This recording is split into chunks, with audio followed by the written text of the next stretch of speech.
A young man wakes up, his mind a total blank. The first thing he sees is a girl with long, fluffy bunny ears staring down at him. He's surrounded by an unfamiliar forest, the girl and her friends looking at him with suspicion. His confusion turns to shock as he reaches out and touches her ears. They're real. Why is he here? Why does she have bunny ears? The girl explains calmly that she's from the rabbit race, and as for him, he's been reincarnated. This isn't his world. He's in a place called Alstasia, a new life, a fresh start, but with absolutely nothing. The reality of his situation crashes down on him. No house, no food, no toilet. How is he supposed to survive starting from absolute zero? The bunny girl just watches his meltdown, completely unfazed. Desperate, he begs her to take him with her, but she hesitates, explaining that if she brings a human back to her village, everyone will get angry. In this world, it seems humans hate everyone else. They're cruel, and they even practice slavery. Just then, a monster bursts from the trees, a hobgoblin. It's massive, covered in scars, and holding a brutal-looking club. The girl freezes in terror. She knows they can't win this without help from the adults. She screams at him to run, to get away while he still can. Tears stream down her face as she cries out for her brother. But the man doesn't run. He shoves her towards safety, telling her he'll keep the monster's attention. He tells her to go, to get back to her family. He has no idea what he's doing, no plan, no powers. But after seeing that look of pure fear on her face, there was no way he could just abandon her. He yells at the beast, drawing its rage. The hobgoblin charges, swinging its club with enough force to shatter the very ground he stands on. He wasn't even hit directly, but the shockwave sends him flying. He's completely outmatched. He needs a skill, anything that can help him in a fight. But he has nothing.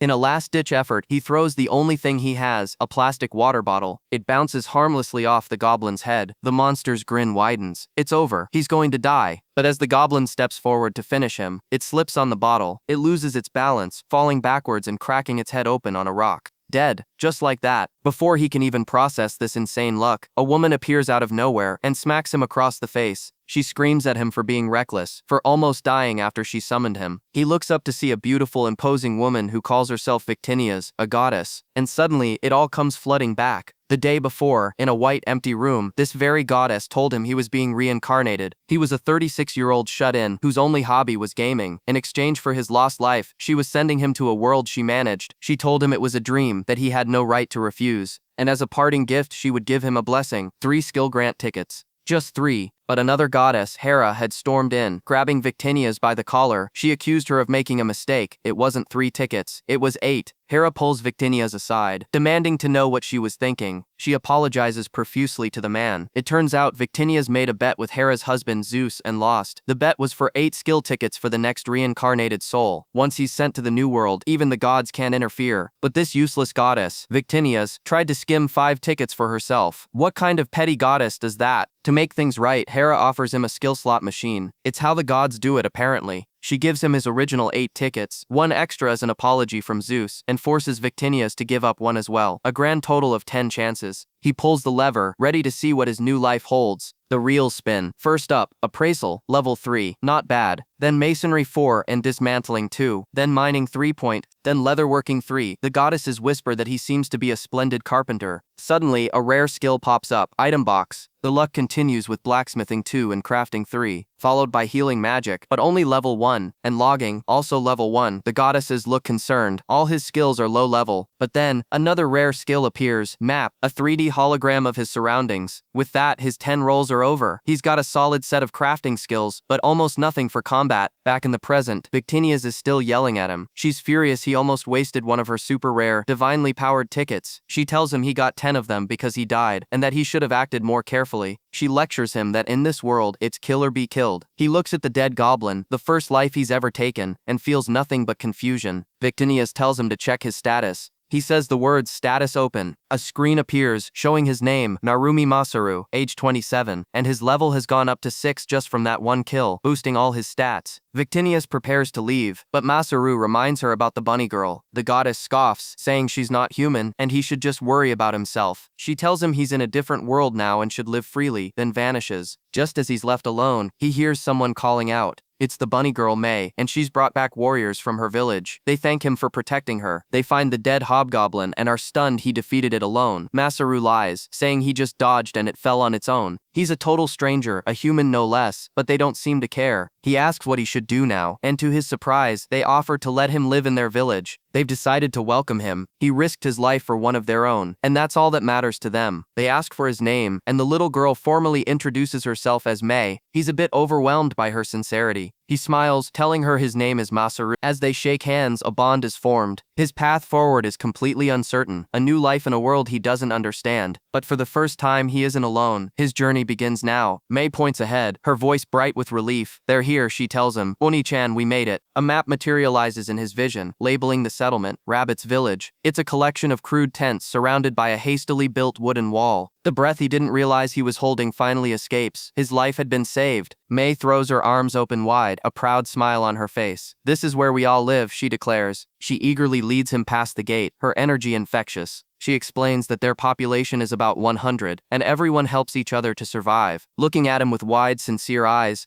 she says he can think of them as his family now too. The earnestness hits him like a physical blow. But this home is barely holding itself together. The fences are just logs tied with rope. The house is nothing more than tents propped up with shafts. He can see it instantly. They're struggling. He asks to be taken to the village chief. Inside the largest tent, a man with long rabbit ears greets them. So you're Narumi Masaru, he says with a casual smile. Masaru stares. He'd heard rumors the chief was human, but he never actually believed it, and he looks so young. He stammers out his thanks for being saved, but the chief just waves it off. Don't worry about it, he says. Masaru would have been completely lost otherwise. Then his expression turns serious. He formally welcomes Masaru to their village, thanking him for risking his own life to save May. The chief makes a snap decision. From now on, he'll be living at May's house. Wait, just like that? He explains that May's father was killed by a monster, and her mother could use the help. Masaru glances at May, worried she might not like it, but she beams. If it's Oni-chan, she's more than okay with it. He pats her head, a genuine warmth spreading through his chest. As the sun sets, they agree to talk more tomorrow. The chief tells him not to worry, to just do whatever he can at his own pace. Do what I can. The words echo in his mind. He just got to this world, but a flicker of resolve ignites within him. There has to be something. He spends the day observing, truly seeing the village for the first time. The primitive tools, the inefficient labor, the constant struggle. Flashes of his old life assault him. The aisles of the home center, filled with solutions for every problem. He thinks of his skills, the ones the goddess gave him. Farming, woodworking, they seemed so useless before. He watches the villagers, their faces etched with exhaustion, and a plan begins to form. He sees them struggling to cut logs while his mind sees power saws. He sees them tilling soil by hand and remembers tractors. And then it clicks. His eyes widen as the full potential of his power crashes down on him. He shouts, startling everyone nearby. There is something I can do. May and the chief turn to him, bewildered by his sudden outburst. With a confidence he's never felt before, he makes a bold declaration. Can I improve this entire village? They just stare, their faces a perfect picture of disbelief. An improvement, the chief repeats, his voice laced with skepticism. Masaru doubles down. Yes, he'll improve all of their systems. The chief's eyes narrow. He can tell this isn't just an empty boast, but he gives a stark warning. A newcomer making grand promises could easily cause a panic among people already on the edge. Masaru admits he's never been good at reading the room, but the memory of his past failures fuels him. He remembers freezing, letting others get hurt. He refuses to live with that regret again. He was always the guy getting chewed out at work for trying to do things his own way. He doesn't know the limits of his abilities, he yells, but he has to try for their sake. The raw hope in his voice is undeniable. The chief sees it, a desperate sincerity that can't be faked. A smile spreads across the chief's face. All right then, he says, spreading his arms wide.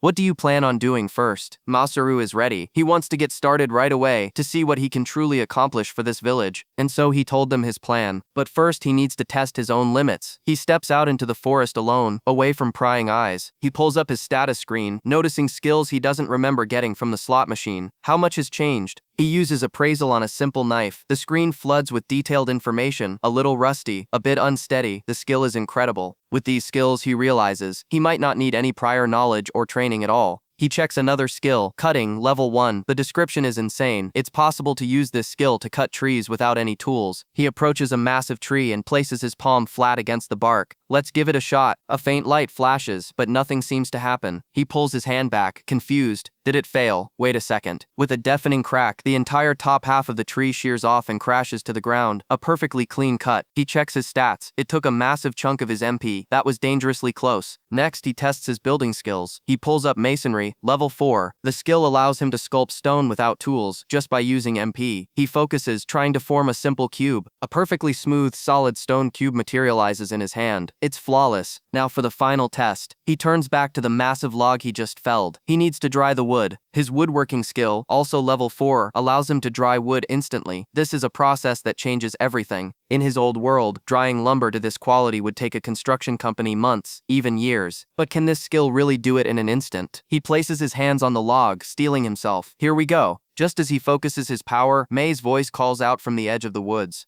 Oni-chan, dinner's ready? She finds him collapsed on the ground, unconscious. She panics, thinking he looks even worse than when he fought the goblins. He understands now, mana exhaustion. He pushed himself way too far. He almost took himself out on the first day, but it worked. He looks over, and the log is perfectly dried, ready for construction. Despite his shame, a spark of triumph ignites within him. Back at Mei's tent, her mother Ruru greets them with a warm smile. Mei excitedly recounts the day's events, from the goblin fight to his incredible new powers. Ruru introduces herself properly, announcing a feast in his honor. She looks at him with sincere kindness, telling him that while they don't have much, he should think of this as his own home. Surrounded by their warmth, Masaru feels a profound sense of peace. For the first time, he feels like he truly belongs in this world. He has no idea how much he can truly accomplish, but looking at their hopeful faces, he vows to give them everything he has. A new fire burns in his eyes. This is no longer about survival, it's about building a future. To say it straight, he thinks. His village improvement plan begins tomorrow. The building process is finally starting. After some thought, Masaru decides the first priority is reinforcing the fence. The DIY isekai life begins. Mei looks on, a little overwhelmed by the sudden start to their grand project. The other rabbit folk are buzzing with excitement, telling him they've been looking forward to this since they woke up. Dev points out that the goblins were easy to take down, so they wouldn't suffer much damage anyway. But Masaru insists on prioritizing safety. His first idea? A stone wall. He wants to build a stone guard, a solid barrier from the base of the wooden fence down into the ground. He explains that he already went to the nearby cliff with Mei, and they can use as many stones as they want. But a villager quickly points out the problem. They don't have nearly enough manpower to collect that many. Masaru just smiles, telling them that won't be an issue anymore. He brought the stones with him. He activates his item box skill, and with a ground-shaking slam, a mountain of rock appears out of thin air. The villagers are speechless. One of them whispers that he heard item box was a pretty common skill, but this is something else entirely. Masaru overhears them, a nervous sweat breaking out. He had no idea his version of the skill was so rare. Maybe he should be more careful about showing it off. He quickly changes the subject, trying to get everyone focused on building the wall. But as they start grabbing stones, he yells for them to wait.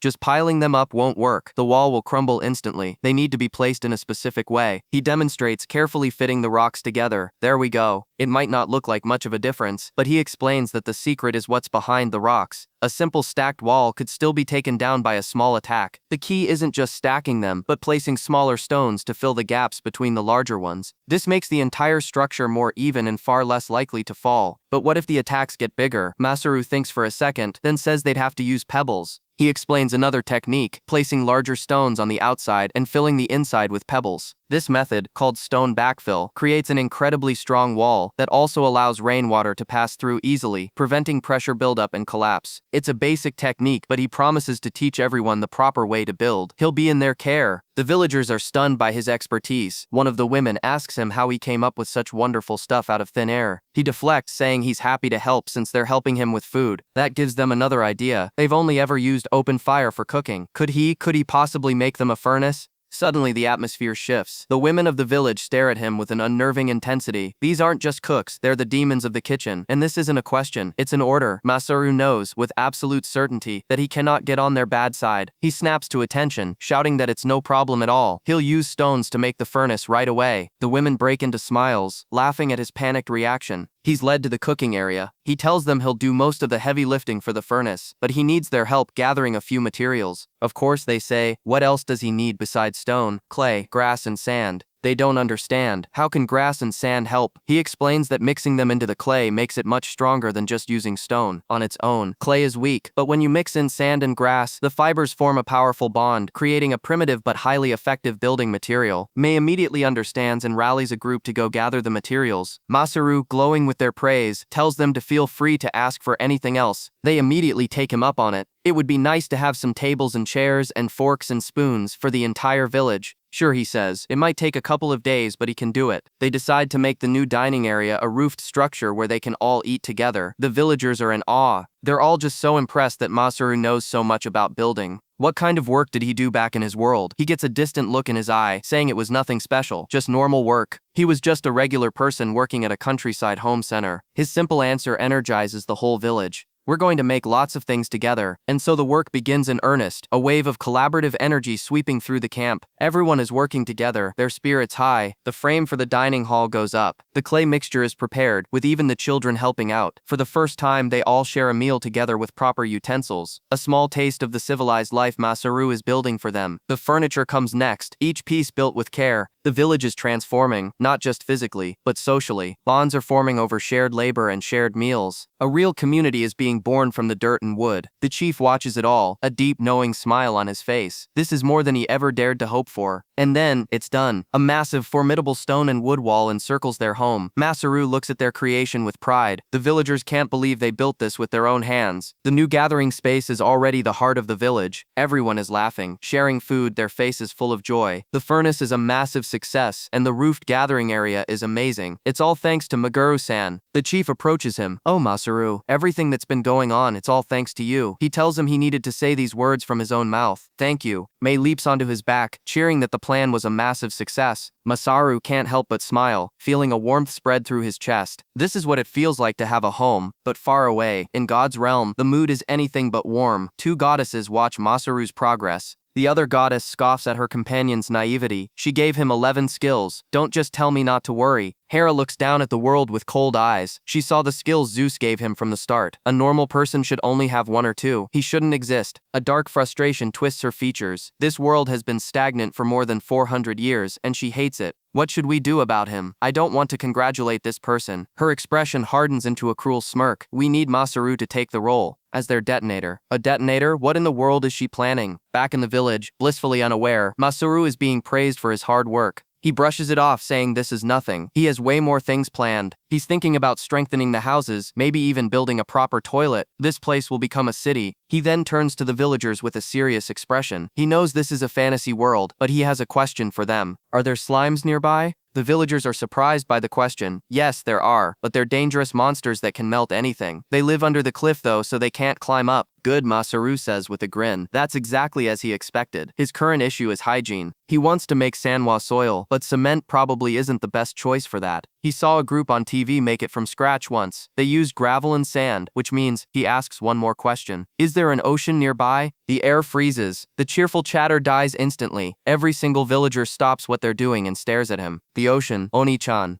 That's where everyone here ran away from. A heavy silence falls over the table. Masaru's simple question has just struck a deep hidden wound, and the look on their faces is one of pure dread. Something terrible happened there. Halsan's eyes darken as he points to a spot on the map, a place far to the south, about 10 days travel from here. He explains that there's an ocean there. That's where they used to live. His voice cracks, his face contorting in a mask of pure agony as the memory floods back. They were driven away from that place, he chokes out, by humans. The words hang in the air, heavy and sharp. Masaru and Mei can only stare, the casual meal forgotten, replaced by a sudden chilling tension. Masaru's mind races. So it was true. Something like that really had happened. He had suspected it, feared it, but hearing it confirmed sends a spike of guilt through him. He apologizes for bringing up such a painful topic, feeling the mood completely ruined. Despite everything, they accepted him, a human, into their home. He feels indebted, and the only way to repay that is to make their lives better. To do that, he needs materials from near the ocean. But he immediately reassures them, seeing the fear on their faces. He knows they only have bad memories of that place, so he won't be asking for their help. He plants his hands on the table, his voice ringing with a new unshakable resolve. He plans to go there by himself, to the ocean. The next morning, Masaru is ready to leave, but Mei is blocking his path, her expression a mixture of anger and worry. She demands to know why he's so adamant on going with her. Masaru is confused. He already told her he was going alone. He asks if she expects him to leave her mother all by herself. Besides, he points out she can't even fight a goblin. Mei snaps back that he's the same, that he only beat those goblins because they tripped on their own. The jab hits its mark, and Masaru flinches. The chief's voice cuts through their argument. He tells Mei to listen to what Masaru is saying. He reminds her that she can't fight fight at all, and that she shouldn't test her strength on things that will kill her. He then turns to Masaru holding up a bundle. He has a favor to ask, and something he wants to give him. Masaru's eyes go wide. It's armor. The chief asks him to wear it, and for the favor, if he runs into any humans living in that village, he wants Masaru to let them know the rabbit people are living here in safety. A mission of peace? After what they endured, Masaru promises he won't forget. He tells the chief he'll leave Hal-san with them, needing to investigate what really happened back there. With a final wave, he tells Mei to be a good girl and stay home. He turns and sets off, full of purpose. Mei can only watch him go, tears welling in her eyes as he shouts, "I'll be off." The journey is long, through an untamed world teeming with beasts, but finally, through the trees he sees it, the ocean. Running has become almost fun since he found the map skill, and using it, he was able to chart a path here in just a few days. It wasn't an entirely peaceful trip. Just the day before, he was attacked by bandits. They were friendly at first, a classic traveler's ambush, but their smiles quickly turned to menace. Masaru, caught off guard, is sent flying by a powerful kick. He hits the ground hard, his mind reeling as the bandits surround him, weapons drawn. But even so, compared to the goblins, these guys were weak. He dispatches them with the club he'd acquired, the fight over almost as soon as it began. As one of the bandits lies defeated, Masaru remembers a phrase from his old world, something you'd see in a Bible: bad people have no rights. But looking down at the injured man, he can't bring himself to follow that logic. He activates his healing magic. Even a person like him, he thinks, can't bring himself to kill another person. He lets them go, taking the potions and herbs they had in exchange for their lives. A win-win situation, he reasons, as he acquires some weapons he's been wanting. Back in the present, his map suddenly pings. He's got a signal. He crests a hill and sees it below, Seaside Town. This must be the town where Mei used to live. He decides to disguise himself as an adventurer before entering, but as he gets closer, a cold dread begins to creep in. The entrance has been attacked by beasts. The watchtower is empty. Something is very, very wrong. The town square is filled not with people, but with goblins, dancing around a bonfire, holding what look like human-made tools. Masaru freezes, his blood running cold. The village wasn't just abandoned, it was overrun. His eyes widen in horror as the goblin horde surrounds him, the fires of the burning village casting monstrous shadows. He forces a grin, a mask of bravado hiding the knot of fear in his stomach. He tells them they probably won't let him leave, even if he were to excuse himself for the interruption. Damn it, he curses internally, bracing himself as the creatures swarm forward, clubs raised high. "Come at me," he screams, a challenge born of desperation. These are the type to stick together, overwhelming their prey with sheer numbers. He has no choice. He has to do this, but now he reminds himself, he has a weapon. With a sharp cry, he swings the sword, a clean arc of steel that cleaves through the first goblin to reach him. He might not have any fancy offensive skills or magic, but he has the sword he took from the bandits. He has his swordsmanship. The memory hits him as he parries another blow. This was the kendo he practiced as a kid. It wasn't a skill he received in this world, but something he already had. Wait, his childhood hobby is a real combat skill now? He pivots, striking at a goblin's wrist, the move instinctual. Even so, he hasn't done this in a while, but his body remembers. The weight of the sword feels right in his hands. He can do this, he can keep going. But just as a flicker of confidence ignites within him, the ground trembles. Something is coming. A hulking war boar, ridden by a goblin in makeshift armor, crashes into view. The sheer size of the beast is terrifying, its tusks dripping with saliva. It charges straight through a wooden fence, shattering it like kindling without even slowing down. Is that the village boss? What can he possibly do against a monster like that? The boar thunders toward him, an unstoppable force of nature. It's so fast, he barely manages to leap aside, the beast's tusk grazing his armor. He plants his feet, sword ready, but the goblin rider just grins maniacally as it wheels the boar around for another pass. He dodges again, the impact of its charge throwing him off balance. He's gasping for air, sweat stinging his eyes. The goblin on the boar is just out of his sword's reach. He knows he can't meet that charge head-on. At that speed, his arms would be ripped from their sockets. It would be a minor traffic accident, and he would be the bug on the windshield. Traffic accident? The word sparks an idea, a desperate, insane plan. He's got it. He sees the charging boar not as a monster, but as a speeding car. And what do you do with a speeding car? You stop it. Immediately. The goblin rider lets out a triumphant shriek, closing the distance. Then, a massive log materializes from thin air, pulled from his item box. It's a leftover from the construction site, and he slams it directly into the boar's path. With the beast stunned and tangled in the makeshift barricade, he leaps forward, plunging his sword deep into its hide with all his strength. As the monstrous boar collapses, the remaining goblins stare in disbelief. All that's left are the small fries. But then a new panic sets in. Crap, if they run and call for backup, he'll be completely overwhelmed. Before he can move to cut off their escape, the goblins are suddenly trampled underfoot. Armored knights on horseback charge into the clearing, their leader demanding he identify himself. He announces himself as the vice-captain of the Gratas Kingdom army. The knights of the Gratas Kingdom charge in, demanding to know who he is, their armor gleaming in the sun.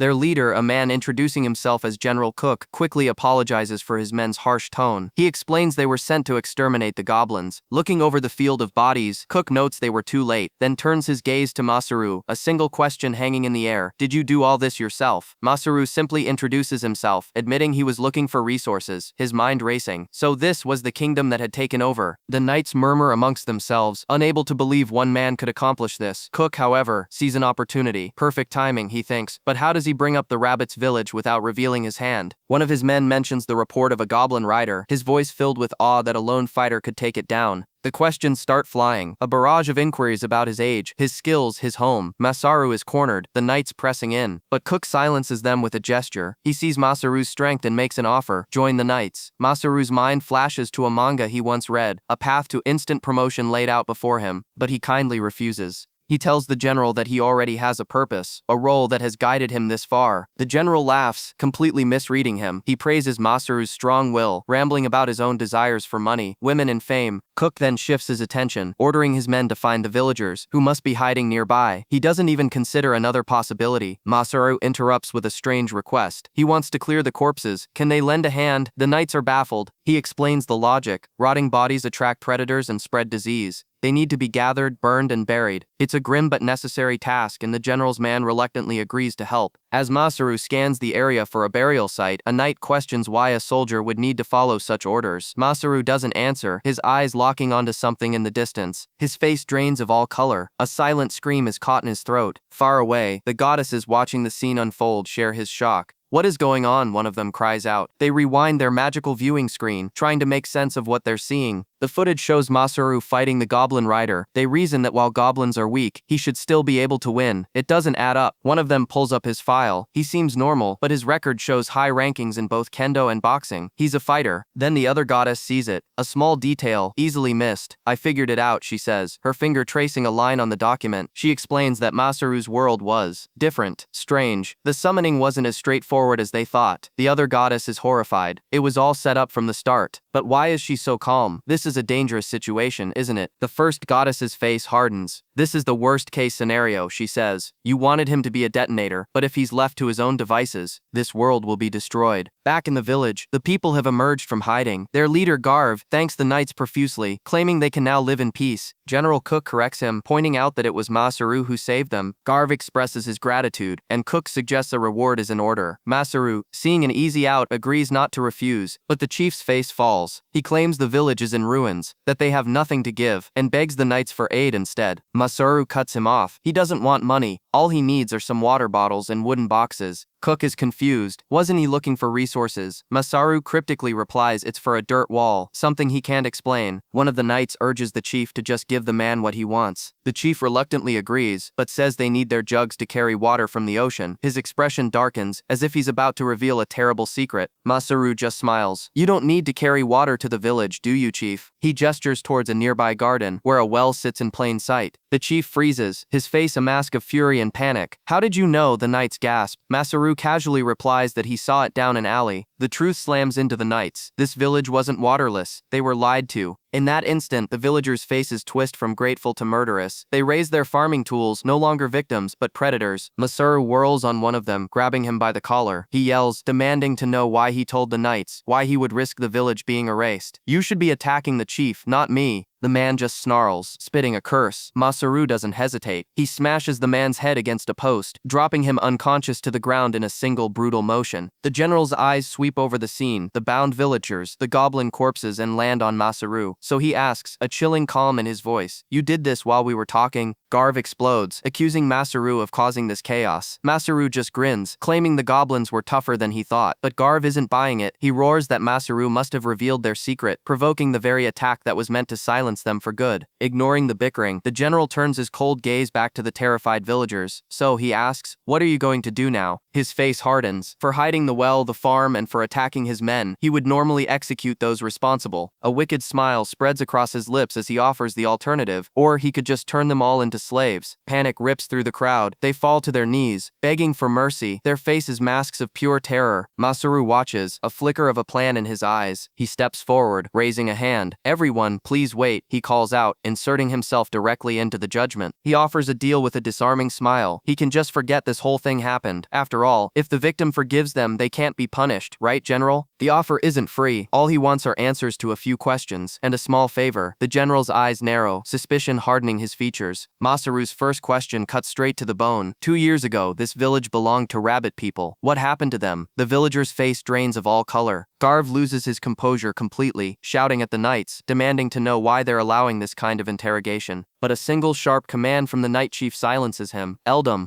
Masaru turns to the chief, his voice steady. He explains that people are counting on him, and he needs these answers. The chief presses back, asking why he's digging up the past. Masaru's gaze doesn't waver. He's talking about the rabbit people, isn't he? The Night Chief and Garv both look away. They know. Of course they know. Finally, the chief relents. He admits Masaru is strong enough to defeat even him. Alright then, he says. I'll talk to you. The story begins 5 years ago, with a king who expanded his country by absorbing all the states around him. This village was one of them, and both he and Garv fought in the battle for it. They won, he explains. They took the land, and the rabbit people's chief fled. Masaru's voice cuts through the lie, low and sharp. It wasn't a country, he says. They weren't captured by pirates. The humans did it. All of the rabbit people were forced out. The chief's expression darkens. And what about the ones who didn't run? They were captured, he admits, his voice laced with grim finality, and taken as slaves. So that's the dark secret this village was built on. A memory surfaces of the rabbit people, still mourning their stolen families. Something inside Masaru shatters. He lunges forward, grabbing Garv by his armor, his face twisted with pure rage. Release all of the rabbit people, he snarls. Now, Garv stammers that it's impossible, they can't be freed immediately. Then I'll defeat all of you, Masaru threatens, his voice dropping to a deadly whisper, and take your people as slaves instead. His control finally breaks. He screams, his voice raw with fury, saying you can do something like that, taking innocent people as slaves, just because you follow the law. Garv is sweating, terrified, insisting the law won't allow them to do that. Masaru's eyes are wild. Don't screw with me, he roars. You damn murderous invaders have no right to talk about justice. His words hang in the air, leaving the knights utterly speechless. Masaru takes a breath, forcing himself to calm down. I'm sorry, he says, his voice tight. I raised my voice. He tells them to decide what they're going to do. He'll give them some time. He turns his back on them and tears open a portal. The moment he steps through, a fist connects with his face, sending him flying. Victoria stands over him, furious. What are you doing, you idiot? She grabs him, practically dragging him away. Hey, come on, he protests. I brought you here to save the world. She doesn't care. Why are you trying to fight them? She yells. Are you trying to destroy a country and make me cry? Do you hate me that much? He tries to explain, stammering that he doesn't hate her, but he brought her here without her consent, and because of that, he missed his chance with the love of his life. She tells him to just lay low for a bit, that they wouldn't fight him anyway, but he shakes his head. I can't really do that. He looks at her seriously. Do you know what any of your potential is? She looks completely lost. Is it that bad? No way. What is going on with my body? She demands. Fine, he says. I'll tell you. He looks her dead in the eye, the moonlight catching the intensity of his gaze. You can fight an entire army, alone. Victorinia stares at him, her expression unreadable. She tells him he could fight an entire army, alone. Masaru's mind reels. What does she mean? She explains that when he was reincarnated, they had to adapt his body to magic, raising his aptitude far beyond normal. But there was a mistake. They accidentally overdid it. His magic recovery, she says, is now spirit class. Spirit class? The term means nothing to him. He's never heard of it. Victorinia's clarifies, her voice laced with a strange mix of awe and apology. It means he's on the same level as a creature made of pure magic. And it all starts to click. The inhuman stamina, the way magic feels like an extension of his own body. It wasn't just him adapting. He was built different from the very beginning. He breaks out in a cold sweat, the implications crashing down on him. He's experienced all of this, but never understood the terrifying source of his power. And the worst part, she tells him he's still at a low level. As he grows, his magic recovery and every other stat will skyrocket. He finally gets it. Something has been fundamentally off about him this whole time. Victorinia's apologizes, admitting she's done quite a few things without considering his situation. A flicker of guilt crosses her face, a silent admission of the burden she's placed on his shoulders. But before Masaru can demand more answers, a blinding light erupts from her form, and she vanishes without a trace. The next morning, Captain Cook and his men find him, their arrival pulling him from his troubled thoughts. Cook looks relieved, explaining that the villagers agreed to the release, though not without protest. But his relief is short-lived. He knows the other towns won't be so easy. A new plan forms in Masaru's mind. He asks Cook if he has records on the beast folk in other villages, their numbers, their species. Cook confirms it. All that information is back in their city. They'll head there and meet with the people in charge. Masaru notes the captain seems far more relaxed. Is he just glad to have avoided a fight? Cook admits the negotiations went well, but he seems to be holding something back. He asks Masaru if something happened last night. Masaru just grins, a chillingly casual smile. He says he was just thinking that if the talks had failed, he'd have to work things out with his fists. The color drains from Cook's face. He reminds Masaru that the entire point of the meeting was to prevent a fight. They set off for Cook's home base, a city of knights. Several hours later, the imposing walls of the coastal kingdom's base rise before them. Its name, Pauterium, the City of Knights. As expected of a military base, the buildings are sturdy and practical. But as they ride through the streets, Masaru's expectations sour. For a city of knights, it's surprisingly run down. The smell hits him first. It seems the very concept of sanitation is foreign here. If this is the standard, he has no desire to live in this world. Cook explains they're heading for the assembly hall, but Masaru will need to present his identification at the front gate. A guild card.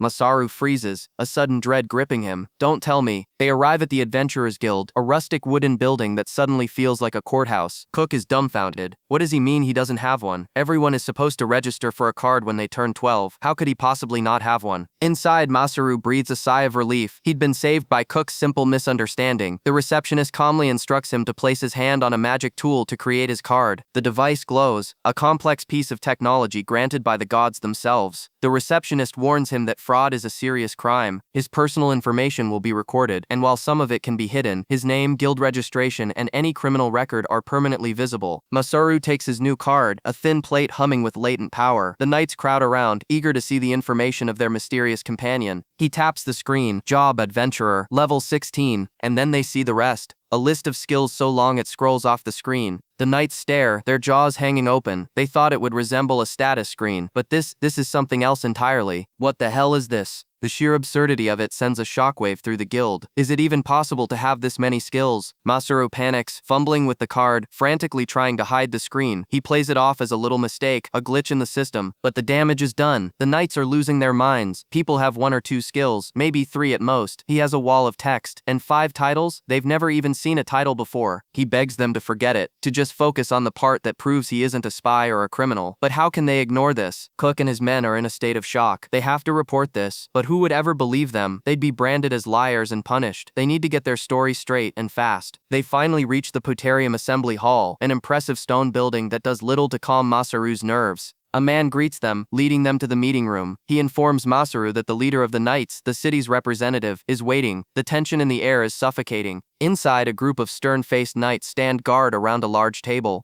and seated at its head is a man whose presence fills the entire room. His gaze is like steel. "So you're here," he says, his voice low and powerful. He introduces himself as Lancelot, the man who rules the city. Masaru feels a chill run down his spine. This man's aura is completely different from the other knights. This negotiation is going to be a battle of wills. Lancelot cuts straight through the pleasantries. He knows why Masaru is here, to negotiate the release of the beastfolk, and with a sharp analytical gaze, he correctly deduces that Masaru has brought no money, no items to trade. He leans forward, a flicker of curiosity in his eyes. He's truly curious to see what kind of offer Masaru could possibly make. Masaru knows deception is pointless. This man is too sharp. "What will you offer, Masaru?" Lancelot asks, a predatory smile spreading across his face. "This will be the biggest deal this city has seen since its founding." Masaru lays his one and only card on the table, knowledge. Lancelot's men are skeptical, but Masaru presses on. With his knowledge, he can improve their food situation, increase jobs, reduce the death rate, and raise the quality of life for everyone. To give a concrete example, he starts with the horse carriages. He describes a simple mechanism, leaf springs, a way to absorb shocks and vibrations that none of the carriages in the city currently possess. The knights are intrigued. A carriage that doesn't shake? Lancelot seems to consider it, a flicker of interest in his eyes. He understands the offer. He sees the potential. If this knowledge yields results, it could bring fantastic improvements to his city. However, he cannot put his trust in something he cannot see or touch. Lancelot makes his counteroffer. He wants Masaru to stay in the city, to join his knights, until he sees tangible results with his own eyes. And until then, the beastfolk will remain in their custody. Masaru has a choice: stay and prove his worth, or continue to fight for them until he dies a meaningless death. He's not just demanding knowledge, he's demanding Masaru's future. Masaru doesn't even hesitate. So be it. The knights are stunned by his immediate acceptance. Masaru declares he will start with 2 improvements: sanitation and the horse carriages. Lancelot just smirks, amused by Masaru's surprise at the harsh conditions. He tells him he's looking at it the wrong way. From Lancelot's point of view, he's getting a great deal. He gets Masaru Masaru's knowledge and simultaneously quells a potential rebellion from the beast folk. And then, a surprising admission, he reveals that his people also resent the invasion, this act of pillaging that others dare to call war. This leader might not be so bad after all, but Lancelot identifies the real problem, the citizens who will oppose the release of the beast folk. He needs to prepare for that, and he asks Masaru if he has any ideas. A devilish idea sparks in Masaru's mind. This is a city of knights, isn't it? They should settle it with a duel. Him versus everyone who opposes the release. The loser has to accept the outcome, no complaints. Lancelot's eyes light up. A great idea. It'll be a good show for the people, but he's a pragmatist. Even then, there will be fools who won't know when to shut up and accept defeat.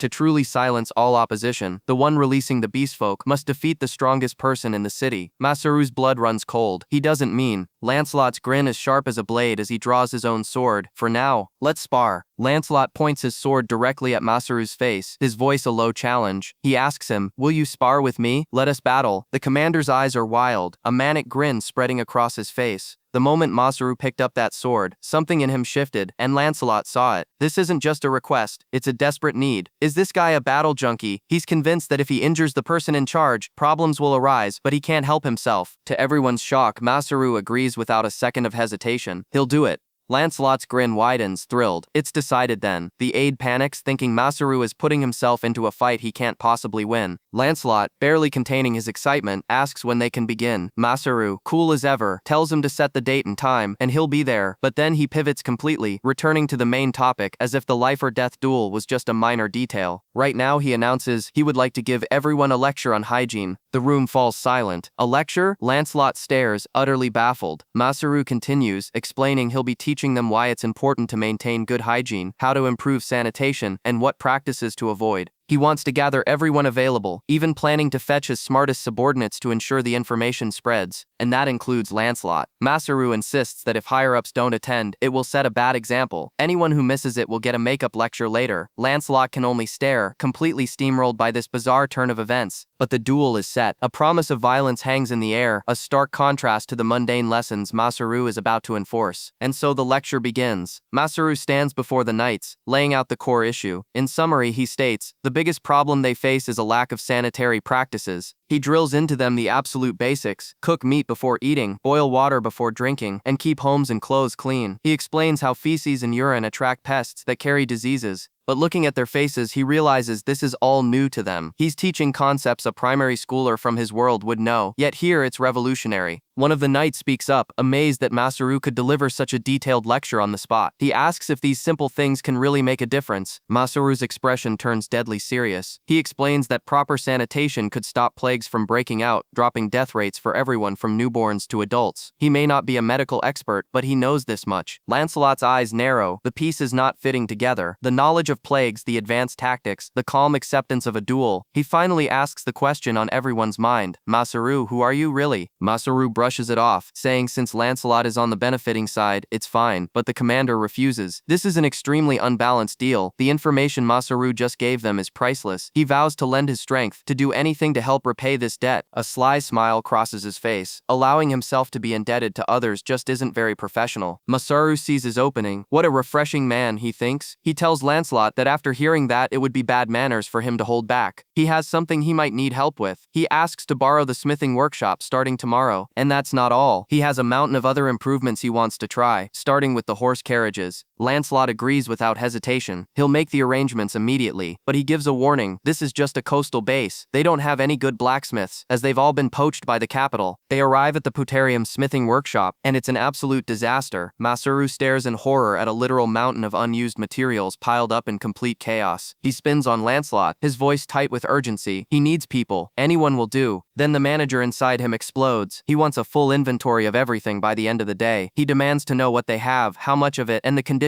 of every broken item. This isn't a workshop, it's a garbage dump. Why isn't it organized? Why is there so much dust? Lancelot, taken aback by the sudden fury, can only stammer that they're a military unit, and they've been doing the bare minimum. But for someone like Masaru, who once managed a home center with tens of thousands of products, this level of sloppiness is unforgivable. A single error in his old job could mean hours wasted searching for one item. He points a trembling finger at Lancelot. "Bring your men," he commands, "and get this place in order." A dangerous glint enters his eyes. He's going to show them the true meaning of inventory management. Under Masaru's strict supervision, the knights begin the monumental task of sorting the workshop, hauling crates of materials under his watchful eye. He inspects everything, from hammers to, "Are those hamsters? No, just chunks of ore." The sheer disorganization is mind-boggling. The work continues late into the night. Finally, with a sigh of relief, Masaru looks over the now orderly workshop. It's done. As a man inspects the newly organized shelves, he comments on how much better it looks. But Masaru has found a new problem. He recognizes copper and tin, but there are piles of fantasy materials like black steel and crimson ore that he has no idea what to do with. He wonders aloud how the city's finances are being managed with this much waste. The man, a quartermaster it seems, explains with a pained expression, they're locked into a long-term contract to buy these ores, a contract that was signed before he even came to the city and won't expire for another year. Masaru's eyes light up.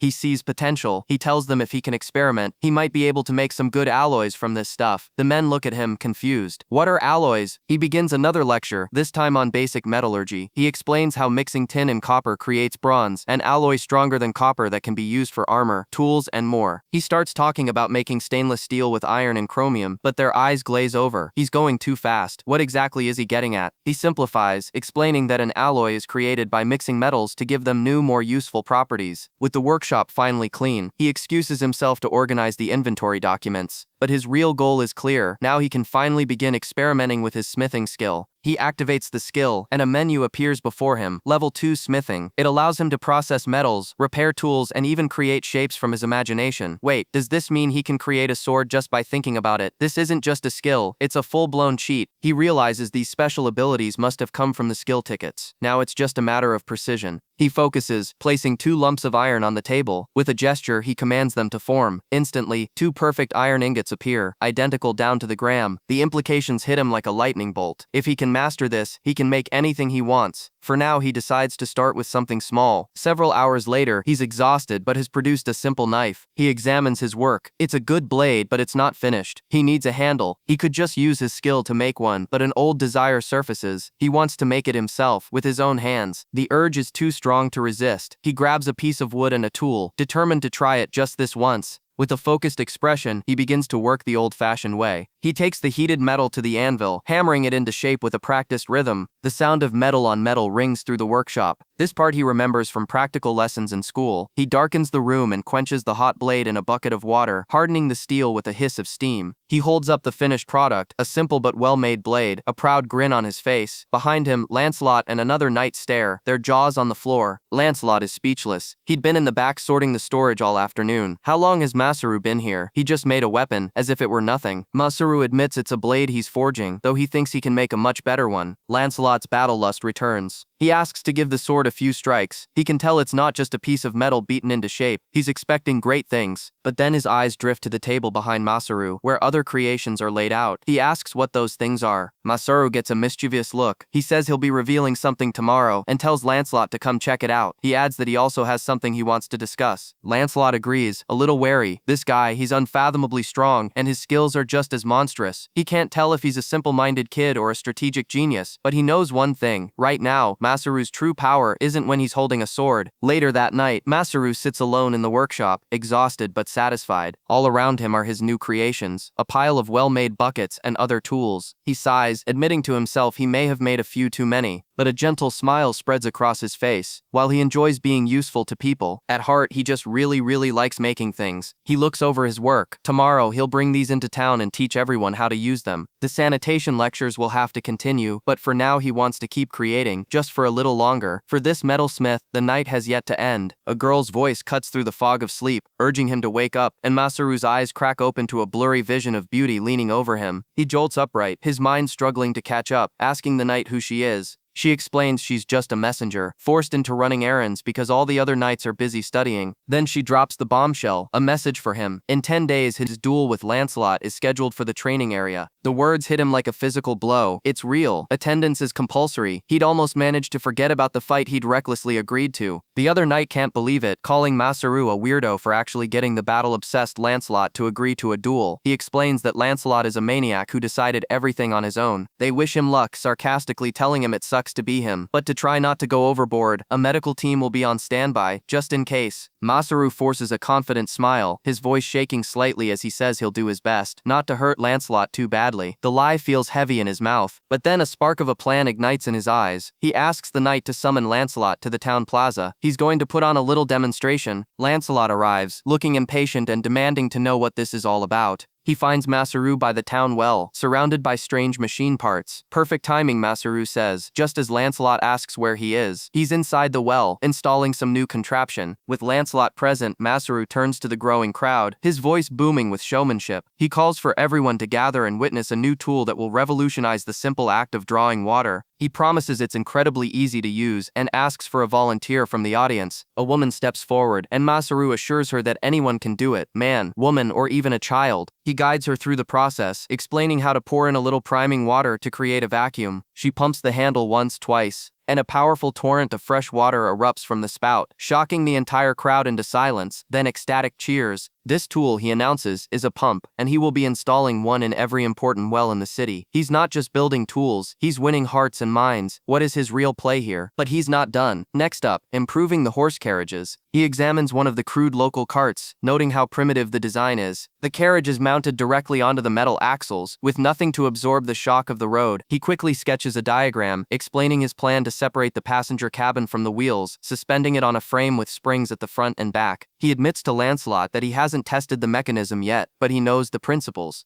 Today, they'll build the foundation. Lancelot just stares, completely bewildered, as Masaru's hands fly across the parchment, bringing the design to life. With the help of the other knights, they get to work, assembling the pieces of this strange new machine. Soon, prototype number 1 is complete. Masaru suggests a test ride, but Lancelot seems hesitant, sweat beading on his forehead. They set off, the horses pulling the modified cart through the street. Lancelot's eyes go wide. It doesn't shake, it doesn't rattle, it feels impossibly smooth, like gliding. He finally understands the mechanism Masaru was talking about. Masaru explains the concept of suspension, how the springs absorb the impacts that would normally jolt the passengers. He has plans for even more advanced models, capable of carrying up to 10 people. The knights explode with excitement, realizing this technology will make long expeditions and military campaigns far more bearable. Masaru has them completely captivated, promising a future of incremental but groundbreaking improvements. Lancelot looks at Masaru with a newfound genuine respect, and that's when Masaru makes his move. He reminds Lancelot that he has even more inventions to share, then pivots, bringing up the deal they discussed before. He recalls the commander's own words from the meeting, about the importance of balanced deals. The playful atmosphere vanishes. Lancelot's expression hardens into that of a military commander. He believes what his side offers is sufficient. So he asks, what is it that Masaru desires? Masaru looks him dead in the eye and lays down his terms. An agreement to halt all invasions of beastfolk and humans, and possession of all their excess ore. The air crackles with tension, both men sweating under the weight of the proposal. That is all, Masaru says. Lancelot stares back, incredulous. Is that all? He's not just asking for peace, he's demanding their resources.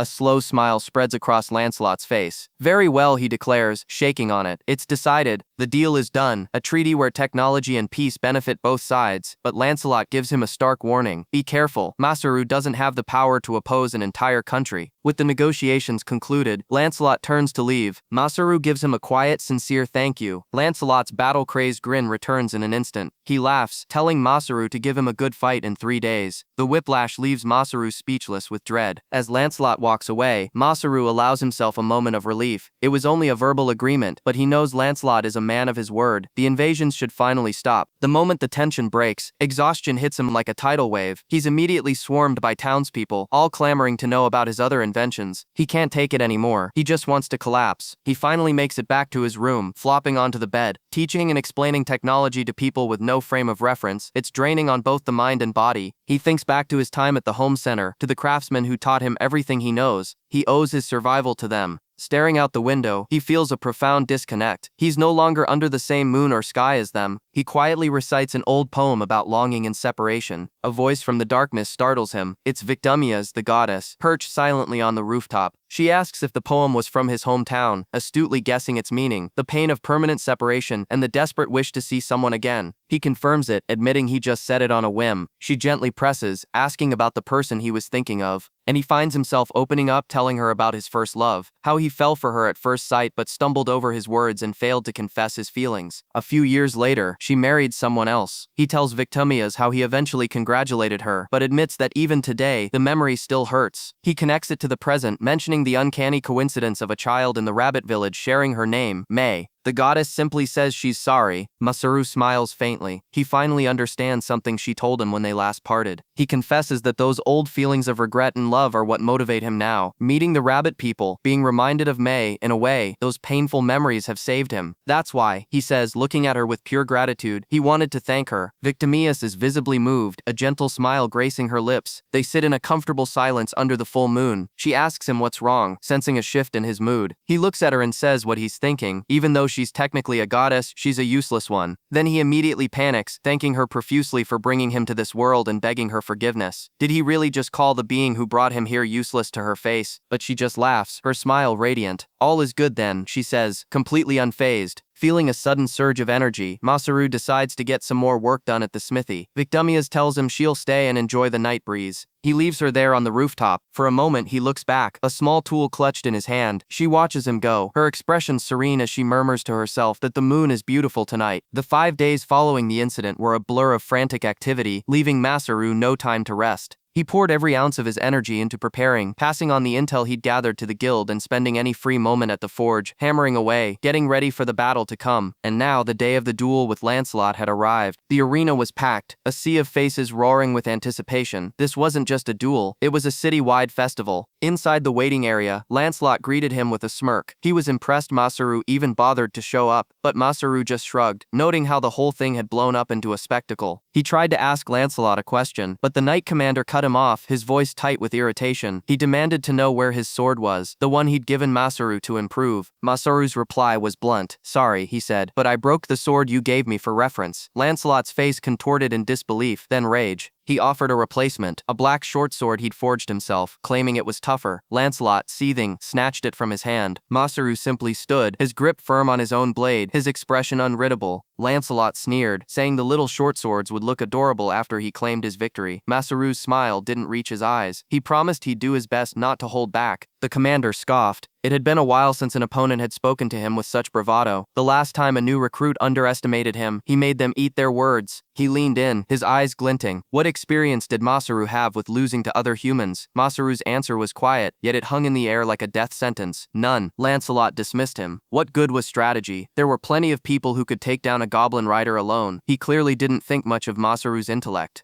Just come at me with everything you've got, he ordered. Masaru nodded. That, he said, is also part of my thanks to you. With that, the two men walked out of the tunnel and into the deafening roar of the Colosseum. The sheer size of the crowd was staggering, a wall of noise and expectation. Masaru's eyes scanned the stands and landed on a familiar face in the VIP section. The messenger girl, and she looked far too comfortable in that seat. Who is she? She gave him a cheerful little wave, as if this were just a casual afternoon outing. In the center of the arena, the referee stood between the two combatants. Lancelot, a giant of a man with a great sword slung over his shoulder, and Masaru, looking almost small with his simple short sword. The announcer's voice boomed, declaring the start of the duel between Coastal Knight Commander Lancelot and adventurer Masaru. The rules were laid out for the roaring crowd. A single match, ending only when one fighter surrenders or is unable to continue. A fair and honorable duel. Lancelot stared down at Masaru, his expression dripping with condescension. From the stands, the messenger girl watched, her mind racing. He did have a winning strategy, didn't he? The referee's arm sliced down. Begin! The nobles in the box murmured amongst themselves. They figured it would be a short battle, decided the moment Lancelot figured out whatever trick Masaru was planning. But as their blades met in a shower of sparks, Masaru was the one who was surprised. At first glance, their strength seemed closely matched. A savage grin split Lancelot's face. To think there was someone who could actually rival him in pure strength. He roared, demanding Masaru show him what he was really made of. He unleashed a vicious combo, forcing Masaru onto the back foot, the smaller blade barely holding against the onslaught. The sheer force of a blow sent Masaru staggering backward, his arms screaming in protest. Lancelot's next swing missed, smashing into the stone floor and sending shards of rock flying. Masaru's mind reeled. The weight behind that swing was no joke. Is he actually trying to kill me? The knight commander loomed over him. "You're a strange one," he grunted. "It's obvious from your stance you have experience with a sword." But he snarled, "Your technique is terrible." He pressed the attack, admitting Masaru had good senses, at least. But it wasn't enough. Masaru knew he was right. This all came down to battle experience, and he was hopelessly outclassed. He couldn't make his body move the way he envisioned, but he already knew that. This initial clash was just a test. Now, with his strategy confirmed, it was time to unleash his ultimate move. He would put all his knowledge to use, the years he spent studying in a countryside home center, the lessons from countless craftsmen, and focus it all on a single purpose: to create. He shouted the skill name, "Item box." A torrent of raw materials, logs, planks, and metal parts erupted from thin air, flooding the arena floor. The VIP box was in chaos. He was a skill user? The report said nothing about this. Lancelot stood ankle-deep in lumber, utterly bewildered. "What are you up to, Masaru? Don't tell me you're thinking of using these to trip me up." Masaru's hands began to glow. Chain skill use, woodworking, smithing, construction. Before Lancelot's stunned eyes, the scattered materials began to fly together, assembling themselves with impossible speed. Massive wooden structures rose from the debris. "Wait, are those siege weapons?" Masaru's voice cut through the commander's shock. He explained that with his current magic, he could only create simple things, but by combining those simple things he could craft battering rams for a multi-directional attack. The colossal wooden arms began to swing. Lancelot was forced to jump and dodge as the rams slammed into the ground around him, pulverizing the stone. The messenger girl watched, a frown on her face. Was this his plan? Just scatter materials to keep his distance? She was disappointed. She thought he was just going to end it with this cheap trick. But then her eyes shot wide. Lancelot, because Masaru hadn't just built battering rams, he'd constructed a massive ballista, and its iron-tipped bolt was aimed directly at the trapped knight commander. From this position, Masaru called out, "If you move even one step," the bolt flew. With no time to dodge, Lancelot could only roar in defiance, raising his greatsword to block the projectile head-on. The impact was cataclysmic. The entire arena gasped. Lancelot was forced to one knee, his arm shaking violently, the greatsword barely holding. But Masaru was already moving, closing the distance with his own sword held high for the finishing blow. The crowd watched, breathless. Lancelot struggled to get his feet under him, to raise his weapon for a counterattack. He grit his teeth, his mind racing. After stepping into that trap, his body was screaming, but he could still defend with his arm. If he could just get back to a close-range fight, just his arm would be enough to win.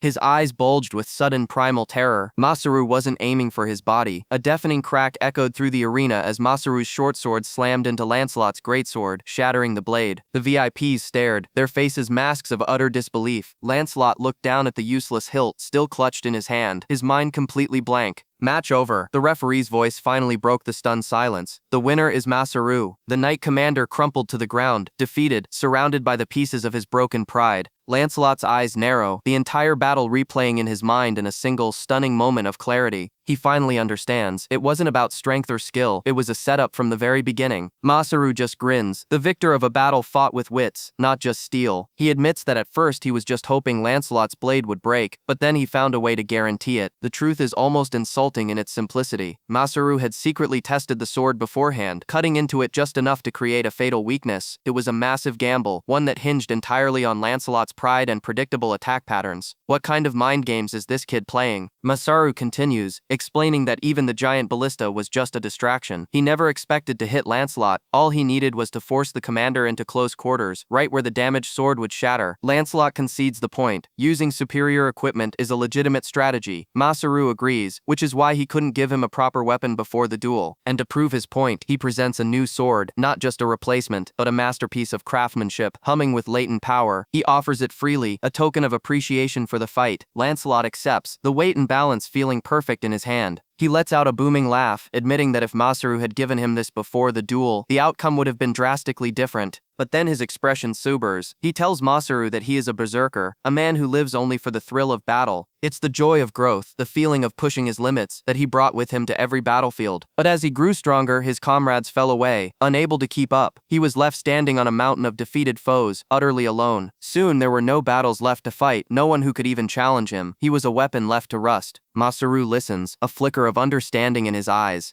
Lancelot wasn't a tyrant, just a man so strong he'd become a prisoner of his own power. For the first time in years, Lancelot's smile is genuine. He tells Masaru that he finally had fun, and with this new sword, he warns him not to get too comfortable, because now there truly is no one left who can defeat him. He wants a rematch someday, after Masaru has grown even stronger. Masaru reluctantly agrees, curious to see what a fully unleashed Lancelot would look like. With their duel concluded, Lancelot turns to the stunned arena and raises his voice, declaring that he will now fulfill his promise to the victor. On his name as commander, he recognizes Masaru as the winner, and his prize is this: all enslaved beastfolk are to be released. Effective immediately, they are all granted their freedom. Later that night, in a tavern buzzing with rumors of the duel, Masaru's companions marvel at his impossible production skills. They can't fathom how one person could possess so many abilities. A shadow falls over their table. It's Commander Lancelot, his presence silencing the entire room. The two men freeze, convinced they're about to be executed for some unknown crime. But Lancelot waves off their panic. He's not here for them. He's here for information. This is an order. Tell me everything you know about Masaru. He reviews a report, his brow furrowed. Level 16, over 20 skills, and a title holder. The numbers don't add up. It's an anomaly that defies all logic. He scoffs at the official level, convinced Masaru must be closer to level 60 or 70. A person with this potential couldn't be left to wander freely. The knights would never allow it. Lancelot sighs, frustrated. He had to promise Masaru freedom to secure the duel, ending their connection before it could truly begin. Just as he's lost in thought, a woman's voice cuts through the air, asking why he looks so troubled. She steps out of the shadows with a sly smile, suggesting that if he needs a messenger to keep an eye on Masaru, there happens to be one free right now. Wait, she called him uncle? A few days later, Masaru prepares to depart. Lancelot confirms the beastfolk have been freed and everything is settled. Masaru is ready to go, but he has one last question. He points to Lancelot's face, which is now covered in fresh bruises. Who in the world could possibly land a punch on the strongest man in the nation? The same woman from the tavern appears, scolding Lancelot for speaking ill of a wild horse of marriageable age. She's the one who did it. A defeated Lancelot introduces the girl as his 19-year-old niece, Adelina. She bows politely to Masaru, stating that from this day forward, she will be in his care. Both Masaru and Lancelot stare in disbelief. This is news to them both. Adelina explains she wants to see the world, and her uncle is simply pushing her onto Masaru because it's too dangerous for a lady to travel alone. Masaru, seeing an opportunity, mentions he's building a new village and could use all the help he can get. Adelina's eyes light up. She sizes him up, a curious smile playing on her lips. Masaru seems like a very interesting person. Masaru can only laugh. She's just as stubborn and reckless as her uncle. He knows she'll come along no matter what he says. Adelina pumps her fist in victory. Lancelot warns Masaru to be prepared because she might be gone for years. Masaru doesn't mind. A few years is exactly what he needs to build a safe haven for the beastfolk.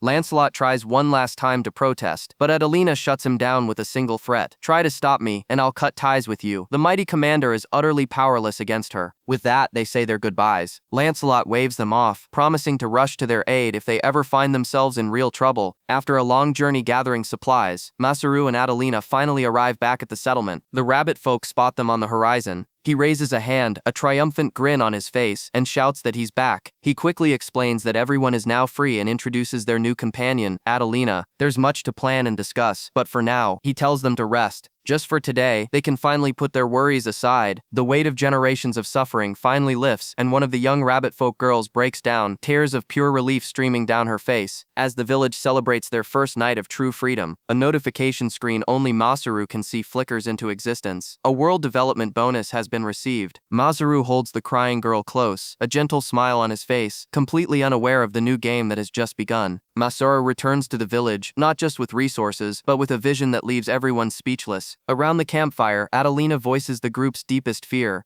Pautarium may have agreed to peace, but what's to stop them from using Masaru's own technology to wage war later? She's not wrong to be worried. A peace treaty is just a piece of paper. But Masaru isn't thinking about defense. He's thinking bigger. He tells them they need to expand and create a village, no, a city of beastfolk. The next morning, Adelina wakes a still sleeping May, reminding her that Masaru called a meeting for everyone. She grumbles that he's the one who overworks himself and needs the rest. But Masaru is already up, checking his interface when a new message pops up. Who could possibly be contacting him through this system? The message is from a goddess named Sapphira, the younger sister of Victinia's. She's seen his civilizational advancements and offers her blessing, a world development bonus, in exchange for him continuing to help her beloved children. From God, Masaru processes the impossible. This world doesn't just have one god, it has a whole pantheon. And unlike her chaotic older sister, this one seems to have her head on straight. A smile creeps across his face. If he keeps developing this world, he might get more rewards like this. He glances at his skills, seeing the levels ticking up. The thought of getting even stronger, even more capable, fills him with a fresh surge of motivation. Later, he stands before the entire village, a mix of old faces and newly freed beastfolk. He gets straight to the point. He gathered them to discuss the future. The beastfolk taken by the humans have been freed. But this creates a new crisis. If all 200 of them come to this village, the population will triple overnight. They'll be overwhelmed. So he proposes a radical solution. They will build a completely separate city. The crowd erupts in confusion. A city? Is that even possible? But Masaru has already spoken to the chief and secured an area. He paints a picture for them, a vision of a safe, inclusive city filled with smiles, a true home for all beastfolk. The sheer sincerity in his eyes sways them. They agree to give it a shot, putting their faith in this trustworthy human. But Masaru holds up a hand. There's one more thing. He admits he hasn't been completely honest with them. Above, the villagers murmur amongst themselves. They know so little about him, other than finding him by the roadside. The truth, he says, is that he was brought here from another world by the gods. A stunned silence falls over the crowd. He braces for disbelief, for accusations of madness. But instead of mockery, he gets an explosion of questions. Another world? Which god? What were they like? It all makes sense now, why his knowledge felt so out of place. The chief laughs, telling Masaru he's being too dramatic. In a world literally created by gods, the idea of other worlds isn't that far-fetched. More importantly, he says, they already believed him, because he's the one who protects them, who lives alongside them. He's not just a comrade, he's family. The villagers swarm him, desperate for details about his home, the gods, the technology. Flustered, Masaru promises to tell them more at dinner, and quickly tries to regain control of the situation. He assigns the collection team to gather wood and others to set up temporary tents. They need to get started on the expansion immediately. Adelina and May ask what they should do. Masaru looks at his two most trusted allies. He tells them they're going to help him make slaked lime. May has no idea what that is. Masaru grins. It's their secret weapon for building the city. He trusts only them with this task. He leads them to a furnace he's already constructed. The process is simple, yet revolutionary. First, you put seashells in the pot, then add fuel below and light it. He points to a wooden box with a handle, a bellows.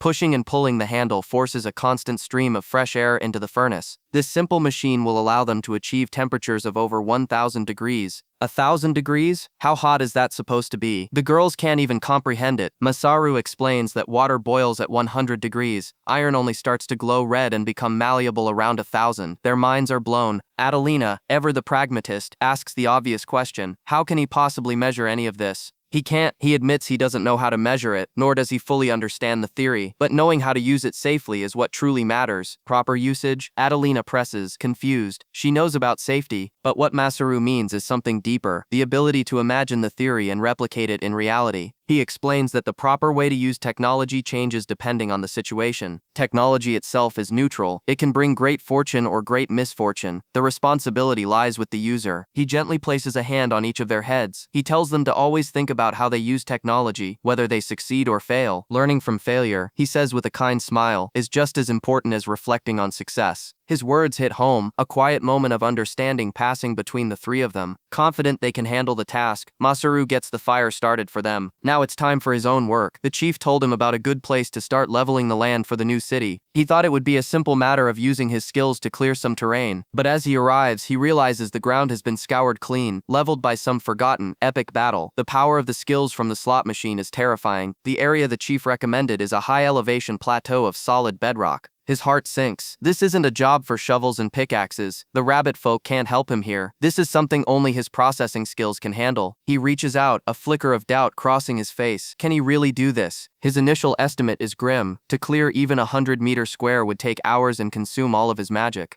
At this rate, just clearing the necessary land will take days, throwing the entire project off schedule. A wave of panic washes over him. What is he going to do? His gaze drifts north, towards the cliffs bordering the plateau, and then he sees it, a flicker of memory, an image from a gacha game on his phone. A jolt runs through him. How could he have forgotten? The one thing he's been searching for, his top priority since arriving in this world. He sprints to the edge of the cliff, his eyes wide with disbelief and hope. Slime-chan. It's not just one, it's a whole colony. An isekai adventure isn't complete without them, and right now they might just be the miracle he needs. The rabbit folk are practically beaming. They tell Masaru how grateful they are for everything he's done to help them and improve the village. The chief's trust is absolute. He tells Masaru that even now, as he's helping them build a city, they have complete faith in his actions. But that faith is immediately put to the test when Masaru unveils his latest project, a single quivering slime in in a wooden box. He cheerfully announces he'll be raising it in the village and asks for everyone's cooperation. The chief's face tightens. He asks if Masaru even knows what slimes are. They're magical beasts. Of course, Masaru knows. He lays out his plan to use them for garbage disposal and cleaning. He insists this one is a good boy, not aggressive at all. He just wants to do more research and learn about them. He explains that during his studies in Putarium, he read about non-hostile magical beasts, creatures that can be used as a resource, just like wood or stone. So the chief asks, he's going to verify that himself? Masaru smiles and says exactly, but inside his mind is screaming a single desperate thought: toilet. I want to make a toilet. The chief is floored. The idea of using magical beasts as a resource is completely foreign to him. Masaru lays out his next steps. He needs to test what the slime can digest as food, and more importantly, find a weakness so they can control it in the future. The chief, though hesitant, agrees to inform the village. Masaru then adds another item to his agenda: capturing and raising monitor lizards to bolster their food supply. What is this guy's brain even made of? And so begins Masaru's slime research diary. Subject: a translucent green magical beast, 60 centimeters in size. His first observation: it's a terrible climber. The creature struggles pathetically, sliding down any surface that's too steep.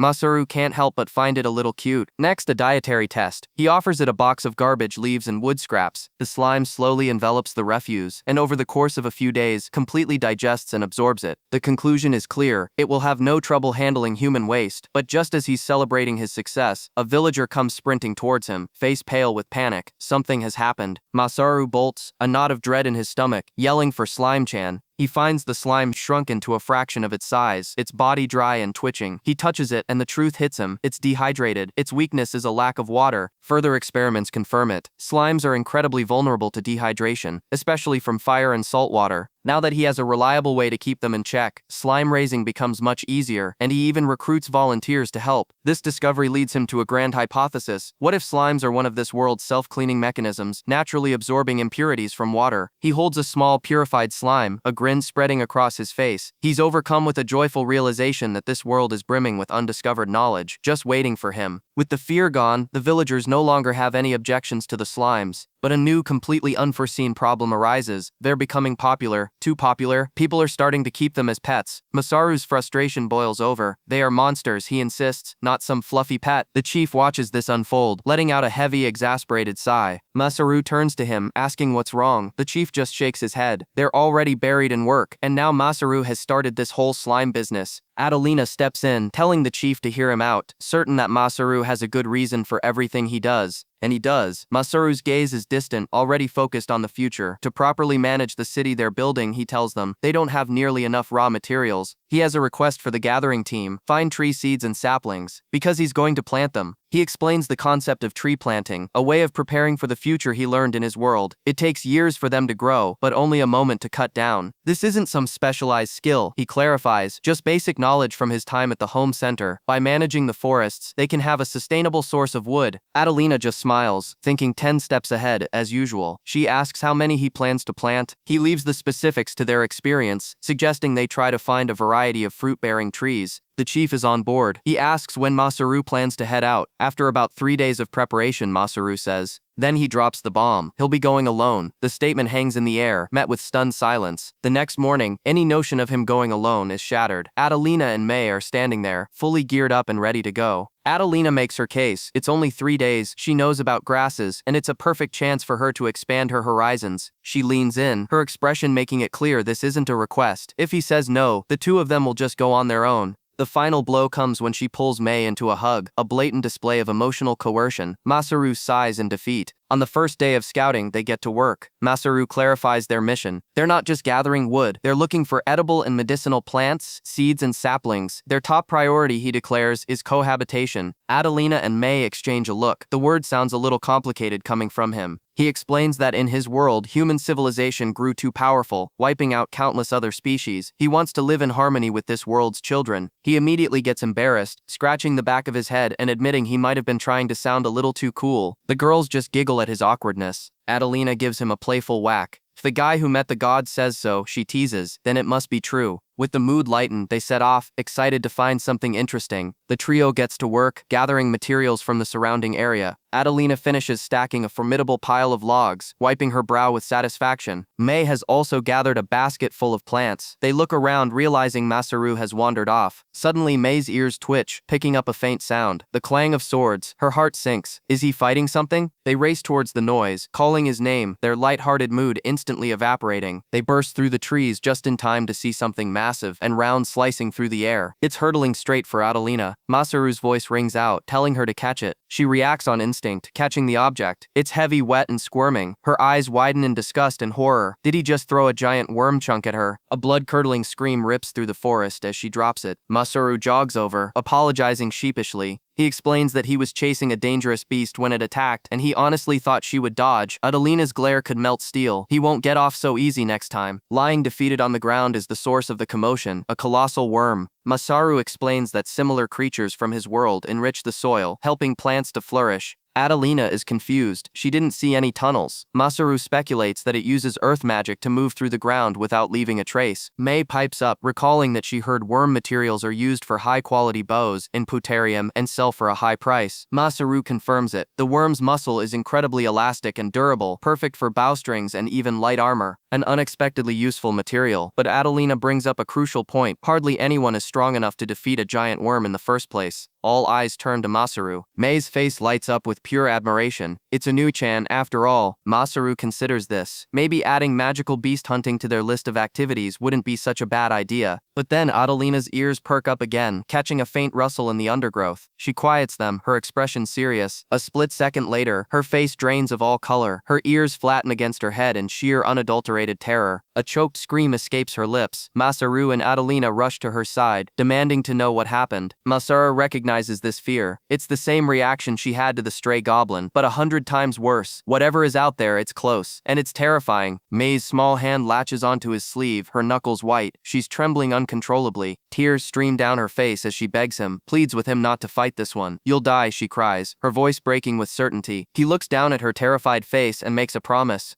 Okay, he says softly, I won't fight, but he can't just run blind. He gently takes her hand. At least tell me which direction it's in. He needs to see what they're up against. Her trembling finger points deeper into the woods. Masaru follows her gaze, his own sense of dread climbing. The sight that greets him chills him to the bone. A monstrous bear, impossibly large, has a horse-like creature in its jaws, shaking it like a rag doll. The beast's horrifying, maw-like face seems to fill his entire vision, and a single panicked thought screams through his mind. A monstrous mutated bear smashes through the trees, its roar tearing through the forest as it rampages forward. Masaru's blood runs cold, every instinct screaming at him to run as the four-limbed beast, dripping with saliva, thunders past him. He slides to a stop behind a thick tree, heart hammering against his ribs, gasping for air, just glad to be alive. Once the immediate terror subsides, his analytical mind kicks in. That was no ordinary bear. 4 limbs unnaturally tall, a magical beast. And the horse it was chasing, 6 legs abnormally large. He wonders if they were fighting over territory. Using his appraisal skill, he tries to get some answers from the carcass. The result comes back. An assault savanna horse, a mutated creature that accumulates magical energy. Its horn is harder than copper, but that just raises more questions. The bear was a terrifying creature, a predator. So why did it suddenly abandon its kill and leave? A single drop of water on his hand provides the answer. It's starting to rain. This changes everything. He needs to regroup with May and Adelina immediately and report this to the chief. Back at the makeshift village, the rain is now pouring down.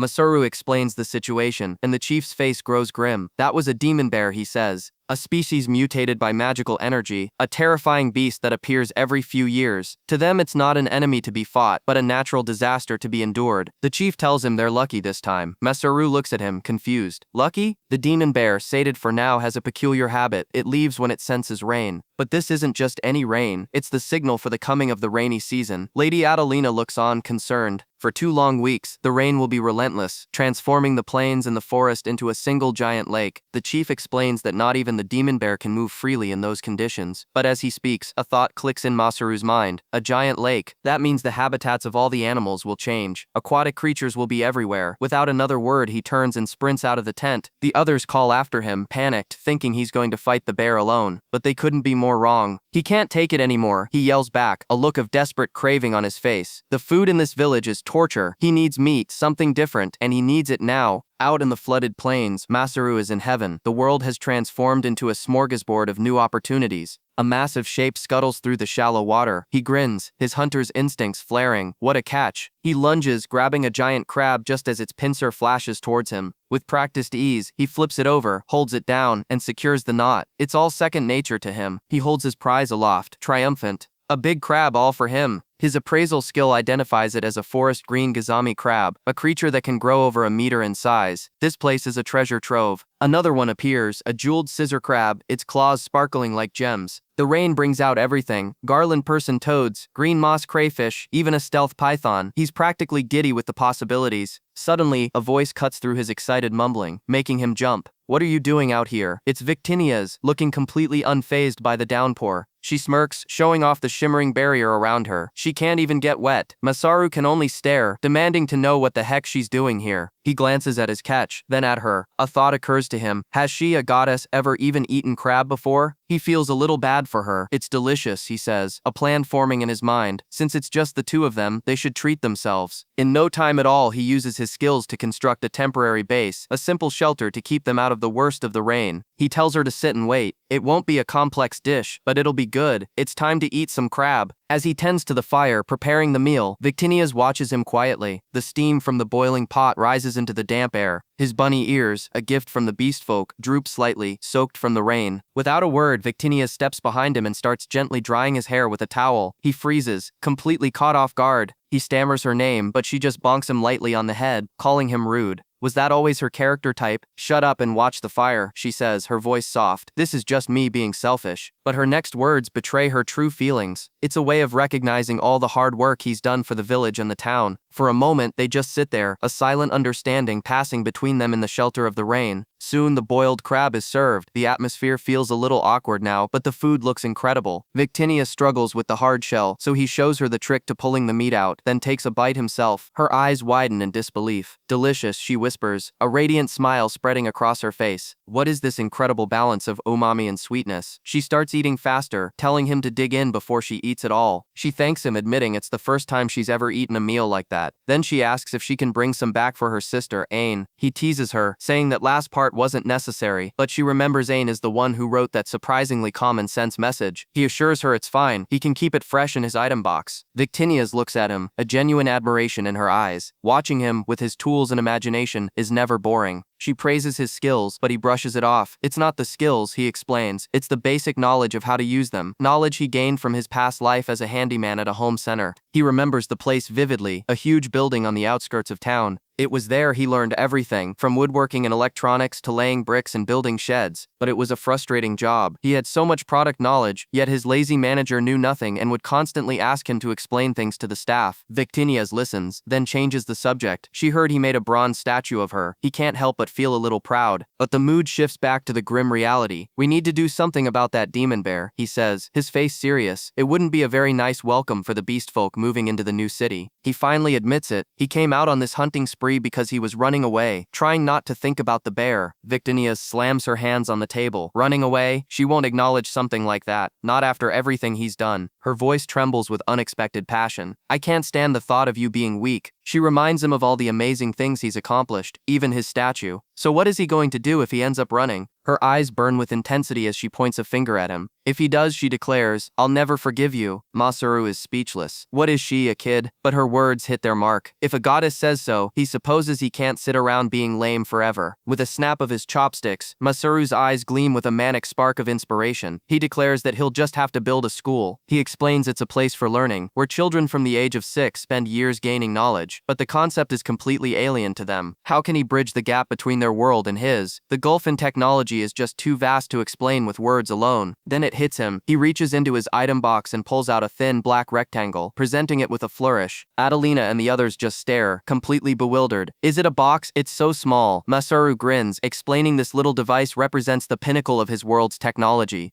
A flicker of panic crosses his face. He forgot to charge it, but because time is frozen inside his item box, the battery is still full. The screen glows to life. He tells them this amazing item lets you talk to people far away. Not only that, it can take pictures, record videos, and play tens of thousands of songs. It can even access something called the internet, a repository of knowledge like a massive infinite dictionary. Their faces are blank with confusion. Realizing he's getting nowhere, he decides a demonstration is in order. He pulls them in close, and with a tap, captures a perfect image of the three of them, their stunned faces immortalized on the screen. He then shows them its other wonders, music that fills the air from nowhere, and a calculator that solves problems in an instant. The children are utterly captivated, but as the fun continues, a cold realization washes over Masaru. He got too comfortable, too carried away. This isn't a game. He can't just drop advanced knowledge on them. They lack the foundation. Education isn't the issue if they don't even have the basic principles. He needs to understand magic. He clears his throat, calling out to the goddess he knows is listening. Hey Victinias, what exactly is Erisephyra? The goddess materializes beside him instantly, a smug look on her face. That's simple, she says. It means you are someone who can use magic. Masaru recoils in shock. He accuses her of tricking him, saying he thought she was already watching. Flustered, she denies it, but he presses on, reminding her that he can only use healing magic. But Victinias isn't finished. She reminds him of the duel with Lancelot, when he unconsciously reinforced his sword with magic. And what about the fight against the bandits in the mountains? She asks pointedly. You were using your skills then, weren't you? She explains that the skills granted by the gods are shaped by the user's own mind. For Masaru, a man from a world of convenience, his power manifests through his knowledge of home improvement and video games. So all this time, he wasn't just using game-like abilities, he was unknowingly a mage. Masaru processes this, realizing that even his healing requires actual medical knowledge to be effective. It all clicks into place. The strange, overly specific slot skills he received finally make sense. He asks her what he needs to do to use magic consciously. Victinias leans in, her voice serious. She asks if he remembers the feeling of magical energy flowing through his body when he activates a skill. That, she explains, is the key. He must learn to feel that flow, to strengthen it, to control it. That is the fundamental principle of using magic. He agrees to try, and she gives him a thumbs up, but there's a nervous tremor in her gesture. She's sweating, insisting she's not scared of being scolded by Hera or anything. Her concern is touching, but she quickly masks it with a light punch, telling him not to get carried away. Then she admits the real reason. It's because her younger sister, Erisephyra, is the goddess of magic. As the older sister, this is the least she can do. Seeing this unexpected vulnerable side of her, Masaru smiles. He has no complaints about her stepping up. And so, his research into magic began. As he trained, the village completed its defenses against the demon bear. A period of peace settled over the camp. But the peace is frustrating for Masaru. He spent all this time preparing, and the bear never even showed up. The others try to reassure him that it's a good thing, but he knows the threat will just return next year. They have to be ready. The village elder marvels at the arrows Masaru designed, now standard issue for the hunters. He explains the brutal logic behind them. He added backward-facing barbs. Once they pierce a target, they're nearly impossible to remove. And when you add poison to the tips, they become terrifyingly lethal. The girls look at him, a flicker of fear in their eyes. The weapons you make are merciless, Adelina says. He just shrugs. When you're fighting for your life, you do what's necessary. The hunters are equally impressed with the new worm bows he crafted. Their power is on a whole other level. But there's a catch. The bowstring is incredibly tough, the draw weight immense. Even the village's strongest warrior strains, barely able to pull it back. Their stats just aren't high enough to use the weapons Masaru built for them. Masaru steps forward to demonstrate. He draws the bowstring with effortless grace, the motion fluid and powerful. With a sharp release, the arrow is loosed. He explains that he's reinforcing the arrow with magic, a feat that makes the others stare at him like he's some kind of monster. The arrow slams into the training wall with enough force to shatter wood, embedding itself deep. Everyone is speechless, but their stunned silence is broken by a distant sound. A flock of birds suddenly takes to the sky. Something is wrong. A frantic shout comes from the lookout post. Emergency! Near the north cliff, demon bears, they're coming. A deafening roar echoes from the cliffs, shaking the very ground they stand on. Panic begins to spread, but Masaru's focus sharpens. He listens intently. That roar, it doesn't sound like a simple threat. It sounds like the beast is in pain, already wounded. The chief turns to him, his face a mask of desperation and hope. Masaru, can you do it? A predator's grin spreads across Masaru's face. You bet I can. He immediately takes command. The hunting team will come with him. Everyone else is to man the defense wall and begin evacuation procedures. He turns to Lilia, his expression softening for just a second. I'm leaving the village to you. He gives her head a gentle pat, a silent promise to return, his eyes burning with resolve. One of the hunters lets out a war cry. For the peace and safety of this village, this is our first demon bear hunt. And with that, Masaru leaps forward, charging headfirst toward the sound of the beast. The hunt has begun. From the clifftop, the girls watch the battle begin, one of them trying to reassure a terrified Mei-chan that everything will be alright, that Masaru will handle it. Mei-chan forces a smile, her voice trembling as she says she has faith in her big brother, but her eyes betray her deep-seated fear. Down below, the monster they face is a nightmare of muscle and claws, its rage palpable. Masaru stares it down, a cold sweat on his brow. He can tell it's furious, and he knows exactly why. His prediction was dead on. His first shot hit its eye, blinding it with pain and drawing its full, undivided attention. The archers are in position, waiting for his signal. The strategy is brutally simple. The hunting squad will rain arrows from above, keeping it distracted while Masaru acts as the bait, luring the enraged beast into a trap zone they prepared just for this moment. There is no room for error. If they fail, the village is annihilated. With a sharp motion of his hand, he gives the order. First volley, ready. The air whistles as dozens of arrows arc through the sky. Mission start. The shafts find their mark, sinking into the demon bear's thick hide and turning its rage into a focused, murderous storm directed right at Masaru. It shrugs off the volley, a walking pincushion of death that doesn't even seem to slow down. Claws tear through the earth as it charges, ignoring the arrows peppering its back. Masaru braces himself, sword at the ready. The real fight begins now. He breaks into a sprint, taunting the monster, telling it to catch him if it can. This is a game of tag where the price for being caught is his life. A colossal claw swipes through the air where he was a second ago, carving deep gouges in the rock. He dodges just in time, his heart pounding in his chest. But something is wrong. The arrows hit, he saw them. So why isn't the bear slowing down? What's going on? Then he remembers the poison, a special concoction he prepared from ground toads, applied to every single arrowhead. Its effectiveness depends on the target, but there's no doubt it should be having some effect by now. He signals for the second volley. The bear roars as another wave of arrows slams into it, finally showing signs of pain. The sky darkens with shafts. The beast is riddled with arrows, its massive body staggering under the relentless assault. It finally collapses, twitching on the ground. Masaru watches, breathing heavily, as the light fades from its eyes.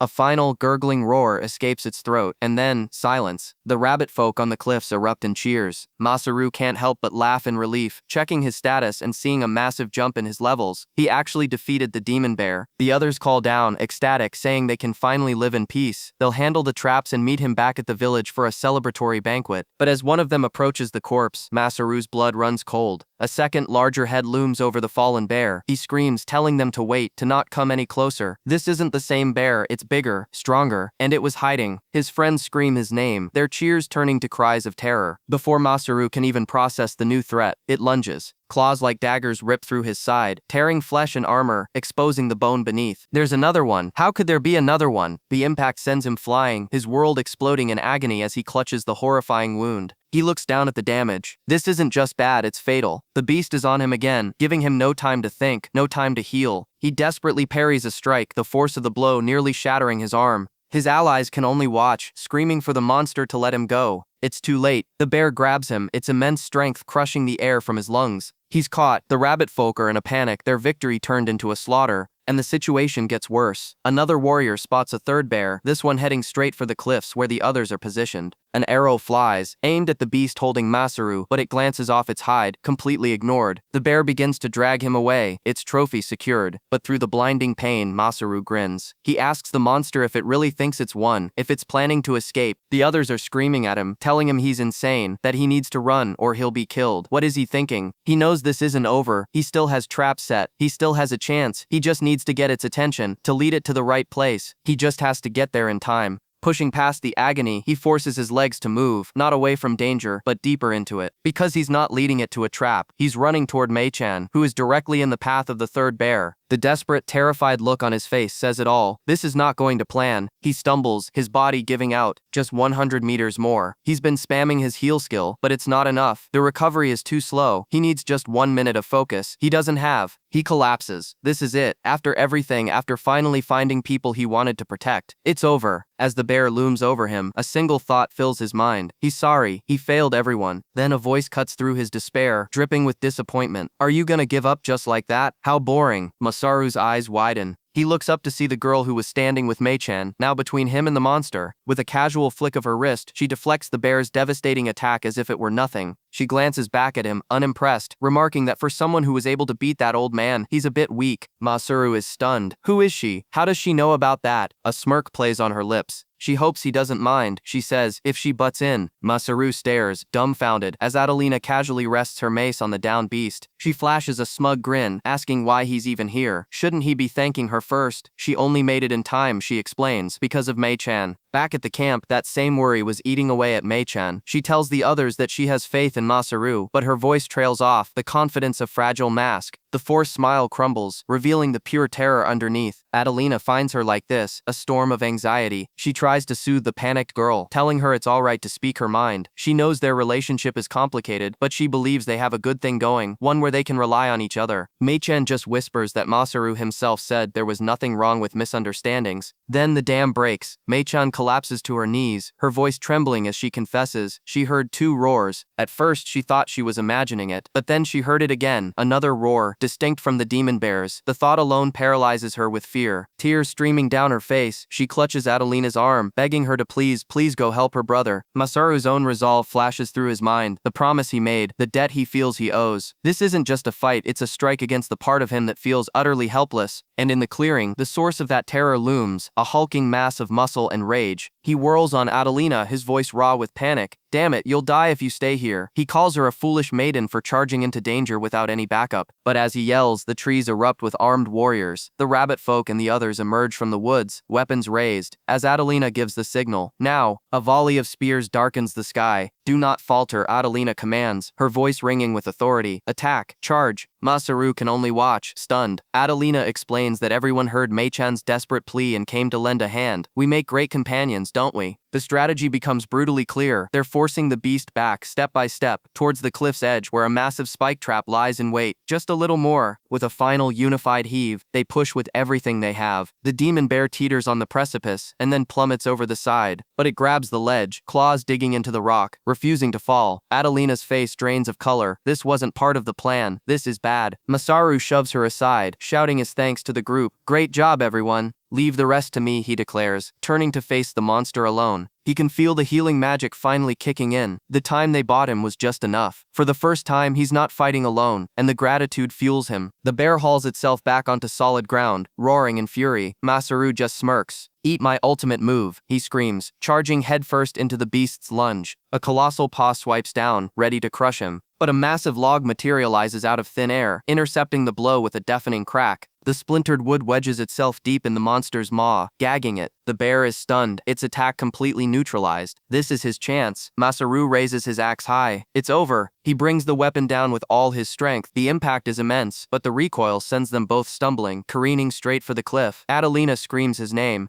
As they fall through the air, Masaru's focus is absolute. With this, it's over. He twists his body, using their combined momentum to aim the bear's descent. Checkmate. The demon bear lands first, impaled on the giant spikes with a sickening crunch. Masaru follows, tumbling through the rock shrapnel, falling directly into the pit of death. Is this his plan? To sacrifice himself to take the monster down? He offers a silent apology to the beast as Adelina watches, helpless and horrified. The trap was absolute, a guaranteed kill zone. The bear's body gives one last twitch and goes still. Adelina's heart stops. No way, she screams his name, demanding an answer that doesn't come. She crawls to the edge, peering into the abyss, her voice cracking as she calls for him again, and a voice from below calmly replies that he can hear her. Why are you acting as if I died or something? He's alive, battered, bruised, but grinning up at her from the bottom of the pit. Relief washes over the entire group as they rush to see for themselves. Adelina promptly jumps down and slugs him. What were you thinking? We all thought you were dead. He just groans, complaining that it's her fault for making him worry. One of the warriors pieces it together. He must have summoned another log while he was falling to cushion the impact. Adelina smirks, realizing the same log that saved him from the bear's attack also saved him from the fall. Masaru agrees. They're pretty reliable things. The camp erupts in cheers. We won. The demon bear is dead. Masaru lets out a long breath, his eyes fluttering closed. I see, so we won. And then he just slumps over. He's completely unconscious, a soft snore escaping his lips. Are you kidding me? He just fell asleep? The others stare in disbelief, the tension finally breaking into exasperated sighs. Adelina can't help but smile. Well, she thinks, that's just like you. She looks down at his sleeping face, a sense of peace settling over her.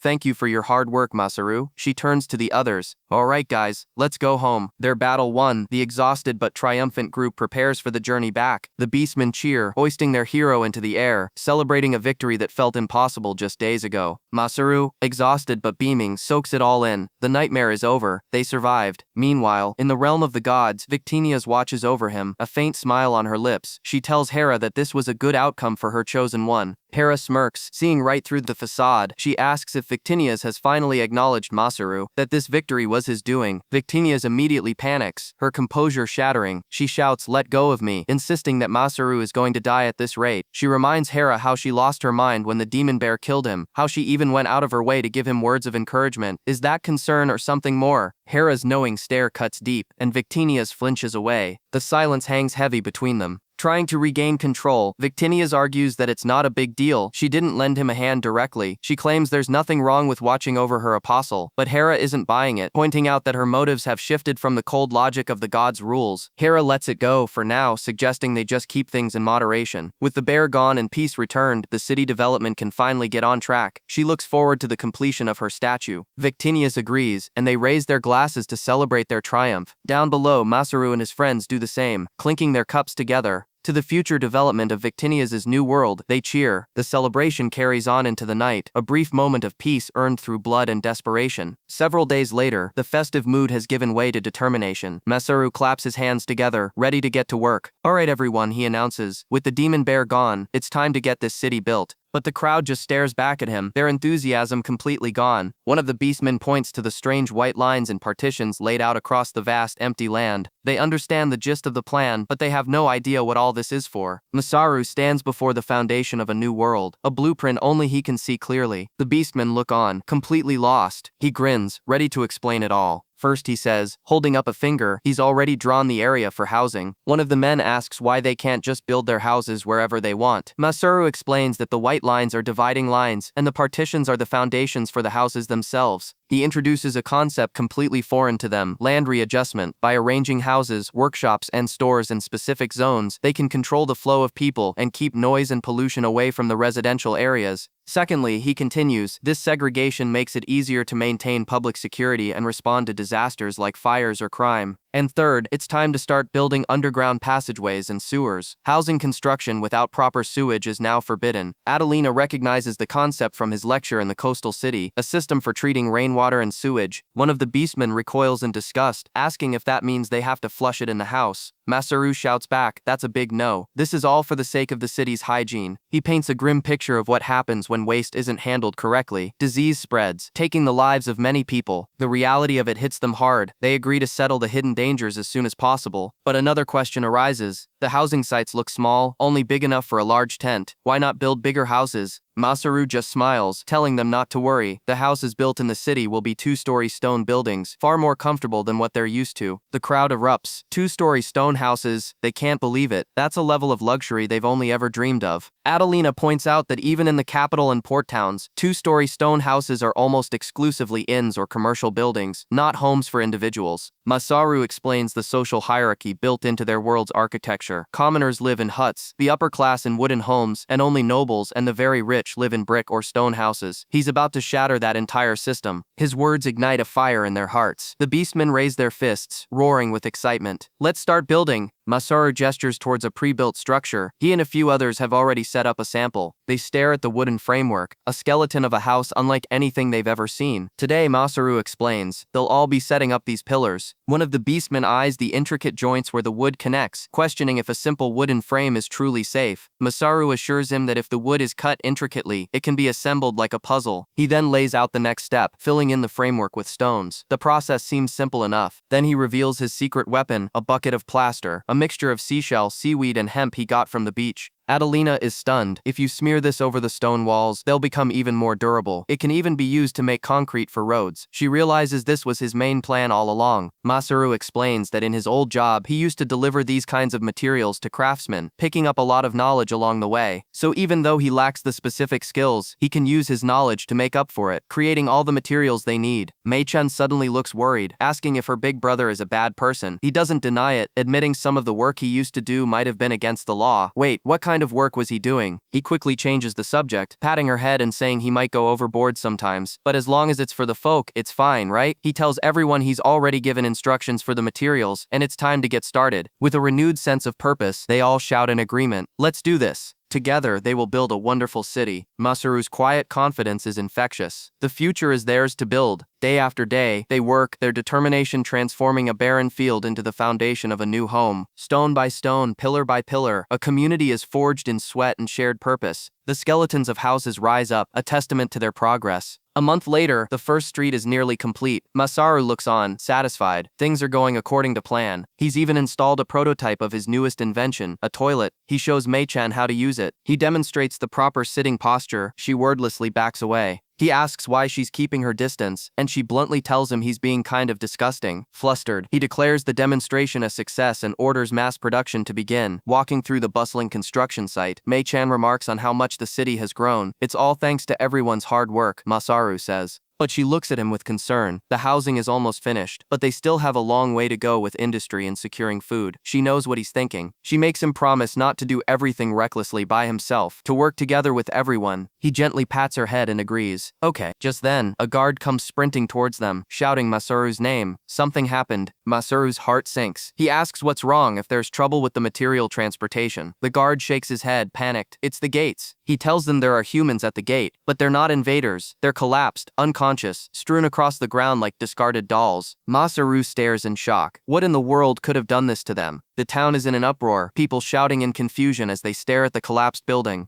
Masaru's heart pounds in his chest as he hears the news. The humans who collapsed the building are the very same ones from the post town. He remembers them clearly, the ones they expelled. That armor, it's unmistakable. Inside, the tension is thick. These aren't just any ruffians, they're knights of the Grata's kingdom. Trouble has officially arrived. The lead knight, a weary-looking man named Freed, introduces himself and his men from the Kingsguard chivalric order. The young man they brought in, sleeping on the bed, is named Gold. The elder of the Rabbitman tribe thanks them for their help, but Masaru's mind is racing. The Kingsguard? Are their ranks even higher than Lancelot's? Freed is surprised to see Masaru using healing magic, asking for his name. Masaru simply introduces himself, but before the conversation can continue, a boisterous young woman bursts in, introducing herself as Adelina, the niece of Lancelot himself. She scolds the knights for not recognizing the goddess who saved them. The knights are floored. Lancelot's niece? Here, tales of his bravery have even reached the capital. Freed explains that just like in the post town, beastmen have been attacking their city, straining their newly formed friendly relations. The elder assures him that lending a hand to those in trouble is what they do. He's learned from Masaru not to lump all humans into the same group.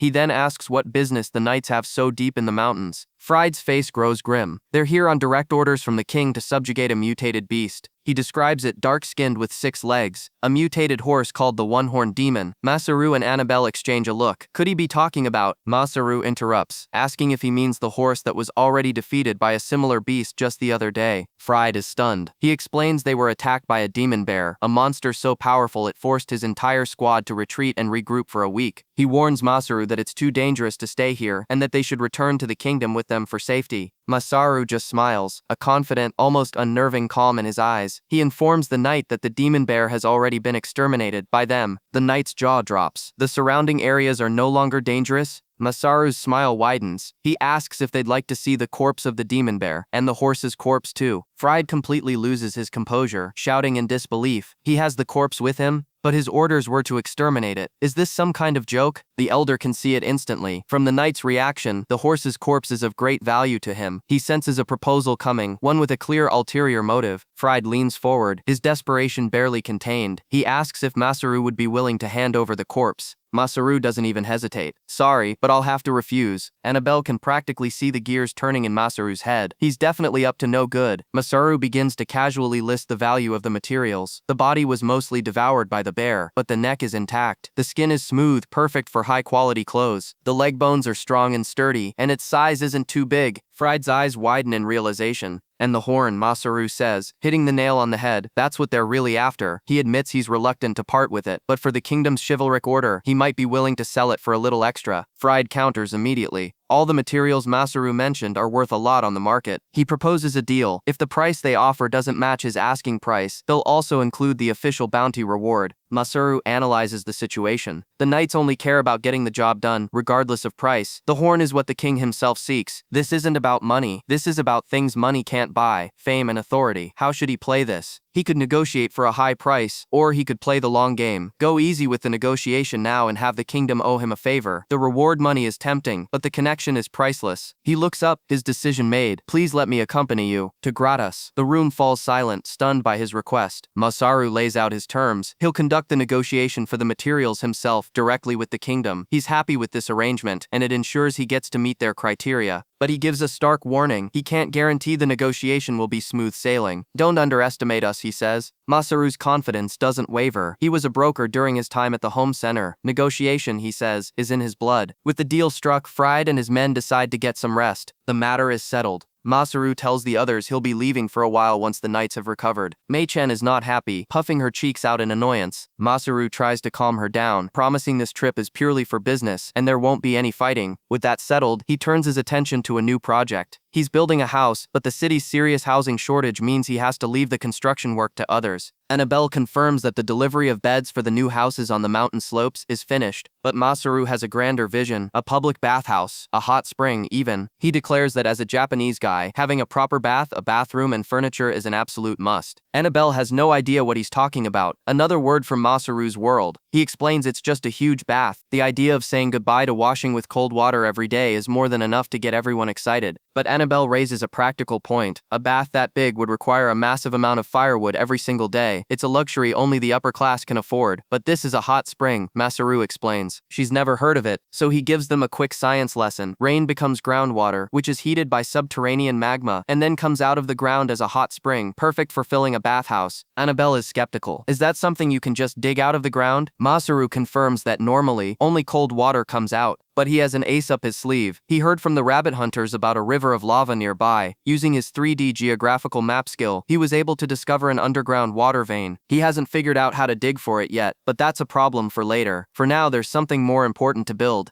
Adelina reminds him of his promise, the goddess's statue and her shrine. Mei-chan agrees enthusiastically. They have to build the goddess's residence. Masaru sighs. It's fine, the goddess will wait. But the girls are insistent. They have to build it, and they have to do it soon. Annabelle offers a compromise. She wouldn't mind doing it now. Just then, a gentle voice fills the room. Greetings, Masaru-san. A radiant woman appears out of thin air, explaining she skipped her work to come visit. It's the goddess Victinius herself, and she does not look pleased to have been put on the back burner, pinching Masaru's cheek. Her divine presence seems to have a strange effect on the others. Adelina is ecstatic, explaining that this is the goddess from the legends, and her envoy is the owl. She wants to introduce Masaru properly. The goddess introduces herself as Isla Saphira. It's a pleasure to finally meet you, Masaru-sama. What in the world is a goddess doing here? Masaru wastes no time, asking the woman point blank if she's Isla Saphiral, Victinia's sister. She confirms with a knowing smile, her voice smooth as silk. She's heard all about Masaru's efforts, how he's helping guide this world toward a brighter future. The praise feels heavy and Masaru doesn't know how to react. Isla says it's a pleasure, but her tone shifts, becoming more serious. There's something else she wants to discuss, an idea she had after receiving his message. But before she can elaborate, Victinius claps her hands together, interrupting with a cheerful shout. Hey, you guys, let's save the difficult stuff for later and just have a nice chat first. A swirling vortex of darkness opens beside her. In an instant, the world dissolves and reforms around them. They're seated at a table, a full tea service already waiting. Masaru's head spins. What just happened? He notices the details instantly. The number of cups, the placement, all perfectly arranged. He asks if she used her dimensional storage skill. Isla just smiles, confirming it. It's a misconception, she says, to think a skill can only be used for one purpose. In this world, there are no absolutes. Skills are meant to be used in whatever way best suits the user. Masaru understands. She's saying his unconventional methods are a strength, which is precisely why she hopes he'll continue his development projects. But the serious mood is shattered when the girls bring up the statue again. Suddenly, both goddesses are leaning across the table, their eyes wide with a desperate, frantic energy. It is necessary, right? The other girls are just as swept up in the moment, buzzing with excitement about seeing statues for both the older and younger sisters. The conversation quickly turns to reference photos. Masaru offers to send some he took with his status screen, but admits he only has frontal shots. The girls erupt, demanding he get to work on more angles immediately. Then he sends it. A picture of Anne, red-faced in a bunny girl outfit, from her punishment. The others stare in stunned silence. They explode, shouting at him to delete the picture right now. But Masaru just smirks. It'd be a waste not to use it as material, he says coolly. Besides, to make the statues, he'll need their numbers. They're 3 sizes, to be exact. He lays the bait perfectly, noting that everyone will see the final product anyway. He claims he doesn't mind either way. The goddesses are a flustered, furious mess. To use such underhanded methods to learn a maiden's secrets, it's shameless. Isla's eyes flash with divine anger. She will deliver the punishment herself. A blinding sphere of energy erupts from her hand. What is this? Masaru is blown off his feet, slammed by a wave of magical power denser and more terrifying than anything he's ever felt. This is the real deal. A colossal pillar of light rips through the sky, a beacon of raw destruction visible from all over the settlement. The girls scream his name, their faces pale with terror. Is Oni-chan still alive? He is, barely, lying in a smoking crater. He survived the blast. Isla looks down at the devastation, a horrified whisper escaping her lips. Masaru, covered in soot, can only come to one conclusion. He really doesn't understand the heart of a goddess at all. The explosion has drawn the entire village. As the crowd gathers, Victinius raises her voice, telling them all to hold their horses. She and her sister, the distinguished goddesses of this world, have just descended. The villagers are in awe. The goddesses are here,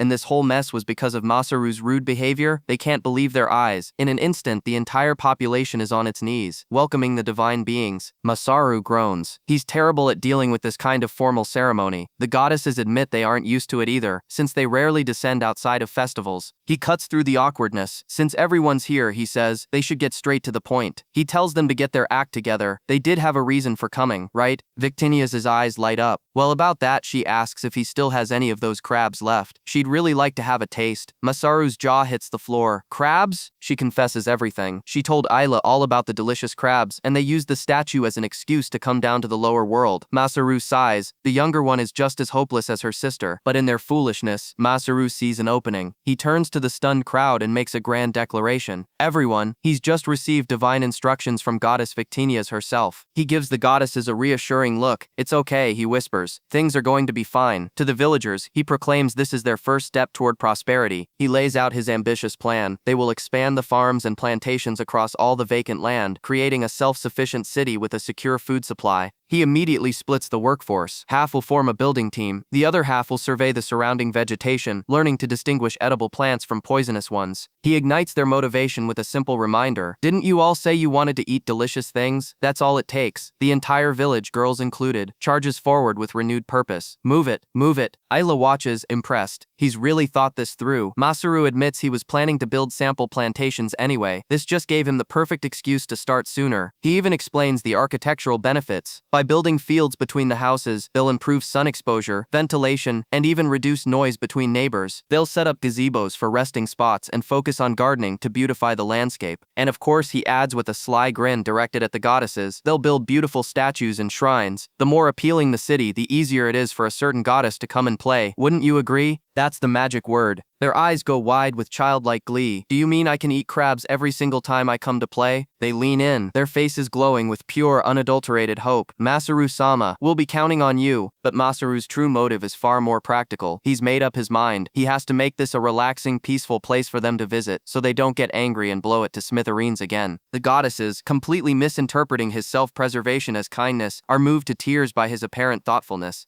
And for some reason, watching them cry with joy fills him with a mysterious, crushing guilt. What is this feeling? He caves completely, promising to treat them to a crab feast whenever they visit. Their cheers echo through the bustling town. Once the development plan is in motion, Masaru turns back to the goddesses with a serious expression. He has a favor to ask of them both. They immediately get defensive, thinking he's about to bring up their measurements again. He quickly shakes his head, clarifying that he wants to ask Isla something about magic, a topic he brought up when they first met. Isla gives him a cheerful thumbs up.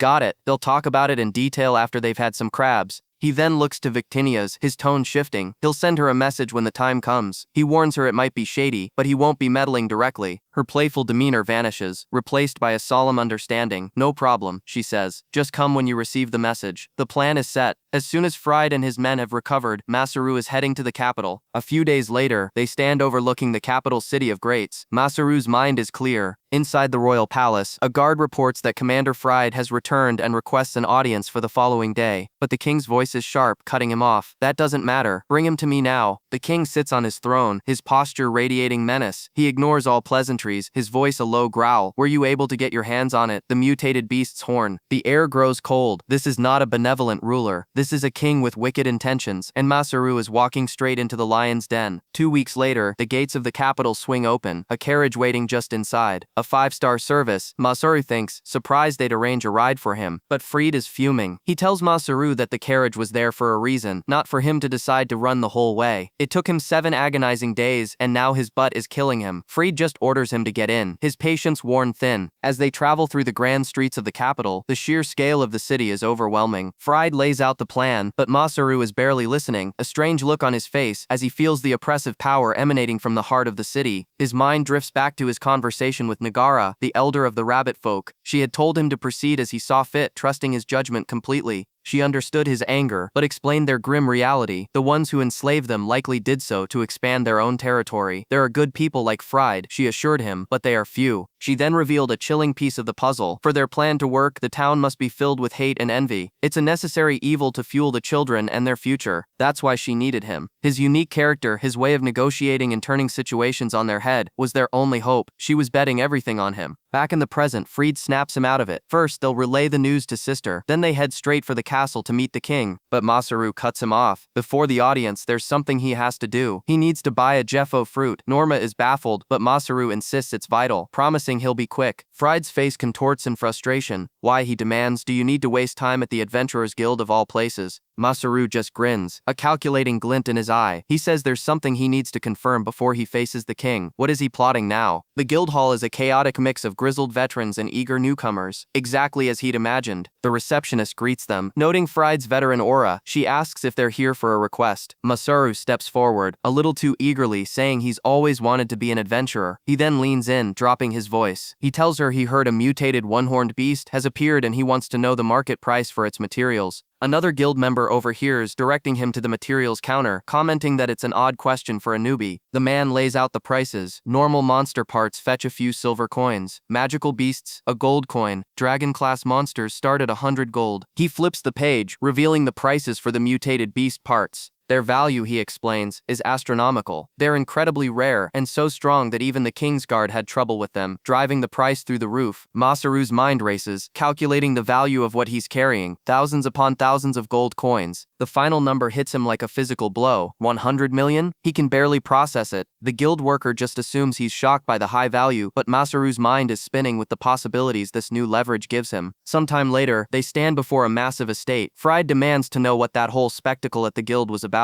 Masaru just giggles to himself, giddy with anticipation for his meeting with the king. Fried's patience is gone. He grabs Masaru, pleading with him to promise not to cause any trouble. Masaru looks genuinely hurt, asking why everyone automatically assumes he's a troublemaker. Fried just points a finger in his face, his expression dead serious. Don't. At the royal castle, the guards announce Fried's arrival. The heavy gates swing open, granting them an audience with the king. The throne room is a vast, echoing hall, designed to make any visitor feel small and insignificant. From high above, the king watches them approach, a silent, imposing figure on his throne. His eye snaps open. So he's the one they mentioned. Fried and Masaru kneel before the throne. Masaru is floored. This is him, the king of the human race. The sheer pressure radiating from the king is immense, and Masaru struggles to remain kneeling. He tells himself to hold it together. He can't show weakness, not when he has a trump card. Then he stands. I refuse, he declares, his voice ringing through the silent hall. Fried and the guards look on in pure horror. The king addresses the peasant who dares to stand. Masaru introduces himself with audacious familiarity. The king, surprisingly, seems amused, introducing himself as Oratas. He likes Masaru's insolence. He announces that, because he is in a good mood, the boy's transgression is pardoned, but his eyes narrow, a cold edge creeping into his voice. He warns Masaru to be careful. If his good mood is ruined, the consequences will be unimaginable. With the threat hanging in the air, the king turns to Fried and commands him to give his report. Fried explains the situation with the beastmen, and how Masaru was tasked with bringing the materials from the mutated beast they defeated. The king praises Fried, then tells Masaru to present the offering. Masaru lifts the severed head of the massive beast, its single horn pointed toward the ceiling. The king smiles, a truly unexpected blessing. He tells Masaru to hand it over for a handsome reward. With a cheerful smile that doesn't reach his eyes, Masaru says no. The court erupts in shocked whispers. Masaru clarifies his position. This isn't an offering, it's a negotiation. He's here to conduct a trade. The king leans forward, intrigued. he can consider it a favor from him. His tone shifts, the temperature in the room dropping. A subject looks up to their liege. That is the natural order, and if a subject wishes to stand on equal footing, he has ways of reminding them of their place. A crushing pressure slams down on Masaru. The king's face twists in rage, demanding to know who gave this brat the gall to look down on him. It's the same terrifying aura he felt from Lancelot. Just as quickly, the pressure vanishes. The king leans back, apologizing. He muses that being a king is an unreasonable burden. He claims ignorance, saying a king is merely a supervisor chosen by the gods. Then he drops the bombshell. A little bird told me, he says, that you were so nervous during your own coronation, you kept stumbling over your name. Masaru's smirk returns, his eyes locking with the king's. What an interesting story, isn't it? A minister tries to intervene, but the king silences him with a raised hand. Wait, the king repeats, his mind racing. He rises from his throne and descends the steps, walking until he's face to face with Masaru. How could a commoner possibly know that? He seethes. Only a handful of people were there. He demands to know who the little bird was. Masaru's grin widens. Never mind who told me, he says. Let's start the main show. A sphere of pure black energy forms in his hand, and the king's eyes widen in utter disbelief. A blinding light engulfs the throne room, and from it, a figure emerges. The king can only stare, his face a mask of shock. Eza? A woman's voice echoes, saying she came as promised. The goddess Victinias materializes beside Masaru, playfully chiding him. Aren't you taking a goddess for granted, she teases, summoning me whenever you please. The king's mind reeled, his eyes wide with disbelief. He remembered seeing the goddess Victinias once, 30 years ago, a heavenly figure he'd witnessed from his knees. And now she was here in his castle, casually sipping tea with this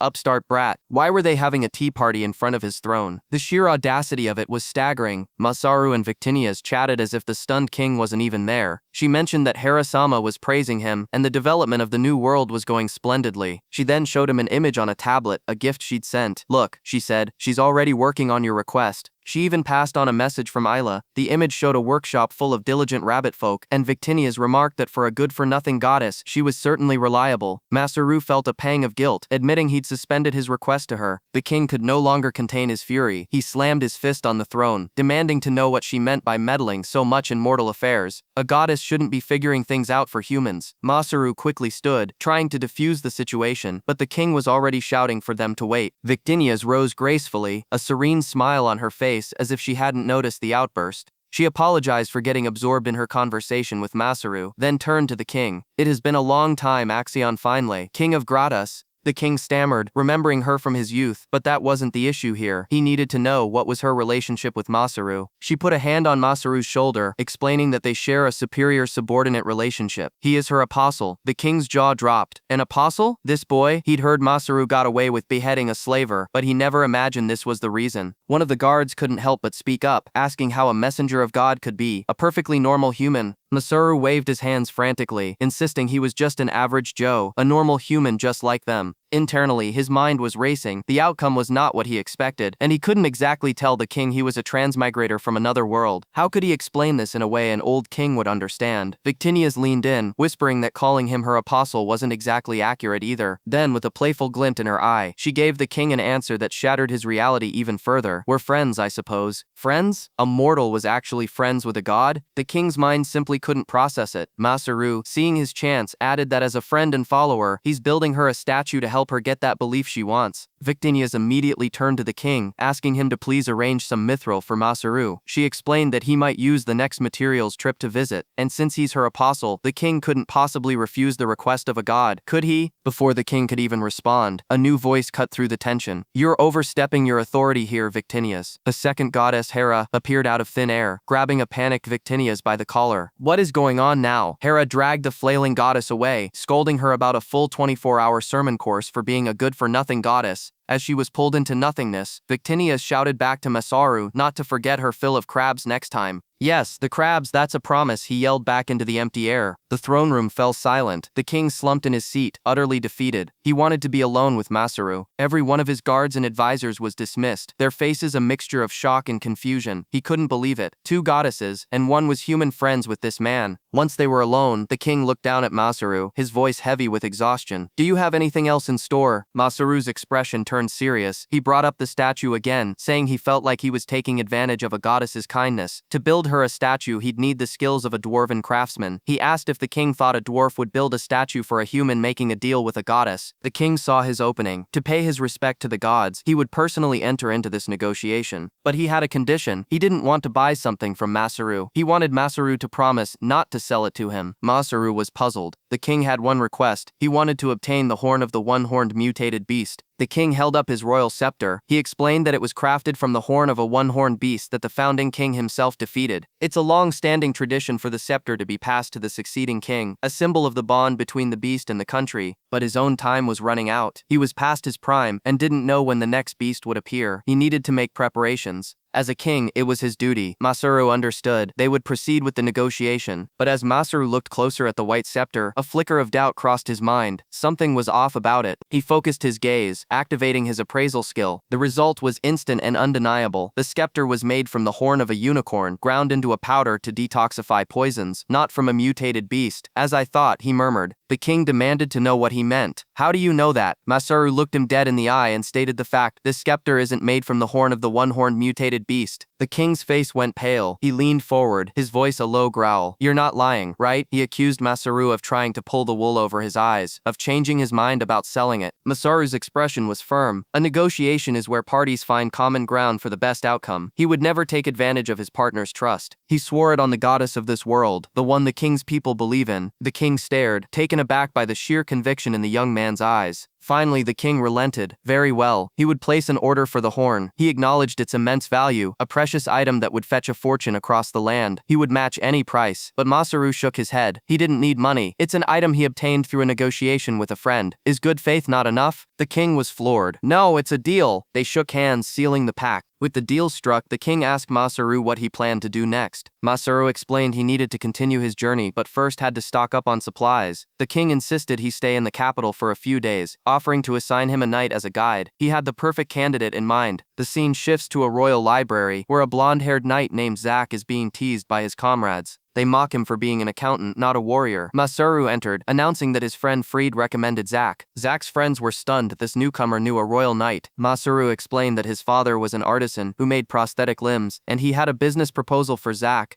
Masaru formally introduced himself, holding out the king's letter of recommendation. He would be in Zack's care during his stay, but he had another reason for seeking him out. In addition, he said with a grin, I'll be counting on you for the workshop. Zack stared back, completely bewildered. Huh? Just what are you talking about? Masaru's smile didn't waver, his plans already moving far beyond the king's throne room. Zack gets a pained look on his face, admitting he can get his friend a discount. He gestures towards a dilapidated building down the alley, offering a tour and even a place to stay. When Masaru asks why he'd go to such lengths, Zack just sighs. The moment they step inside, the smell of dust and decay hits them. The place is a disaster zone, with rubble and broken boards littering the floor. Masaru's eyes widen in disbelief. The store isn't just struggling, it's in ruins. He asks what on earth happened here. Zack hangs his head, admitting it's not a pretty sight. His father poured his soul into this place, but business is spiraling into oblivion. Masaru ignores the mess, his attention drawn to a single brick. He picks it up, and his appraisal skill floods his mind with information. This isn't just any brick, it's a masterpiece of clay, shale, and mud, fired to perfection. Impressive. He looks around, noticing the neatly cut logs and uniformly sized stones. Zack's father is a master craftsman, no doubt about it, but when it comes to business, the man is utterly, hopelessly clueless. Zack figures his dad is out back, lost in his work, probably burning more bricks. Masaru cuts him off, saying he needs to have a serious talk with the man before any business can happen. He tells Zack to lead the way. Zack calls out, announcing he's brought a customer. A gruff voice echoes from a crumbling wall, telling him to stop calling him dad and that he's inside. They find him sitting amongst his creations, a mountain of a man worn down by obsession. Zack immediately starts fussing over him, asking why he's working so hard when he's clearly unwell. The man just stares blankly, muttering that he doesn't have any money. Suddenly, his despair erupts into a raw scream. There's no money left, he bellows, his face contorted with anguish. Not enough to even eat tomorrow. Forget the damn bricks. Masaru recognizes the type instantly. A genius so consumed by his passion, he'd let his own family starve. A good-for-nothing father. What drives a man to ruin his own family for a craft? After the outburst, the old man slumps back down. Masaru asks what happened to his workers. The man admits they all left last month. He hadn't paid them in 3 months. The news hits Zack like a physical blow. He grabs his father, his voice trembling as he asks where his sister Diana is. The old man says she went out to earn money, and Zack's mind flies to the darkest possible conclusion. Is she selling her body? Nope, his father says flatly. She went to work for the rival workshop. The tension breaks. Zack collapses in relief, a weak smile spreading across his face. That's great, he whispers. But the relief curdles into fury. He lands a solid punch on his father's jaw, screaming at him for being so useless before telling him to just rest. As the family drama unfolds, Masaru calmly asks about their current stock of bricks. He asks about Diana's role, but the father just shrugs. He doesn't know. He claims it wouldn't matter anyway. Even if customers came, they couldn't sell a thing. Masaru presses him. Why wouldn't the best bricks in the capital sell? The old man scoffs, blaming the customers for being blind. Masaru shakes his head. It's not the customers, he says. It's the store. The impression it gives is horrible. He begins to lay out a new foundation, not of brick but of business sense. First, they have to fix the store's appearance. High-quality products mean nothing if they're sold from a glorified garbage heap.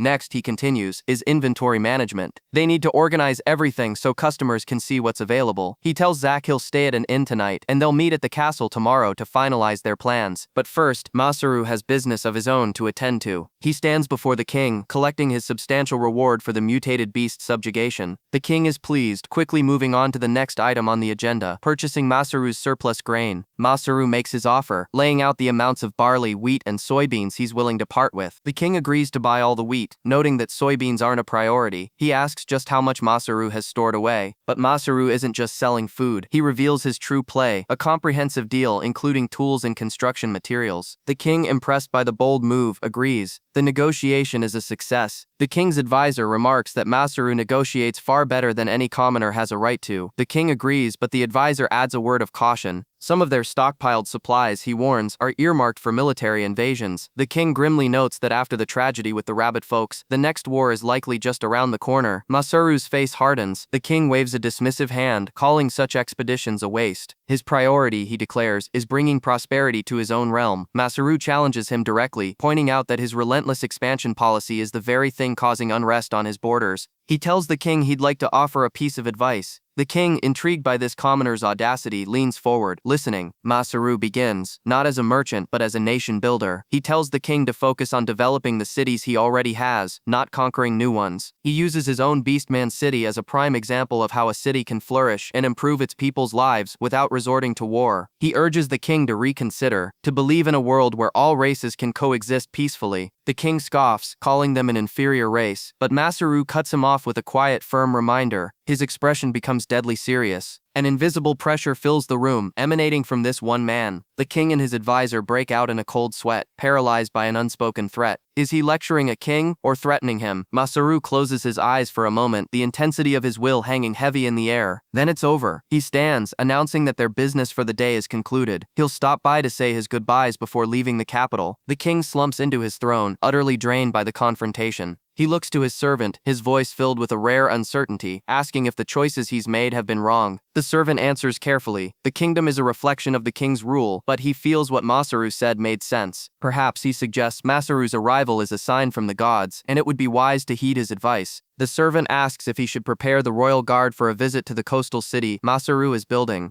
The king rises, a new resolve in his eyes. He gives a startling order. No shields, no swords. On this occasion they will bring pens. Back in the city, Zack thanks Masaru for his help, but as they approach the shop, Zack grows nervous, warning Masaru not to act rashly in front of his sister. Masaru seems offended, insisting he's a man of logic. Zack isn't convinced, worried about Masaru's tendency to speak his mind a little too freely. The door opens, and a young woman with a warm smile greets them. She introduces herself as Diana, Zack's sister. Masaru is immediately impressed by the sheer volume of supplies in the warehouse. Diana explains that their father, for all his faults, meticulously calculated their entire stock. She offers them a seat, but Masaru is already eager to inspect the goods. His mind races with possibilities, seeing not just raw materials, but potential. He's going to put every last bit of this to good use. He picks up a strange ceramic plate, as hard as steel. He asks Diana about it. She explains it was their father's invention from his time as a soldier. An incredible material, light and durable, but too expensive and difficult to mass produce. The conversation shifts to the family's dire finances. Diana's good cheer evaporates, replaced by a flash of anger. She reveals she had to kick her own father out yesterday for trying to mortgage the house to cover his debts. The number is staggering. They're drowning. Their only hope, she says, is a big customer who can clear out their inventory. Masaru steps forward, his voice cutting through the despair. A big customer, he says, is exactly what they've found. The atmosphere in the room changes instantly. He tells them he needs to talk to them about something important. He holds up a finger. First things first, if he buys everything they have, will he get a discount? Zack and Diana explode with joy. A discount is the least they can do. This is a miracle, a blessing that will solve all their problems. With the purchase settled, a weight lifts from their shoulders. But Masaru isn't finished. He leans in, his expression turning serious, almost predatory. In exchange for saving them, will you guys listen to my proposal? He has their future in his hands, but what does he want in return? Masaru throws out a proposal, his voice cutting through the tension in the warehouse. He doesn't just want their supplies, he wants them. He asks Diana and her father to move to his city. Zack is stunned, asking what kind of proposal this is, but Masaru's gaze is fixed on Diana, his arms open wide in a gesture of grand invitation. The weight of the offer hangs in the air. This isn't just a business deal anymore, it's a life-altering decision. Diana immediately balks at the idea. Leave their home? Abandon the capital? She calls the proposal ridiculous, her voice sharp with disbelief. But Masaru clarifies, a confident smile playing on his lips. He's not talking about just any city. He wants them to help him build his new Beastman city. He needs them there. He lays out the terms, and they're almost too good to be true. 3 guaranteed meals a day, unlimited work, and even a job for their father making bricks. Diana stares, trying to find the catch. Is he serious? A Beastman city? The words themselves feel alien, dangerous. Zack voices the obvious concern. It's not that he's discriminating, but the place is unfamiliar, and there are almost no humans. It's a frontier town built for another race. Masaru is one step ahead. He'll get permission directly from the king to hire human craftsmen, specifically targeting those struggling financially. He's not just building a city, he's building an economy from the ground up. Aniel's eyes light up. This is a brilliant move to secure more manpower. Masaru's grin widens. With more people, the city's development will accelerate. He tells them to imagine the possibilities, pulling them into his vision. But would they really abandon their entire lives for a city that doesn't even exist yet? Diana hesitates, admitting they'd have to learn entirely new skills and techniques. Masaru simply tells her to think it over. Then he pivots back to the immediate problem, sweetening the pot. If they agree to his proposal, he'll give them a 10% discount on the supplies. Zack jumps at the chance to settle their debts, relieved he won't have to carry a mountain of gold through the streets. They rush off to the moneylender's office, a sense of dread hanging over Zack. He's terrified the man will pull some last-minute trick, a gut feeling he just can't shake. They bang on the door, only to be met by an annoyed shopkeeper complaining that he's already closed for the day. He assumes they're back to borrow more money, but his eyes land on Diana, and his demeanor instantly changes.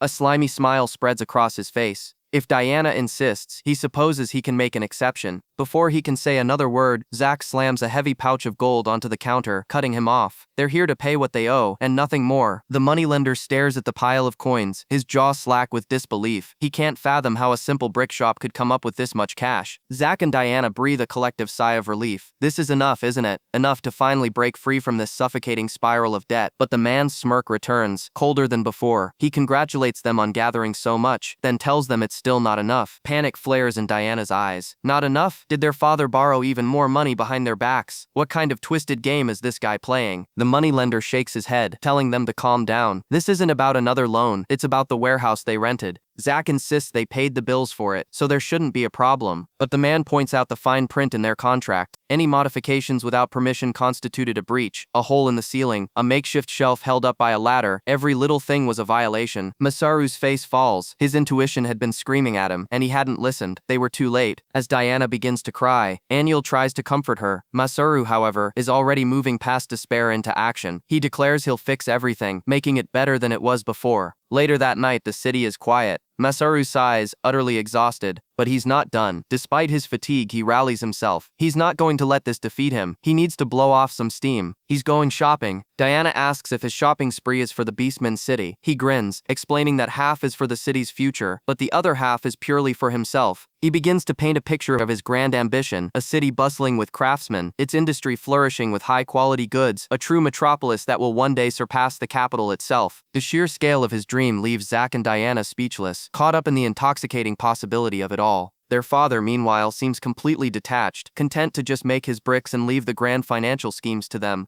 Diana turns away, a shadow crossing her face. She quickly dismisses it as nothing, but her forced smile doesn't hide the turmoil underneath. Something is clearly weighing on her mind. Masaru confirms he's heading out in the morning. Zack and Diana immediately offer to be his guides, to show him the best spots in the castle town's marketplace. Aniel grumbles that Masaru is even more of a handful than their own father, but Diana shushes her. This is an opportunity to introduce him to other local craftsmen. Diana claims she's just happy for a break from the accounting work, but her eyes betray a deeper motive. She adds that it might be fun to renovate the warehouse with Masaru before they leave, a final project together. A strange sense of finality hangs on her words. The next day, the marketplace is a whirlwind of activity. They dive headfirst into the chaos, exploring every stall and vendor. When they return, the room is overflowing with an absurd amount of purchases. Aniel stares in shock, wondering how he could have possibly bought this much. There are vegetables, spices, tools, and then there are the animals. First, a creature Zack has never seen before, a green goat called a widow goat. Masaru proudly reveals a whole menagerie of mutated beasts from the Adventurers Guild.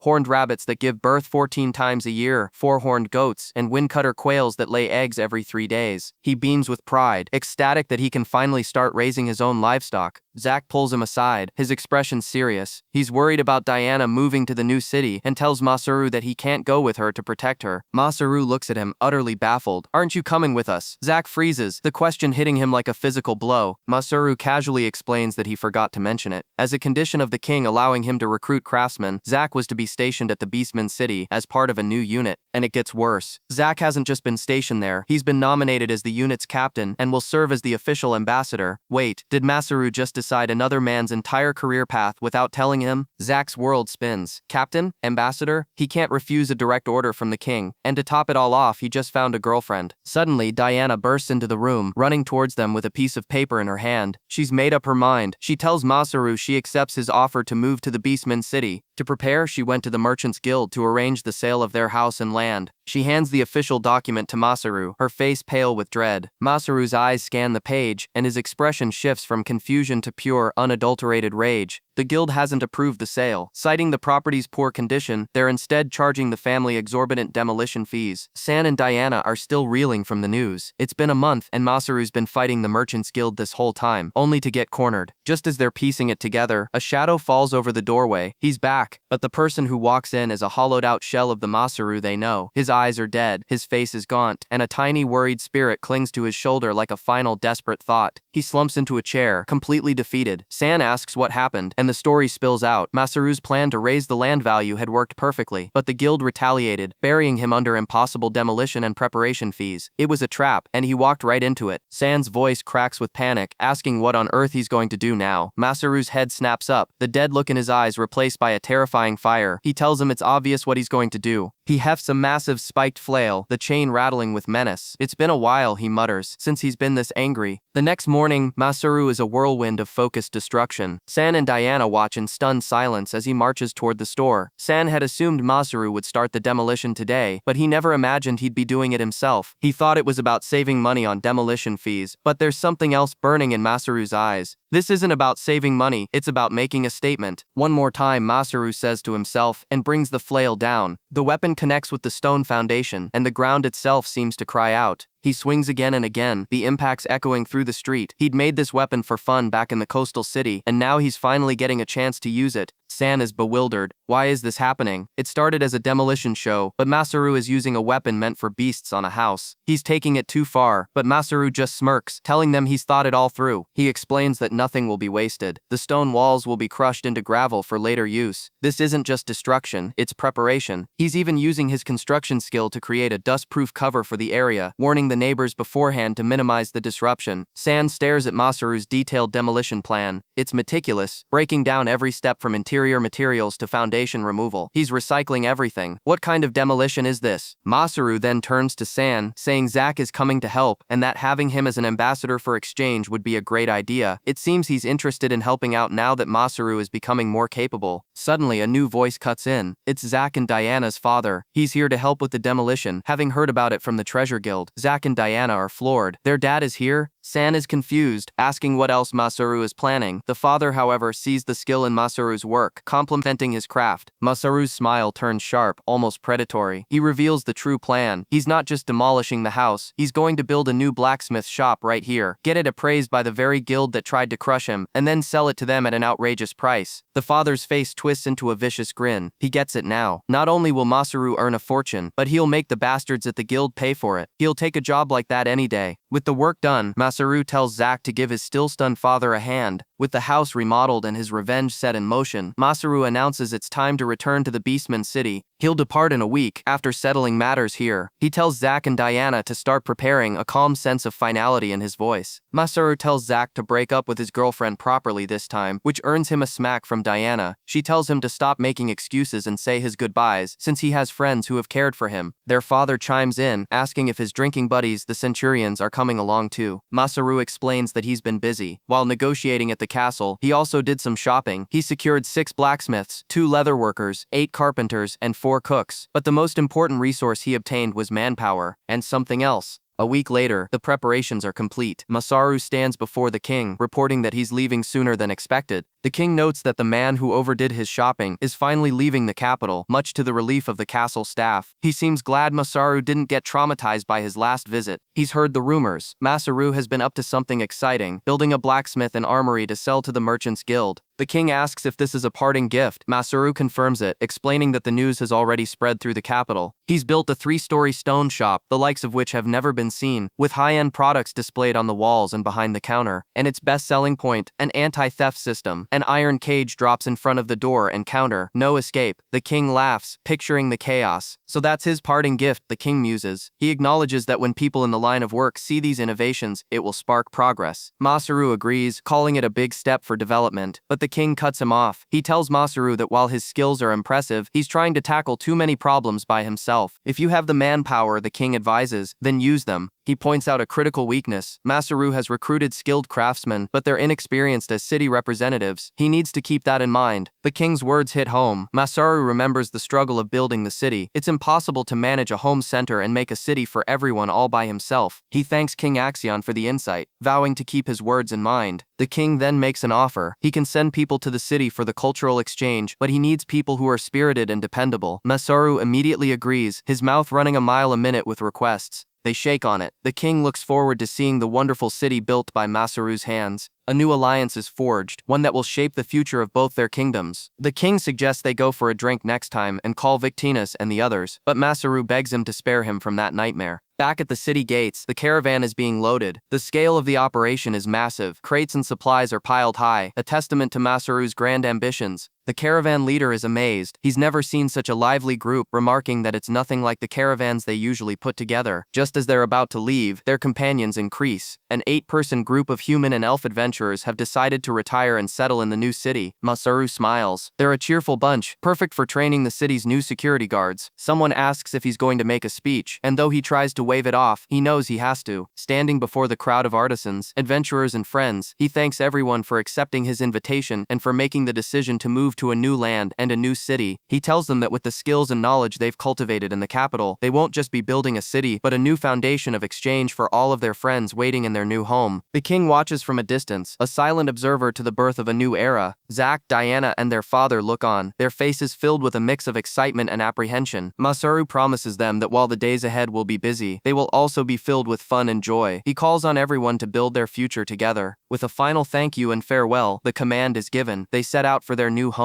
The massive caravan rolls out of the capital, a moving city of pioneers heading toward an unknown future, carrying the hopes and dreams of a new generation on their shoulders. The caravan rolls on, the mood surprisingly light after leaving the capital. Masaru finds himself the center of attention, his companions grilling him about his new elven friend. Zack complains that Masaru has been glued to her side all day, his body aching from the long carriage ride. The older warrior chimes in, teasingly asking if he's finally had a new encounter, a chance to learn the lifestyle of an elf. Masaru just laughs it off, deflecting the friendly jabs as one of the scouts points towards a river in the distance. With the sun beginning to set, it's the perfect place to make camp for the night. As everyone starts setting up, the question of their arrival time comes up. A threat? Masaru pulls out a map, but it's unlike anything they've ever seen. A perfect, glowing projection of the entire region hovers in the air, pinpointing their exact location. Eru and the others just stare, their minds struggling to process what they're seeing. She's lived a long life, but this is the first time she's ever witnessed such a thing. The old warrior agrees, admitting that on top of dimensional storage, a skill like this is just shocking. Masaru casually explains that the rabbit folks had a similar reaction. He says it's a comfort comfort to be around nice people, especially after the collapse back in the city. Everyone's spirits are high, eager to reach their destination and get back to building. As dinner preparations begin, Masaru suggests they hunt for some fresh meat to supplement their supplies. He wants to try wild birds, and Eru, their expert hunter, confidently says she'll handle it. She moves with silent grace, spotting her prey in the dense foliage. With a single effortless shot, an arrow finds its mark, and a bird tumbles from the sky. It's a perfect kill. Zack is blown away, noting the vast difference between her bow and his own. Eru explains these are thief birds, a nuisance that steals from travelers. They're known for snatching pouches and dropping them elsewhere, a recurring headache for adventurers, but she adds with a sly grin, they're also exceptionally delicious. Zack feels useless, but Eru has an idea. She tells Masaru he should give her bow a try. She offers it to him, but warns that it's tricky to use. He needs to be careful, it's quite dangerous. Just as Zack urges him to hurry, Masaru drops a bombshell. He already made a bow himself, using the exact same materials. Eru's jaw drops. What is he even talking about? She takes his bow, testing the tension, and her eyes go wide. The draw weight is monstrous, completely nonsensical. This thing shouldn't be usable. She demands to know if he can actually pull it. He admits it's a lie. He didn't make a bow for a human. He made one compatible with his own unique power. Eru realizes he was just bluffing. He learned his lesson about bows on a landmine, not from an elven master. Masaru decides to give it a try anyway, aiming for a tree in the distance. He mutters to himself, hoping he doesn't hit anything outrageous this time. He has some unpleasant memories of his power going wild, but just as he's about to release, a massive bear wanders into his line of sight. Screw it, he thinks. Another ingredient for the list. The arrow flies, and the power is terrifying. Eru and Zack can only watch in stunned silence as the shot rips straight through the forest, obliterating trees in its path. What kind of force did he just unleash? And then, a blood-curdling scream echoes from the woods. Masaru's face drains of color. Not again. He hit a person. He actually hit a person again. But Eru cuts through his panic, telling him he's an idiot. The scream came from the other direction. They race towards the sound and find a scene of utter chaos. A different caravan is under attack by a massive pack of wolves.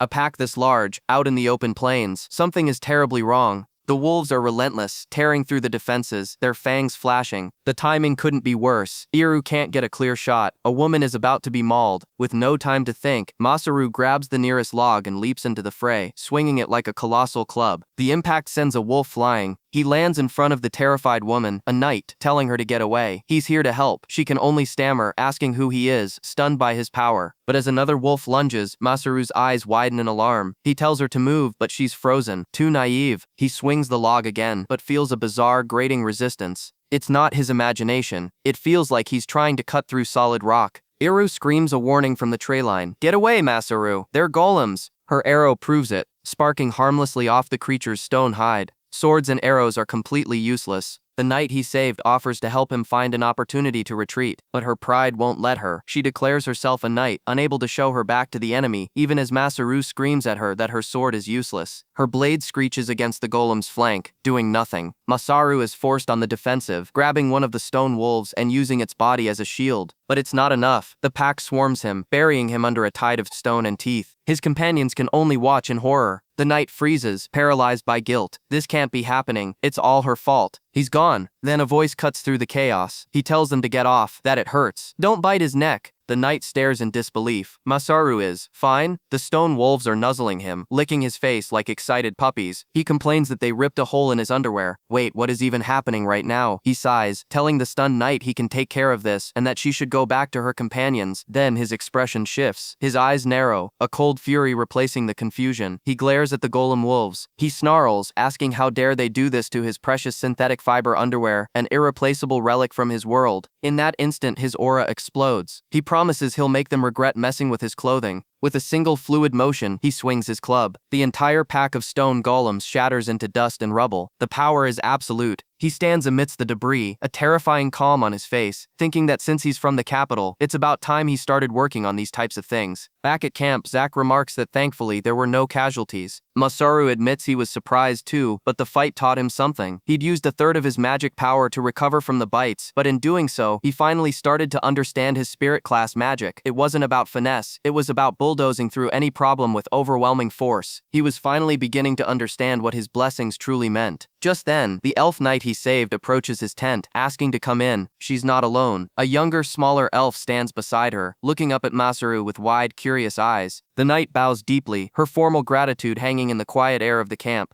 The dark elf leader bows, her voice heavy with emotion. We are extremely grateful for your help. Lilia explains to Masaru that they're from the same race as her, from the other world. The dark elf leader's gaze lingers on Lilia, who immediately bristles, asking why she's being looked at like that. The tension spikes as Lilia challenges her, saying she wants to ask the exact same question. Masaru, completely missing the point, asks what they're even comparing. Lilia snaps back that he shouldn't worry, she's fine with both. He quickly tries to shut it down, suggesting they have a real talk about this later. Getting back to business, Masaru asks why they were attacked by those golems, and if they could explain what happened. The elf hesitates, and Masaru gently tells her she doesn't have to say anything if she doesn't want to. Steeling herself, she admits that what she's about to say may sound shameless. Her people are facing great difficulties, unable to find a place to settle down. Then, with all the desperation of a leader with no other options, she asks, would they be willing to let her group join theirs? Without even a second of thought, Masaru just says, okay. The dark elves are stunned into silence. One whispers that at this rate, they'll be stranded on the roads, but her leader insists she's fine with anything. Zack offers them a spot on the carriage. Lilia finally explodes, shouting in disbelief. Is he serious? Did he really just agree to that? Masaru just grins, telling the newcomers they'd better get used to his shenanigans. Zack adds a reminder that they aren't exactly a simple group. And with that, the caravan, now larger than before, continues its journey home to the Beastman city. 10 days later, the gates of their home come into view. May leaps into his arms, welcoming him back. He greets Adelina, remarking that she's as unpredictable as ever. Adelina is just glad to see him doing well. She asks for the chief, who's apparently busy at the housing area, but will be back soon. The chief arrives, noting the large number of people Masaru brought back. Masaru introduces them as craftsmen who will help build the city. He also explains the situation with the dark elves, and the chief immediately offers to prepare places for them to stay. The elves stare, completely stunned, to find a city this developed, hidden so deep in the mountains. Their leader, Esmeralda, is filled with admiration, a city of beastmen built with the cooperation of humans, but she remains cautious. She sees the welcoming smiles, but warns her companion that the man with black hair could be plotting something. Is this genuine kindness or a trap? She can't shake the feeling of dread. The chief is throwing a welcoming party, but all she can see is the face of trust, a look she's seen on her friends' faces many times in the past, right before the inevitable betrayal. Masaru realizes they never even got their names. The leader introduces herself as Esmeralda, and her companion is Irina. Masaru formally welcomes them to the city, telling them to make themselves at home. That night, the entire settlement celebrates under the stars, a massive bonfire roaring in the center of town. Amid the festivities, Masaru spots a familiar figure working late in a nearby building. It's Isla Saphira. She welcomes him back, apologizing for being caught up in her work. She explains that the kids just won't give her a break. As if on cue, a group of them runs up to thank her for playing, promising to see her again tomorrow. Later, by the fire, Masaru remarks that she's become a complete teacher. She smiles, happy he thinks so, and reminds him that gods always keep their word. Besides, she confesses, she never imagined that direct contact with the lives of mortals could be so much fun. Masaru's smile fades. What does she mean by that? A sad look crosses Isla's face, as she says that's precisely why it pains her to have to leave. Her work is done. She has nothing left to teach them, and her role playing as a teacher has come to an end. He's floored. She's the god of magic. How can she be out of things to teach? She explains the god's code prevents excessive meddling. All she was permitted to do was teach everyone magic perception, and that task is now complete. Her job here is finished. As she turns to go, Masaru's mind latches onto her words. It was fun. He stops her. She may have fulfilled her promise, but he has a new request. Starting tomorrow, he wants exclusive one-on-one magic lessons, an hour every single day. Isla is aghast, protesting that it would be against the rules, but Masaru just grins, waving it off. He tells her it's fine, since she just has to teach him magic he couldn't use before. He lays out his perfect loophole. Since he's a resident of the town, he's qualified for her teachings, and any new magic he learns, he can then teach to the others. He leans in, his eyes sharp. Their contract never had a deadline, did it? She can only stammer that he's right. He asks her a simple question. Why did she waste her time helping him and the craftsmen build this city? The answer dawns on him. It was because it was fun for her, wasn't it? In that case, he'll just have to make sure she continues to have fun cooperating with him. Isla is left blushing and flustered.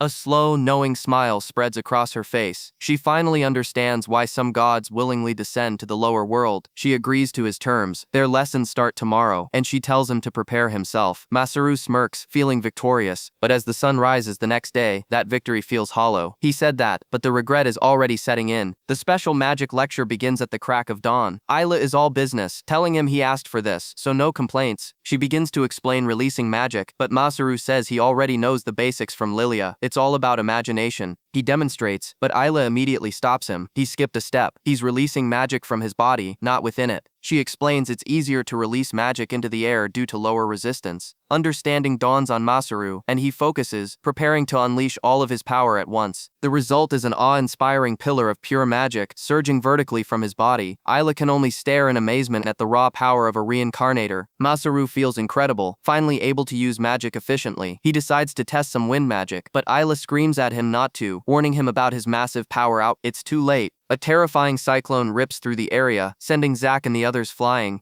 The second day is spent with Ayla scolding him. By the third, he's learning to control a sphere of magic. Day after day, his training intensifies, covering everything from protective barriers to condensing his magic for farming. Masaru arrives at their training spot, but Ayla isn't there. That's strange, she's never late. He sighs, disappointed. He was looking forward to combat training. He mutters to himself that if she can't fix her blabbering habit, he'll have to punish her. Suddenly, a seductive voice cuts in. Long time no see. A completely different woman is lounging where Ayla should be. She introduces herself as Victinias. Who is this new goddess, and what has happened to Ayla? Victinias explains that she got a call from her dear sister, Isla, asking her to help with Masaru's magic studies. A wicked grin spreads across her face as she leans in, her eyes glinting with a predatory light. Since it's a request from her cute little sister, she'll spare no effort. She tells him to prepare himself, and a jolt of pure terror shoots through Masaru. Masaru is still stewing over the fact that Victinias is here, instead of Ayla, and that the goddess is in a ridiculously good mood. Victinias snaps at him to stop slacking and get his act together, but he just wants her to keep her distance. She tells him to calm down, or he'll get wrinkles. She gets straight to the point, magic compression training. If he fails to master this, she warns, the consequences will be even worse than the tornado he created during his last session with Isla. He flashes back to a memory from his old job, watching a damaged gas cylinder rocket through a wall like a missile. That's the kind of destructive power he's dealing with. With that terrifying image in mind, Victinias orders him to try again, gather his magic, and release it. He tries, focusing all his will, but the orb of energy in his hands is unstable, growing larger instead of smaller. Victinias yells at him to shrink it down, but the pressure is immense. He can't hold it. The magic erupts outwards, a harmless but frustrating blast of wasted energy. He collapses, exhausted. It's no use. He doesn't understand the process of compression at all. Victinias sighs, lamenting what a good-for-nothing student she's stuck with. Masaru can feel her disappointment, and it stings. She asks if he's noticed something. The biggest reason why Ayla's methods fail is because she doesn't know him, but Victinias claims she's the one who knows him best. She probes further, asking about his specialty. Masaru, confused, answers that it's item management and maybe making things. A sly smile plays on Victinias' lips. That's it. Instead of just compressing the magic, he needs to imagine a completed vessel and contain the magic within that shape. The more magic he gathers, the more powerful the result will be. She sees the understanding dawn in his eyes. He's familiar with this concept, so if he can pull it off just once, he'll grasp compression instantly. To make things, his mind latches onto the idea. Okay, he thinks, imagine a vessel. Pour the magic into it. He pictures the holy sword he made for Lancelot.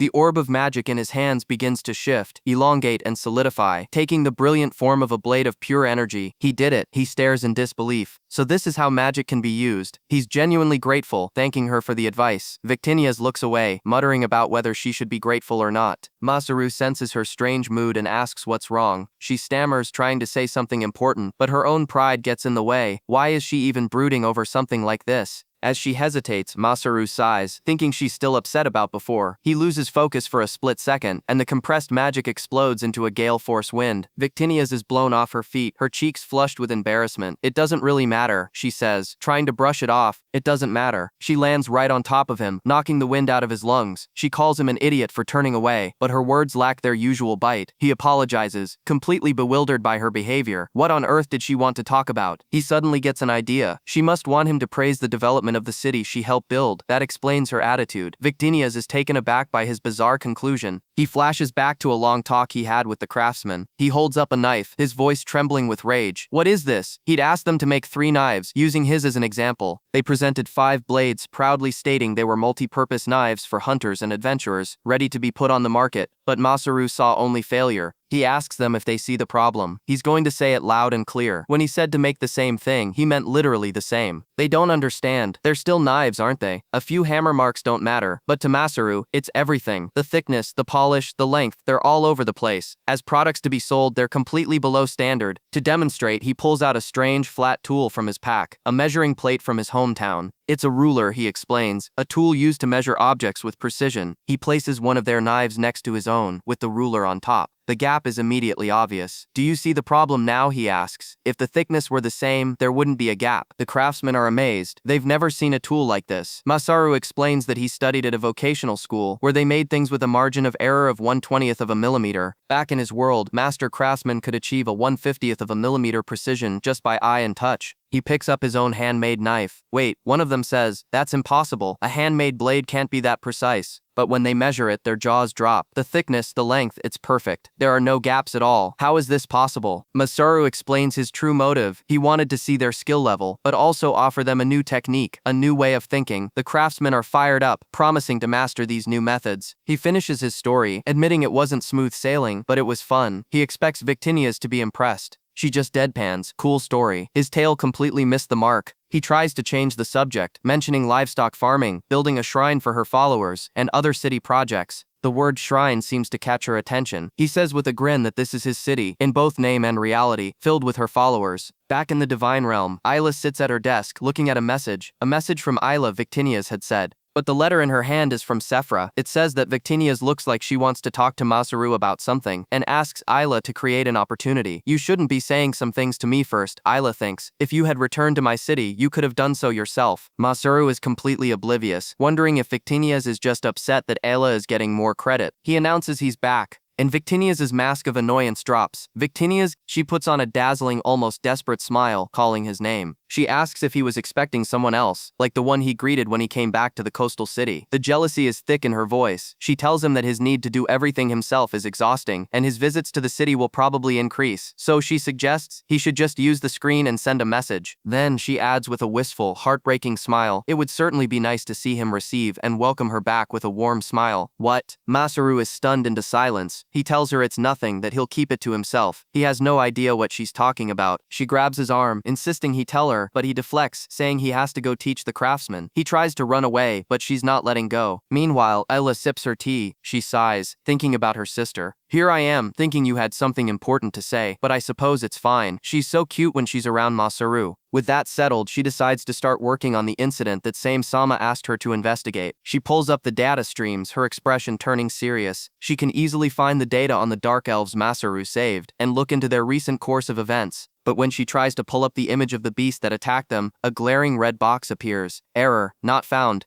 Isla stares, completely baffled. This shouldn't be possible. She's never thought there would be unknown existences in this world, things that are out of the gods' control. What on earth is happening? A disturbing omen. Why were the Dark Elves attacked by it? Irina finishes her hunt for the day, happy to provide smoked meat for the town that's taken them in. It's a good life, far from the one she knew, but the peace is real. The townsfolk murmur their approval as she passes. Elves are so reliable in the woods, they say. It would be nice if they stayed forever. She meets her companions in the street, her work at the ranch finally done. Queen Emeralda is there too, having waited for her return. Everyone seems to be doing well, settling into this new life, but settling is not the same as forgetting. Emeralda admits the offer to stay is tempting, but there's something they must do, a duty that can't be ignored. Later, Masaru is reviewing his plans when Irina finds him. She asks if he has a moment. Her hands are a bit tight right now, he says, but he can talk after dinner. She insists. Her eyes are serious, her tone leaving no room for argument. There's an important matter she must discuss with him, an invitation from the Dark Elves. But the air is thick with dread, not celebration. Masaru arrives, finding Zack already there. Irina apologizes for keeping him waiting, explaining she brought someone else. She introduces Emeralda, the queen of the Dark Elves. Masaru's mind reels. He thought she was just a high-ranking member of their clan, not royalty. The queen offers her sincerest thanks for giving her people shelter. She explains they come from the kingdom of Stenzen, a 10-day carriage ride to the west. But their kingdom is no more. One day, they were attacked by the same golems Masaru encountered on the plains. They fought, but they were completely wiped out. A whole kingdom, gone? Zack demands to know why they're only telling them this now. Masaru wonders the same thing. Were those golems truly that powerful? Emeralda explains that months have passed since they arrived. They needed that time to process their grief, to face the horrifying truth. Her voice is heavy with resolve. She has to know what happened to her homeland, no matter what it takes. She looks Masaru dead in the eye, her desperation palpable. I know this request is unreasonable, she says, but could you please take us back to Stenzen? Masaru sits in stunned silence. He asks the obvious question, why were they attacked in the first place? What happened was too sudden. They don't know. Zack wonders if it was a grudge, but Masaru immediately dismisses the idea. Irina shakes her head. The dark elves live in harmony with nature. She's never heard of them having a single enemy. There must be another reason. She asks to explain what happened in detail. She was on duty at the city gates. By the time she returned to the castle, the enemy had already breached the walls. A handful of soldiers held the line, sacrificing themselves so the queen and a few others could escape. The rest are gone. Masaru leans forward, his mind racing. He needs more information. He asks her to recall any details about the golems, their types, their numbers, anything at all. Rina struggles to remember. She was so focused on protecting the queen. There were so many kinds: wolves, bears, monkeys, ants, and spiders, she thinks. The word hits Masaru like a physical blow. His face drains of color. Zack immediately picks up on his strange reaction. Did you figure something out? He asks. Masaru springs to his feet, a forced, panicked smile plastered on his face. Spiders, he says. He really hates spiders. He's leaving everything to them and going back to his room. Zack is floored. Don't tell me you're actually afraid of spiders. He remembers Masaru's ridiculous excuse about his deceased grandmother and the goddess Victinia's. Masaru insists he really hates them, even using the goddess's name as an excuse again. The others just stare, completely baffled. Zack sighs. Masaru is still a dude after all, but Masaru is rambling now, saying he's just a normal human, that things like this give him goosebumps. It's not that he can't help, he just won't, but his mind is spinning with the real reasons. The situation is too dangerous, the enemy is a complete unknown, and abandoning the city's development now would be a huge problem. He can't go. Then a notification screen flashes into existence, visible only to him. A message from the gods? From Victinia's? No, it's from Isla Saphira. She confirms the monsters are unknown, even to the gods. She offers him a deal. If he's willing to investigate them, he'll receive a skill coupon as a reward. Zack sees Masaru staring at nothing, his expression shifting rapidly. What's up, Masaru? Masaru's eyes blaze with a sudden terrifying fire. I've decided, he declares. I'll take full responsibility and offer you my utmost support to deal with this incident. The room is silent, stunned by his complete reversal. Do you really mean it? Irina asks, hope flickering in her eyes. He clenches his fist, a picture of heroic resolve. The me right now has already overcome my fear of those blasted spiders. I will safely escort you, Queen Emeralda, and help you overcome any obstacles. Zack can't believe what he's hearing. Something is definitely fishy. Masaru is already planning ahead, saying he's fine with it since he's already received the reward. He then asks for their help with a test drive to prepare for the journey. He leads them outside and unveils his latest creation, a three-wheeled cycle attached to a carriage. He calls it the Masaru Human-Powered Carriage Special. Are we going to be driving that? The queen looks skeptical. The contraption seems impossibly flimsy. Of course, Masaru says with a grin. He explains that he's finally managed to make leaf springs to absorb shock and mitigate shaking. He asks if they mind him showing them the diagrams later, but for now the safety test officially begins. Zack realizes with dawning horror why he's here. No way! Masaru tells him to tighten his seatbelt, because it's going to be dangerous. He's going to ride to the top of the hill and come back. The little elves cry out for their sister to save them. Go! Masaru yells. He pedals with inhuman strength, the carriage lurching forward and picking up speed at an alarming rate. So fast, the elves are shocked. Despite the speed, the ride is surprisingly smooth. Zack, holding on for dear life, has to admit there are no abnormalities so far. Suddenly, a herd of goblins blocks the path. We're gonna ram them, Masaru shouts, a wild look in his eyes. He plows straight through the monsters without slowing down. The carriage smashes through the goblins, sending them flying. He mentions offhandedly that he used materials with high magic resistance, so it might be even more effective against magical beasts. The test run ends, leaving Zack a trembling mess on the ground. Are you alright? He admits that although the speed was terrifying, the shaking wasn't as bad as he'd thought. It's probably safe. The queen, however, still looks unconvinced. Do we really have to get on that carriage? Zack reassures her. Masaru might not look like an expert, but when it comes to safety, his magical support is second to none. It looks like he's going to make improvements as soon as they're finished. For now, all they can do is leave it to Masaru and wait. That night, as Masaru hammers away at the carriage, a serene voice calls his name. He turns. He tries to make small talk, mentioning that the crabs in this world seem easy to raise.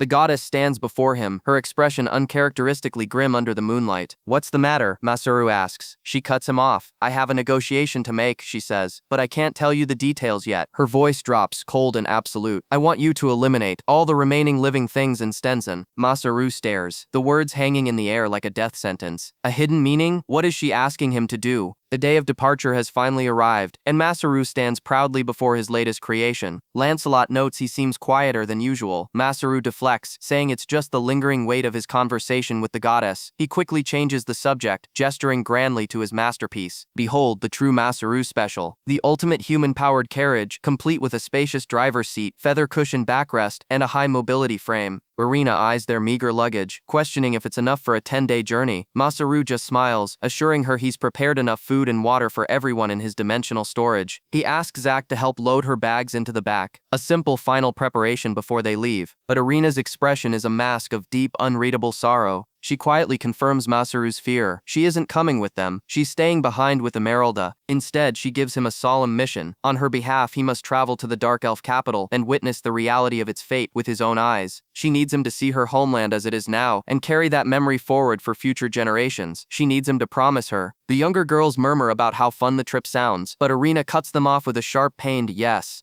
This is no joyride. Adelina pleads to go, to serve her highness, but Esmeralda holds her back. Her duty is here, to study. While Masaru is away, Esmeralda will personally teach Adelina how to be an administrator. Lancelot jokes that it's for the best. The city needs a leader, not another muscle-headed knight like him. The comment gives Masaru an idea. Perhaps he'll study the Elven Kingdom when he gets the chance. Zack, ever the earnest squire, asks Lancelot what he learned, but the seasoned knight just smirks. He tells Zack he doesn't seem like a knight at all. Lancelot waves him off, telling him to stop talking nonsense and focus on the mission. He then reveals his own strategic move. He's already sent a messenger galloping towards the capital, carrying a letter detailing the attack on Gratus. But Irina's sister is worried. What if the kingdom has already fallen? Spreading the news might be a pointless gesture. Lancelot agrees. A small reconnaissance team is the smarter play, just the three of them. With the plan set, Masaru's entire demeanor shifts. A cold focus takes over. He wants to get this done quickly and go home. The three of them, he declares, will be enough. With a final farewell, they prepare to leave. Lancelot tells them to return as soon as they can. Their destination is set, Stenson. And then they're gone. Masaru puts his foot to the pedal and the carriage launches forward with impossible force, leaving Lancelot stunned. The villagers left behind can only scream as the vehicle tears down the road at a terrifying speed. It kicks up a massive cloud of dust, disappearing over the horizon in seconds. Far from the frantic departure, the goddess Esmeralda sits alone, drowning in a silent, suffocating grief. Her attendant Isla asks if she's unwell. Esmeralda says she's fine, but her body language betrays a soul-crushing exhaustion. The truth is, her heart aches. She cannot forgive herself for what happened. A goddess, crippled by her own powerlessness. All she has left is a prayer, a desperate plea whispered into the void.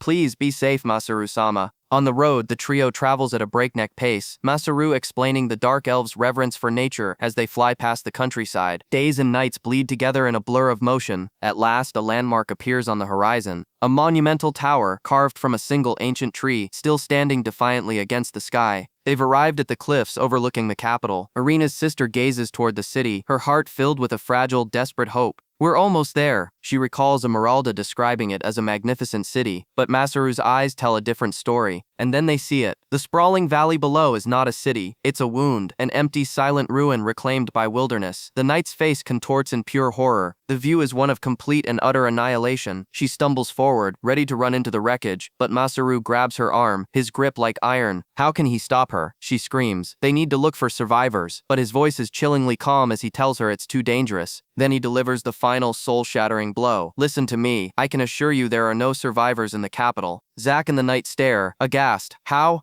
could he possibly know that? She doesn't understand. It's too soon to say that. Why would he be so cruel? Her grief turns to rage. Are you telling me to believe that when we haven't even set foot in the city? Zack steps between them, his trust in Masaru unwavering. He's never lied to us before. Let's hear what he has to say. Reluctantly, she agrees. They sit, and Masaru reveals the horrifying truth. The goddess of creation, Victoria's, asked him to eliminate the remaining living beings in Stenson. So that's it. He wasn't guessing. He was following an order. The Dark Elf Knight explodes. Nonsense. Gods don't descend for mortals. For thousands of years, her people have worshipped nature. This is blasphemy. Masaru calmly notes her strong reaction before turning to Zack, saying he's going into the city to search for survivors anyway. What is he planning? But Zack finally understands. The goddess. This is why Masaru has been so depressed. He's been carrying this terrible burden alone. He tries to explain to the knight, Masaru isn't a normal person. He can command a knight of Gratus. He is the apostle of the gods, recognized by the king himself. This is the mission he was given. Masaru tries to downplay the title, but the weight of it is undeniable. It's the first she's ever heard of such a thing, and the reality of their situation begins to sink in. Stunned into silence, she finally relents. She will follow his orders. What should we do next?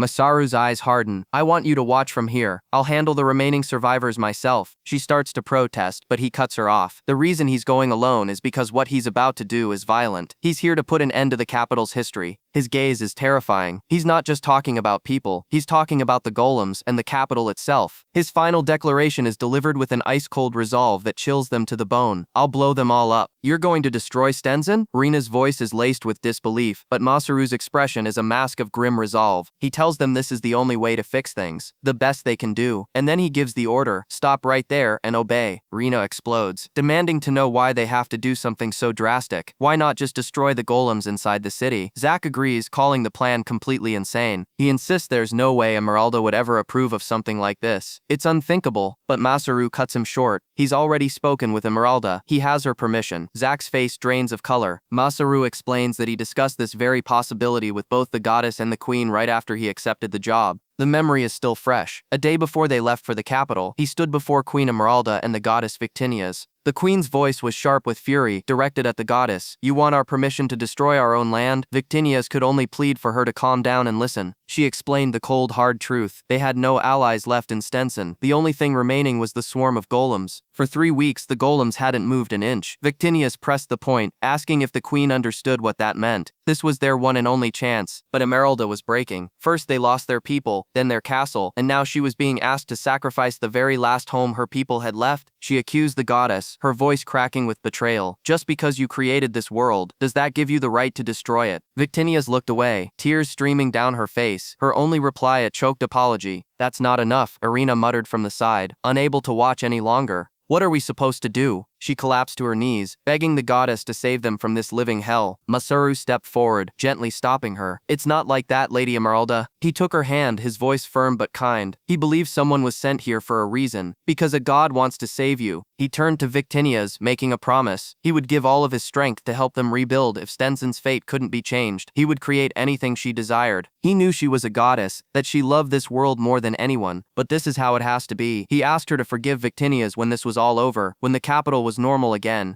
Because he said with a sad smile, he didn't want to see his friend making a face like that. His words struck a chord, and the goddess could only weep. Rena rose, her eyes filled with a new painful understanding. She didn't know if she could ever forgive this, but she would try to live to see the future he was fighting for. It was then that Queen Esmeralda spoke, her voice heavy. She had one request. Back in the present, Masaru relays that request. The queen wanted Irina to see the danger of Stenson with her own eyes. Irina is stunned. She's just here to do chores? She asks if he doesn't want her help, but Masaru clarifies he will execute the plan. She and Zack are here to watch over him. The memories of her home, of what it once was, flash behind her eyes. She has to ask one more thing. Are you absolutely sure there are no dark elves left in that town? Masaru's answer is unwavering. There are no allies left. With a tear tracing a path down her cheek, Renee closes her eyes and accepts the inevitable. She entrusts the city's final moments to him. Masaru swears that he and Zack will remain by her side until her people can return to the forest. His gaze is fixed on the ruined city below. He understands. He will dedicate himself completely to this land. The roles are assigned. Irina and Zack will stay back as support, signaling if any golems try to escape the blast zone. With a final word of caution from Zack, Masaru promises he'll return, and then he leaps. He's dealt with so much since coming to this world. Knights, kings, entire new species. He hits the ground running, a wariness settling deep in his bones. But he never ever imagined he would have to do something like this. His senses, honed by his training, scan the rubble. There they are, the golems that brought this kingdom to its knees. He can feel it now, a strange, ominous magical power clinging to them, poisoning the very air. That's the reason. The image of Victinias's tear-streaked face flashes in his mind. He grits his teeth, his own expression twisting in agony. He can't bear to see her like that again. So he's ending this, right here, right now. He raises his hands, gathering his power. It's time to blow it all away. A wild idea, something he'd only ever read about in light novels back on Earth. But it's time to put theory into practice. The principle is simple, a dust explosion, an inflammable powder spread through the air. When ignited, the particles, surrounded by oxygen, will combust in a devastating chain reaction. Is he really about to use high school chemistry to level an entire city? And he has the perfect skill to make it happen. Air control. A wave of invisible force expands from his body. He creates a massive invisible dome over the entire capital, precisely controlling the atmosphere within. Item box, open. With the dome in place, he uses air control again. A swirling black portal materializes in the sky above the ruins, and from it, a fine powder begins to rain down the wheat flour he bought in gratis, now repurposed as an instrument of destruction, blanketing the city. From their vantage point, Zack can only stare in confusion, wondering if Masaru is somehow making it snow. Masaru clenches his fist, magic arcing between his fingers. The final step, ignition. The oxygen and flour will combine with his magic, burning everything including the lingering remnants of that foul power. He gives the city one last look. Farewell, Stenzen. He makes a silent vow to the memory of this place, and to the friends he's fighting for. I will do everything in my power to bring back a peaceful future, I promise. He turns his back on the city, his face a mask of profound sorrow. I'm sorry. A blinding flash, a deafening roar, a fine powder explosion rips the world apart. The shockwave tears through the landscape, erasing the capital of Stenson from existence. The sky itself is a crater of smoke and light, the shockwave still echoing across the flattened landscape. Zack shields his eyes, turning to Irina to make sure she's alright. He murmurs that Masaru is off again. Rina looks out at the devastation, a flicker of hope in her eyes. She asks if the capital can be rebuilt after all this. Of course, Zack says with a confident smile, but then his eyes go wide. He can't believe it. Masaru is already back. Masaru stumbles forward, complaining that the blast was way stronger than he expected. He had to pour all his magic into heat resistance, and even then, his gear shattered from the impact of being thrown into a cliff. The others can only whisper in awe. He can handle anything. The danger he faced was beyond their comprehension. A chime rings out, and Masaru flinches.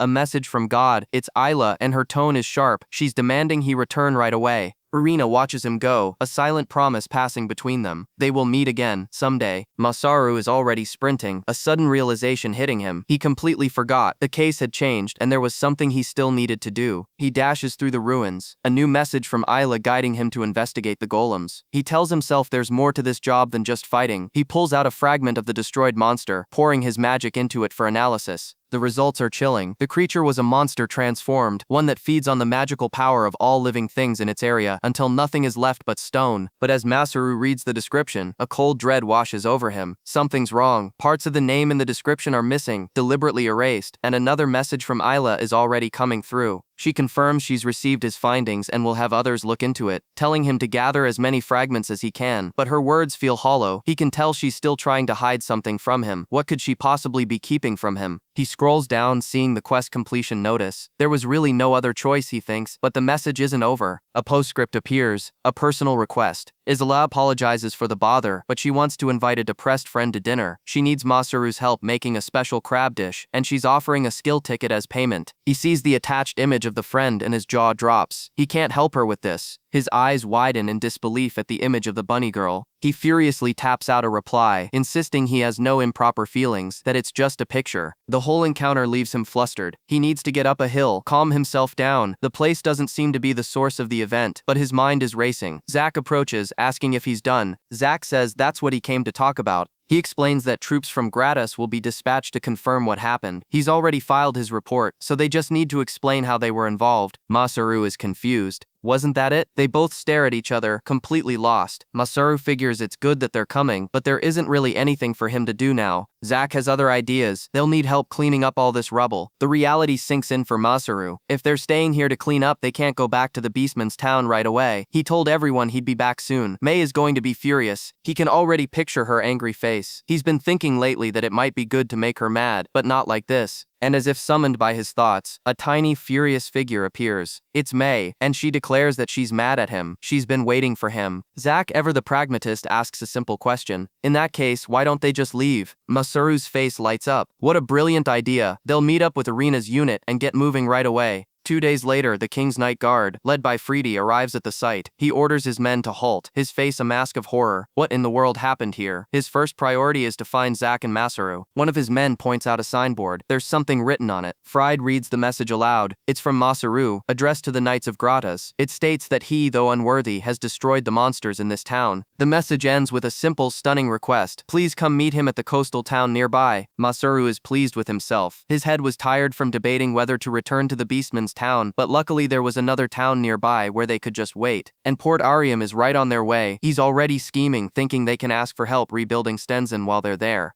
As they enter the port town, they're met with a commotion. The entire place is a bustling construction site. It's the first time he's seen something like this, Irina notes. But there are no dwarves. A voice calls out from a nearby building. Isn't that Masaru? It's Erdam and Captain Cook. Looking surprised to see him, Masaru greets them warmly. Zack immediately steps forward, apologizing for Masaru's rudeness during their last encounter. Irina's attention is drawn to the dark elf with them. She asks about her strange skin color. The group asks why there's construction everywhere. Cook explains it's been happening a lot recently, all thanks to Masaru. He's the one who gave them new toys like shovels and pumps. Everyone's been trying to build all sorts of things. Masaru is instantly distracted, pointing out a flaw in a nearby garden path design. He can't just line it up like that. He needs to think about the path for water when it rains. He sighs, admitting it's a curse. When he sees someone building something, his body just starts moving on its own. The local children flock to him, begging for more help. Cook and Erdem just smile, telling him they can do this later. First, he should go get that curse of his removed. Masaru eagerly agrees and runs off to help, leaving his companions behind. Irina watches him, a thoughtful expression on her face. Zack tells her that Lord Masaru helped out the Beastman's town with building all kinds of things too. Irina confesses that in her mind she'd always pictured a strong warrior who would help her anytime she needed him. But when she looks at Masaru's smiling face, so full of joy from simple creation, she can't help but feel unworthy. The townsfolk are all calling for him. One needs help with a desk, another with some stairs. He's a whirlwind of activity, the man who made the pump, the man who designed the stairs. He's pulled from one project to the next, finishing the last one with a flourish. And then the world shifts. He's no longer in the bustling town. He's standing in the middle of a vast, empty arena. Panic sets in. Why is there an arena here? Why is he here? A deep voice echoes through the space.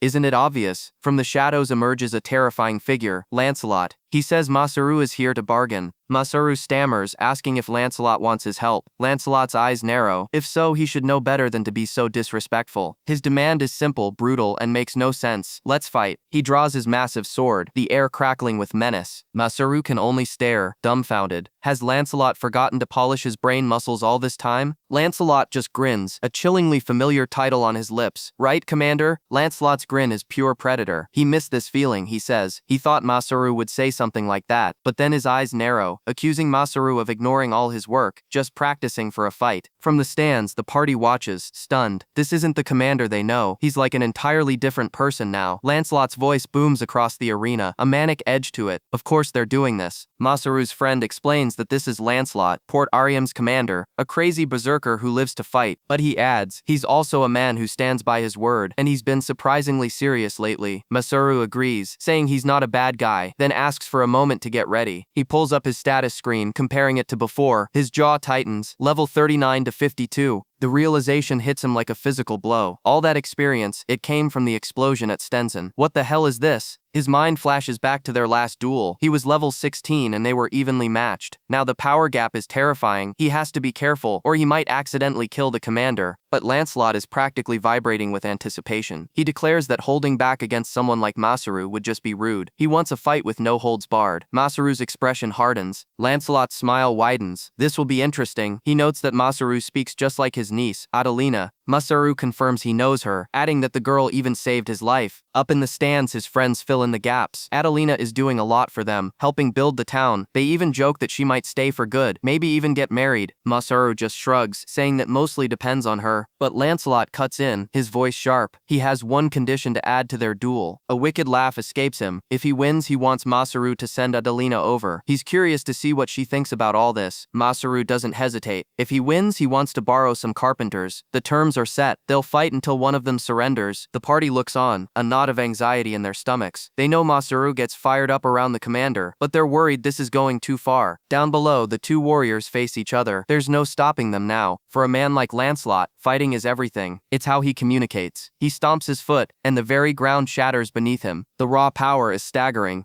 And then they clash. The impact of their swords meeting sends a shockwave tearing through the arena, ripping up the ground and sending debris flying. Lancelot's face is a mask of pure, unadulterated joy. This is what he lives for. The force of their blows travels all the way up to the stands, rattling the spectators. How is this a duel? They look like they're trying to kill each other. Lancelot presses his advantage, roaring that Masaru can't win. Masaru grits his teeth, pushing back with all his might. He throws out the same line as last time, asking if they can just call this a win for him. Hell no. Lancelot swings his massive blade, forcing Masaru back. The sudden ferocity catches Masaru off guard. He didn't think Lancelot had a strategy. The commander uses the arena wall to launch himself into the air, aiming a kick right at Masaru. He wasn't expecting an attack with his leg. The kick slams into Masaru's shield, but the move leaves Lancelot's back completely exposed. Masaru stumbles, struggling to find his footing, but Lancelot is already moving, twisting his body to return the favor for Masaru's earlier tackle. Masaru's stance is broken. This is bad. The greatsword comes down like a guillotine. It carves a deep scar in the earth where Masaru was standing just a second ago. The fight becomes a whirlwind of steel, a dance of dodges and parries too fast for the eye to follow. The audience can only stare in awe and terror. Another of Lancelot's strikes gouges a massive trench in the arena floor. "It's over," Lancelot declares, promising to show Masaru just how strong he's become. But Masaru feels it. That wasn't a normal swing. The sword was enchanted with magic. Suddenly, Lancelot unleashes a storm of glowing, magically infused slashes that tear through the air. The ground is shredded, pulverized by the relentless assault.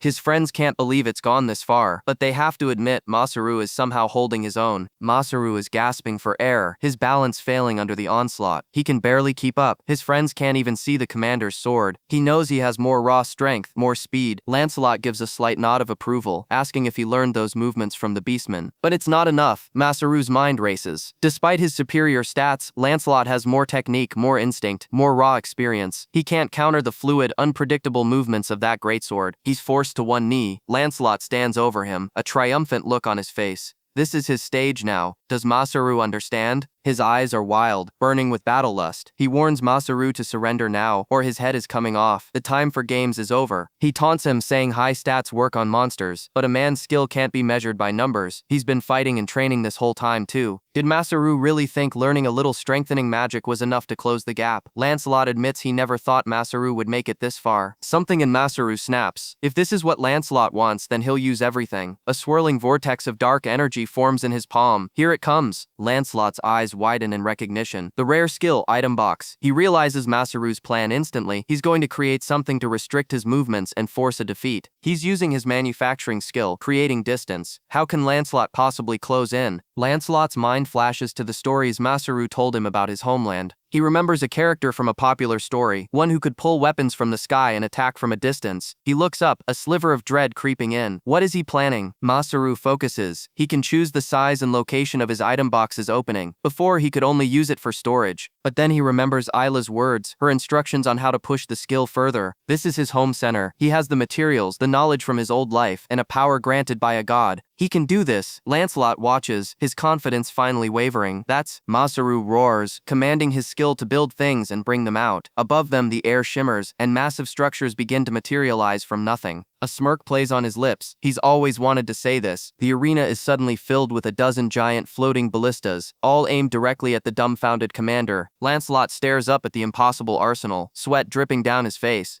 "Can you keep going, Lancelot?" Lancelot declares the battle has begun, noting that Masaru didn't prepare these siege weapons beforehand. He built them just now. A grin spreads across Lancelot's face, a flicker of genuine excitement in his eyes. From where he's standing, it looks as if Masaru conjured these massive war machines from nothing. Masaru's friends can only stare, one of them whispering that he's like a god. Even Lancelot has to admit it. "You're amazing," he mouths. But Masaru scoffs at the idea. He insists he's no god, just a normal home center worker. An idiot, even. He locks eyes with Lancelot, his voice laced with challenge. After seeing this, does he still want to fight? Lancelot just laughs. He recalls a campaign where he was surrounded by 100 spearmen and 200 bowmen. He asks what happened to them, then answers his own question with a chilling smirk. The fact that he's standing here is the obvious answer. Masaru's expression hardens. Fine. He tells Lancelot to eat his first shot, declaring he'll use air control magic to cut the ballista's string. With a flick of his wrist, the tension is released. A hailstorm of massive iron bolts screams through the air, aimed at a single man. In the stands, his friends can only gasp. Isn't this too much? Lancelot's own men panic, screaming for their commander to run for his life. But Lancelot doesn't move an inch. With impossible speed, he meets the first bolt head-on, deflecting the catastrophic force with a single precise swing of his sword. One after another, the bolts are batted away like flies. How can just one man do this? It's unbelievable. Lancelot's grin is predatory. On the battlefield, he was the one who caused fear in others. A single human can be more terrifying than 100 soldiers. He demands the second barrage. Masaru obliges, and this time, the entire arena fires at once.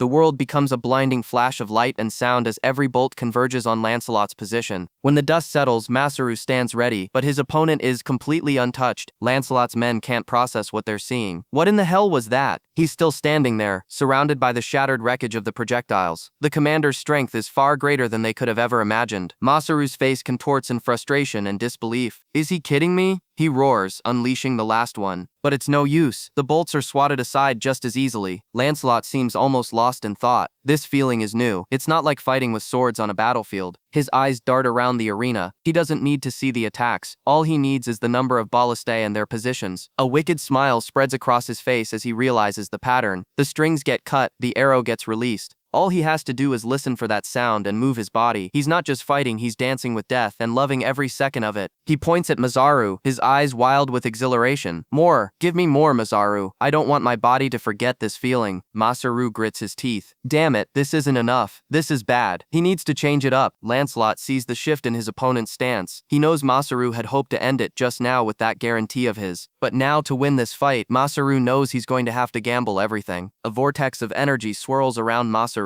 His friends recognize the magic, but it feels different this time. Lancelot watches, wary, as a solid object materializes from the swirling power. Masaru stands, holding a long, simple metal rod. Lancelot is bewildered. A rod? What can he possibly do with that thing? He finds out a second later when his greatsword clashes against it with a deafening clang. The force of the impact sends a shockwave through Lancelot's arms. What? Masaru explains. This is a prototype shaft for a tricycle, made from a metal that's highly conductive for strengthening magic. It can withstand even Lancelot's attacks. Lancelot smirks, finding it interesting, but declares the fight is over. He presses his advantage, but Masaru already knows his technique. Every strike is met with a solid defense. How can he attack with that thing? Lancelot's mind races, but his body acts on instinct, overpowering his opponent. With a final heave, he pins Masaru's rod to the ground, his massive blade trapping it completely. He roars in triumph. He leans in, telling Masaru he's already done for. Now, it's just a matter of time. But something feels wrong. Lancelot hesitates. Has Masaru given up? No. With the ballista he created, he should still have a way to win. So he should still be trying his hardest. Why is he focusing only on defense? What is he stalling for? Just a matter of time? The phrase hangs in the air, and Lancelot's eyes widen in sudden, dawning horror. Masaru lets out a guttural scream, pushing back with every ounce of his strength. Lancelot was about to win, but he finally understood. He understood something was terribly wrong, but it was too late. The sky darkens. Lancelot's taunt about unreliable high school students echoes as Masaru reveals he put the object way up high, using air resistance to time its fall. What? From the sky? Lancelot looks up, and his blood runs cold. Something is falling. Something massive. Masaru explains his gambit. He knew he couldn't shoot weapons from his storage space like that other guy could, so he came up with a different plan. He connected his storage to a hole in the sky and simply dropped a piece of bedrock he'd cleared for construction at the Beastman's village. He guided it down with the last of his magic power, having spent most of it strengthening his body for defense. He admits he almost missed. A curse escapes Lancelot's lips, but a desperate fire lights in his eyes. If this is Masaru's ace up his sleeve, if he can survive this, victory will be his. The colossal rock fills the sky, screaming towards the ground,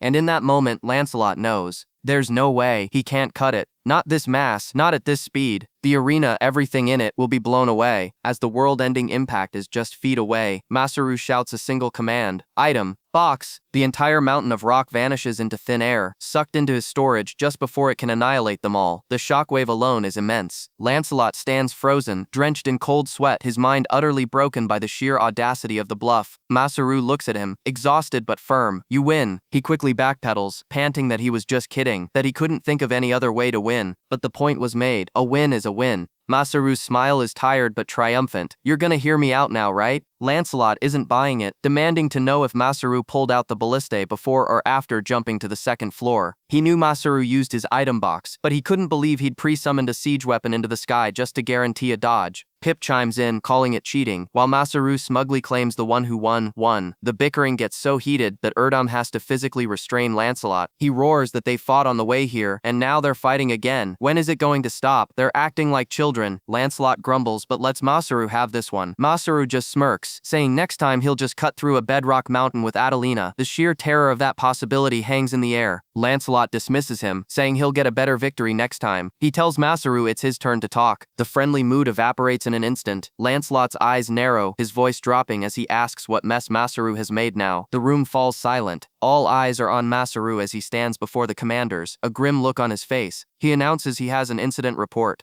After a hard-fought battle, it's time for the real conflict to begin. He drops the bombshell without any preamble. Their neighboring city, Stenson, has fallen. The room erupts in disbelief. Stenson is the royal capital, the strongest force in the region, the safest place there is. Lancelot slams his fist on the table, his face contorted with rage and regret. This was no time to be having a duel. He points an accusing finger at Masaru, demanding to know why he didn't say so earlier. He must have already resolved the issue, right? Masaru calmly replies that it isn't resolved yet, but they did destroy all the monsters before coming here. Pip can't believe it, accusing Masaru of messing with his evil peers, but another night confirms it. Masaru destroyed everything with a single massive explosion. The sheer scale of that power is difficult to comprehend. Lancelot cuts through the noise, his gaze fixed on Masaru. What did he actually come here for? Just to report this? Masaru's true purpose is revealed. He came to request help for Stenzen's neighbor, and for any refugees that might arrive. Lancelot scoffs. This is a city of knights, with their own people to protect. Their resources are already stretched thin, but Masaru has an offer. He proposes they start trading with the Beastmen's town. With the materials they could obtain, restoring Stenzen would be possible. Lancelot's interest is piqued, but the animosity runs deep. He asks if Masaru truly believes the Beastmen, who were enslaved and treated like animals by humans, would ever trade with them. He's certain they'd just use the tools to invade. Masaru just smiles, a disarming, almost challenging look in his eyes. He says Lancelot wouldn't want to fight anyway, right? But if he does, he can always just ask. The tension breaks. Lancelot sees what Masaru is trying to do. He admits he needs to see the mountain for himself, to search for other challenges. One of his men points out the obvious. If this commerce plan succeeds, it would be a huge boon for their own town, not just the kingdom. Masaru agrees. It's a win-win. The logic is undeniable. An organization meant for people to help each other is, after all, a nation. They can't just leave their neighbors to their fate. With a grin, Lancelot accepts the proposal. For Port Ariam and for their neighbors, this will be a great thing. Masaru and his companions look on, the first step of their plan a success. Just as they're about to discuss the details with civil officials, Lancelot remembers something. Masaru mentioned borrowing some workers before the duel. Masaru's demeanor shifts again, becoming almost sheepish. He asks if he can make a personal request to borrow the meeting room for a night. Lancelot agrees, seeing it as part of the promise he made to help before their fight. But when Lancelot asks what he's planning, Masaru declares he wants to have a small party with his friends. The commander immediately tries to invite himself. Masaru quickly asks for two things: the location of some hunting grounds, and where he can get some food for the party. Specifically, he wants crabs, mountains and mountains of crabs. This sudden absurd demand leaves everyone speechless. This is a coastal city, so they have fish, but one of the men mentions a special spot for freshwater crabs. Lancelot's eyes light up.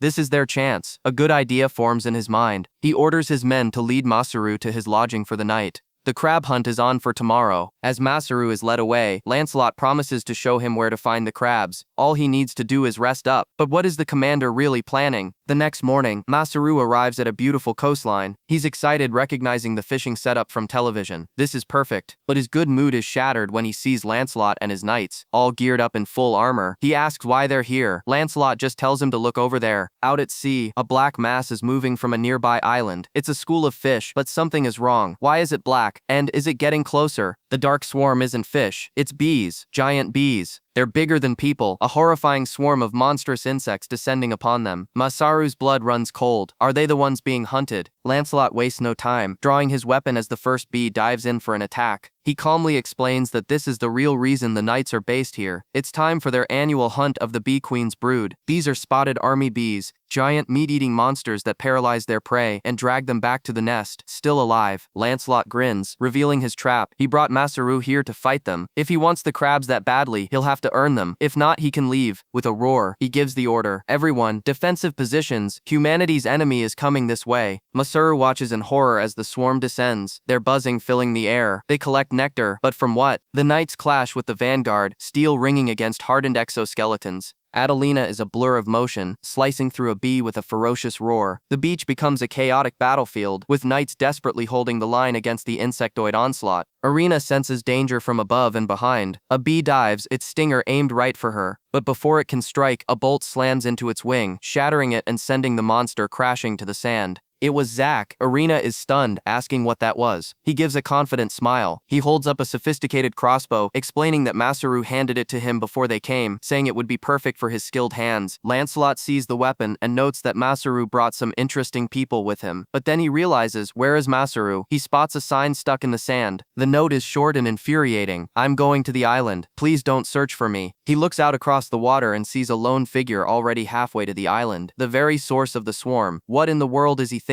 Meanwhile, the queen lies in her chambers, having told her subjects to leave her alone. A message magically appears on a slate. A message from Masaru? Her eyes widen slightly as she reads the words. It's a dinner invitation. Masaru reaches the shore of the island, pulling a strange bag from his inventory. He never thought he'd have to use this thing again. He pulls out the contents, a familiar white suit and helmet. With his equipment change complete, he stands ready. Just you wait, Victinias, he thinks. I'm gonna make you some good stuff. The hunt is on. The hive is absolutely massive, a breathtaking fortress of wax and honey. Masaru's smoke bomb did the trick on the guards inside, but there's always a catch. The real problem isn't the bees inside the nest. It's every single bee outside of it. He's just provoked the entire swarm. They're on high alert, buzzing with fury, but Masaru forces himself to stay focused. There's no time for fear. He reminds himself why he's here, what he promised he would do once this was over. The next day, Victinias arrives at the designated meeting spot. The message from Masaru was clear, but the room is empty. A cold dread creeps in as she wonders if he met his end somewhere, alone and forgotten. Then a voice cuts through her worry. It's Masaru, grinning as if he hadn't a care in the world. He tells her she came. He welcomes her to a dinner party, a fresh bandage on his cheek hinting at his recent battle. And she's not the only guest. Her sister Isla is here too, a warm smile on her face. Victinias feels a spike of irritation. She was searching for him, worried, all because of a promise they'd made. She puts on a cold front, reminding him of her position as a magic teacher in the Beastman's town. This is the first time Masaru has seen her act so distant. He asks if she's sure she wants to talk to him like that. She snaps back that coming here at all was a mistake, one she already regrets. Ignoring her attitude, Masaru places a dish on the table, casually mentioning how useful his item box is for storing pre-cooked meals. Despite her words, Victinias immediately takes a bite, claiming she's just making sure it's safe. Her eyes widen. She tries to hide it, but the flavor is undeniable. She mumbles that she was just checking for anything weird, but it's a weak excuse. The truth is, the food is incredible. The aroma, the perfect saltiness, a symphony of flavors dancing on her tongue. It's so much more than just delicious. Masaru proudly reveals his secret ingredient. He used honey in everything. He explains how it cut the bitterness of the salad and created a rich, sweet glaze for the meat. He starts rambling about a delivery job he had back in his old world, completely missing the fact that Victinias is far too busy devouring the food to listen. Isla watches her sister, a sad smile on her face. She admits she helped cook, but her only real goal was to see Victinias happy again, even for a little while. Tears well up in her eyes. She tells her sister she's made too much of a fuss. All she wants is to cheer her up after the horror they endured in Stenson. To be happy together. Masaru cuts in, telling Victinias he's just glad to see her looking so much better. He put everything he had into making this meal for her. He invites Isla to sit as well, announcing the main course.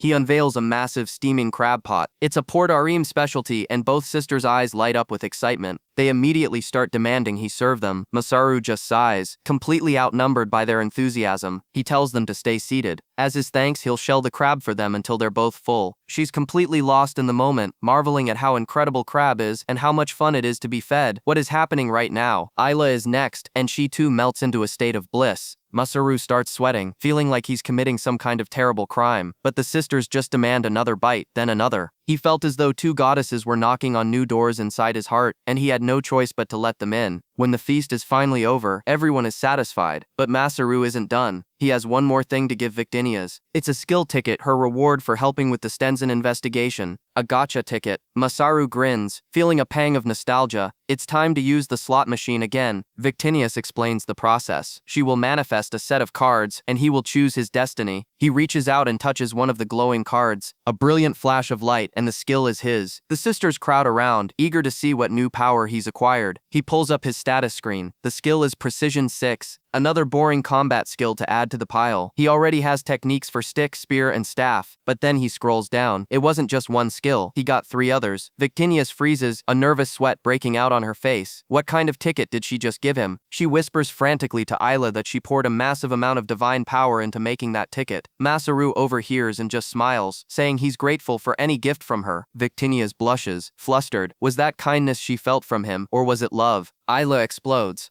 Love? She demands to know what kind of relationship he has with a god. Masaru tries to calm them down, but it's no use. Suddenly the mood shifts. Victinias' eyes glow with menacing power. She declares that for toying with a god's heart, judgment will befall him. A prophecy. In half a month, 2 women will bring him a torment from which he can never escape. 2 weeks later, Masaru stands at the gate of the Beastman's town, and standing beside him are 2 all too familiar women. The prophecy, it was real. Brol and the others run up to him, confused. He was supposed to come back right away. What happened? Masaru launches into a frantic explanation. A duel with Lancelot, a party with goddesses, trade negotiations. But Zack isn't buying it. He cuts him off, revealing the truth. Masaru was busy fishing on a tiny island. Rena just tells him to get ready. The time for games is over. The entire town is bustling with activity, preparing for the long journey ahead. They're going to be very busy. The town square buzzes with a nervous energy, a mix of disbelief and overwhelming joy as families are guided to their new homes. Adelina sighs, overwhelmed by the sheer number of people. She tells Masaru he should have warned her. He just smiles, explaining Lancelot sent word so he came himself. He reassures her that everything is fine. Thanks to the new trade routes with Port Arium, plus the farms and fisheries, there are more than enough jobs for everyone. No one will go hungry again. The relief on the faces of the beastmen is palpable. A young boy, clutching his father, calls out to Masaru, his voice filled with awe. Two children run up to him, their eyes shining. They thank him, the one who freed them. They have a home now, a real home. Masaru promises to help with the construction, deflecting their gratitude. But as he stands there, one of the kids asks the one question that brings everything to a halt. What should they name this new town? Days later, the leadership is deep in a planning session. They're mapping out trade with Port Arium, but the elder notes it'll take a week or more for the first shipments to arrive. They discuss local production, pickles, fish paste, but all eyes turn to Masaru for his input. But Masaru isn't there. He's a million miles away, his face a mask of intense, terrifying concentration. Adelina can't take it anymore. She calls him out, asking what's wrong with him. Why is he so obsessed with something as simple as a name? He slams his hands on the table, erupting with a manic energy that shocks everyone. A name isn't simple, he yells. It's everything. The fate of the town is completely tied to its name. He starts rambling about online games, about how a guild's name changes its entire image. The pressure finally breaks him. He clutches his head, moaning about how his own name had the word dagger in it, and because of that, no one ever invited him to parties. Is he really spiraling this badly over a name? Seeing him unravel, they send him off to do some manual labor, hoping to clear his head. He works alongside the others, lifting, building, but his mind is clearly elsewhere. Even while standing in the middle of a construction site, he's just staring into space, lost in the impossible weight of his decision. A week later, he's only gotten worse. The life has drained from his eyes, replaced by a hollow, frantic obsession. Zack and Adelina have had enough. They drag him out to an excavation site, yelling that they've made a great discovery. The words finally seem to penetrate his haze. A great discovery? His interest is piqued. He activates his map skill, and a holographic display springs to life. The dig is going well, he notes. They're just a little bit more until they reach their target. Adelina is operating a bizarre magical drill. She admits it's not bad, just placing it on the ground makes digging feel effortless. Masaru explains the tool channels the user's magic to bore through solid rock, but Adelina can feel it. The device is slowly draining her strength. He tells them he based the design on a magical worm he hunted, working with Isla to bring the technology to life. The real challenge, he says, wasn't the design, but finding the rare magical power stone that serves as its core. Adelina feels a shift in the ground and asks if it's getting dangerous. They're deep now. Masaru tells her to be careful. If she gets hurt, Lancelot will have his head. He asks her to handle the final push. She nods, and the drill plunges deeper. Zack still has his doubts, but Masaru is certain. He calculated the exact spot with his map. They're going to hit it. A solid thud echoes from below. He heard it. There it is. But it's not a thing they hear, it's a voice. A furious, divine voice booming from the earth itself. If you can hear me, answer, you idiot. Masaru reels back in shock. It's Victinia's. He stammers, asking what's going on. She ignores him, her voice dripping with impatience. Have you decided yet? Decided what? The town's name. She roars. The ground begins to tremble violently. Victinia's has been watching him this entire time, and her patience has just run out. An earthquake? No, this is something far worse. A colossal jet of water explodes from the drill hole, shooting hundreds of feet into the air. They've found it. A hot spring. Victinia's materializes, a divine barrier shimmering around them, deflecting the scalding spray. She looks completely unbothered, asking if this hot spring was what he was looking for. A hot spring visited by a goddess. This place is going to be a massive tourist attraction. Victinia's herself seems excited to try it. After the initial chaos, she calmly states that this will be fun. They just need to level the ground and build the waterway. But for Masaru, this is the final straw. The burn on his arm is healed, but the pressure on his mind has just become unbearable. A hot spring, good. The town, good. Now it needs a good name. He collapses, utterly defeated. Adelina and Zack can only watch, horrified. He's looking even worse than before. He mutters an apology and says he's going to rest. Stumbling away from the group, he finds a quiet cliffside and collapses, staring up at the sky. He recognizes this place. It's where he first arrived in this world. A wave of nostalgia washes over him. A swirling portal opens beside him, and Victinia steps through. He assumes she's angry, but she shakes her head. She admits she was the one who forced the issue and rushed him. She says she even picked a name already. Then, she makes a startling confession. I'm jealous. Jealous of him? For worrying about a name? No, she clarifies. She's jealous that he's the one who gets to choose it. Even though she created this entire world, she explains, the names of things are not decided by her, but by the mortals who live in it. No matter how much she loves this world, she can't leave her own mark on it. At most, her name will only ever be spoken of in legends and stories, a distant myth. Masaru listens, the weight of her divine loneliness finally dawning on him. As a creator-class god, she can't intervene directly, but he could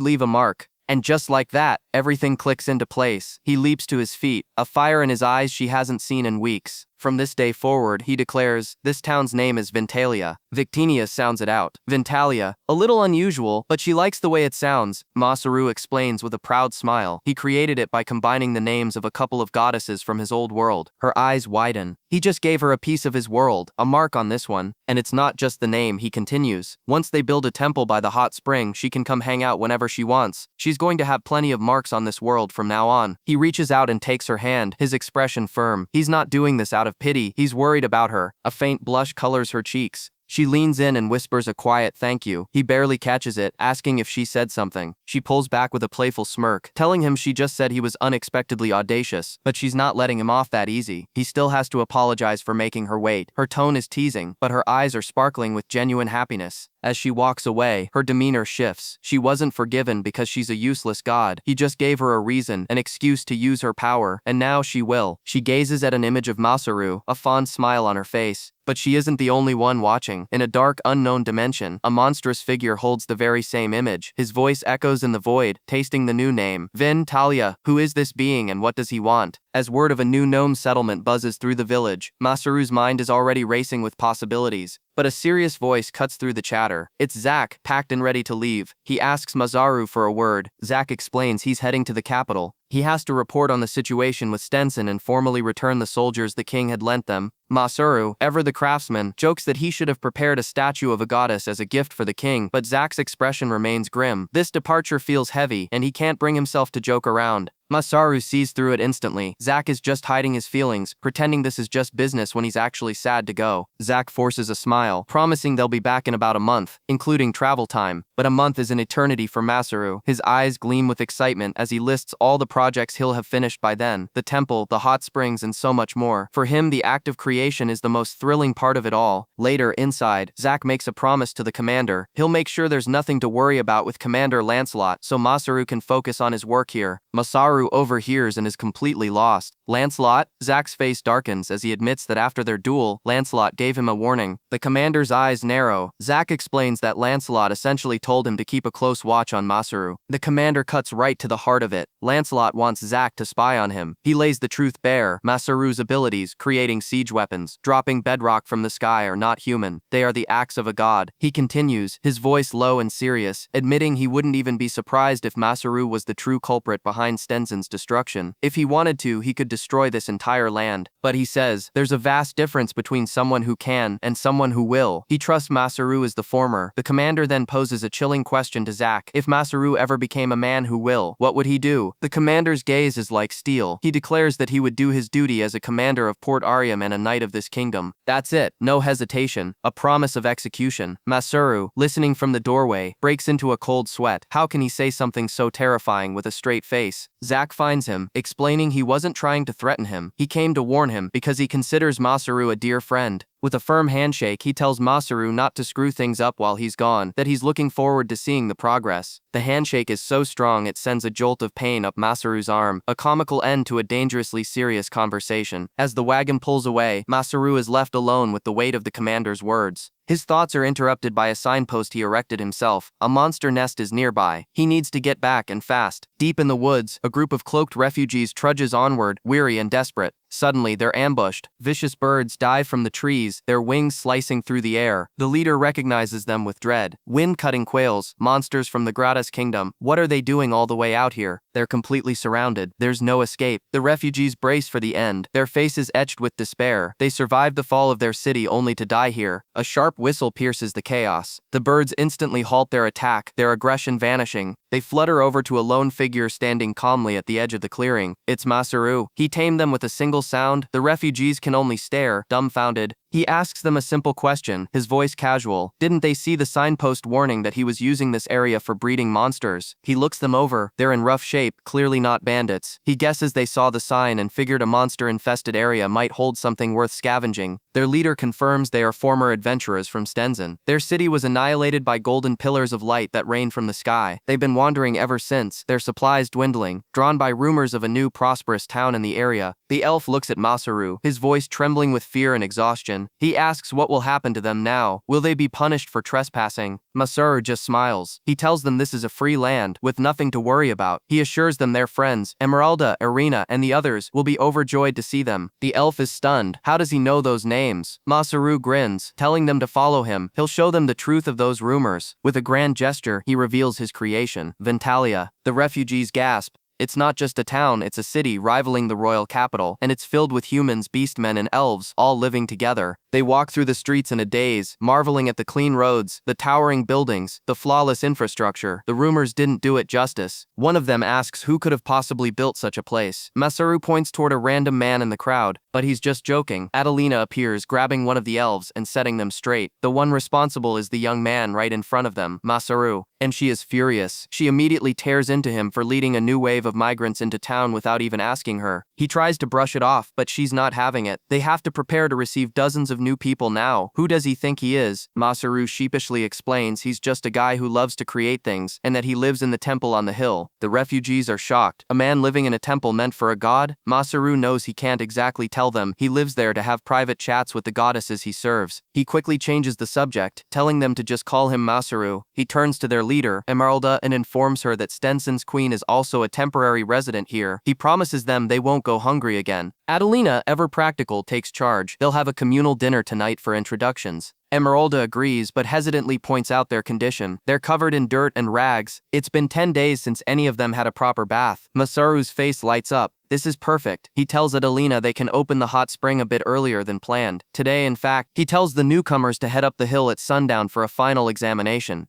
The word sends a shiver of anxiety through the weary group. Of course, the examination is just Masaru taking the first dip in the brand new hot spring he built. He sinks into the water, letting out a sigh of pure bliss. The Japanese-style atmosphere is perfect. He poured all his skills into this. He thinks about the future. As rumors of Ventalia spread, more people will come. The town is growing so fast. With this many people, it's becoming less of a town and more of a nation. As he muses, a soft voice agrees with him. It's Victima. He whips around to see her relaxing in the water nearby, remarking on how nice it feels. Victinia sighs in contentment, the warm water doing wonders for her divine form, and she tells Masaru how glad she is that he found this place. He can barely stammer out a reply, his face a burning red as he tries to enjoy the hot spring too, but it's impossible. There's no way to stay calm when you're having a difficult encounter with a goddess. He explains his plan to build an enclosure around it, noting it's a man-made geyser, not a natural one. Victinias agrees it's a good idea, especially with all the new migrants coming to town. The conversation drifts to the various races gathering here, the gnomes, the dwarves, the leapies by the coast. Masaru wonders why so many different beings are attracted to their town. Victinias gives him a knowing look, saying the reason is obvious, the feeling of safety. While the beastmen have found safety here, there are countless others who haven't. A new resolve hardens in Masaru's eyes. He declares that they should unify the area and try to exist as a nation. He flashes back to being overworked and exploited, complaining that he has a right to be upset. But then a small smile crosses his face as he admits he loved his job. And he wants to keep doing that kind of good work in this world too. He jokes that as a god, she should recognize his efforts, and maybe even pay him a salary. To his utter shock, she says of course. He can only stare, dumbfounded. Of course? She explains that she can't interfere too much or hand him money directly like Isla, but his surprise is just too amusing to her. She tells him that watching him makes this world more fun every single day. Her tone shifts, becoming intimate. She lists all he's done, helping Isla building the temple, even working hard to name the town, and then she poses a dangerous question. So what does he desire from her? His mind goes into overdrive. He can't even imagine what a goddess could mean by that. He tries to calm himself, telling himself she's just a shameless goddess who doesn't mean it. Suddenly someone calls his name from outside, and before he can react, the geyser erupts. The blast of scalding water sends him flying. He cries out in pain, realizing he wasn't fast enough to use his protection magic, and hit his head on the back of the rock. Her brain processes the image of Masaru on top of a naked Victinia's, and she explodes with rage, screaming at the pervert. A flash of light and a blast of magic sends Masaru flying. Adelina, fuming, asks if Lady Victinia's is alright, admitting she trained a bit because she didn't like his reaction last time. Later, a bruised and bandaged Masaru sits at a table, trying to explain the situation. He insists it was an accident and he's innocent, but Adelina cuts him off, demanding to know why he was talking about something so important with the goddess. Esmeralda chimes in, confirming the topic about making a nation, and so the meeting begins. Adelina thinks it's a good idea, as forming a nation would create a friendly resolution with Gratus and deter future invasions. The Dark Elf twins agree, noting that by gathering together, they would be much safer in case of another disaster like the Golem attack. Masaru admits he doesn't know much about politics, but if they become a nation, there will be a lot more decisions to make. Esmeralda says she's been learning about politics from Adelina, combining it with the knowledge of past kings, but doesn't think she'd be much help herself. Adelina considers their options, noting that Stenzen was a resourceful nation with excellent logistics management, making it a good model. She points out that their taxes were surprisingly low, just 2%, while Gratis's are 5%. Both are manageable, giving them a good starting point. Masaru starts brainstorming their main features: monster meat, goat milk, preserved food, and of course the sights, the temple and the new hot spring. Esmeralda smiles, saying with their population set to increase, it shouldn't be too hard. Adelina then turns to Masaru, testing him. She asks if they should do some preliminary calculations on their trade prospects. What does he think is their biggest obstacle? Masaru looks at them all, his expression dead serious. Choosing a king. The entire room erupts in shock. Why are they so surprised? Adelina points out that he's the one who started this town and did most of the work. The idea came from him, but Masaru immediately rejects the notion. He's not fit for that kind of role. Besides, he explains, his work takes him everywhere. He might go east for materials, south for construction, or north for trading. He can't be tied down to one place. The others see his point. He's already at the center of everything, but keeping him on a throne would be impossible. So, if not him, who should be the king? He turns to the rabbit beastman elder, who quickly refuses, stating she can only rule her own people, not an entire nation. Masaru sighs. Isn't there anyone, someone with a sense of justice, who can reign over both beastmen and humans, someone with physical strength and a strong-willed heart? As he lists the qualifications, every single person in the room, the elves, the beastmen, even Masaru himself, slowly turns their head. 1 week later, the town square is packed to the brim, a sea of confused and curious faces. Masaru stands before them all, a strange mix of confidence and nerves, telling his friends to get ready for a surprise. With a deep breath, he makes his grand announcement. He's unified all the surrounding lands, and as of today has formed a nation.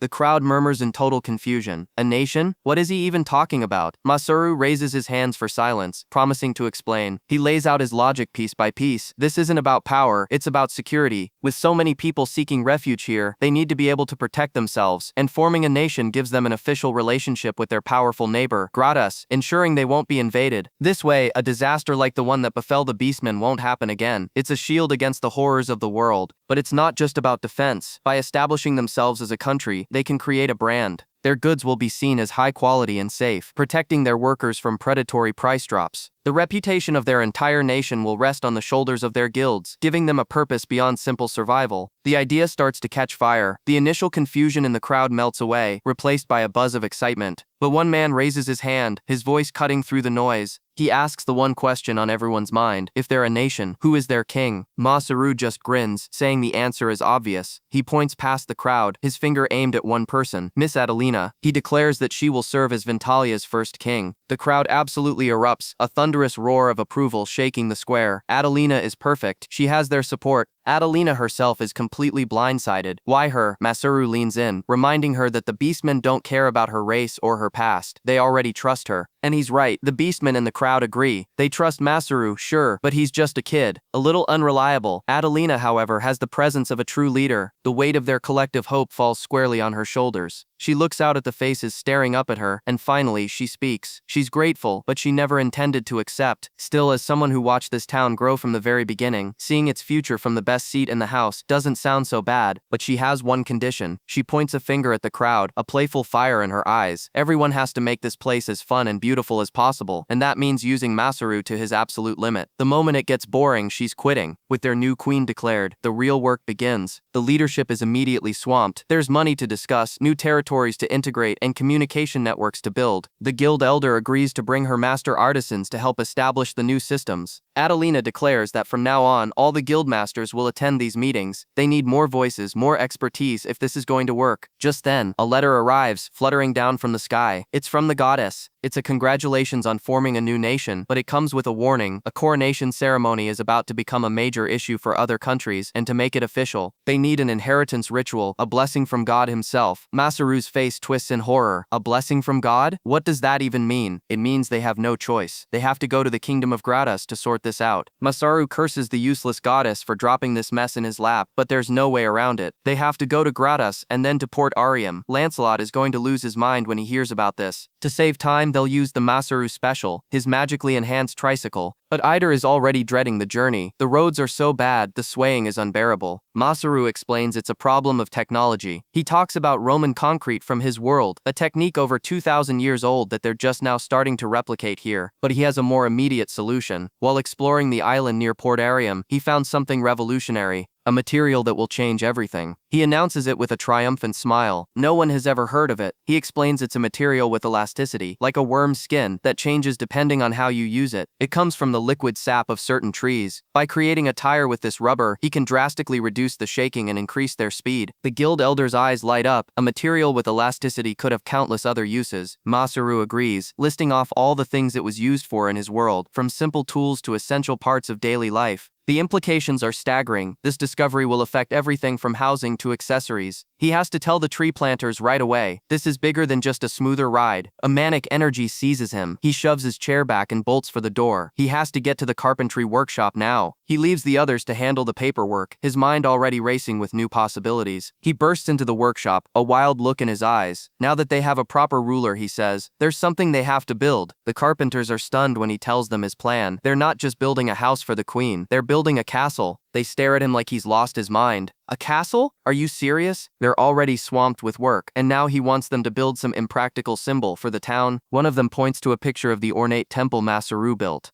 They don't even understand how that was made. A castle is a complete joke. They're just commoners, not professional architects. They can't build something so complex without proper plans and designs. Masaru just smiles. He tells them about a popular movement from his world called DIY. The carpenters are confused. In his world, he explains, there were countless people who built things themselves, and every single one of them was an amateur, completely inexperienced. The true meaning of DIY, he says, is for someone who isn't a pro to learn the materials and build something from scratch, all by himself. If I can do it myself, then do it yourself. He tells them a story of a man who helped restore his city after a war, using that slogan. This, he says, is what their town needs most of all. This will be the proof that the town belongs to everyone. He's going to keep teaching them new things, not for Masaru's town, but for everyone's town. He looks them in the eye, his voice filled with passion. Please, he says, try to build the queen's house, the symbol of this town. Besides, doesn't it sound cool? DIY. The fire in his eyes is contagious. Their doubt vanishes, replaced by a surge of pride and determination. They accept the job. They'll show him their DIY. All he has to do is get them the materials they need. Masaru's face breaks into a huge radiant grin. He's a resident of this town too, after all. He'll work his hardest. With a fist pump, the new era begins. Let's DIY. Isla-sama lays out the fundamentals of magic, explaining how to course the energy through the body and release it. A spark ignites in Mei's hand, and she looks up, stunned. She did it, though she thought she had failed. Isla-sama's face beams with pride. She claps, announcing that Mei is the very first one to succeed. The other students erupt in applause as Mei collapses, drained of all her energy. Isla-sama congratulates her, noting that she must have been studying a lot. Mei looks up, a fire in her eyes, declaring that she wants to learn everything she can to help Masaru. She explains that she tried to help with his work today, but he just told her it was too dangerous for a child and sent her away. Her father said the same thing, but she can't just stand by. She begs Isla-sama to teach her how to build houses, anything to be useful. Isla-sama looks out at the massive construction project taking shape. To see such a thing built without magic, From her perspective, what Masaru is doing is the truest form of magic there is. Meanwhile, Masaru himself surveys the progress. The foundation is complete and now they can start on the pillars. He praises the crew, admitting he never thought they could accomplish so much in just 2 weeks. The Wolfman grins, saying it's all thanks to the help they received during the planning phase. Masaru is determined to make this a historic monument for the town, with safety as the top priority. He looks up at the massive crane, a thoughtful expression on his face. The structure is starting to look less like a school and more like a palace.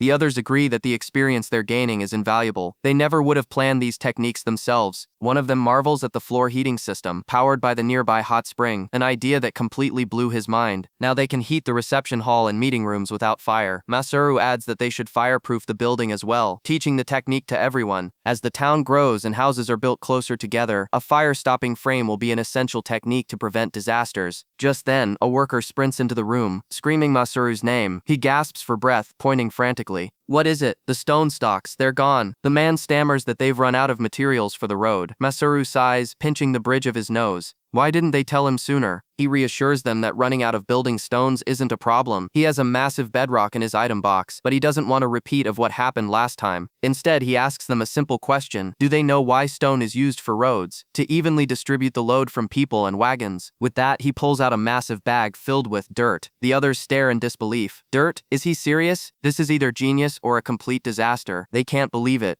He wants to use dirt instead of stone. Masaru just tells them to take a look before jumping to conclusions. These things have so many uses. He shows them the first step. Spread the bags out evenly across the ground. Then he summons a massive tamping tool. The next step, he grins, is to hit them, and hit them hard. The tool comes crashing down with a heavy thud. The Wolfman touches the flattened bag and recoils in shock. It's hard, so incredibly hard they can use this as the platform for the road. It's easy to make and they'll never run out of materials, but as the Wolfman processes this, he trails off, a look of awe on his face. He looks at Masaru, completely mystified. How is he able to come up with ideas like that so easily? Even as they learn new techniques, they could never have imagined something like this. Masaru just smirks. The biggest difference between them is simply experience. He's already told them his secret. He just keeps trying things, seeing what works. After all, everything is DIY. He just happened to learn a lot of these things by chance back in his homeland. Now that they know how to use dirt, he says, they can think of countless other applications, right? The Wolfman laughs, recalling how surprised he was when Masaru made a bow from a monster worm. The easy banter brings back exciting memories. Standing over his blueprints, Masaru's eyes gleam. With all these new materials, what should he make next? The thrill of creation reminds him why he loves doing this. He rallies the crew, ready to teach them the process so they can finish the rest themselves. Everyone gets to work, filling the bags with dirt under Masaru's guidance. The project is back on track, moving faster than ever. Sometime later, Masaru checks in on their progress. The Wolfman greets him, pointing to the newly laid road. It looks good, and the workers don't seem to need his help anymore. Thanks to Masaru, he says, the workers are more motivated than ever, but he's curious why Masaru came to check on this spot today. Masaru points to a cleared area. He explains that the day's events were all part of a plan. He needed to find a way for them to get materials without his help, because this place is for his trip. So the construction was just a side project? The real mission is about to begin. The Wolfman looks at his packed bags. Masaru is leaving today. He confirms it. He's a little late, but he had things to take care of first. They need to visit the royal capital, Gratus, to have Adelina coronated as queen. Just as he says her name, Adelina appears with her entourage. Lord Masaru, you're here, she huffs, reminding him that he's the one who called for her, only to arrive late. She threatens to punish him as queen, but her tone is more playful than angry. Masaru gestures to their ride, the Masaru special model, now bigger and better than before. He assures them it's safe. He proudly points out the new features. He's improved the bumper and the suspension, adding tires that soften the impact from the road. He starts rambling about grip and power loss until Adelina cuts him off. She gets it, it's great, but Masaru turns serious, asking if she's prepared. Soon she'll be meeting the king, and God. Adelina scoffs at the question. Why would she need to prepare? It's not like there will be guards around her. Masaru smiles. He sees the proud, self-assured Lancelot in her. He tells the others to load up the bags.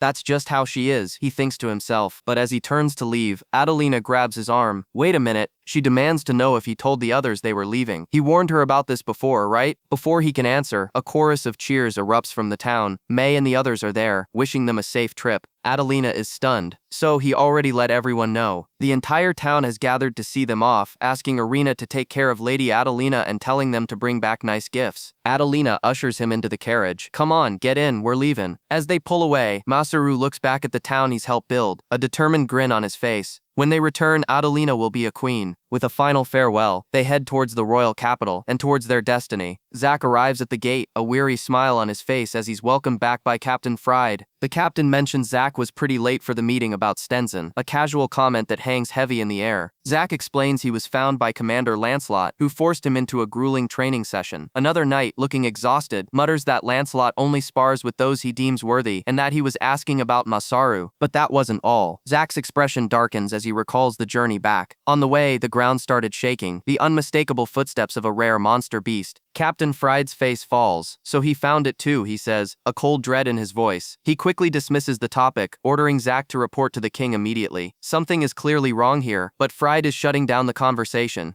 Zack announces his arrival at the palace, only to be told to come in already by a voice booming from inside. He steps through the doors and freezes. The king, Masaru, and the girls are in the middle of a crab party. What in the world is happening? The sheer absurdity of the scene is staggering. Sitting down, still completely bewildered, Zack listens as Masaru explains this feast is a public relations move for his new nation, Ventalia. He'd apparently told King Axion that crab was the goddess's favorite food, a clever lie the king had eagerly swallowed. The king then turns to Zack, asking his thoughts on Adelina becoming the new queen. Zack, caught off guard, can only agree that her aptitude for guiding others makes her a good choice. Adelina seems to sense his hesitation, but he just smiles. Inside, however, a quiet sadness settles over him. She's going to be harder to reach now. He quickly offers her access to the special training room, a desperate attempt to keep some connection alive. Just as the aide tries to steer the conversation back to official business, Masaru cuts him off, dismissing Zack's concern about the upcoming meeting. Zack warns him not to surprise the king, but Masaru just grins, saying King Axion won't be surprised at all. The king immediately proves him wrong, exploding with a shout of founding a nation. He slams his fist on the table, the festive mood instantly evaporating. He awkwardly tries to play it off, asking if that was a normal reaction, but the tension is already thick enough to cut with a knife. The king's tone shifts, becoming deadly serious. He confirms Zack was late, then turns to Masaru, his eyes narrowed. He wants to confirm a few things. The first topic, the complete and utter destruction of Stenson. The king asks for confirmation of the report, an explosion that wiped out the city, leaving no survivors. Zack's voice is grim, as he admits it's all true. The king's aide then puts Masaru on the spot, demanding to know how he confirmed there were no survivors, and more importantly, how he created an explosion of that magnitude. Masaru internally panics, knowing he can't just mention the goddess. He dodges the question, calling the magic a confidential creation of his own. But before the aide can press further, the king intervenes, offering Masaru his personal guarantee. He trusts Masaru. He trusts that Masaru would never turn such devastating power against the kingdom of Gratus. It's a statement of faith, but it sounds more like a warning. The king reveals that Lancelot has already been spreading tales of Masaru's power, which explains his preparedness. The discussion briefly touches on Stenson's former queen, with Ventalia explaining she's focused on her own revival for now. With the grim business concluded, the king notes how much more amicable this meeting is than their last. Then, a predatory smile spreads across his face. Now for the fun part, he says, the founding of a nation. He tells Masaru to detail exactly how this all came about. Masaru explains it almost happened by accident, that they just built a town and someone suggested turning it into a nation. The king's friendly demeanor vanishes. He leans forward, his eyes glinting. There is a problem. That territory belongs to Gratus. Masaru is stunned. He had no idea. The king's aide smirks, seeing their trap spring shut. Masaru argues that many refugees have gathered there, seeking aid. The aide counters smoothly, if that land belongs to Gratus, then it is their duty to care for those people. The king stares Masaru down, and you will be the one to take care of them. The aide adds the final piece of the puzzle. Since it would be too hard for Gratus to manage, they'll graciously leave it to Masaru. They're trying to make him a vassal, a subordinate ruler under their thumb. Masaru smiles, agreeing to handle things peacefully. But then his expression twists into something cold and menacing. He leans in, whispering a lethal threat. If they're even thinking of enslaving the beastmen again, he will show them the very hand that destroyed the golems. Zack watches in horror as Masaru lays down the law. He tells them this relationship must be one of equals, or there will be consequences. This, he tells a stunned Zack, is how he will protect everyone. This is a new nation. The king simply watches him, a thoughtful look on his face. Then he nods. He understands. He concedes the point, admitting an allied nation on the border would be beneficial for everyone. However, he says, recognizing that nation is another matter entirely. His face contorts with the weight of his decision. Should I be recognizing this nation? He locks eyes with Masaru, the final challenge issued. Prove to me that you are worthy. The king clarifies that Masaru, not Adelina, will be the pillar of this new country. So prove it. Prove you are worthy of creating a nation from nothing. His friends can only watch, their faces etched with worry. Masaru's mind goes completely blank. How? How does he prove something like that? His initial plans are useless. The test isn't for Adelina, it's for him, the outsider. He thinks of his friends, his supporters, their smiling faces flashing through his mind. His thoughts race back to his old life, to the home center, desperately searching for an answer. And then it hits him. He pulls out a small card. "This is my card," he declares, holding up his Adventurer's Guild card. A stunned silence falls over the room. His friends are speechless, confused by the bizarre, almost childish gesture. Is this really his plan? But as the king takes the card, Masaru thinks he's won. A huge grin splits the king's face. "This is it," he roars. "The answer I wanted." Masaru is baffled, assuming the king is just humoring his clumsy negotiation tactics. But the king's mind is racing. This is the moment he's been waiting for. This is getting interesting, he thinks. His true goal is finally within reach, to discover the secret behind Masaru's impossible strength. The entire negotiation, the threats, the political maneuvering, it was all a complex ploy to force Masaru to reveal his guild card. He feels a wave of gratitude. Now he can finally see the truth. He looks down at the card, and his world shatters. Job, Disciple, level 54, stats that dwarf his strongest generals, and a list of skills so long it seems impossible. The king breaks out in a cold sweat, his eyes bulging in sheer disbelief. The aide whispers in horror, "This is no human, he's a monster. His stats are 2 or 3 times that of a hero." Masaru, completely oblivious to the chaos he's caused, just asks how it looks. The aide can only stammer, having never even heard of a job called Disciple. The king, pulling himself together with a monumental effort, makes his decision. "Very well," he declares, "I shall deem you worthy of finding a nation. I hereby swear to be your ally." Masaru celebrates, but the king's mind is purely on survival. Making an enemy of this boy is not an option. He calls out, telling someone they can come in now. Lancelot storms into the room, slamming his hands on the table and roaring at the king for his audacity. But the king waves him off, ordering his men to prepare a ceremony. Suddenly, a brilliant light floods the chamber. A serene voice echoes through the hall, telling them there's no need for such a big deal. The goddess Victinias descends in a shower of white feathers. Her arrival announced to the stunned court. She winks, assuring them everything is fine, but she isn't alone. At her side is Lady Layla Sapphira, another goddess. The king finally loses it, his mind snapping at the sight of 2 divine beings appearing in his throne room at once. The next day, the public square in Gratus is packed, the air electric with anticipation. Masaru can't help but feel like he's back in a morning assembly at school, but King Axion is taking this with the utmost seriousness, insisting that everything must be done properly to honor the goddess. Before the assembled crowd, the king's voice rings out, declaring this day the birth of a new alliance. He and Adelina raise a ceremonial goblet together, a symbol of their shared future, a promise that their united nations will bring peace and harmony to all. With a powerful cry, he officially acknowledges Ventalia as a nation, his decree echoing through the square. The crowd erupts, leaflets celebrating the new nation filling the air like confetti. Masaru leans over to Adelina, impressed by the king's speech. She agrees, a flicker of admiration in her eyes. Ventalia has much to learn from a ruler like him, but her companions are on edge, whispering their fears that she might trip, or say something to ruin the mood. Just then, a pillar of light descends from the heavens. It's time for the blessing from God. Victinias and Isla appear, floating in the celestial glow. By her name, Victinias declares. She permits the founding of Ventalia to proceed. Isla smiles down warmly at Adelina, a silent gesture of support. Victinias continues, her voice resonating with divine authority. Her next act is to charge Adelina as the first ruler of Ventalia. Adelina bows, humbly accepting the role as the crowd cheers wildly. But the goddess isn't finished. There is one more thing. Her final order drops like a thunderclap. Zack, the special envoy from Gratus, shall marry the new queen and serve as her prince consort. The world seems to stop. The king, Zack, Adelina, all of them are frozen in utter disbelief. A wave of shock ripples through the crowd, their cheers turning to a collective roar of confusion. Zack scrambles for words, protesting that he's just a knight, completely unfit for such a title. But Victinias is unbothered, stating she received a message. A message? Zack's mind races. There's only one person who can send a message to a god. And there he is, Masaru standing off to the side, giving a smug thumbs up with a Cheshire cat grin. All eyes snap to him. The king demands he stop the ceremony and explain himself. Masaru plays dumb, claiming it seemed like Zack had feelings for Adelina and he just wanted to help a friend out. Zack furiously denies it, his face beat red. The balcony descends into chaos. King Axion is livid that a decision of this magnitude was made on a whim, but Victinias sees no issue. The goddess herself announced it. What's the problem? She turns the question to Adelina. Adelina's response is shockingly nonchalant. If it works out this way, she says, it's no problem for her. Zack is stunned into silence.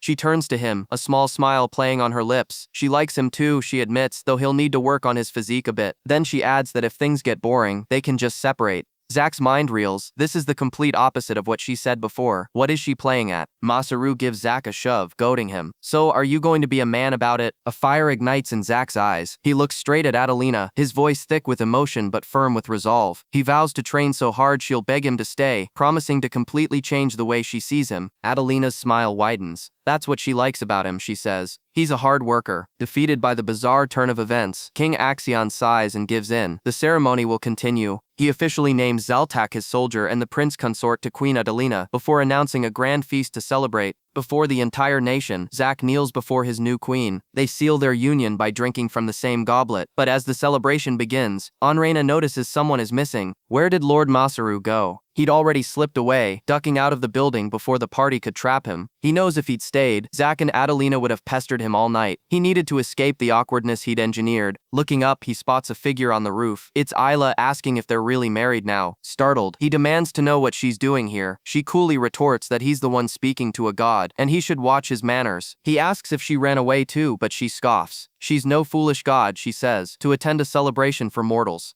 Isla explains that Victinia's returned to the world of the gods to handle preparations. She then brings up his message, admitting she didn't expect him to orchestrate something like that for Zack. Masaru completely misreads her, thinking she's talking about romance. He brushes it off, but Isla mutters under her breath. What is it that he's missing? She changes the subject, commenting on the lively festival below. Masaru's mind drifts to a memory of helping someone with a food cart, and a sudden, horrifying thought occurs to him. Was he just being used? Isla calls him an idiot, but her tone is soft. She tells him he can create festivals just like this one back in Ventalia. His eyes light up. Of course. He's suddenly buzzing with energy, already planning a proper wedding for the new couple. He'll be busy tomorrow, stocking up on supplies, especially crabs. The two of them share a moment of excitement, grinning at the future they're building. Suddenly, Victinia's reappears, chiding her sister. She muses that Masaru got confused by what happened at the hot spring, leading to this whole mess. Isla tries to shush her, but Victinia's just laughs and says she's heading back to work. Masaru, completely oblivious to their conversation, shouts his grand plan to the sky. He's going to prepare the best crabs ever for Ventalia's founding. As the two goddesses float away, he calls after them, telling them they have to hang out. Victinia's remarks that some things never change, but maybe she tells Isla, as gods, they can change things a little. A new determination hardens Isla's expression. She feels like she just might be able to. It's time to prepare the circle. Victinia's voice booms, not with her own power, but with magic itself. Let the ceremony begin. Magic gospel. An ethereal projection of the goddess appears over the city. She introduces herself and declares that the land she projects will now be known as Ventalia. At her command, a magical map of the new nation materializes in the sky. The people of Grata stare in awe. She tells them the gods have blessed this union and asks them to cooperate with Ventalia and its new queen. Masaru, now back in the crowd, adds his own voice, inviting everyone, no matter their race, to a future celebration in Ventalia. Isla looks down at the hopeful faces, her heart swelling. She hopes they will all be there. With a final blessing, she bids them farewell, promising that they will meet again in Ventalia. The king's praise for the previous day's ceremony feels hollow, a polite opening before the real game begins. He and Axion share a laugh, sealing their promise of cooperation between nations, but the air is thick with unspoken agendas. Adelina watches them from the side, her expression unreadable. She senses something is off about this easy alliance. The king admits he wants to see the goddess statue Masaru cheated to win, but the conversation quickly pivots. He tells Axion that negotiating with him is as easy as following a manga plot. Adelina cuts in, sensing conspiracies brewing. She insists they get straight to the point for the sake of the future. The king agrees, but immediately dismisses the topic of trading as premature. Masaru seizes the opening. He argues that while preparations are needed, a new system he calls patents could generate immense profit from the very start. The king is clueless. Patent? What's that? Masaru explains it's a system to protect inventions and techniques, granting the creator a temporary monopoly. This means only the inventor can profit from their idea for a set period. He lays out the entire economic cycle. An inventor creates a technique, buyers pay for the goods, and a portion of the profit returns to the creator, encouraging more innovation. By making these registered techniques public, others can learn and build upon them, sparking an explosion of new ideas and rapidly advancing civilization.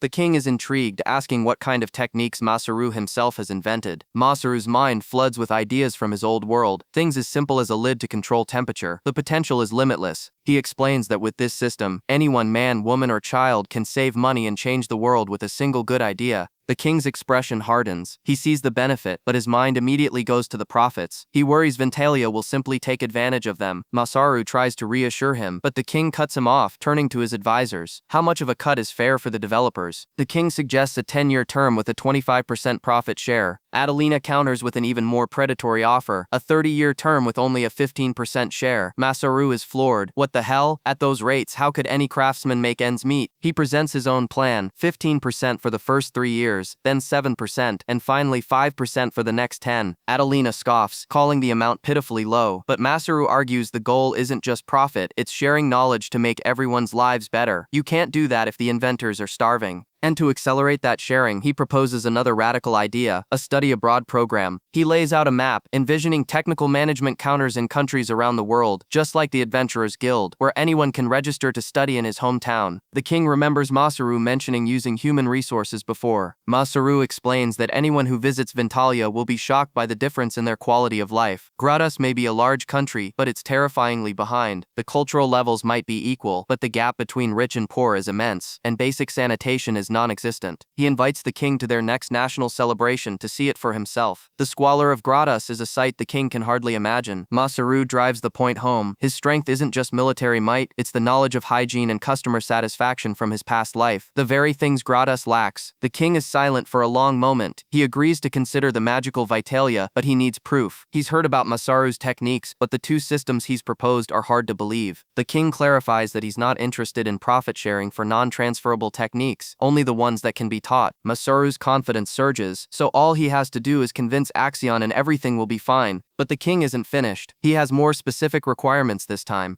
He gives Masaru a 1-week deadline. In that time, he must teach the craftsmen of Gratas a technique that can be put into practice. The king's eyes narrow, his voice dropping to a low growl. Masaru must prove this is all possible. He is to bring the results directly to the king. Only then will he lend Gratas's authority to establish these new systems. The weight of the challenge lands squarely on Masaru's shoulders. Can he do it? Of course he can. He promises to cover all expenses himself. The king sighs, telling Axion not to look down on him, but Masaru is already lost in his own world. He leaps to his feet, pointing at the sky. He will definitely clear all the king's doubts. Then a crushing realization hits him. He's nearly broke from buying magic beasts and shopping. How did he burn through so much gold so fast? Outside the Craftsman Guild workshop, Masaru explains the situation. One of the craftsmen is confused. The king wants his trust, but this deal seems entirely one-sided. It makes no sense. But another craftsman recognizes him. He's the man who renovated the weapon shop in Port Alim. They'd heard the stories, even went to see the water absorption principle for themselves. The mood shifts instantly. Masaru-san is popular at the guild. They trust him. They're ready to make good stuff to convince the king. With a team of motivated craftsmen behind him, Masaru knows Ventalia can't be ignored. So what will he teach them? He decides to start with the basics of a better life, building houses. Now he just needs some vacant land. They lead him to the outskirts of Gradas, to the slums. The place is a wreck, with buildings crumbling into the streets. This is where people who've lost their jobs or drifted in from the countryside end up.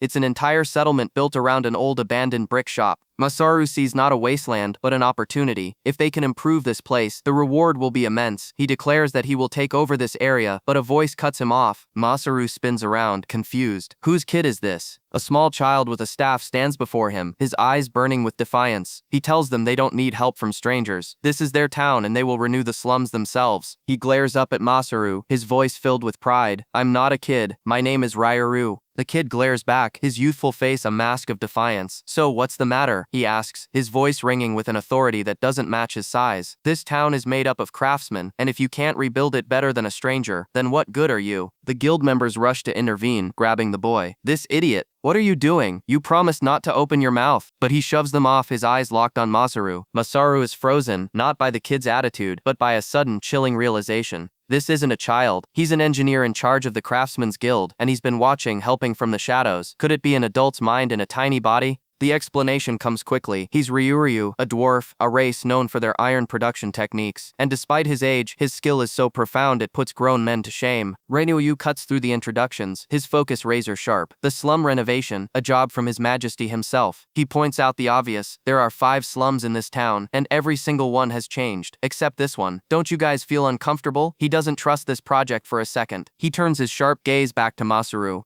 Aren't we craftsmen? If so, then from your point of view, how can we renovate this slum? The challenge is laid bare, a gauntlet thrown down in the middle of the ruins. Masaru's answer is textbook perfect. Clear the lands that have turned into slums, set up new houses, and the problem will be solved. But the other craftsmen just sigh. If they had enough manpower and materials, they would have done that a long time ago. Masaru senses the mood shift. Is there any problem? He asks, the first crack appearing in his confident facade. He admits to himself that this project is just for studying purposes, but a knot of unease tightens in his gut. This feeling isn't just about motivation. There's something fundamentally wrong here. He decides to start with the basics, to understand the slum itself. He explains what he knows from books. Slums are a byproduct of economic development, a place where discrimination festers, threatening public health and safety. It's a serious problem, but Ryu waves it all away. If the origin of the problem can't be solved, what's the point? If you have an idea, then just say it. We need to do something about the discrimination. Masaru lays out his grand vision. First, eliminate the slum's origin by building new houses, then create infrastructure, and most importantly, provide jobs for the people who live here. Ryu's face hardens. That's just a theory. You know this from books. The reality is that the residents have no desire to live here. They live like this because they have no other choice. And with that, Masaru's entire plan crumbles. Just building a house without a solution is the worst thing to do. It's like selling a defective product. It's not renovation. It's just a pretty way to take the residents' habitat and force them out. The other craftsmen reluctantly agree. The problem is bigger than them. Tangled up with government agencies they have no power over. It's out of their control. The truth hits Ryu like a physical blow. I don't believe it. He thought crafting could save people, but now it's being twisted into a tool to chase them away. How could that be? His idealism shattered. Ryu turns and walks away, needing to be alone. Masaru watches him go, telling the others to let him be for now. He turns to the remaining men. Let's all disperse for today and think about how to deal with this problem. They agree, planning to gather at the guild tomorrow morning to exchange ideas. As they leave, the guildmaster asks what Masaru will do. I'll walk around the slums to investigate more. He replies with a wave. The documents at the guild are one thing, but he needs to see the reality with his own eyes. Walking through the desolate streets, he feels a surge of determination. He'll find a solution his own way. He thinks about the dangers he's read about: infectious diseases, crime zones, but the slum seems quiet. His mind is already working on a much larger scale. If it's all alright, maybe he can convince King Axion to import a certain technique, but his planning is cut short by a faint sound. It's hammering, but it's hesitant, not the sharp, confident strike of a master. He follows the noise to an old, dilapidated factory. Who's making this sound? He pushes open the door. The sight inside stops him in his tracks. The workshop is filled with stunningly intricate metalwork, jewelry, and ornate frames. His appraisal skill activates as he examines a chisel. The owner isn't just a goldsmith. They're a master sculptor inspired by both Japanese and Western styles. He spots a set of premium ornaments for chariots, items so luxurious only the highest aristocrats could afford them. A thought sparks. Could he commission something for the upcoming National Day? He calls out into the workshop. Is there someone in there? And the craftsman who turns around is Ryu. Masaru is stunned. He followed the sound, not the boy. Ryu, looking defensive, says he hasn't changed his mind about what happened. Masaru quickly reassures him that's not why he's here. He's captivated by the work. Did you also shape the pattern yourself? Hand-carved? Ryu explains that he's self-taught. He memorized the basics and then just practiced. Finding the materials was the easy part. He describes his technique, a simple hammer and chisel method he used to create countless things, a dangerous method for most craftsmen. He even carved the tiny detailed accessories on the signs with a special handled chisel. Masaru's curiosity boils over. He starts firing off questions. How old are you? 12. When did you start carving? Was it a master who taught you? Ryu's eyes narrow. Aren't you being too suspicious? Ryu turns the tables, his voice laced with bitterness. A person like me, all alone in a place like this, it makes you feel pity, right? What if I told you my master passed away? Would you pity me then? What is he trying to do here? But Masaru doesn't take the bait. He says it's only natural to be curious about the master who taught such incredible techniques. The tension breaks. Ryu's shoulders slump slightly. The person I call my master is my own father. His family are traditional metal carvers. His expression darkens as he recounts a memory. While traveling, they were attacked by a beast. He was the only one to survive. Now he takes jobs from the guild just to make ends meet. But when he thinks of crafting, he doesn't remember the tragedy. He remembers his father, always there, always supporting him. The techniques he was taught are more than just a skill. They are the last connection he has to his father. They are what saved him, body and soul. And in that moment, Masaru understands everything. This is the source of Ryu's passion, his unwavering belief. His words, "good crafting saves people's souls," aren't just a motto. They're a philosophy forged in the fires of personal tragedy. Ryu looks up, his eyes burning with intensity. That is why I couldn't accept our argument this afternoon. How can such a thing happen? How can the very craft that saves souls be used to build houses that chase people away? Masaru starts to explain that it all depends on time and circumstances. He lays out the harsh reality: if they're not careful, by the time the renovation is over, nobles will simply buy out the whole land, leaving the current residents with nowhere to go. But he argues, living in a good house will change their way of thinking. It will give them the strength to continue on, to make their lives better. He looks Ryuryu in the eye, his voice filled with a new unshakable confidence. We're going to start our work soon, and I want to make sure the customers are 100% satisfied. Ryuryu remains unconvinced. So you really mean you can renovate the slums? I don't trust you, Ryuryu states flatly. But Masaru has a counter. You have amazing skills, but you're wasting them staying here. Come to the Craftsman's Guild tomorrow. If you're interested, come listen. I'll talk about the improvement options and techniques that I have. As he speaks, his hands are busy, carving a small metal disc with impossible speed and precision. He holds it up. Ryuryu's jaw drops. He was carving this while talking to me, without even looking. How did he create such a flawless, homogeneous pattern? All he can do is stare, whispering Masaru's name in disbelief. Masaru simply holds the masterpiece aloft, a silent testament to his own monstrous talent, an invitation and a challenge all in one. The next morning at the guild, Masaru addresses the assembled craftsmen. To improve the slums, 3 things are indispensable: housing, employment, and safety. The guildmaster nods, confirming that after their meeting yesterday, no one objected to the housing solution. But Masaru points out a critical flaw he observed. The very foundations of the houses in Gratas are weak. If you don't build the house on the foundation carefully, people will be afraid of it collapsing. The bigger issue, though, is jobs. Despite discussions with other guilds, their limit has been reached. How can they possibly increase the number of orders for so many people? A voice cuts through the discussion. Just try to organize the work that so many people can do. It's Ryuryu. He strides in, telling Masaru he's late for work, but there's no anger in his voice. Don't misunderstand, he says. I just came to confirm something. Masaru, let's create something new. A brilliant, relieved smile spreads across Masaru's face. Alright, then let's continue the meeting. The two geniuses, once at odds, now stand united. Ryuryu looks at Masaru, his resolve clear. Use your ability to save the slums. The next day, the construction site is a flurry of activity, the new joining techniques holding strong under the weight of fresh lumber. The lead craftsman can't hide his amazement at Masaru's methods, marveling at how the joints actually get stronger under pressure. It's an ingenious craft. Ryuryu, however, just pouts, complaining that it's not fair. He explains that he's back, but Masaru had to leave immediately to teach these same techniques to the other workshops. Just then, the guildmaster arrives. Taking in the scene with a critical eye, he asks Ryuryu about the progress and, more importantly, if he delivered the message to the king. Ryuryu's face lights up, holding up a scroll. His Majesty has agreed to Masaru's proposal, recognizing his work and safety measures in exchange for the new techniques. The craftsman's mind clicks. He asks where Masaru said he was going next. A sudden realization dawns on Ryuryu's face. He must be at the glass factory. He takes off running, his mind racing. The glass factory? Is Masaru going to teach them new techniques too? But what could he possibly teach? Ryuryu knows the standard methods, like blowing glass into a rondel shape. But if he's trying to make sheet glass, that's a different matter entirely. That's an esoteric technique, a closely guarded secret known only by the dwarves. Their method involves a special ghost stone mined from their homeland, a process no other tribe has ever managed to replicate. Masaru's knowledge of glass blowing is already strange, but this makes no sense.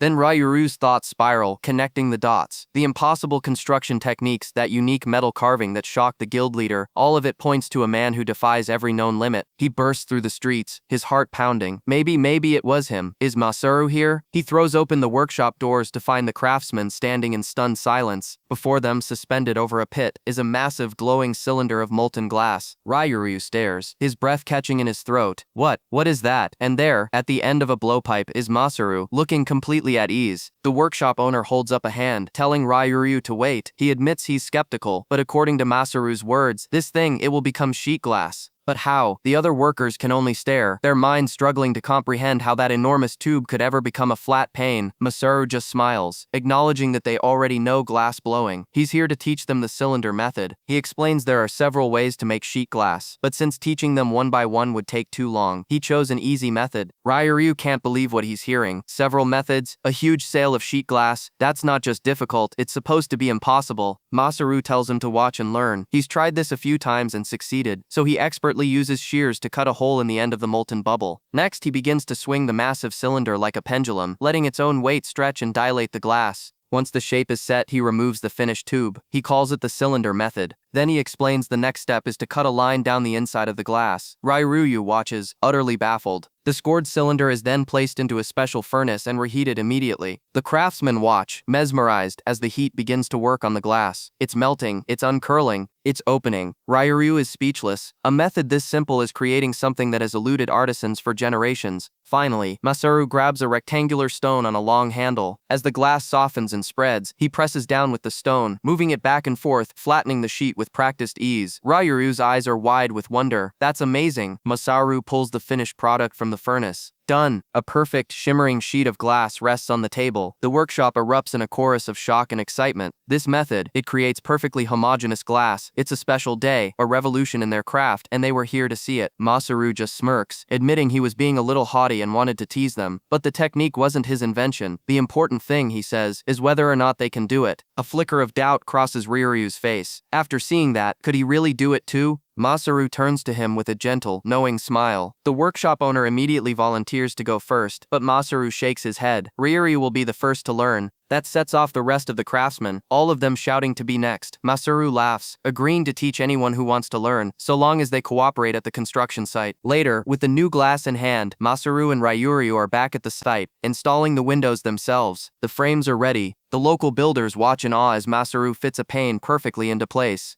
Ryuryu can't help but beam with pride. The appointed day arrives, and a royal carriage makes its way through the city. Inside, the king sits with the guild master, who looks profoundly uncomfortable. The king asks if this is Masaru's proof of success. The guild master can only stammer that what Masaru accomplished has exceeded all of their expectations. Ryuryu, sitting with them, chimes in confidently, saying his master did a perfect job and there's no need to worry. The carriage halts. Masaru is there waiting, but when Ryuryu calls him master, Masaru immediately tells him to stop. He greets the king with a casual yo, a piece of wood slung over his shoulder. The king is visibly annoyed by his complete lack of decorum. The king asks about his disciple, and Masaru looks genuinely confused, stating he doesn't have any disciples. He waves it off, saying the important part is for the king to see and evaluate the results of the craftsman's labor. This, he declares, is what they achieved in just 1 week after he imparted his techniques. The king braces himself, his expression hardening. He looks up and his face contorts in pure, unadulterated shock. He studied their work, he practiced their hard work, and the result, what the hell is this? King Axion reels, his mind refusing to connect the clean, vibrant street before him with the filth-ridden slum he was expecting. Masaru just smiles, a tour guide showing off his masterpiece. He tells the stunned monarch not to be so shocked. This place is exactly what he said it was, or rather, what it used to be. This isn't just a cleanup, it's a complete rebirth. Masaru begins the tour, explaining the simple but revolutionary techniques he introduced. He points to a storefront, showcasing a massive pane of sheet glass, a technology unheard of here. Instead of small circular panes, this single piece allows a full view of the weapons and armor inside, an instant advertisement that draws the eye and sparks desire. The king's gaze follows Masaru's finger. He unveils a city block reborn, with shops for groceries, clothes, and weapons all neatly arranged. He even mentions plans for a bakery, complete with a window so customers can watch the bread being made. He admits that due to time constraints, he could only finish this much. His plan is to keep building new houses and expanding inwards, creating jobs for every last resident of the slums. The scale of the project is staggering, but it's not just the buildings. Masaru explains how he used his skills to repair roads, dig drainage ditches for rainwater and waste, and even install a well. What was once a cesspool is now cleaner than the aristocrats' quarters, complete with a public laundry area. He looks the king dead in the eye, reminding him that regulating water is the key to a clean city. King Axion is speechless. He looks out over the new shopping street, a perfect model for urban renewal, and realizes Masaru has explained all this in less than 20 minutes. A lifetime of problems solved in an afternoon. He turns to the guild leader, his voice heavy. Can they replicate this without Masaru? The craftsman nods, confirming that while it will take time to master, Masaru has passed on all the necessary skills. That's all the king needs to hear. He immediately orders them to begin renovating the entire Gratis kingdom, starting as soon as the slums are finished. He claps Masaru on the shoulder, calling the plan brilliant. But then his smile fades, his eyes sharpening with the king's calculation. He stops them cold. Is it all right to stop here, he asks, his tone suddenly icy. He rephrases the question, letting the full weight of it land. Masaru, what you've done here, it's equivalent to more than 100 years of development. Masaru's easy confidence evaporates. Are you sure, the king presses, about what you put all this effort into? What is your real reason? Is it to build a reputation by saving the slums, or is this a test run for your own nation-building ambitions? What is he really asking here? Masaru, under the crushing weight of the king's suspicion, gives the most absurd answer possible. Manufacturing, he says with a straight face, is my hobby. In short, he just built too much. The king stares, dumbfounded, before the tension shatters. He erupts in laughter, calling Masaru an idiot. The absurdity is too much. All that political maneuvering, all that suspicion, undone by a simple, honest obsession. With the air cleared, the king announces his return to the castle. Anice's face falls, her voice barely a whisper as she asks if her master is leaving. Masaru reassures her, promising he has more to supervise before he can go home. The guild leader chimes in, suggesting Masaru should tell Adelina and Zack the good news in person. But the king's expression darkens once more. He warns Masaru to be careful. The moment this new district is complete, it will become the most valuable land in the city, and people will come to take it. Powerful people. As a thank you, the king offers a piece of advice in return. It's about the demon beast. Masaru's blood runs cold. The bear horse he fought when he first arrived. The king confirms it, noting Masaru has seen them already. He explains that such beasts are rare, only appearing every few years. They are born from the negative emotions of humans and animals, polluting the earth and corrupting magical essence into something monstrous. And that, the king says, is the problem. The mysterious golem attack, the recent sightings, and Masaru encountering two powerful beasts at the same time. This situation is too abnormal. The cause is unknown, like invisible water droplets disturbing a calm surface. But the ripples are spreading, and something far more dangerous is coming. Miles away, in the forests surrounding Putarium City, that danger takes shape. Knights in gleaming armor stare in horror. It's a demon deer, a creature of nightmare with glowing eyes and razor-sharp antlers. One of the knights can't believe it. To see a beast like this so close to the city, before he can finish, another screams a warning. It's coming! A blinding flash of lightning erupts from its antlers. It's not just a shockwave, it's lightning magic. A high-rank monster. The knights are thrown back, their armor crackling with energy. Two more of the beasts emerge from the trees, their eyes burning with malice. Suddenly, a voice cuts through the chaos. Commander Lancelot lands among his men, telling them to get serious. Slacking off will only make these things stronger. He stands firm, explaining that the only one who can handle this is him. He tells his knights that the recent monster outbreak is perfect training, reminding them of the two huge demon monkeys they fought just days ago. His soldiers murmur in awe. The commander's strength has been overwhelming ever since his duel with Masaru. He seems like a different person. As they chatter, one of them lets a critical piece of information slip. He asks if the commander told anyone from the squad about the wedding. Lancelot freezes. What did you just say? Another knight, oblivious to the shift in tone, shouts the news over the roar of the beasts. It's your niece, Commander. Lady Adelina is getting married. In that moment of shock, a demon monkey lunges. The world slows. With a single fluid motion, Lancelot pivots, his blade a silver blur that cleaves the monster cleanly in two. He doesn't even seem to notice. Is what you said true then? His face contorts, not with fear or battle rage, but with pure unadulterated panic. He roars, his voice echoing through the forest, a cry that terrifies his own men more than the monsters. This uncle won't allow it. His knights can only stare, dumbfounded, as their legendary commander completely loses his composure, demanding to know who his niece is marrying. Wait, does he seriously have no idea? 2 weeks later, Masaru and his party finally return, pulling up to the familiar site of the Ventalia farm. The chief greets them with a weary smile, relief washing over her face. They're back, she says. The journey was long, but Masaru has returned. Their carriage rolls through the central street, welcomed by the smiling faces of their friends.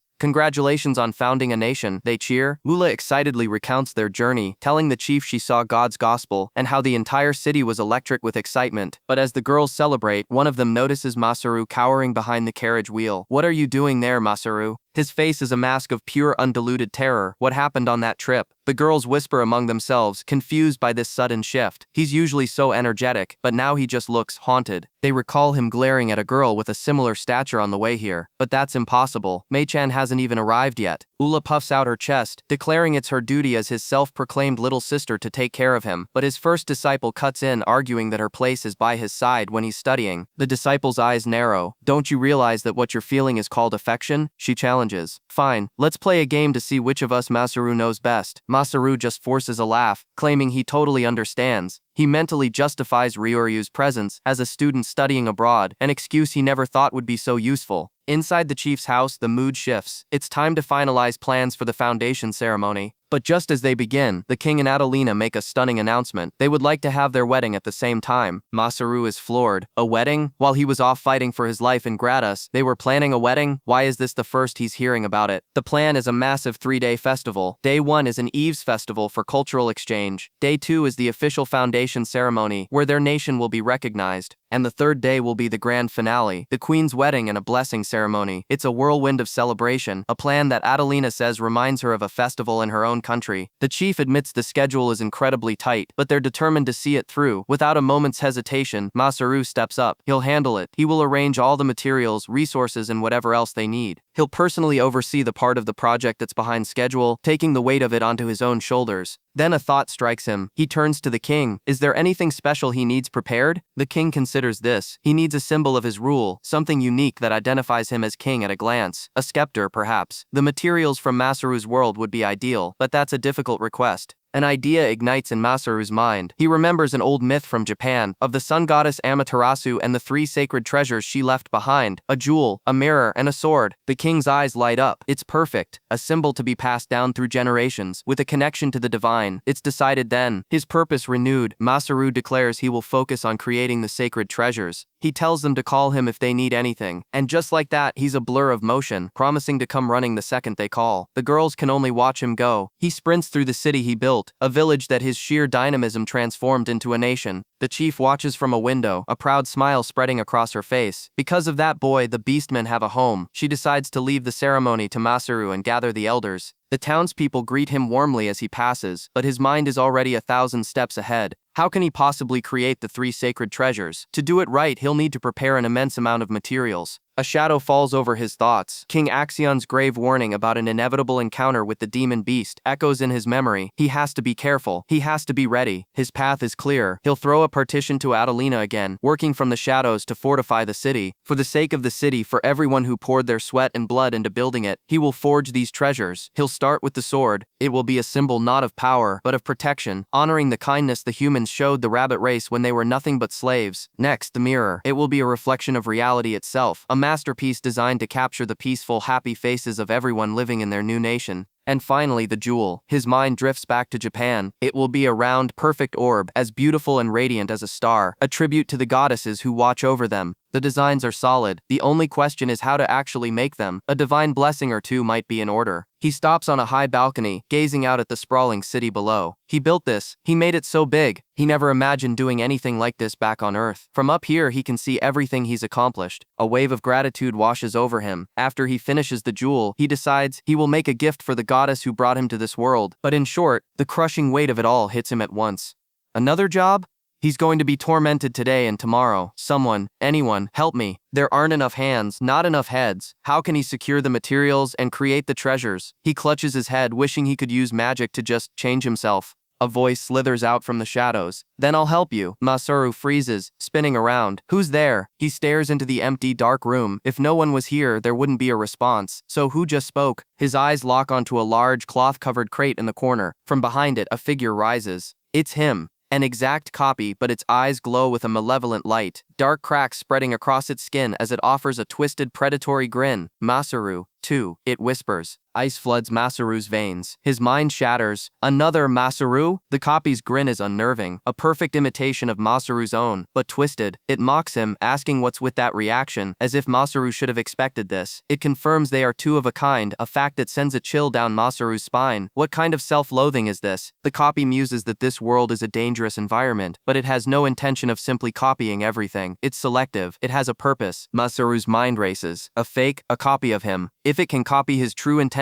it could be an illusionary demon, or something far worse. But the copy's goals are surprisingly pragmatic. It sees itself as the best possible labor power. It wants to catch Masaru to find out what he truly is. It then throws out a challenge, a test to see if it can truly copy everything about him. The copy pivots instantly, suggesting an architectural contest, a furniture competition, a way to test not just numbers but taste and design. It's all a coincidence, it claims, that this aligns with the upcoming ceremony. But Masaru sees through the lie. The copy is trying to manipulate him, to force his hand. He scoffs at the proposal. This carefree attitude, it's just like him, but amplified, weaponized. The copy is just a selfish imitation. The argument escalates into a shouting match. The copy taunts Masaru, asking how he found out about its advanced strategy, calling him a lazy otaku who needs a workhorse without complaints. It's a perfect psychological attack, using Masaru's own insecurities against him. Then the copy's face contorts into a mask of pure malice. The friendly competition vanishes, replaced by a chilling declaration. By the order of its absolute lord, it has come here to kill him. Masaru's eyes widen in shock.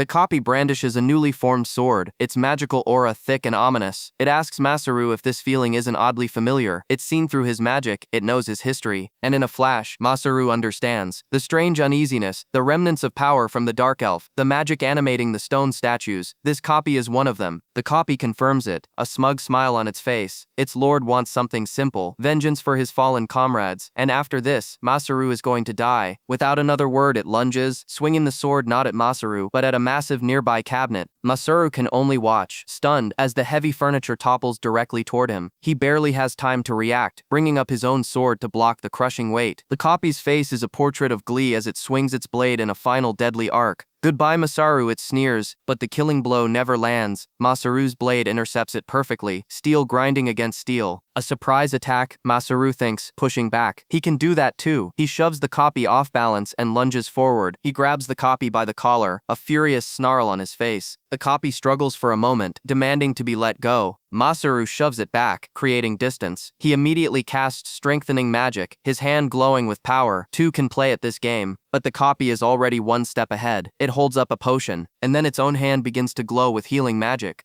Wait, how can it use healing magic too? The copy mocks him, asking if it's cheating to just copy something. That's right, it says. That's why it's him. The only difference is that it has more magic than a junk noble with a brain of mush. It grabs Masaru's arm, a torrent of dark energy flowing from its hand into his. My power is directly connected to my master, it explains. A wave of corrupting power slams into Masaru, throwing him across the room. The copy apologizes with fake sincerity, asking if that was too stimulating. Masaru struggles to his feet, staring at the black energy radiating from the copy. What was that? It's not just powering him up, it's something vile. He sees a horrifying vision, that same black power polluting the entire world, a tide of darkness consuming everything. This thing, it has to be crushed. Outside, the copy stands before the guild hall, raising its hand to the sky. A massive, dark sphere of rock and energy materializes, blotting out the sun. It laughs at the flashy display, mocking Masaru for being so stupid as to try and trample him with something so big. After all, it doesn't understand the Lord for being so fixated on him. Didn't I tell you? It asks, its face a mask of insanity. I'm quite depressed to be a copy of yours. Masaru watches in horror as the giant mass begins to fall. Are you being serious? He activates his own skill, spatial storage. The massive object vanishes just before impact. The copy is stunned. Wait, what happened? Masaru realizes the truth. This skill wasn't learned, it was a gift from the goddess. The copy's confusion turns to rage. If it can use his skills the same way he can, then it will simply be more clever. It channels its power not into an attack, but into the building itself. Reinforce, more power. Weapon production. It's going to crush Masaru with his own creations. This is the end of your life, it screams, a promise of a third and final attempt. There won't be another chance. Goodbye. The entire structure groans under the immense magical pressure. Then the whole building implodes, collapsing in on itself in a storm of splintered wood and shattered stone. The copy stands victorious amidst the ruins, cheering. Woohoo! Is this what they call a painful blow? It looks out over the city, musing that it finally dealt with him, but its satisfaction is cut short. Far down the street, standing atop another building, is Masaru, holding a massive newly crafted cannon. He catches his breath, a grim smile on his face. You blew me quite far, fake me. I was almost harmed by my own copycat. That scared the hell out of me. You better fix the floor. The copy is apoplectic, screaming. Who are you? What are you? Masaru and his twisted doppelganger lock eyes across the ruined cityscape, the real battle about to begin. But they are interrupted. A new voice cuts through the tension. Really, I heard you were building a new city, but with this size, isn't this the royal capital of Gratus? A group of knights appears, led by a blonde man. He says he spent a lot of time searching for Masaru, and now that he's found him, he has a city to ask for. The city of Adelina. The man, the prince, smirks, taking in the chaotic scene. He looks from the real Masaru to the demonic copy, his eyes gleaming with ambition. The copy, sensing an opportunity, turns to the prince. But I can do anything with this Masaru, right? The enemy of my enemy is now a potential tool. The casual greeting cuts through the tension like a knife, but it's not friendly. It's an assessment. Lancelot's eyes are fixed on Masaru, or rather, the thing wearing his face.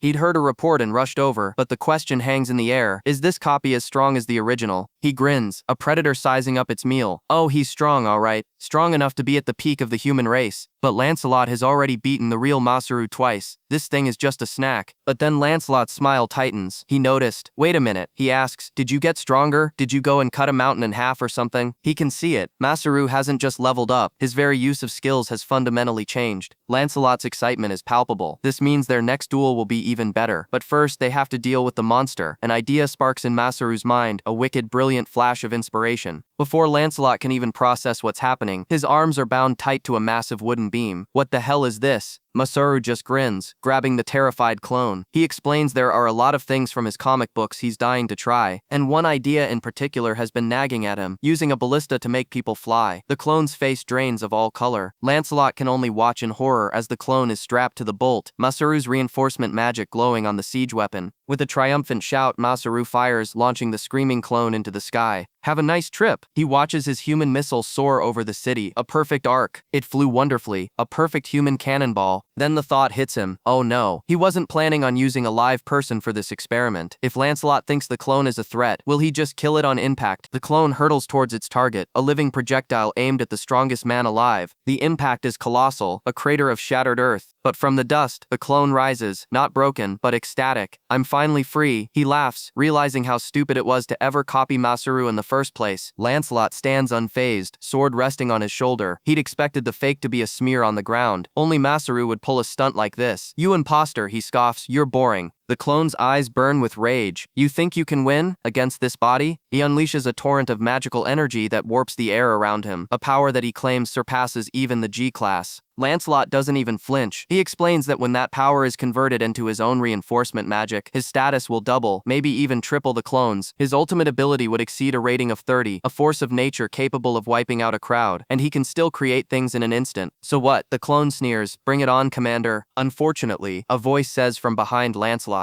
I can see you. It's the real Masaru, his blade already at Lancelot's neck. An explosion of force erupts between them. The clone can only stare in disbelief. What the hell is this? The speed, the power, it's on a completely different level. This is a real fight. Masaru and Lancelot are a blur of steel and devastating impacts, moving faster than the eye can follow. The clone tries to join the fray, but Masaru blocks his sword without even looking. A brutal kick from Lancelot sends Masaru flying backwards, but the assault doesn't stop. Lancelot is on him in a flash, slamming his sword down with enough force to shatter the very ground beneath them. The earth cracks and splinters under the blow. The clone freezes, clutching the glowing orb in his hand. What is going on? This raw, unrestrained power, it wasn't in Masaru's memories. Lancelot stands over Masaru, explaining the grim reality. A duel is a game. A battle is about control, about not letting your opponent make a single move. He smirks. With his battlefield experience and his newly acquired skill, change, he's already 2 steps ahead. The clone is lost. What does he mean by change? Lancelot begins to lecture, his voice dripping with condescension. Most people are limited by their talent, manifesting only 2 or 3 skills. But to have more, he explains, means your talent is fundamentally incomplete. A look of dawning horror spreads across the clone's face. Lancelot continues, revealing that when his sword skills reached level 10, they vanished, replaced by something new. He acquired a new skill, Master Swordsman. The clone's mind reels. A higher level skill? No, Lancelot clarifies. It's a total transformation. The old skills are gone, consumed to create something greater. This changes everything. The clone clutches the orb, his one source of information, now utterly useless. Lancelot boasts that he mastered that skill long before he ever met Masaru, and he poses a chilling question. When do you think it will change next? He lists his killer skills, a litany of slaughter against every type of foe imaginable. This is a power born from endless, brutal combat. He looks down at his sword, his eyes glowing with anticipation. Fighting Masaru has shown him the path. His next swing, he declares, will be when he is truly desperate. Panic grips the clone. No, he screams, instinctively using Masaru's power. Castle wall. A massive fortification erupts from the earth, but it's not enough. More. Shield. More. Lancelot's swing is a silent, perfect arc of destruction, and the walls turn to dust. He appears before the clone, his voice calm. Let me tell you one last thing, a souvenir. The skill's name is Arbitrator. Lancelot lets out a long breath. That wasn't easy. The clone is gone, utterly annihilated. Masaru walks up, clapping lightly. As expected of you, Lancelot. He gestures to the massive chasm carved into the landscape. You didn't have to go that far, you battle freak. Lancelot just smirks, admitting he has no problem sowing chaos to destroy an enemy. Besides, he notes, that could have been you. Masaru presses him about the change skill, but Lancelot refuses, not wanting to spoil the fun. Instead, he turns to what's left of the clone, activating appraisal. The results are chilling. It wasn't a simple copy. It was the corpse of a demon, a golem, created by someone, and its power was borrowed from someone close to Masaru. What the hell is this? The implications are worse than anything he uncovered in Stenson. As they try to process the information, a swirling vortex of darkness rips open the sky. A figure begins to descend. A voice echoes from the portal, announcing that it is the culprit, the boss who attacked Stenson, forced to descend to this world. From the darkness emerges a woman, regal and divine, her expression grim. The world, she declares, is in great danger. She floats down towards them, an unknown goddess bringing a terrifying new prophecy. Inside the moonlit Ventalia temple, Masaru assures the goddess they can speak freely. He's already paid for the room. Victinia's nods, ready to reveal everything. Masaru's expression is grim as he asks her to explain exactly how the world is in danger, and what this has to do with Lancelot. The roots of this crisis trace back to a single foolish act. Zack, racked with guilt, had confessed to leaking Adelina's marriage partner information. He'd done it believing their fates were intertwined, that they were bound to meet again anyway. A pathetic excuse that did nothing to quell the guilt he felt for Lancelot. But Victinia's waves the past aside. That situation was merely a result of the preparations she's been making. The top priority now, she insists, is to discuss Lancelot's current state and the nature of his skills. She begins to explain. The king of Gradas, Axion, was the first to realize something was terribly wrong. The rising number of monsters, the demon bear, the golem, they weren't random occurrences. They were manifestations of a negative energy that was beginning to engulf the entire world. Masaru's blood runs cold. An existence that will destroy the world on pure instinct. It can't be true, but Victinia's tells him it's a concept he should be very familiar with from the manga and novels of his old world. The name she speaks is one of absolute despair, the root of all evil, the demon king. The very air seems to grow heavy. The gods recognized its emergence as the catalyst for the world's horrifying transformation. A demon king. The words hang in the silent temple, a death sentence for the world. Masaru can barely process it. This is insane, a world conquest scenario ripped straight from a story. But Victinia's clarifies that for the gods, it's far worse. It's the collapse of civilization, the end of everything. A horrible thought clicks into place for Masaru. He asks if this is why his fake Masaru's magic was so distorted and powerful, and more importantly, why don't the gods just deal with the demon king themselves? Because she says with grim finality, gods cannot directly interfere in the world. The Demon King's emergence is not an act of war, it's an event, like a natural disaster. It's a metamorphosis of life itself, born from negative energy. Usually such an existence is destroyed before it can fully mature, but once it does, it can destroy anything. Masaru's mind races. If there's a Demon King, then there must also be a hero. He scoffs, pointing at himself. Is she going to make him a hero now? He jokes that maybe his useless power can actually do something against a Demon King. Victinia's immediately shoots him down. He's daydreaming. There is no such thing as a hero. He is the catalyst for this civilization's development, and with his production skills, he's already doing his job perfectly. But that, she says, is the very problem. The Demon King has taken a specific interest in him. Why him? What could this ultimate evil possibly want with Masaru? He tries to rationalize it as a simple threat against a key figure, but a deeper dread tells him it's more than that. The thought of running away flashes through his mind, but he knows it's useless. He pivots to strategy, suggesting they form a subjugation team led by someone with Lancelot's hero-class strength, but Victinia's crushes that hope. There aren't even 10 people in the entire world who possess that kind of power. She sighs, the weight of it all showing on her face. What a mess this has become. There are things in Stenson, things in this world, that must be protected. Then Masaru voices the most terrifying part. That Demon King was able to create a fake demon me. It's strong enough to replicate a reincarnator, a being infused with a god's own power. Finding its true identity will be next to impossible. The Demon King's identity remains a complete mystery. Victinia's looks him dead in the eye. Until this is over, she states, their cooperation must be stronger than ever. With Masaru as the primary target, Ventalia, the most developed country, will also be in the line of fire. Trying to break the suffocating tension, he brings up the upcoming founding ceremony in the city, asking if she's excited. Gazing out at the city lights, she softly admits that she is.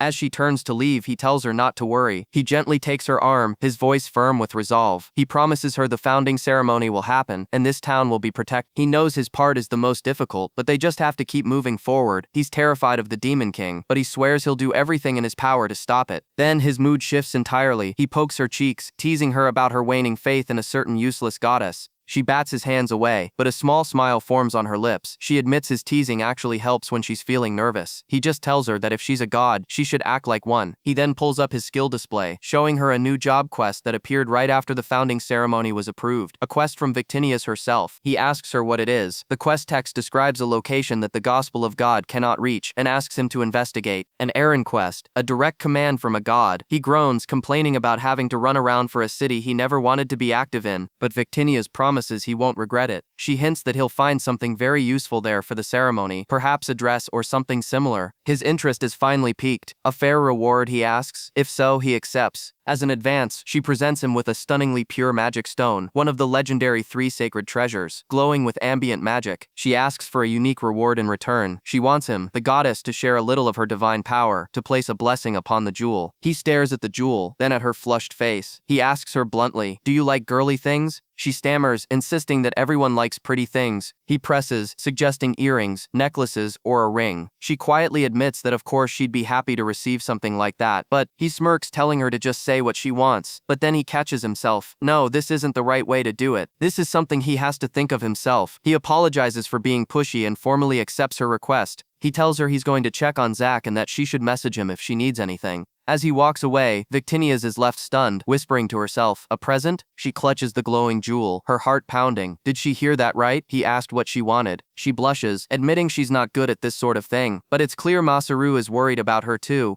A small, hopeful smile touches her lips as she wonders, what is he going to give me? Victinias, Masaru's voice shouts from behind her, making her jump out of her skin. He's not done. He points out that while he accepted the quest, she never actually told him where to go. A glowing map of the region materializes between them. Masaru explains he's synchronized her skill map with his, which now covers all of Ventalia. The red flag marks her destination. It's a place deep underground, a dead zone where the planet's magic flow can't reach, and in the middle of a vast subterranean lake lies a thriving city, a place known only as Thread City. What kind of destiny awaits him in this hidden metropolis? Zack's voice booms across the courtyard, demanding more from the exhausted soldier before him. To be a warrior is to have a body of steel, a fortress of muscle, but the soldier can barely move. The girls watch from the side, a knot of worry in their stomachs. He's been at this for ages, pushing himself past any reasonable limit, and for what? Just because Zack told him to? They approach the hulking instructor, pleading with him to ease up. They like the soldier just the way he is. They say, "Please don't damage him too much." Zack scoffs, dismissing their concerns. He insists he's training the man safely. Honestly, he doesn't see the appeal, but he only trains those he deems worthy. It's a sign of respect, the same kind he showed Captain Eldam, but his brutal methods are turning the poor guy's limbs to jelly. Just then, Masaru walks up, a gentle smile on his face. He's glad to see the girls are all getting along so well now. They blush, admitting that at first they weren't sure what to make of each other. Zack's training partner was a bit of a shock, especially when they thought he was a boy. But they quickly bonded over a shared goal. They both want to help their master. It's a simple, powerful truth that unites them. And now they're heading off to help their brother deal with a demon beast infestation near the coast. Zack is going too, claiming it's for special training. He praises the kids, telling them they'll be great warriors one day. But his eyes betray a different motive. His gaze is fixed on the horizon, a hunger burning within him. He wants to duel Masaru again, and he refuses to miss a single chance to fight him. What is this obsession he has? The conversation shifts, a shadow of concern falling over the group. Masaru isn't with them. He's not in town at all. A few days ago, he received a quest directly from a god and left for the Western Mountains. The news hits them like a physical blow, and he didn't go alone. He took Elena with him, an expert guide who knows the treacherous paths of the West. Their new adventure begins not on a sunlit path, but in the deep, dark places of the world. A journey into the earth, where getting lost means never seeing the sun again. Masaru stares in awe at the sheer cliff face, so the entrance to the underground is hidden in this valley. He admits that without Elena, he would have wandered for days and found nothing. She explains that the dense green canopy provides perfect camouflage. Even with his map skill, the height and visibility make it nearly impossible to spot from above. You'd be swallowed by the landscape. He has to ask, has she been here before? Of course, she replies coolly. She's visited this place several times for diplomatic trade with the Dark Elves of Stenson. That's why Lady Emeralda recommended her. With a final warning to watch his step, she leads him into the darkness. They step into a colossal underground cavern. The scale of it is breathtaking, a hidden world beneath their feet. Elena's staff glows, casting a pool of light around them as they venture deeper into the oppressive dark. The air grows colder, and the narrow path sends a shiver down Masaru's spine. He's grateful for Elena's advice to wear warm clothes instead of his usual armor. He'd be freezing otherwise. As they walk, Elena lays out the mission's objectives. First, deliver a message from the goddess. Second, secure fine silks to make wedding clothes for Adelina and Zack. But Masaru's attention is already gone. He spots something glowing faintly off the path and scrambles toward it, completely sidetracked. Elena asks what on earth he's doing now. He excitedly holds up a mushroom, declaring that they're adding item collection to the new map. It's a flash mushroom, he explains, a rare fungus that glows in response to magic. He holds a magic stone near it, and the mushroom flares with brilliant light. In moments, he's crafted a makeshift lantern, far brighter than Elena's staff. He's so proud of his invention, already thinking about how he could sell them. Elena can only offer a weary thank you. She tries to steer him back to the mission, but he's already spotted another shiny object in the distance. Is this really the time for sightseeing? He just laughs, saying he understands the request from May, but he can't help himself. He thinks it's fun to take detours like this. He asks if she's ever done something similar while escorting Lady Emeralda, just chilling out and looking at stalls. Elena admits there might have been times like that, but this is completely different. She's clearly flustered, insisting she wants to return to Lady Emeralda as soon as possible. He just needs to explore in moderation. He agrees, but his eyes are already scanning the cavern for more treasures. He points out a strange, ethereal fish that lives on mana and a crystal of pure purple magic stone, a rarity found only in enclosed underground spaces. He carefully excavates the stones, his collection growing with every step. Then, his hand brushes against something else. It's not rock, it's not a mushroom, it's elastic. He freezes, a question forming on his lips. Elena's face drains of all color. A wave of pure dread washes over her as she realizes what he's touched. She screams a warning, telling him something bad will happen if he touches it. Too late. From the shadows above, a monstrous shape descends. A thick, sticky strand connects it to what Masaru touched. Don't tell me this is. He dives out of the way just as a massive, multi-legged creature slams into the ground where he stood. His blood runs cold. It's a spider, a gigantic, horrifying spider, and he absolutely despises them. He realizes with dawning horror that the black magic they've been sensing is turning creatures into these demon beasts. He pleads for Elena to do something, but before she can react, a thick strand of webbing shoots out, wrapping around her torso. The force is immense, binding her instantly. A grave mistake, she thinks, her voice strained as she calls out to Masaru for help. For a split second, his mind fractures, one part screaming in terror, the other absurdly focused on the fact that the webbing popped a button on her shirt. He shakes it off. Elena admits she's helpless, caught by their attack. She hates spiders too. He steels himself, telling her to leave it to him, but his face is a mask of pure terror as more spiders crawl down the webs, surrounding them. Suddenly a silver flash cuts through the air, slicing the web and freeing Elena in a single fluid motion. A swordsman lands between them and the horde, his back to them. He calmly asks if they are safe. He warns them to run, that these spiders are extremely dangerous. But Masaru is fuming. This stranger just ruined his precious moment to be the hero. He doesn't care about the danger. He just wants to know who this guy is. The swordsman grunts in frustration. His blade is tangled. The thread, it's not cutting. He feels a powerful tug on his sword. He was so sure he'd sliced right through it, but he's being pulled. With a sickening lurch, he's yanked off his feet and dragged through the air, straight toward the giant spider's gaping maw.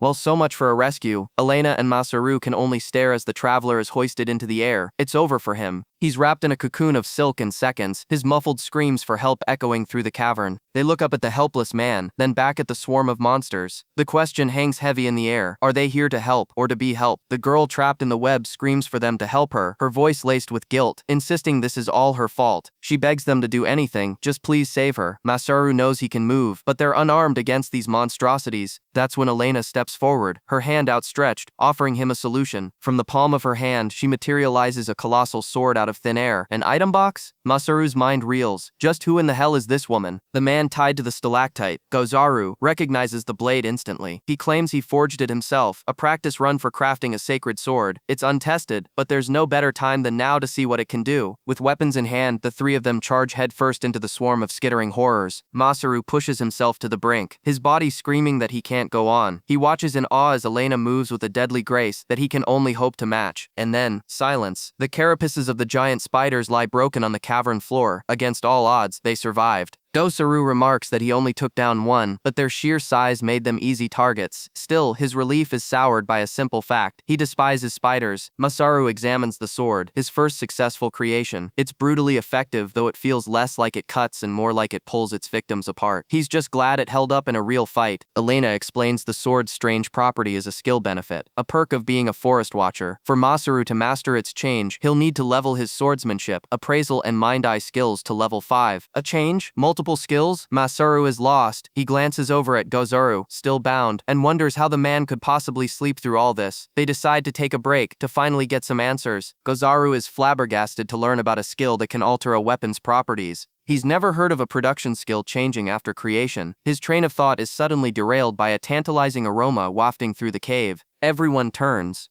What is that incredible smell? It's rich, savory, it's food. Masaru proudly presents a freshly cooked pizza made with local goat cheese and seafood. The adventurer girl is stunned, realizing they must be near the underground city she'd heard rumors about. Gosaru, still entangled, demands to know what's going on. He claims he was on watch, fell asleep and was attacked by an intruder. The next thing he knew, he was fighting for his life against spiders. The adventurer girl cuts him off, setting the record straight. He wasn't attacked, he was trying to steal their luggage, and in his panic he provoked the spiders that ambushed them all. Gozaru's face falls. He looks down in shame and apologizes, admitting that if those spiders were his ally, then he's done something unforgivable. His ally? What is he talking about? Before Masaru can process the statement, Gozaru is inhaling the pizza, begging for another slice. Elena calmly drops a bombshell. The spiders are allies of the people who live in the underground city. Gozaru studies Masaru, a theory forming in his mind. He remembers a certain clan custom from the underground. He asks if Masaru is an insect tamer. The accusation hangs in the air, leaving Masaru utterly speechless. The man frees himself and introduces himself properly as Futa Gozaru, a member of the insect tamer clan. He explains his people live in this underground city, coexisting with spiders and moth demons, completely separate from the surface world. It all clicks into place for Masaru. The city's famous special product, it was never just a textile. It was silk thread harvested from these very creatures. A wave of dread washes over him. He killed their allies. He points a shaky finger toward the slain spiders, stammering an apology. But Futa waves it off. He says he was planning to deal with them anyway. For the past few days, some of the insects have been going berserk, attacking people without reason. He had no choice but to put them down. He bows his head to his fallen comrades, a silent prayer of forgiveness. He then turns to Masaru and Elena, his eyes lingering on the dark elf. Given the recent demonization, he asks what brings them here. Futa suspects the Demon King's influence is spreading, causing the insects' madness. He offers to sell them some thread, a strange mix of business and mourning. Masaru finally explains their purpose. He and Elena are messengers, sent on a quest to the underground city. A messenger? Futa is shocked. He reveals that a new nation is about to claim control of the wilderness above, and Greta's school is already studying the area. He wonders if this means the underground is finally making a move. Could this be more than just a simple request? Futa presses them, asking who sent them on this supposedly simple quest. Masaru, flustered, admits it was the goddess of creation, Victinias. The name sends Futa into a fit of uncontrollable laughter. He can't take it seriously. A messenger of God? The goddess herself recognizing their humble nation? He calls it a hopeless fantasy, convinced no one in the city will ever believe such a tall tale. Regardless, Masaru is determined to go. Seeing his resolve, Futa grins and agrees to be their guide. He insists it's the least he can do for the people who saved his life. Especially, he adds with a sly look at Elena, since one of them is a dark elf. He gives Elena a confident thumbs up, telling her he'll accept any request she has on behalf of his people. Futa explains that his clan and the dark elves have a shared history, both feared by surface dwellers and forced to help each other survive. Masaru can't help but think the guy is just an incurable flirt. He continues to praise Elena's beauty, declaring her the most exceptional dark elf he's ever seen. As Futa gets a little too close for comfort, complimenting her figure, Masaru is suddenly blinded by a flash of light from his menu screen. A private message from Victinias herself pops up, asking a single infuriating question: "Do you like dark elves?" Is she serious right now? Masaru seethes internally, wondering if the goddess is watching him 24/7. Futa and Elena just stare, confused by his sudden outburst at thin air. Trying to play it cool, Masaru mutters that he just heard from the goddess Victinias. Futa's jaw drops. The joke was real. As Masaru panics, completely out of his depth, another message appears. Victinias, not to be outdone, smugly types, "I don't think I lose in terms of being pretty though." And as if summoned by her own vanity, a breathtakingly beautiful woman materializes beside them. Futa is mesmerized. He has to admit, this goddess has a presence that even surpasses a demonization. Masaru finally snaps. He points an accusing finger at the goddess, yelling at her for interrupting him while he's trying to complete her own damn quest. He demands she focus on the Demon King investigation instead of these petty distractions. As he rants, Futa calmly points ahead. They've arrived. Carved into the massive cavern is a city that defies imagination. A sprawling metropolis of traditional architecture stretches out before them, a hidden world thriving deep beneath the earth. The sheer scale is spectacular, a testament to the ingenuity of a people who turned their backs on the sun. Futa leads them down the stone path, and as they step into the underground city, a new chapter of their journey begins. The goddess stares at the screen, her composure cracking. What kind of working is this? Masaru is getting way too close to that elf. She quickly tries to save face, claiming it's not like she doesn't trust him, but she'll keep a close watch just in case. Her subordinate points out the obvious. Masaru is sticking to Elena like glue. Fine, she snaps. If his obsession gets any worse, she'll message Era. The goddess then leans in close to Era, a sly look in her eyes, whispering that Era is a good girl, so she must understand exactly what's on her mind, right? The gossip continues. They all saw it.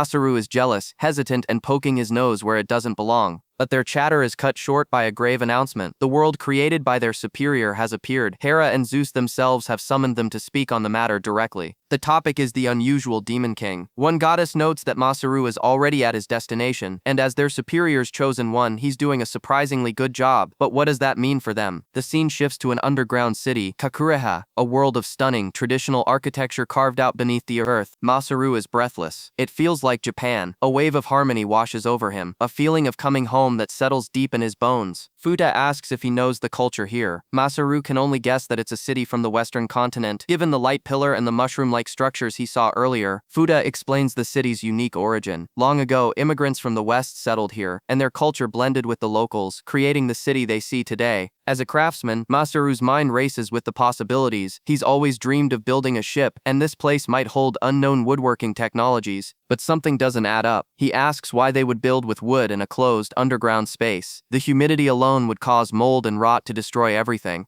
Futa seems to brush it off, saying the area is small, but Masaru presses the point. The labor of carrying all this wood from the surface would have been immense. Why go to all that trouble? The answer is far from practical. It's emotional. They use wood so they never forget the earth, so they can still feel the warmth of the world they left behind. Futa's eyes soften. He says they feel the life in the trees, a connection to nature that runs in their blood, just like it does for the dark elves. Living in a cave forced them to adapt, and through their different feelings and longings, the city itself became a living, breathing entity. It's not just a city, he says with a smile. It's stylish. Masaru realizes something profound. Since coming to this world, he's learned that convenience isn't the only thing that matters. Just like Lulu, this city has a soul, an emotion that enhances its technology. He wants to explore, but Futa reminds him he's still in the middle of his mission. Futa excuses himself, saying he still has a lot to ask, but his duty comes first. He has to report the successful subjugation of the spiders to his higher-ups. He assures them the incident hasn't been made public, so they're safe to explore. Just, he adds, keep it a secret. With a friendly wave, Futa points them toward the sightseeing district. He tells them there's nothing fun up ahead, a clear attempt to send them in the opposite direction of his destination. Futa arrives at a large pagoda, reporting to the guards that his duties in the district are complete. The area is now safe. The guards thank him for his hard work. They offer to throw him a party once the case is settled, but Futa politely declines. Just then, Masaru and his party blast past them, ignoring the guards and charging straight for the restricted building. Futa can only stare in disbelief at their recklessness. He runs after them, demanding to know what they're doing. What business could they possibly have here? Masaru doesn't stop, shouting back that he told him already. He's a messenger here to see someone important. The words hit Futa like a physical blow. He was serious. The commotion draws unwanted attention. A sharp voice cuts through the air, asking what all the noise is about. A young woman emerges from the tower, her face a mask of irritation. She scolds Futa, reminding him this is the patriarchal conference tower. Flustered, Futa apologizes for the trouble and tries to explain. He points to Masaru, explaining this is the man who helped him subjugate the demon spider. The woman's eyes narrow. She recognizes the dark elf's face from Stenzen, but she doesn't believe Masaru's story for a second. Why is he acting like this? Futa relays Masaru's unbelievable claim. He's a messenger from God, here to deliver a message to their leaders. The woman remains unconvinced. Futa admits that while Masaru saved his life and possesses a rare spatial storage skill, his story is shaky. But maybe, he suggests, it could be true if he's from another country. The woman scoffs. If that were the case, they would have been contacted by letter beforehand. She has no time for this. She dismisses them as mere visitors and orders them to leave. Desperate, Masaru swears he's not lying. He can't lose their trust now. He'll show them proof. And with that, he pulls out a giant cooking pot. He declares that minor mistakes in advanced ritual arts can be fatal, so they shouldn't make a fuss. Is he seriously cooking right now? With a wild cry of pot time, he summons a massive crab from a swirling vortex into the pot. A brilliant pillar of light erupts from the pot, and from it, a figure descends. That's right, there she is. A goddess emerges from the light, floating gracefully above the crab hot pot. She introduces herself as Gratas, here for the giant crab Masaru caught. She's even brought her own seaweed, mushrooms, and 2 kinds of sauce. With a lick of her lips, she digs in, completely oblivious to the stunned silence of everyone around her. The chief's jaw drops. She recognizes this scene from the inauguration ceremony. A goddess has actually descended upon their land. As the deity messily devours the crab, a divine aura radiates from her. This isn't some hungry girl from a poor country. Masaru smirks, his point proven. Now do they believe he's God's messenger? The woman can only nod, acknowledging his position. But even with a goddess having a seafood feast in her courtyard, she still asks him to leave. They're too busy dealing with the berserk insects. The spiders Futa fought were just the beginning. Crazed insects are swarming the underground caves, attacking anyone they find. She explains they're struggling to contain the threat. The insects are tough, and breaking through their blockade is taking far too long. Masaru sees his opening. He makes an insane proposal. He will defeat all the berserk insects for them. In exchange, they have to listen to what he has to say. He's not just a delivery boy, he tells her. 100 spiders don't seem like much of a deal, so he'll get it done quickly to earn her trust. Her eyes go wide with shock. One of the guards explodes in anger, calling him a bastard who's asking to die. They've already lost so many comrades to those monsters, but Futa speaks up, defending Masaru's strength. He saw him take on 6 spiders without breaking a sweat. He estimates Masaru is as strong as 20, maybe even 30 of their soldiers. The chief processes this information. If his power is truly that immense, he would rank among the 5th seed of the echelon elite warriors of Kakureha. This is a race against time. She declares his arrival a blessing from the heavens and agrees to his terms. As she makes this solemn vow, the goddess in the background complains that the crab doesn't taste good and demands more sesame-flavored sauce. The chief can only sigh. Heaven indeed. The plan is set. Masaru will take command of Futa's unit and lead the subjugation of the berserk insects. But the chief reveals their true objective is far more specific. They aren't just exterminating bugs. They need to capture a rare monster, the silkworm moth, and Masaru has just been drafted into the operation. With the entry procedures complete, Inori announces the start of the guided tour of the tower, but she immediately stops, noticing the bright red handprint on Masaru's face. What happened? A flashback reveals the truth. After finishing her meal, the goddess of Genesis, having witnessed his little crab incident, had casually smacked him with the force of a deity. "And you dared bait me with a crab, Masaru?" she'd asked, her voice deceptively sweet. Inside the ancient tower, Masaru makes his position clear. He won't work under Futa's command, but he's willing to cooperate if they explain the situation. They're heading for the top floor, where the clan leaders' council is being held. The city, their guide explains, is governed by 2 rival clans, the Fuga and the Iba. The council is where the heads of those clans meet, a place of immense power and tension. They're met on the stairs by a stern old man, his face a mask of contempt. Oka, head of the Iba family. So the chairman finally decides to show himself. He sneers, remarking how nice it must be to stroll in at your own pace during a crisis. Futa starts to apologize, but Uka cuts him off. He's been down here for a while, he says, and it seems his worries were unfounded. The condescension is practically dripping from his words. Masaru steps forward, trying to break the ice. He explains he's a surface dweller, an emissary from the goddess sent to help. Even as he says it, the words sound insane, a story that makes him doubt his own ears. Uka explodes. "You reckless fool! Do you even grasp the gravity of this situation? This is a problem for us, the underground dwellers." He can't believe Futa would bring outsiders into this. The tension is so thick you could cut it with a knife. The guide whispers that the 2 clans utterly despise each other. Oka glares at Futa, warning him that he'll take full responsibility if anything goes wrong. Masaru lays out the city's delicate balance of power. The Fuga clan breeds spiders, the Iba clan raises silkworm moths. Both produce specialty silks, making them direct and bitter competitors. Their constant rivalry led to a dual clan system, with the position of chairman alternating between them each year to prevent all-out war. Inori asks Masaru for his take. He shrugs, saying internal squabbles are common everywhere, even back in Japan. He used to argue with his boss all the time, musing that sometimes conflict is necessary for progress. He's thrown back to a memory of his old job at a home improvement store. His manager was an old man who'd retired from a different career, full of bizarre ideas. When Masaru asked him how they were supposed to figure out what to stock, the old man's brilliant plan was to go door to door and ask every single person in the area what they wanted. Masaru was floored by the sheer, mind-numbing inefficiency, but he learned that was just the countryside way of doing things. Building relationships was everything. He got roped into helping with local business licenses, forging connections he never asked for. The memory fades as the guide gestures to a massive silkworm moth behind them. Futa's face darkens as he explains the crisis. 3 days ago, crazed bugs swarmed out of their breeding facility. They managed to contain most of them, but 2 escaped, transforming yesterday into that monstrous silkworm moth. Uka scoffs. "Is this your grand plan? Are you trying to show off?" He demands any new information. A trembling caretaker steps forward, recounting the moment the bugs went mad. According to him, a hand emerged from the egg. From its fingertips, a black substance spilled out, swallowing the bug whole. The entire scene devolved into chaos.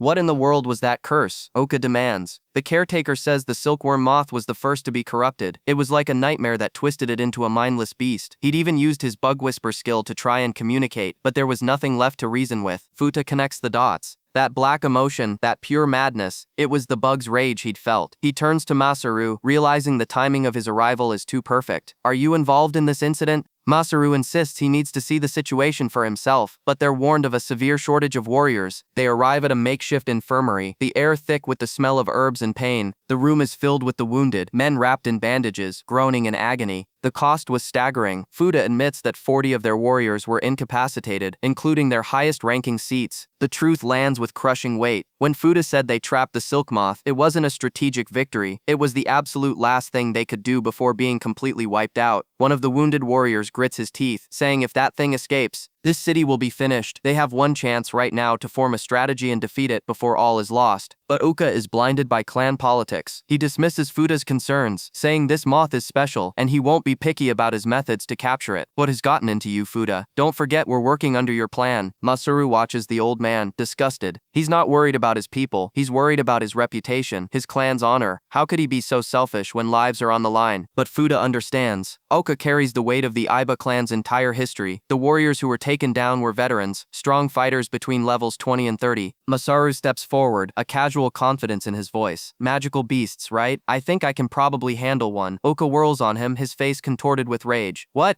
the hell do you know about these mad creatures? He roars. Masaru just tells him to trust him. It's not like it's a spider, he adds, which he admits he's not great with. Is he confident or just completely insane? Wait, a voice cuts through the tension. A heavily bandaged man struggles to sit up. Oka recognizes him. You're that crazy freak from the coastal city, the one who's obsessed with Lancelot. Futa tries to make a formal introduction, but Masaru is just confused. Who is this guy? The man pushes himself up, his voice strained but steady. I am Zanji, first seat of the Kakutiha Warrior Command Division. Masaru assesses his injuries. His skin is swollen and covered in red patches. A discharged silk moth, he diagnoses. A crazed bug that uses lightning magic. Zanji insists he can still manage to move. Uka rushes to his side, his pride and fear warring on his face. Zanji, you are the pride of the Ibai clan. Don't let this get you down. Without you, we couldn't have even driven the bugs into that cave. Zanji ignores him, his eyes locked on Masaru. Answer me honestly, foreigner. You fought Lancelot one-on-one. Was it a no-rules match? Masaru nods. Yeah, twice. Zanji throws his head back and laughs, a raw, painful sound that threatens to tear his wounds open. You won? You're telling me you beat him? Masaru tells him to get back to bed, mentioning his blessing of the earth skill will boost his healing. Zanji looks at him, a flicker of something new in his eyes. Are you and Lancelot friends? If only, Zanji says, his voice turning grim. For 10 years I've fought in the coastal cities tournament, and for 10 years I have lost to Lancelot. It wasn't the defeats that broke him, but Lancelot's cold, indifferent eyes. He never saw Zanji as a rival, just another soldier. That's what hurts the most. He respects the man, but he's no friend. He then turns his piercing gaze back to Masaru. So tell me, why are you here? The question hangs in the air, heavy and direct. Will you protect this underground city for us? The raw plea silences Oka, who can only whisper Zanji's name as his subordinate helps the warrior lean on his shoulder. Zanji isn't finished. He looks straight at his clan leader. Old man Oka, you understand, don't you? What truly matters in a situation like this? Is it history or the people living here and now? The simple, obvious truth hits Oka like a physical blow. He's speechless, muttering that Zanji is a fool. A damn fool who is absolutely right. Masaru smiles. Maybe Fuda was right. Oka is just a stubborn old man with a good heart. But the moment of clarity is shattered by a messenger bursting in. Chairman, an urgent report. The news is dire. The crazed insect is attacking the boulder sealing it in. Black lightning is erupting from its wings, far more powerful and erratic than before. Panic grips the room. At this rate, the seal will be broken. What are they supposed to do? Their last line of defense is about to shatter. Silence. Inori's voice cuts through the chaos, sharp and commanding. She takes charge instantly. Fuda, take the remaining soldiers and fight. She then points to Masaru. I'm counting on you to resolve this crisis. She herself will organize the citizen evacuation. She looks him dead in the eye. You really can do this, right? Masaru's face breaks into a grin radiating pure confidence. Of course. Oka looks on, stunned, as Inori rapidly gives orders to Tilia and Sarah to start mass-producing potions. There's no time to get fired up about old rivalries now. Masaru feels the energy shift. He doesn't care if it's a chairman's plea or a direct order. He's all in. Time to rise up and go hunting, he declares, his voice ringing with excitement. Let's do this. The cave had been sealed, a makeshift tomb of rock and hardened silk meant to trap the monsters inside. But now a small gap was carved into the barricade, just wide enough for a single person to slip through. Fuda hesitated, suggesting they scout it out first, but the others were already set. They were here to capture the beast, and the time was now. Inside, bathed in an oppressive darkness, the giant silk moth waited, a grotesque parody of the creature it once was. Masaru stared, his breath catching in his throat. He knew the gods had transformed it into a monster, but this was beyond anything he had imagined. It wasn't just big, it was a living catastrophe. Without a word, he picked up a rock and hurled it into the darkness, the sharp crack echoing through the cavern. Then he threw up his hands, calling for a timeout. a strategy session. Fudo exploded, shouting that charging in like this was suicide, that they'd be nothing but target practice. But Masaru was firm. He would fight, but not without a plan. After all that bold talk, was he actually having second thoughts? The creature, they learned, was a unique case. A silkworm that could revert from its adult moth form back to a larva, repeating the cycle for hundreds of years. Masaru's eyes narrowed. So, not truly immortal, he confirmed. Just a creature with an unnaturally long life. A creature that could be killed. His mind was already racing ahead. He asked if they had a map of the cave, his tone suggesting a tactical retreat might be their best option. They did. The cave system was a former silk moth breeding facility, a sprawling network of massive interconnected chambers, even larger than the underground city itself. Looking at the map, a dangerous idea sparked in Masaru's mind. A dust explosion, a devastating tactic he'd learned about from the Dark Elves. He explained the plan, a massive, controlled blast. He would use air manipulation magic to contain the explosion, wrapping it in a barrier to prevent a total cave-in. It was a high-wire act, a plan that could go wrong in a dozen different ways. But the city's defenders didn't hesitate.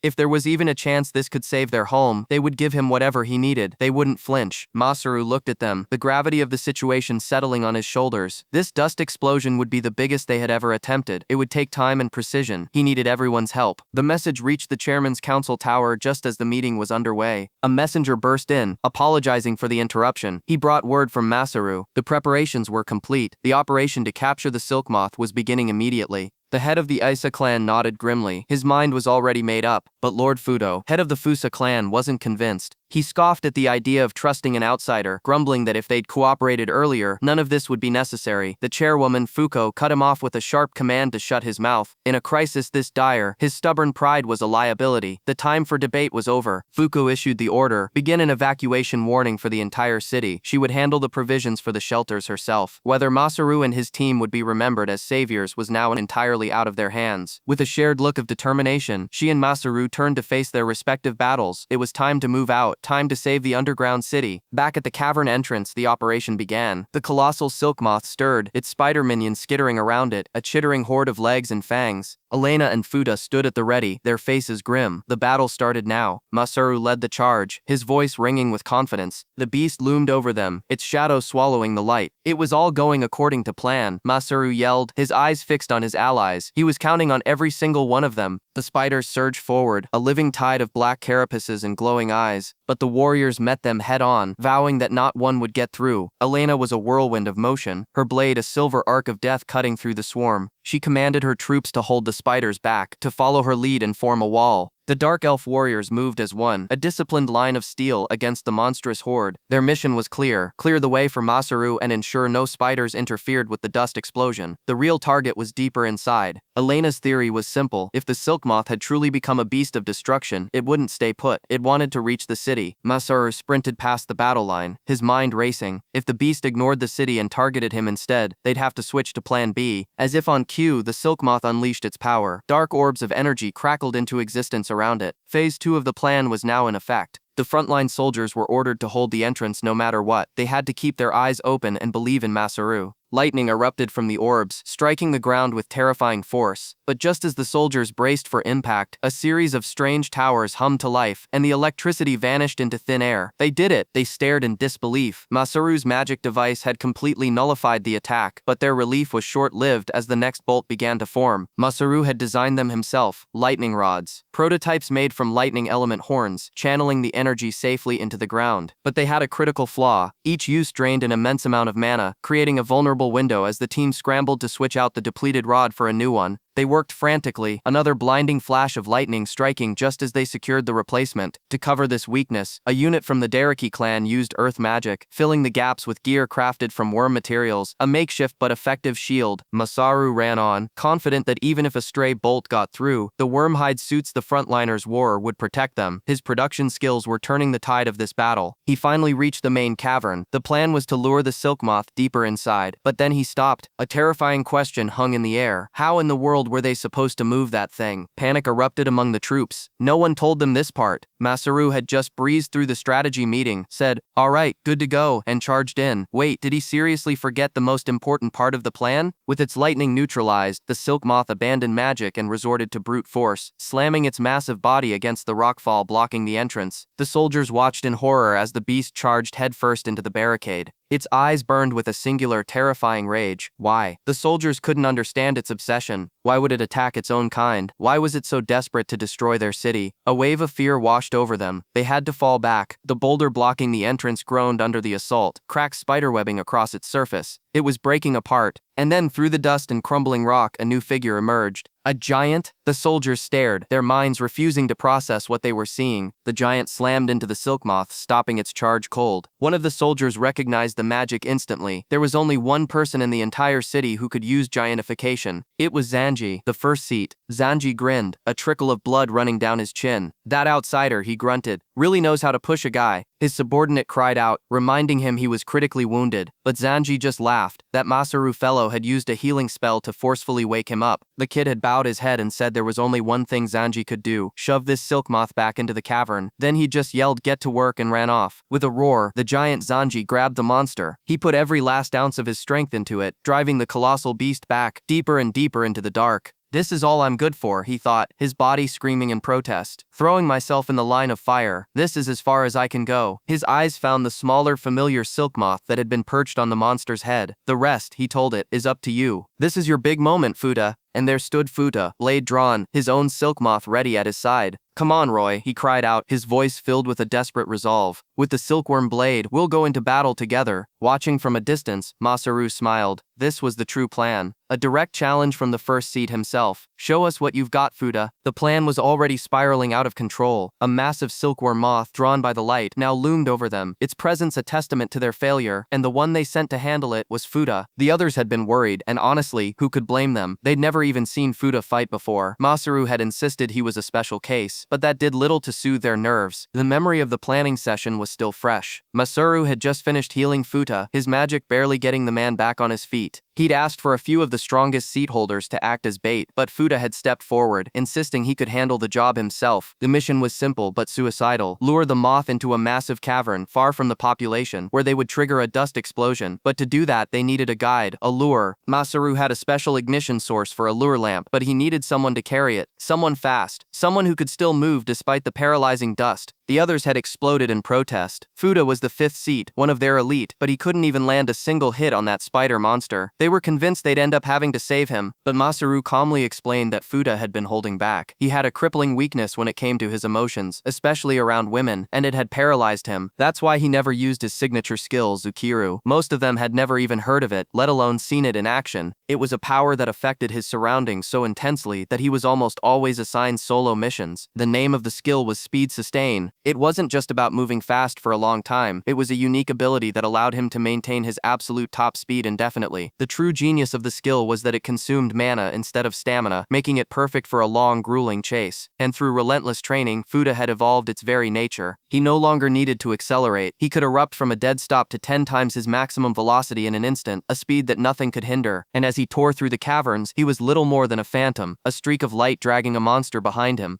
His skill was nothing less than a force of nature, as swift as a lightning strike and as unstoppable as a storm. He reached the designated corridor, the Great Hollow just ahead. The final phase of the operation was about to begin. With cold determination, he declared that this was where the silkworm moth would be stopped, trapped forever inside the Great Cave. Watching from a distance, Masaru couldn't believe it. Futa had actually made it. For the first time, he felt a flicker of hope that Plan B might actually work. But how in the world could one man stop that behemoth? The others were gripped by doubt, but Masaru reminded them that he'd told Futa to broaden the scope of his skill. What did that even mean? Futa stared down the beast, a silent apology in his heart. He couldn't afford to show mercy this time, not like he did with the spider. Steeling himself, he vowed to tear its wings to shreds. He drew his blade, planting his feet firmly on the cavern floor. The others watched in confusion. Why was he swinging from so far away? Even with his acceleration, there had to be a limit. But Masaru saw it. The sheer velocity. Futa had pushed his body to its absolute peak, reaching a speed never before seen in their history. And he had channeled that impossible momentum into the swing of his sword. One moment the moth was there, the next it was gone, lost in a storm of steel. The air itself seemed to rip apart as countless slashes materialized from nothing. This was his secret sword art, a technique that weaponized his own speed, unleashing 1,000 slashes in a single instant.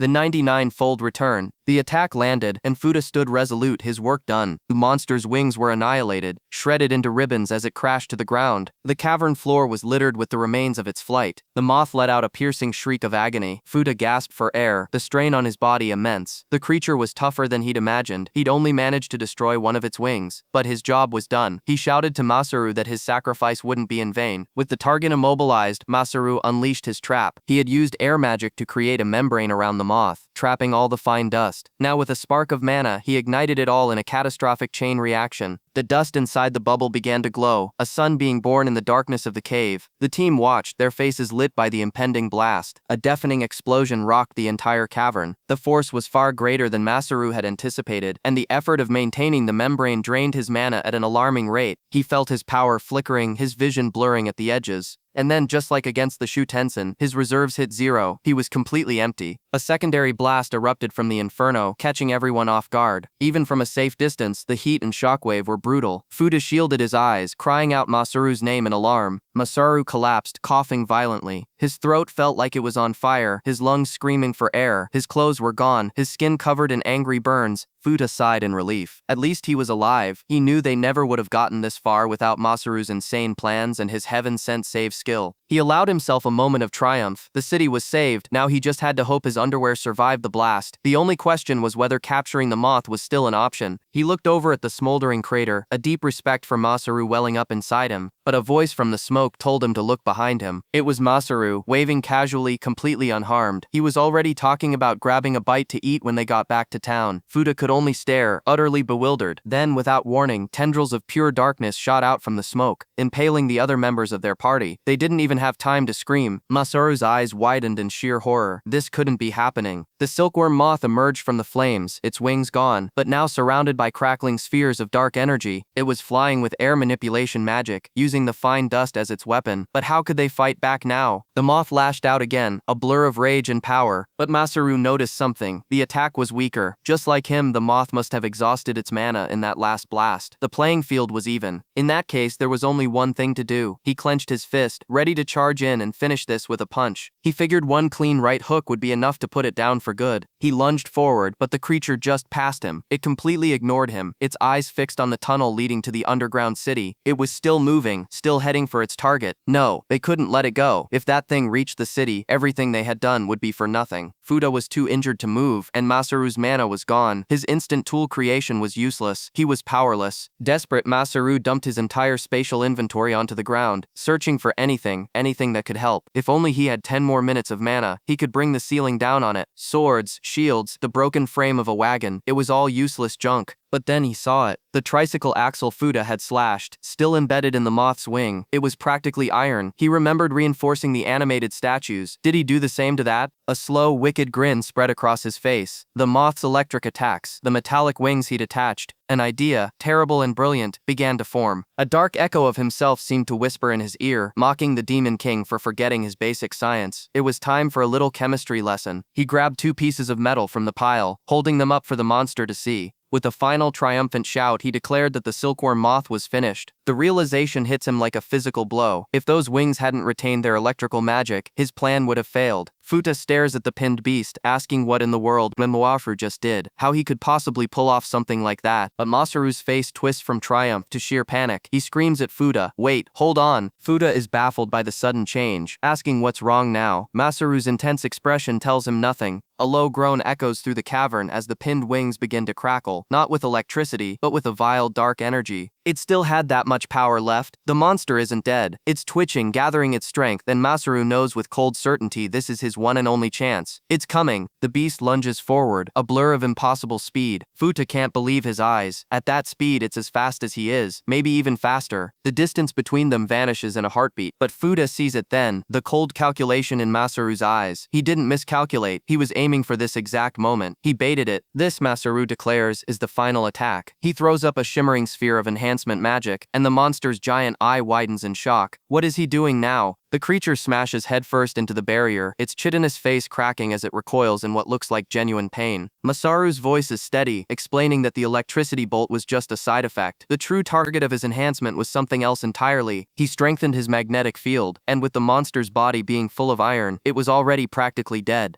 It's basic science from his world, something kids learn in elementary school. Run a current through a wire coiled around a cylinder, and you get a magnetic field. He can see it now, the principle laid bare. The electrical magic coursing through the monster's body was acting like a current, creating a natural magnetic attraction to the iron stakes he'd driven into its wings. And because he now fully understood the principle behind it, he could use his magic to enhance the magnetic pull itself, amplifying it 1,000-fold. It ends like this. The iron stakes don't just hold the monster, they rip free from the ground and fly back towards it with terrifying force. And that's not all. Masaru's eyes gleam with manic energy. The bedrock, the cave walls, they're full of iron-like ore. The entire cavern begins to groan as boulders and shards of rock are torn from the ceiling and floor, all drawn toward the monster by an unstoppable magnetic force. Futa can only stare in horror as the beast itself looks up in pure terror. Masaru scoffs. He says it might sound like he's bragging, but he's just a modern guy, standing on the shoulders of the great minds who came before him. This isn't his power alone. He clenches his fist, his gaze directed upwards, as if he's staring straight through the mountain and into the heavens. He roars a message for the demon lord himself. Tell him to study. An avalanche of stone and steel crashes down. The world collapses inward, burying the great beast. It's crushed under the weight of the very earth it called home. A final defiant fist of rock slams down, sealing the tomb. The rest of the party arrives, screaming Masaru's name. Their eyes widen in absolute horror at the scene of utter devastation. All that's left is a mountain of rubble. They frantically search, but Masaru and Futa are nowhere to be seen. A cold dread settles over them.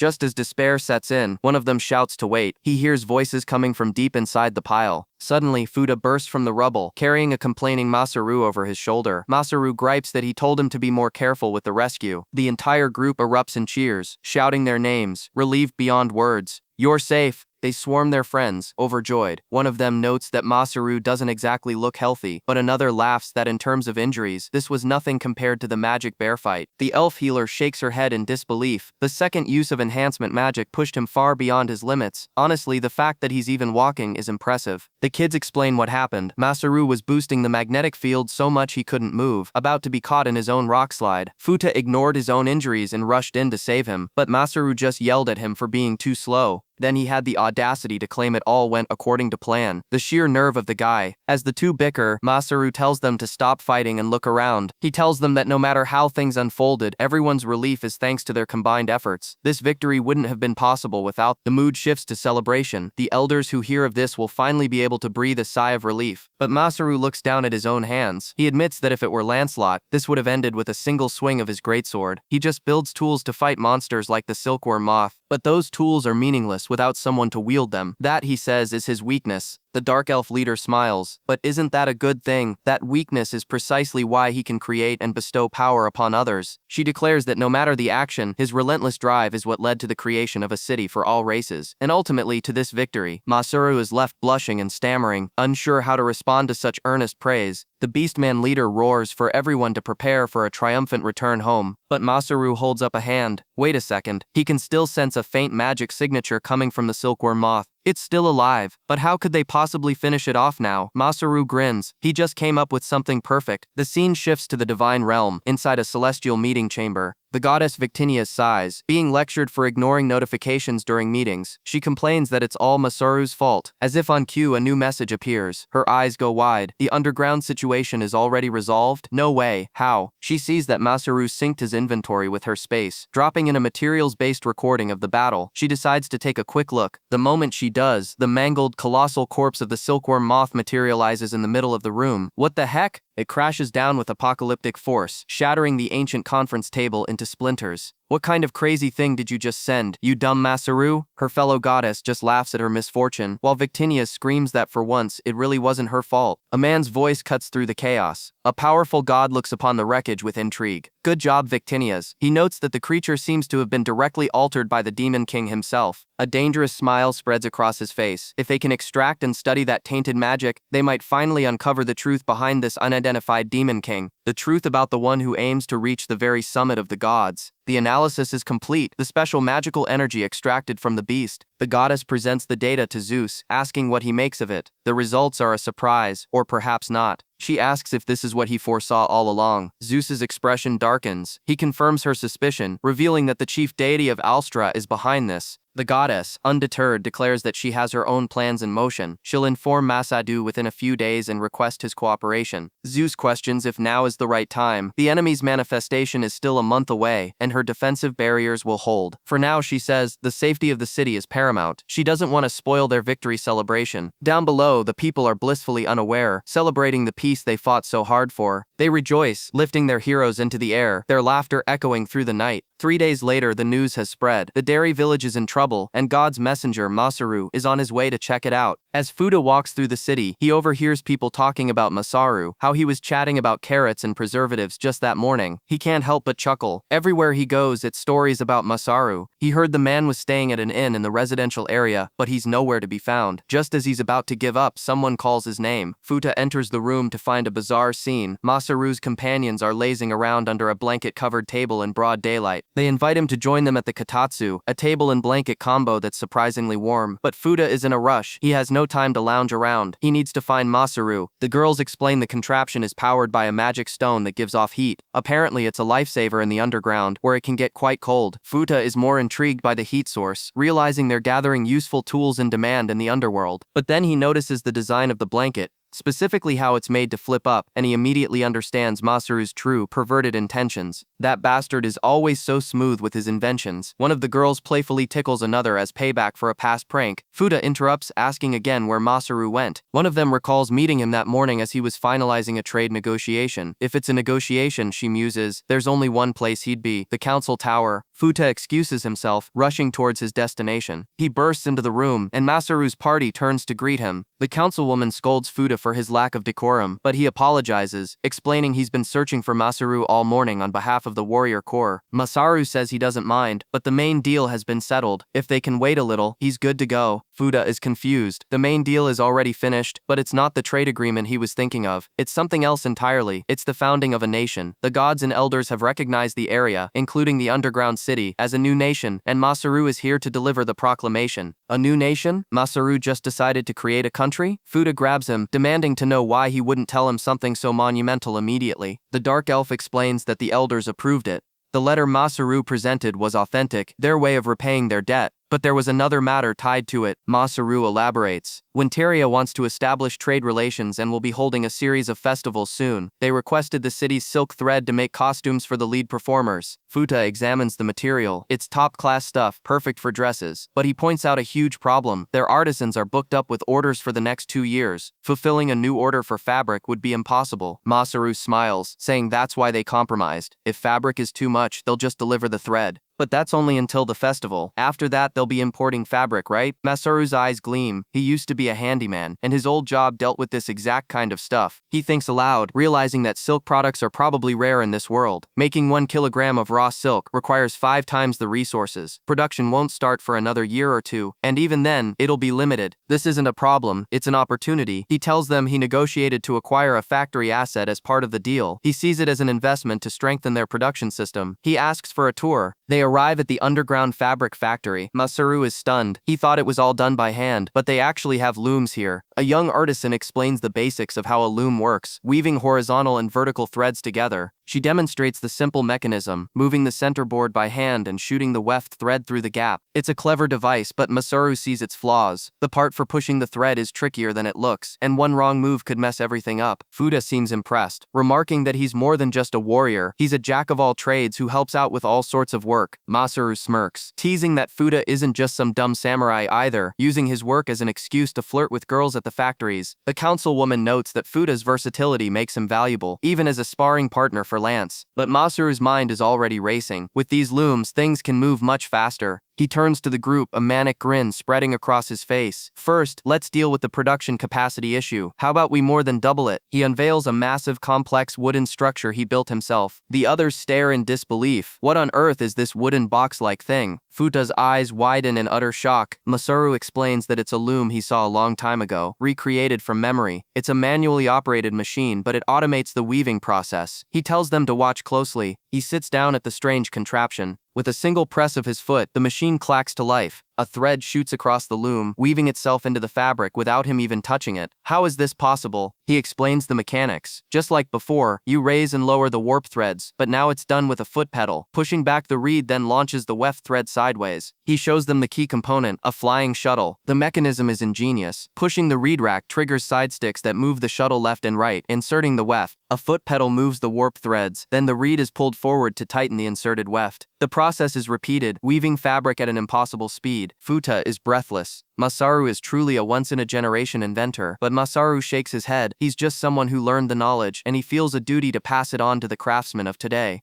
The councilwoman sees the immense potential, but also the challenge. Even with this, meeting demand will be tough. Masaru's smile is sharp, almost predatory. He tells her she's probably right, but his class isn't over yet. This time, he declares, we're going to push the era forward another step. To the future beyond the Industrial Revolution. The history of humanity is written in fabric, a chain of progress from hand sewing to automated looms, all for the sake of mass production. But in the underground city, what resources could they possibly use to power such a revolution? 3 days later, Masaru stands before his answer. With a triumphant grin, he unveils his masterpiece. He declares they will harness the raw, natural power of the river flowing from the surface, driving their machines with the force of the water itself. The Karakuri people watch in stunned silence as the looms begin to move, weaving cloth without a single person touching them. Masaru explains the simple yet ingenious mechanism. A water wheel outside turns an axis, which rotates a belt and powers the looms inside the factory. He admits it was a struggle, since he only had theoretical knowledge, but the locals already had water wheels, so he adapted his skills to build a more powerful one. Fuda is blown away, realizing that hydropower could transform not just their work, but their entire way of life. He suspects Masaru has some kind of advanced knowledge from another civilization, but Masaru just laughs it off, saying he got the idea from this world's water wheels. But his mind drifts to this world's true primary power source, magic stones. These crystals hold limitless elemental power, and he's even adapted them for simple tools before. But they're a finite resource, like fossil fuels back on Earth. He can't bring himself to teach people how to use something that could one day run out, plunging their world into chaos. He asks Fuko if this new level of mass production will be enough to supply the Beastkin city. She sighs, worried about their existing orders, but her eyes light up as she realizes that if they can fulfill their current contracts, any surplus can be exported. The elder is overwhelmed, seeing a future where Karakuri silk isn't just for their allies, but for the entire continent. Masaru's inventions are truly magnificent. He and Iria exchange a proud glance. The Karakuri elder insists that exports alone aren't enough to repay this favor. She offers to help with anything he needs. For example, if it hasn't happened yet, they would be honored to assist with his wedding. Masaru completely short-circuits, stammering that there's no one. As he denies it, the image of a certain elf queen flashes in his mind. He fumbles for words, trying to explain that he doesn't have anyone like that they're different species or at least have different perspectives. It's a mess. Changing the subject, he brings up his new import plans, a special anti-humidity preservative, and a spider silk liquid that hardens into a powerful epoxy resin. He's already planning to experiment with it as soon as he gets back to the city. Meanwhile, the younger Karakuri watch the spinning gears, their minds racing. One of them points out that this mechanism could be used for more than just looms. They realize you could attach a rod to it, using the power to move things up and down, or even to crush materials. He suddenly has an idea. Yeah, he's got it. He pulls Fuko aside. He whispers his new plan to her, and her face lights up with excitement while Fuda watches from a distance, completely lost. 2 days later, the group prepares to leave the underground city. They exchange heartfelt goodbyes, with Masaru promising to be back soon for the silkworms. Fuko's grandfather tells her that he and Old Man Oka will be attending the ceremony for her, and to contact them if anything comes up. Masaru waves, looking forward to it, relieved that the underground city is finally safe. But as they walk away, Fuda freezes in place, realizing everyone is waving goodbye to him too. He demands to know why he's being seen off. Masaru calmly explains that Fuda is coming with them to the Beastkin city. They've partnered with Freitas and are running a trial run of sending engineers to study abroad. Fuda objects with every fiber of his being. He was selected as an engineer, a berserker, and a worthy rival. Masaru says with a devilish grin, this is pure nightmare fuel for Fuda. He fumes about having his life decided for him, then asks Masaru if he's met Fuko's mom, the chairwoman. He assumes she must be some old crone. Fuko calmly clarifies that the chairwoman is her mother. Fuka is shocked. She looks far too young. He asks her age out of curiosity. Fuko replies that she just turned 19 last month. Her mother is 39. Fuda shouts that they're both age fraudsters, but the woman points out his beard makes him look like he's in his late 20s. He retorts that in that case, Masaru should be the same age. Masaru checks his status screen, correcting him. He used to be 36, but now he's 27. Lancelot is 30, and Iria is 23 in human years. The conversation has gone completely off the rails. Suddenly, the dark elf woman cuts in, her expression serious. She reminds them that they are sheltering dark elves in their city. She tells Fuda he must have heard the news by now. Stenson, the capital of the Dark Elves, was annihilated. Those peerless beauties are now begging for help in their city. Masaru immediately sees his opening. He tells Fuda that as his comrade, as a warrior, as a man, it is his duty to assist them. He just got played so hard, didn't he? Fuda, ever the simple man, is instantly fired up. He agrees, telling Masaru not to change his mind. And with that, they set off for the new land, Ventalia. The three of them run towards the exit, Masaru looking back with a satisfied smile. Futa is completely hooked, declaring that for the sake of his beautiful fellow countrywomen, no hardship will stop his blade. Her parents watch them go. Her father asks if she's alright, if she'll miss him. She says it's fine. She explains the old saying, send your beloved child out into the world, but that's not quite what she means. She believes the truly gifted must be allowed to venture forth. If Masaru stays underground, his skills will stagnate. It's the challenge, the edge of danger that keeps a heart sharp. The old man chuckles. If that's how it is, then so be it. He's actually looking forward to seeing what happens next. 2 days later, they arrive in Ventalia. The city is thriving, nestled in a valley beneath a giant ancient tree. The Beastkin kids rush out to greet them, overjoyed to see their big bro back. The Dark Elves wave as well, glad to see him back safe and sound. But as Masaru approaches his home, he stops dead. Sitting on his balcony, elegantly serving tea, is Victinia's. The kids notice his creepy frozen stare. His mind reels. He gets Ayla being here, she's his teacher. But why is the elf queen here too? Victinia's looks at him, a faint smile on her lips. She asks why he's so surprised. Isn't it obvious? She's decided to stay in this city for a while. Masaru's world tilts on its axis. The elf queen is visiting? No, not visiting, she's staying? What in the world does this mean for him? 1 week later, the early morning sun casts long shadows over the temple in Ventalia. Inside, May is on a mission, rummaging through Masaru's room with a determined look. She mutters to herself, trying to find some build materials, but everything she picks up feels wrong. Then her eyes land on something else. A flicker of recognition crossing her face. That's not what she was looking for at all. Ryu calls out her name, finding her crouched on the floor surrounded by books. She scolds May for just barging into Masaru's room like that, but May just brushes it off, explaining that she ended up staying the night at the temple. Ryu sighs, admitting that if Masaru asked her to come, it's fine, but that's not the point. She's supposed to be scolding her. May, however, is completely unfazed, her attention fixed on whatever she's found. It's a book titled Advanced Shipbuilding Techniques. Ryu explains it's a rare text Masaru brought from his homeland, something he translated himself. Shipbuilding? May's curiosity is piqued. She wonders if it's for the boat race at the festival ceremony. She asks Ryu for help, promising to buy her sheep's milk at the hot springs later. Ryu agrees, but her mind is already elsewhere. Her eyes drift over to Masaru's workbench, a collection of pristine tools laid out with expert precision. But something else catches her eye, a small ornate object, a ring. It's beautiful, far too fancy for Masaru to wear himself. The gears in their minds start turning. Is he planning to give it to someone? The unique design is one May has seen before.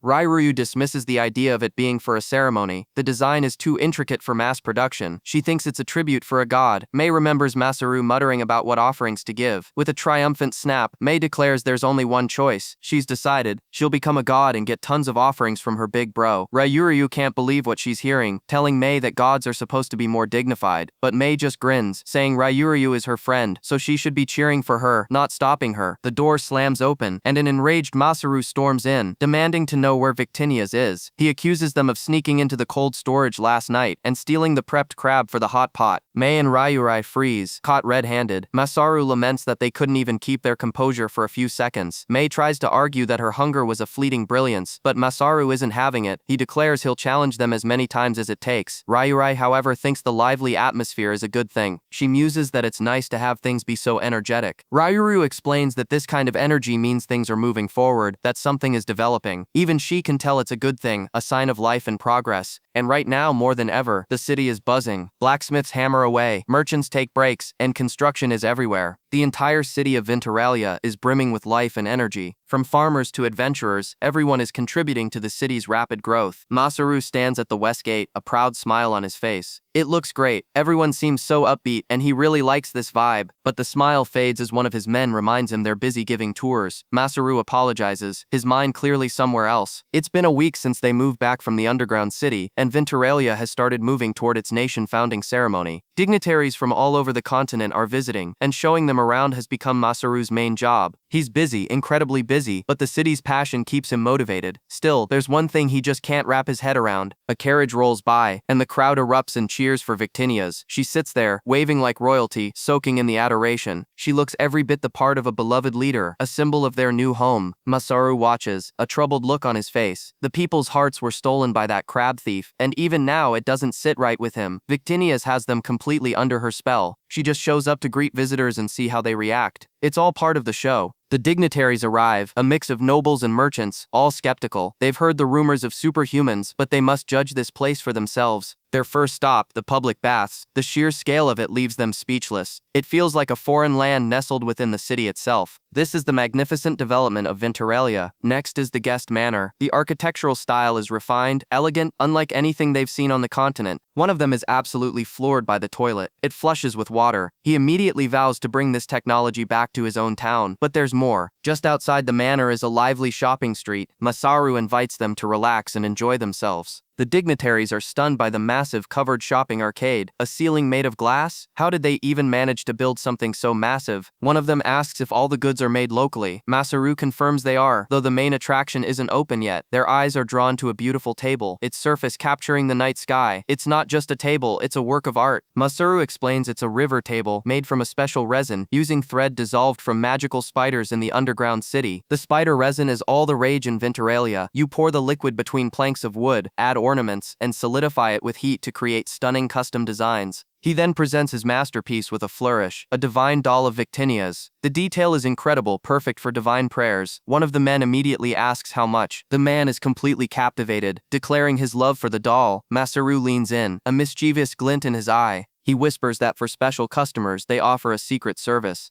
Depending on the undergarments requested, he can personally equip the doll for a cheeky reveal. His companions immediately shut him down. He came for a meeting, not to buy this kind of business. Masaru protests that it's craftsman's instinct to meet demand, but the man insists this is something else entirely. Even now, the sheer level of development is hard to believe. The dignitary can't wait to see how this completely new civilization comes together. The future of this divine city will be something to behold. Suddenly, one of Masaru's men calls out for him to get back there. The tour isn't over, but Masaru just nods, his expression turning serious. From here on out, yeah. The sun sets over the outskirts of Ventalia. The bustling city is now a distant view. Masaru's voice is grim. From here on, this is where it really starts. Victinia, sitting nearby, asks if he's serious about trying to cover up the doll incident. He tells her he's not. She reminds him that the divine descent was permitted for what's coming next. That's right, that's why they've been secretly working on this project, pushing its development to the point of actual deployment. The time, he asks, has it finally come? He looks out at the massive cannons lined up before them, the arcane railguns. All of this was to prepare for the one whose identity was finally locked onto in the underground, the one who caused the moth incident. But it's not a demon king. They both know the truth. It's something far worse. The fallen god. As the words hang in the air, the sky above them begins to crack. The hour draws near. 2 weeks pass in a blur of frantic preparation, but up in the divine realm, the gods are just now catching up. Hera and Zeus stare down at the world, the situation far more chaotic than they'd anticipated. Lady Hera doesn't seem surprised, but Lord Zeus is another story. His face twists with fury. Since the Demon King is a fallen god from another world, he declares he will grant permission for the gods to intervene directly. Hera immediately calls him out. Isn't that reckless? He's the one who always warns the other gods about meddling with the lower world. But Zeus is resolute. If the enemy is a god, then they need to level the playing field. A proper response is required. But Hera stands her ground. She forbids him from getting involved in the final outcome with the Demon King. Even so, they must fulfill their duties as gods. What kind of twisted logic is that? She turns to Victinias, a sly look in her eye. She can handle this, she says, like an accident. Victinias understands perfectly. Down below, Masaru is getting the debrief from Victinias. He can't believe they held a whole meeting about the silkworm incident. She just laughs it off, saying Zeus is reliable, except when it comes to women. Masaru presses for details. So the gods aren't allowed to interfere in the final fight? That means Victinias can't be the one to defeat the Demon King. She confirms it. This problem has to be solved by the people of this world. Her role is strictly support. She can grant buffs, heal, and create barriers, but that's about it. She's a divine safety net, nothing more. Masaru's frustration boils over. How are they supposed to deal with a god-level threat on their own? Victinias just smiles, telling him not to worry. She's been leveling him up steadily, pouring her divine power into him as her apostle. She tells him to check his guild card. He looks and his jaw drops. The numbers are astronomical. His job title is now apostle, and his stats are completely inhuman. He screams in disbelief. A human body shouldn't be able to grow this much. Victinias just chuckles, guessing he he leveled up after completely draining his mana in the last fight. She's impressed herself. His skills have skyrocketed, and his mana is nearly maxed out. It must be because of the special reincarnated body Lord Zeus prepared for him. The realization hits Masaru like a lightning bolt. With this much magic and his insane mana recovery, he can use almost every spell in existence. This is going to be easy, but Victinius cuts him short. It's not that simple. What if they face an enemy that drains magic, like the Dark Elves did? He hadn't considered that.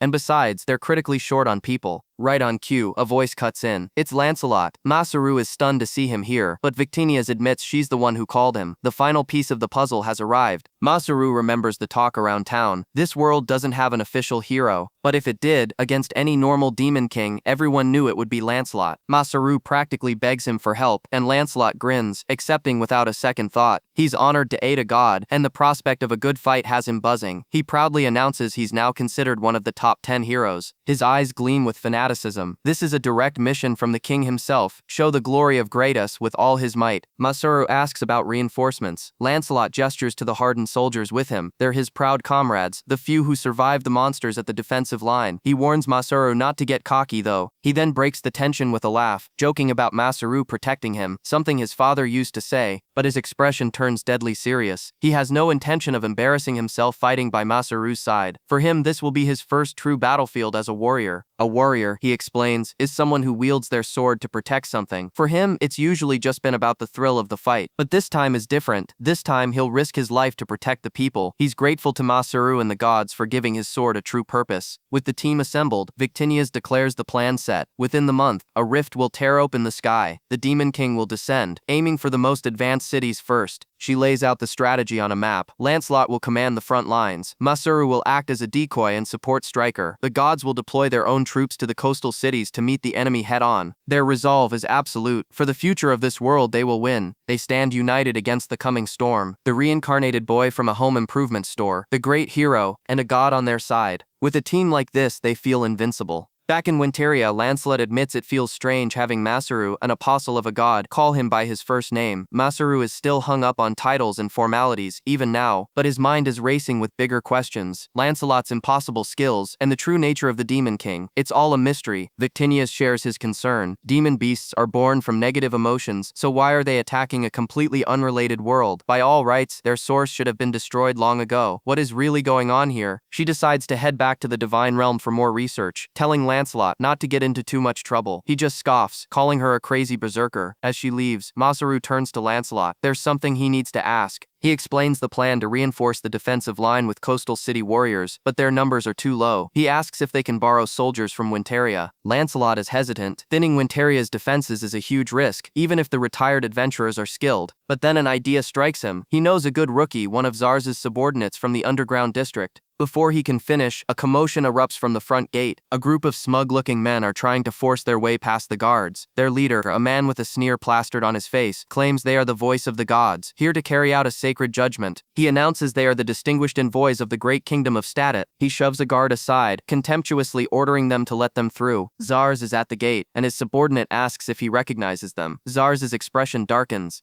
Of all the places, Statit. He explains they're a nation of thugs, notorious for plundering during Gratus's rule. The envoy insists they won't plunder this time and demands to be let in. Then he draws his sword, a wild look in his eyes, and screams about divine punishment. His grin turns predatory. Whatever happens after they're done here, he smirks, is none of their business. He lunges at Zarz, who barely manages to parry the blow. Zarz is being overwhelmed, the envoy's strength far greater than it appears. Masaru cries out his name, helpless to intervene. Suddenly a new figure blurs into the fight, disarming the envoy with a single precise strike. The envoy's sword is ripped from his grasp, and before he can even react, a fist connects with his jaw, sending him flying backward through the air. Masaru can't believe his eyes. It's the skilled warrior Lancelot was just talking about. He showed up just in time. Zarz confirms it. That's Fuda, a recent recruit from the underground. Fuda stands over the fallen envoy, a crate of fruit balanced on his shoulder. He sighs, remarking on how dangerous the surface world is. He just came back from a delivery to find this mess. Zarz beams with pride. Masaru is just stunned that he managed to find another absolute monster. Lancelot approaches Fuda, complimenting his solid build. Fuda blushes, flustered by the attention. Lancelot then grabs his face, inspecting him like a piece of livestock. and then he throws a punch. Futa dodges it with impossible speed. Masaru's mind reels. What is happening? Why is Lancelot attacking their new ally? The real threat wasn't the envoy at all. Lancelot looks genuinely surprised. Futa moved in that tight space? He grins, a look of pure respect on his face. He didn't expect Futa to sync with his strike so perfectly. It was just a test, he says, and Futa passed with flying colors. Lancelot's smile is unnerving. For a minion of that wood-headed Xenoi, he says, Futa is pretty interesting. A minion? Who is Xenoi? Futa is completely bewildered, staring at the man he calls a muscle-packed sword fossil. The tension at the gate hasn't disappeared. It's just changed into something far more confusing. Masaru explodes at the armored brute, calling him a musclehead and demanding to know what he's doing. The man, Lancelot, scoffs back, blaming Masaru for panicking. He was just testing the boy's usefulness, but another ally observes that Masaru moves better than expected. He took down a whole squad of level 30 fighters with ease, without even using a sword, and handled their surprise attack like it was nothing. Lancelot's eyes gleam with a predator's hunger. He goads Masaru, asking if he wants to prove he wasn't holding back his full strength. But Masaru's mind is racing past the petty challenge. The real problem, he realizes, is that these intruders are targeting the entire city. Brightus tries to calm them down, insisting that resolving this situation is the top priority, but she has to ask, should they really let these invaders run wild? They have top-tier fighters, but they've been trying to avoid making a scene. Lancelot grins, his patience gone. He'll just warm up before the real battle. He's going to crush everything. That's how he'll solve it. With that, the two of them take off, sprinting along the castle ramparts. Masaru mulls over Lancelot's brutal logic. Crush them. As much as he hates the simple-minded violence, he can't deny the truth in it. They don't know when the next attack will come, and for the future of this city, they can't afford to wait. Lancelot grabs one of the captured intruders by the collar. He's told they couldn't pinpoint a base, so he decides to get the information directly. The man is sweating, terrified, but Lancelot doesn't care. He smashes his fist into the stone floor an inch from the man's face, the impact shattering the ground. Tell me where your base is. The man screams, begging him to stop, promising he'll talk. He'll tell him everything. Lancelot ignores his pleas, coldly demanding the location before his hand slips.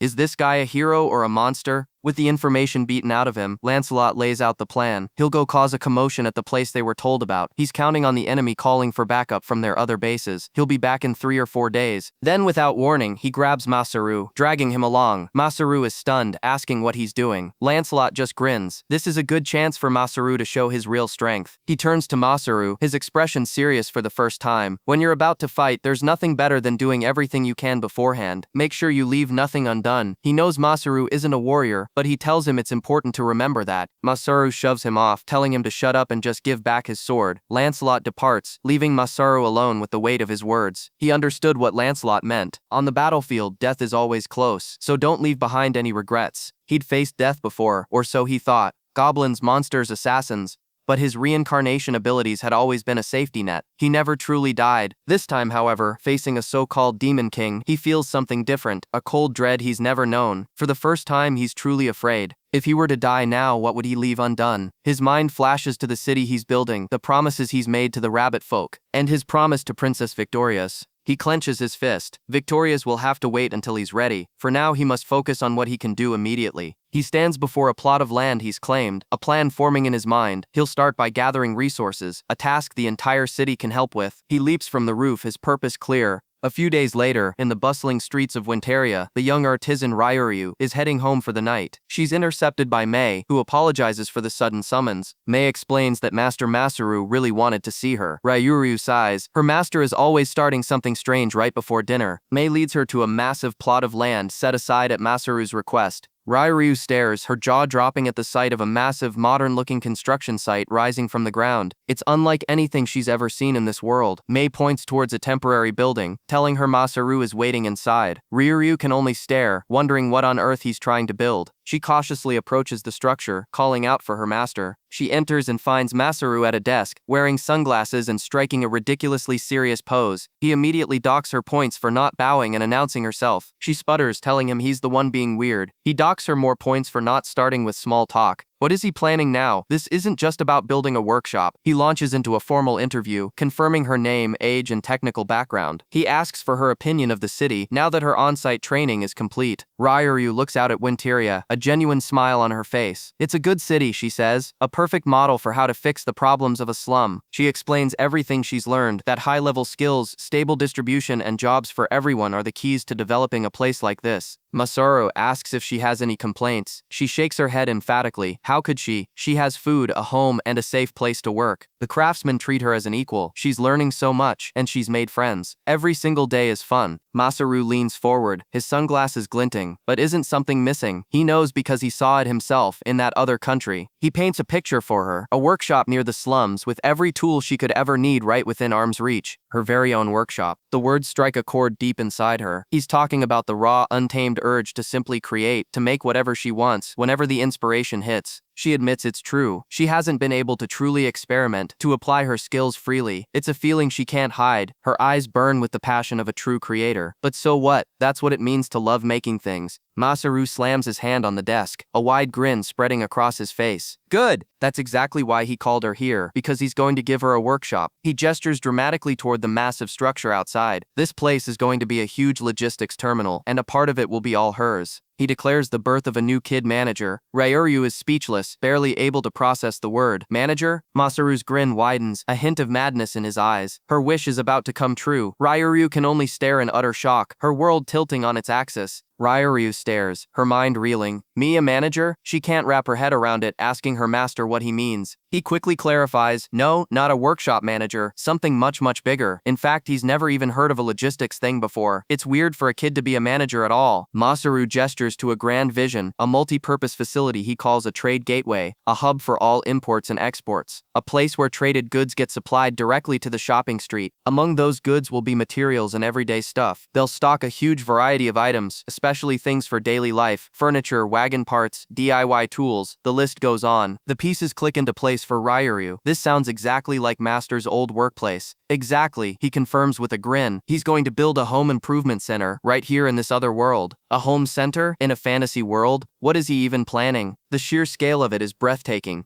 Ryuryu is floored. It's amazing. A store unlike anything she's ever seen. Something that will directly impact people's lives. The weight of his trust makes her happy, but being the manager of a place like that, the pressure is overwhelming. Then Masaru shatters the moment with a cheerful smile. Nope, he says. I don't trust you. Wait, what? After that whole speech, he just pulls the rug out from under her. The words sting, but he kneels down, explaining that it's not about trust now, it's about what she'll become. He values her skills, and he knows there's nothing in this world she can't make. This is her chance to build that trust herself. By working at the home center, she'll learn to see what the town needs, to understand the delicate balance of supply and demand. It's about building an eye for managing people and materials. The entire center will become her own personal workshop. A pretty sweet deal, right? It's not just a job, it's a trial, a test. A fire ignites in Ryuryu's eyes. This is it. This is the path. By working here, just like he did, she'll become an even better craftsman, getting closer to her master's level. That's right, he says, snapping his fingers with a confident flick. She's all in. I'll do it. Just show me the papers, and I can start right away. Watch me, master, she declares. I'm going to be a fine manager. The next day, Ryuryu stands proudly in the royal palace, reporting on the logistics terminal and her promotion to manager. Statet reviews the documents, remarking that she's one of the city's big shots now, while May grumbles about the gap between them. He's impressed, noting that Masaru's building is already almost finished and ready for use. But then his eyes catch a detail in Ryuryu's employment papers. He frowns, handing the document to Adelina. Adelina scans the page, her expression twisting into shock. Ryuryu, she says, her voice tight. What is this? You got tricked, she declares, by Masaru. Ryuryu's world stops spinning. Tricked? What does she mean? Adelina asks if she actually read the document she signed so eagerly. Ryuryu admits she only skimmed it. Adelina lays out the brutal truth. The contract isn't just for managing the store, it forces her into unrelated work, helping manage the entire trade center. She'll have no time for her own projects. Panic claws at her throat. She'll be stuck there for the entire contract period. Adelina points to a single, damning number on the page. It says 5 years, doesn't it? 5 years? He just signed her life away without her even knowing. Statet sighs, exasperated by Masaru's methods. He offers to find some people to help her with the home center, trying to soften the blow. Adelina chimes in, suggesting she'll ask her father to gather craftsmen, even from the Dark Elves. But Ryuryu is already spiraling, screaming about having to pay all those people, ranting about how her master must be a weirdo if he pulls stunts like this. No wonder he can't get a girlfriend. She bolts from the room, shouting about a meeting tonight, leaving the royals completely bewildered. Statet shakes his head. Masaru really outdid himself this time, getting a kid caught up in something so shady. But as he looks closer at the report, he sees a handwritten note from Masaru tucked away in the margins. It's a simple request, help Ryuryu out for me, and suddenly it all makes sense. This wasn't malice. This pushiness was Masaru's twisted way of caring for her, of forcing her to grow. Adelina realizes it too. He's training her to be his successor, but instead it feels a chill. Isn't this all a bit rushed? He connects it to Masaru's recent unsettling report about the Demon King. He remembers Masaru's unnervingly cheerful demeanor, telling them not to worry that he'd fight the battle far away from the city. Adelina tries to be optimistic, saying that with Sir Lancelot's squad helping, there's no way anything could go wrong. Yet Stat can't shake the feeling of dread. I still feel uneasy, he admits. The fact that Masaru, who reports everything, went out of his way to tell them not to worry, that's what worries him most. He's right. When the calmest guy in the room tells you not to worry, that's when you should panic. He decides they need to prepare, just in case. Adelina tries to soothe him, telling him his worrying won't help. Just be yourself, she says. Lead from the front. That's more than enough. He gets flustered, thanking her for the meal to change the subject. Statet turns to military matters, wanting to discuss the changing battlefield with Sir Lancelot, but Lancelot is already gone. He apparently left town saying he'd crush Statet, proving he's just as reckless as Masaru. They guess he's probably on his way to the greatest area by now. Statet smiles grimly. Knowing him, it wouldn't be a surprise if he's already wiped out whatever threat was there. The scene cuts hard to a desolate, rocky landscape. A lone figure stands amidst rubble, asking what kind of monster would make him do this. It's Lancelot. A violent flash of memory, him being smashed through a building, utterly powerless. The impact is devastating. Seriously, he groans. We're back in the present, at the destroyed Statet base in the greatest region. This is hardly worth talking about, Lancelot says, calling it a letdown. He stands over the broken bodies of his men. You think so too, right, Fuda? He asks his subordinate, but Fuda is on his knees, trembling uncontrollably. No way, he stammers. I'm at my limit. You know, that thing, it's a monster. Zaji scoffs at the destruction, unimpressed. What's done is done. Fuda can barely process what he's seeing. He never thought Zaji was on the same level as Commander Lancelot, let alone capable of taking down an entire base single-handedly. The final blow was some kind of mysterious skill he'd never seen before. A single devastating attack, slash of freedom. With one swing, the entire entrance was obliterated. Fuda stares, completely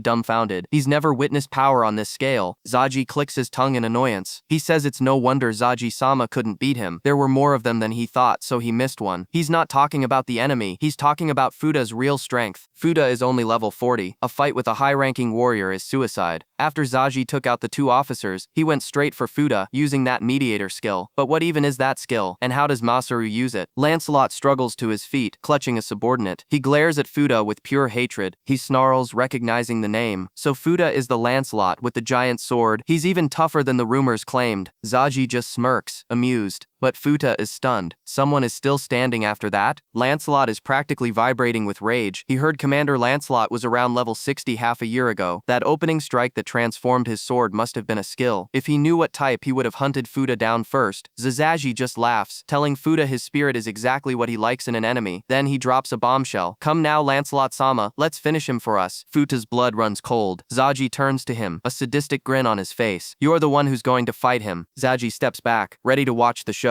He seems to think this survivor is more than just talk. From his point of view, it's possible Lancelot has even reached level 70. Come on, he says. Let's see how you handle him, Fuda. Lancelot doesn't hesitate. His eyes gleam with manic energy as he activates a special move, telling the small fry to back off. He unleashes the Tiger Fang Crusher. A storm of slashes rockets toward Fuda. Fuda brings his blade up, bracing for an impact he knows he can't possibly withstand. The force of the blow sends a shockwave across the entire battlefield. Zaji watches with detached interest. He mutters that it was too much for him after all. But then the impossible happens. Fuda is holding his ground, meeting every single one of Lancelot's furious strikes. Sparks fly as their blades clash in a maelstrom of steel. Lancelot's mind is reeling. No way. This weakling could barely block his first strike. How is he keeping up with him now? He realizes with dawning horror that he's the one falling behind. Fuda grits his teeth, admitting he can't keep this up anymore, and lunges forward. Gotcha! But just as Fuda's blade is about to find its mark, a third sword intercepts it. Zazaji stands between them, effortlessly blocking the attack with a grin. Lancelot is in shock. His claws, they didn't reach him? Zaji laughs, telling Fuda he's the most fun he's had since Masaru. He knew Fuda could use his skill to turn sword speed into movement speed, but he didn't realize Fuda could also make his own speed too. He muses that if you face someone even faster, you just block and deflect to match their speed. Lancelot is confused. He points out that underwellers have high magic power, so what about the strain on Fuda's body? What is Zazaji babbling about? Zazaji ignores him, turning to Fuda. With a flick of his wrist, he sends Fuda flying backward. Zaji stands alone, his power radiating off him in waves. Lancelot is panting, completely drained. He can only control Mediator for about 5 minutes. He can choose what to cut, but His defense, a special attack that coats him in a protective field, is still lacking. He needs it perfected before he fights the Demon King. Fuda can only stare in awe. This man, he's incredible. Zaji stands tall, a true hero of the great nation. Alright, he declares. Let's finish the cleanup quickly and get back to training Futa. Futa is completely lost. Huh? When did they decide that? Zaji just smiles. Just now, obviously. I just said so, didn't I? It sounds like Futa is coming with him. Zaji explains that training together will make them both improve faster. Besides, he has endurance issues to work on. Futa looks away, asking if Masaru is doing this serious training too. Zaji shakes his head. After all, this is the kind of enemy that forces you to fight directly. If Futa has any regrets, he should forget them. If they lose to the Demon King, they can forget about that womanizer anyway. Zaji explains that Masaru's training is a race against time. He's teaching the town's craftsmen while also working on his own production tasks. But Zaji can say one thing with certainty. That man Masaru is truly an unusual person. Meanwhile, at the home center construction site, Masaru is screaming internally. I'm regretting this so much. His new employees are staring at him expectantly. What are you saying, master? Come on, hurry up and sign this employment contract, okay? The girls gang up on him. So this is Victimia's idea, huh? He tricked Ryu, and now karma is coming back to bite him. It's divine punishment. He's on his knees, begging for mercy. He was told he'd help with anything to make the home center work out, and that they wanted Ryu as manager. But now the whole town knows about this, and he has zero allies. How dare he look down on a goddess? She threatens to spread rumors and smash him to a pulp. More than that, he's the ex-home center guy anyway. Just the idea of working at a home center again. It reminds him of the hellish black company grind back in the countryside. He tries to refuse, saying it's not a store, it's a manager's power trip. But his pleas fall on deaf ears. He's busy with training, doesn't she know? Ryu pops up, her eyes wide and innocent. It's manager, right? Masaru's face is streaked with tears. He just started crying, it was so scary. He sobs, completely broken. With a shaking hand, he signs his name, Masaru Narumi.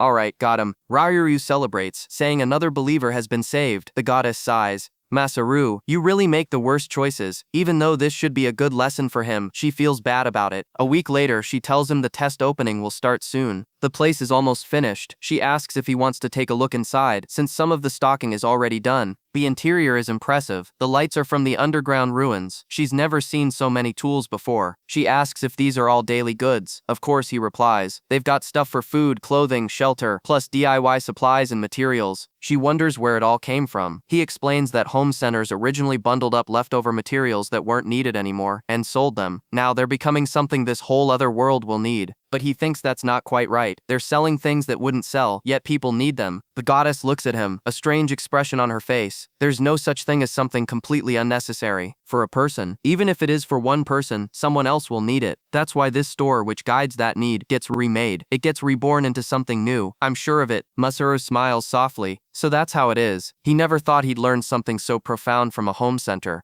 The goddess notices him staring. You look like you want to say something. He quickly looks away, flustered. Nothing.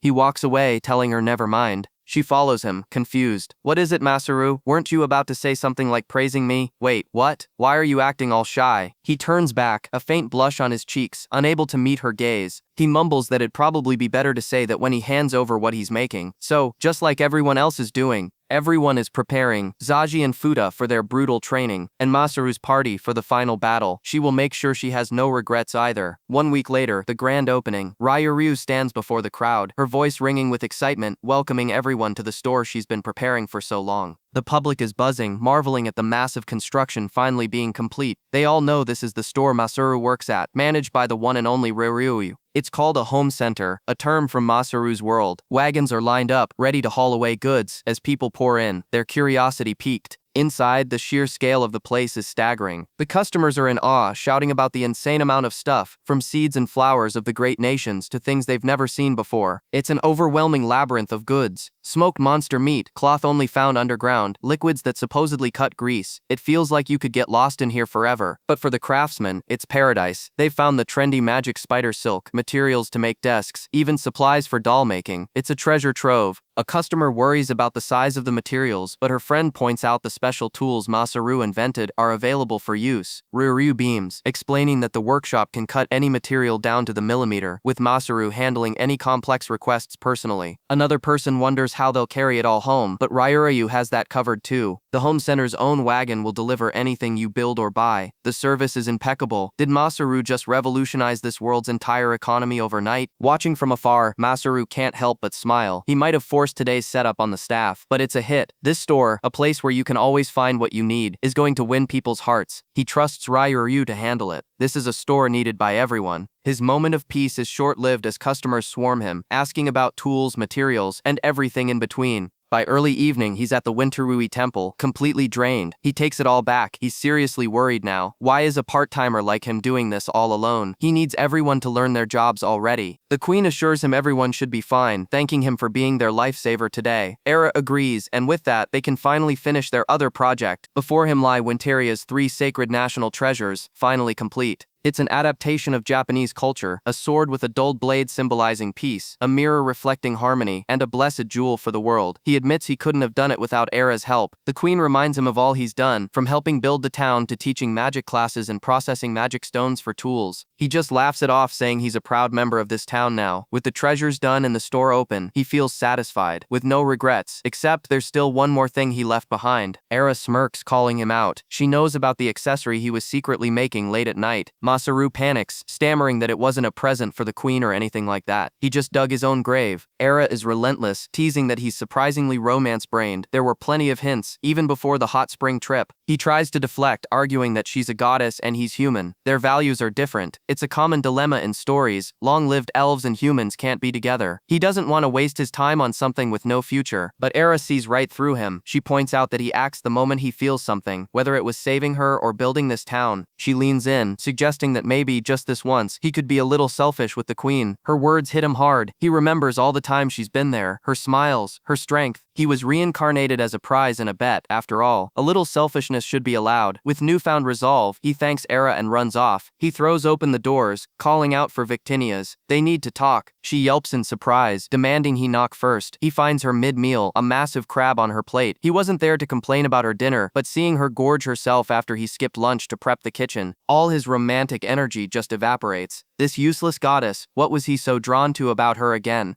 She just tells him to be grateful if it's thanks to her. He sighs, asking her to pass the dipping sauce. He prepared that boiled crab himself. As they eat, he thinks to himself that this comfortable distance might be just right. Later on the balcony, Victinias asks what he came for, teasing that he always scares her down. He deflects, saying he just had something to say but forgot what it was. He then asks if she had another guest, remembering she was skipping meals for work. She mentions she was prepping the city and battlefield for the Demon King countermeasures. The mention of the Demon King brings a serious tone to the air. For Masaru, this subjugation is just a job, a request he has to fulfill. He pivots, asking her what about the reward. If he says he wants something, will she give it to him? She doesn't hesitate. Anything you want, anything? He's taken aback. She confirms it, wondering why he's freaking out when he's the one who brought it up. Her generosity is almost scary. Victinias understands his hesitation. This is like the beginning of an RPG where the final boss shows up to give you a solo quest. The reward is going to be huge, but the manager has to handle it. She promises she won't go back on her word. She braces herself, asking if he's going to ask for the world or something. He immediately says no. He has a much simpler request. How about a trip? She's stunned. Just that? She points out he's never even left the continent. He stammers, trying to explain. She could probably go by herself eventually, but that's not the point. He looks her straight in the eye, his voice filled with a conviction she's never heard before. He wants to go on a trip with her. That's the place he'd like to go. It's not about liking or disliking her. It's just that a trip with her is something he knows he'd never get bored of. Victinias is speechless, a faint blush creeping onto her cheeks. He notes how quiet she is, a nervous energy filling the space between them. She finally breaks the silence, her voice flustered, saying you want to travel with a goddess. He's got guts. He immediately tries to take it back, but it's too late. She cuts him off. Don't be ridiculous. That blush on your face is making me blush with that comeback. She grabs his hand, her eyes sparkling. No way. We're absolutely going. A quiet understanding passes between them on the moonlit balcony. She quietly agrees. Let's go. But just as Masaru starts to speak her name, a deafening sound rips through the air. The sky itself seems to shatter like glass. A colossal pillar of light erupts from the ground, tearing through the clouds. What is happening? The sky just ripped open. That magical power signature. No way. Across the land, everyone feels it. The heroes, the king, they all look towards the source, their faces etched with dread. It can't be. A monstrous silhouette forms within the light, a horned figure of immense power and malice. The Demon King manifests. In the divine realm, the gods watch the world below, their faces grim. So the Demon King is finally coming. Hera's voice is tight with worry, but Zeus remains calm. He tells her not to worry. Everything they've done has been leading up to this moment. The fate of that world now depends entirely on whether the heroes on the ground succeed or fail. Hera can only agree. Zeus looks down at the fractured sky, a silent prayer on his lips. Do your best, all of you.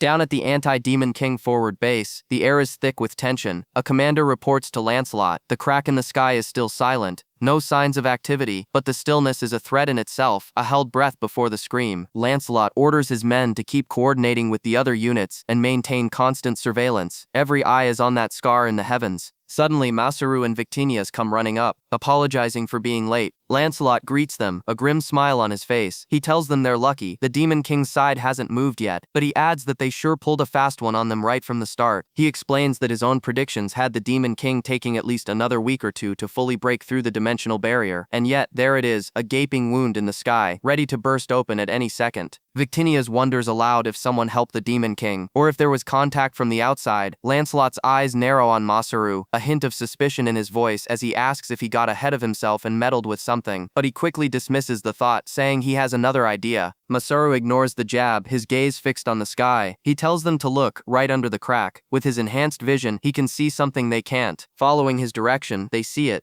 Two colossal magic beasts, standing like demonic sentinels beneath the rift, their snarls silent from this distance. Masaru's breath hitches. Wait, are those all magic beasts? There are way too many. He explains that he reported it as soon as he found them, but something felt deeply wrong, so he held off on attacking to get Victinius's opinion. Victinius's expression darkens. She confirms his fears. The once rare magic beast began multiplying the moment Masaru arrived in this world. There's no doubt it's the Demon King's influence. His negative energy crossed dimensions, warping the very creatures of this world. Masaru is stunned. He'd assumed they were just followers gathering for their king. He never imagined they were being deliberately created for this moment. There was a reason for creating all those magic beasts, Victinius says, her voice low and grave, a very specific purpose. As they watch, the beasts begin to dissolve. Their forms melt into a grotesque, bubbling black sludge, merging into a single, writhing mass that extends upward like a grotesque tower. What is happening to them? Their rampage was never the point. Victinius reveals, her eyes wide with horror. Their true role was to send this world's coordinates to the other dimension and act as a living bridge for him to cross. The terrible truth lands like a physical blow. They weren't allies or minions. They were just sacrifices. The pillar of flesh and shadow connects with the crack in the sky, and from that unholy gateway, a figure emerges. Clad in night black armor, radiating an aura of absolute power, he stands upon the remains of his own creations, a king arriving on a throne of death. The Demon King has arrived. On the fortress wall, a soldier screams, his face a mask of pure terror. That's the Demon King, the king of beasts, the destroyer of civilization. Panic erupts. There's no way we can win.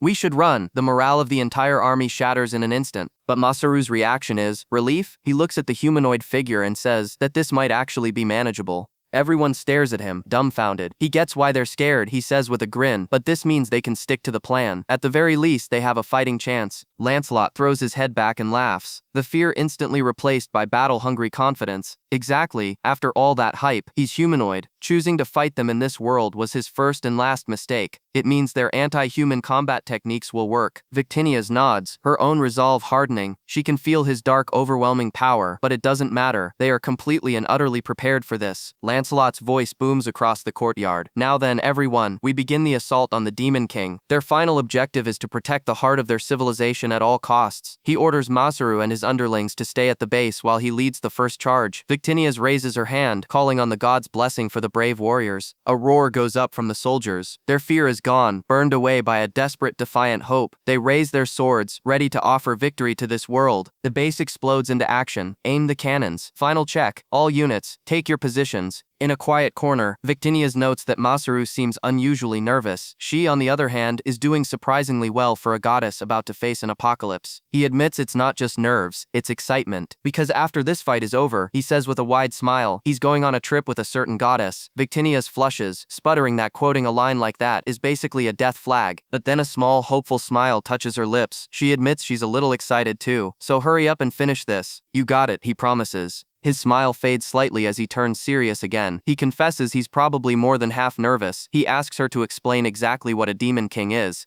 It's a phenomenon, she explains. A creature warped by negative energy, overwhelmed by an urge to destroy everything it was once tied to. When accumulated negative emotions and corrupted mana distort a being to that extent, they define it as a demon king. Masaru stares at the looming threat. This demon king was once a god. What kind of unimaginable power could twist a god's very essence and drive them to invade another world? That, Victinias admits, is what bothers her too. She searched the divine realm, but found nothing. There are no records of a god ever being twisted by negative power. This means there's no chance for diplomacy. She looks at the demon king with cold certainty. An entity this ominous has to be treated like a natural disaster. For the sake of this world, she'll give it everything she has. Masaru agrees, his face set with determination. Their allies shout their readiness. The time for talk is over. Masaru drops into a sprinter stance. We'll lead the charge. Lancelot hefts his massive blade, a savage grin on his face. We're going in. Let's go, Era. Masaru yells and they burst forward. From the walls, Mika begins her incantation, her hands weaving intricate patterns in the air. Deploying seal-type barrier formation, massive rings of light erupt from the ground, forming a cage of divine energy around the demon king, trapping him. Masaru screams to Lancelot, "Rip him up!" Lancelot's eyes gleam with ferocious intent as he grips his sword, pouring every ounce of his power into the first strike. Victinias raises her hands, unleashing a torrent of holy light. A preemptive strike, Masaru thinks, a wild grin spreading across his face. It's all or nothing, right from the first second. All right, Lancelot says. The initial strike went well. While the grand magic was being cast, Masaru began his own operation, a pincer movement with Lancelot drawing the Demon King's attention while Victinias and Era push forward. Watching from his position, Masaru can't help but be impressed. That kind of magic, using the same mana pool, he wonders if Victinias can give him some pointers after this is all over. But for now, his eyes are locked on the target. How will the Demon King respond? A sickening crack splinters across the sky. The magical barrier shatters, the energy dissipating over a ravaged landscape. Lancelot feels the impact, a tremor through the very rock he stands on. There was a direct hit, he thinks, but something is wrong. Through the dust and smoke, the Demon King stands utterly unfazed, as if the cataclysmic spell was nothing more than a stiff breeze. A slow, predatory grin spreads across Lancelot's face.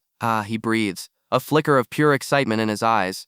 Yes, that's exactly what I wanted to see. Anything less wouldn't be enough. He hefts his colossal blade, leveling it at the silent figure. If you really are the Demon King, then show me all of your power. The Demon King remains motionless, a void in the shape of a man. Lancelot doesn't wait for an answer, lunging forward with a strike that pulverizes the ground. He unleashes a storm of steel, each slash a thunderclap of raw force. But the Demon King parries every blow with impossible ease. Lancelot feels the resistance, the maddening friction. His blade isn't cutting through, it's only slowing the monster down. The two are a blur of motion, a maelstrom of destruction tearing the canyon apart. Lancelot's frustration boils over. Fine, he roars, deciding on a new tactic. I'll start by breaking it clean off, an arm. His sword stops dead. Caught. The Demon King caught his full-powered swing with a single gauntleted hand. Lancelot's mind reels. Is this thing even stronger than Masaru? A voice, distorted and hollow, echoes from behind the helmet. Masaru Ventalia. An explosive wave of energy erupts from the Demon King, blasting Lancelot backward. From the fortress walls, Ventalia watches in horror. The creature has no thoughts, no will of its own, only a single-minded goal. Is this what happens to everything touched by that negative power? The Demon King raises its own blade, a dark mirror of Lancelot's. Heh, but I'm glad, the thing whispers, its voice a chilling mimicry. Now I can go all out. Lancelot's eyes narrow, his patience finally gone. A blinding light explodes from his body, so intense it washes out the entire battlefield. Ventalia shields her eyes, realizing the truth. He's finally decided to go all in. A nearby soldier panics at the sheer pressure. Ventalia explains that Lancelot has been suppressing his mediator skill this entire time, a power that amplifies his special attacks to an absurd degree. And from within the light, the Demon King speaks again, a cold, analytical tone slipping through. That skill, it has gone far beyond the specs I originally designed. Wait, what did he just say? He designed it? Lancelot ignores the impossible statement, consumed by battle rage. His next blow will reach the Demon King. He swings, unleashing a pillar of pure destructive energy. The beam engulfs the Demon King, a direct, undeniable hit. The creature's helmet cracks under the strain. Lancelot sees it and allows himself a grim smile. Then the helmet shatters completely, revealing the horror beneath, not a face, but a writhing mass of countless eyes and a single screaming mouth. The sight freezes everyone in their tracks. Ventalia, Lancelot, Masaru, all paralyzed by the sheer wrongness of what they're seeing. The monster's voice, now a chorus of pained whispers, repeats the names. Masaru, Ventalia. It clutches its own arm as if in agony, the flesh bubbling and twisting. La la la. A deformed hand reaches out, its fingers contorting as it gurgles a single horrifying word. Lancelot. It unleashes a piercing piercing shriek, a wave of pure psychic terror that blasts across the canyon. Lancelot holds his ground, brushing off the assault. It was nothing, he tells Masaru, but his face is grim. Masaru's mind is racing, trying to process the abomination before them. A god twisted into a beast. He feels a cold dread settle in his gut. They have to finish this, and they have to do it now. Lancelot agrees. We push in just like we planned, he shouts. Keep up with me, Masaru. They charge, but the creature's maw opens, spitting a volley of dark energy projectiles. Lancelot expertly deflects the blasts while Masaru weaves between them, his eyes fixed on a point beyond the battle. They press the advantage, a perfectly coordinated dance of death. The deflected energy explodes harmlessly against the canyon walls. Lancelot closes the distance, sword raised for the kill. But the Demon King's arm detaches from its body, splitting into writhing black tendrils, each tipped with a snapping jaw. The tendrils ignore Lancelot completely, streaking past him and homing in on Masaru's position in the rear.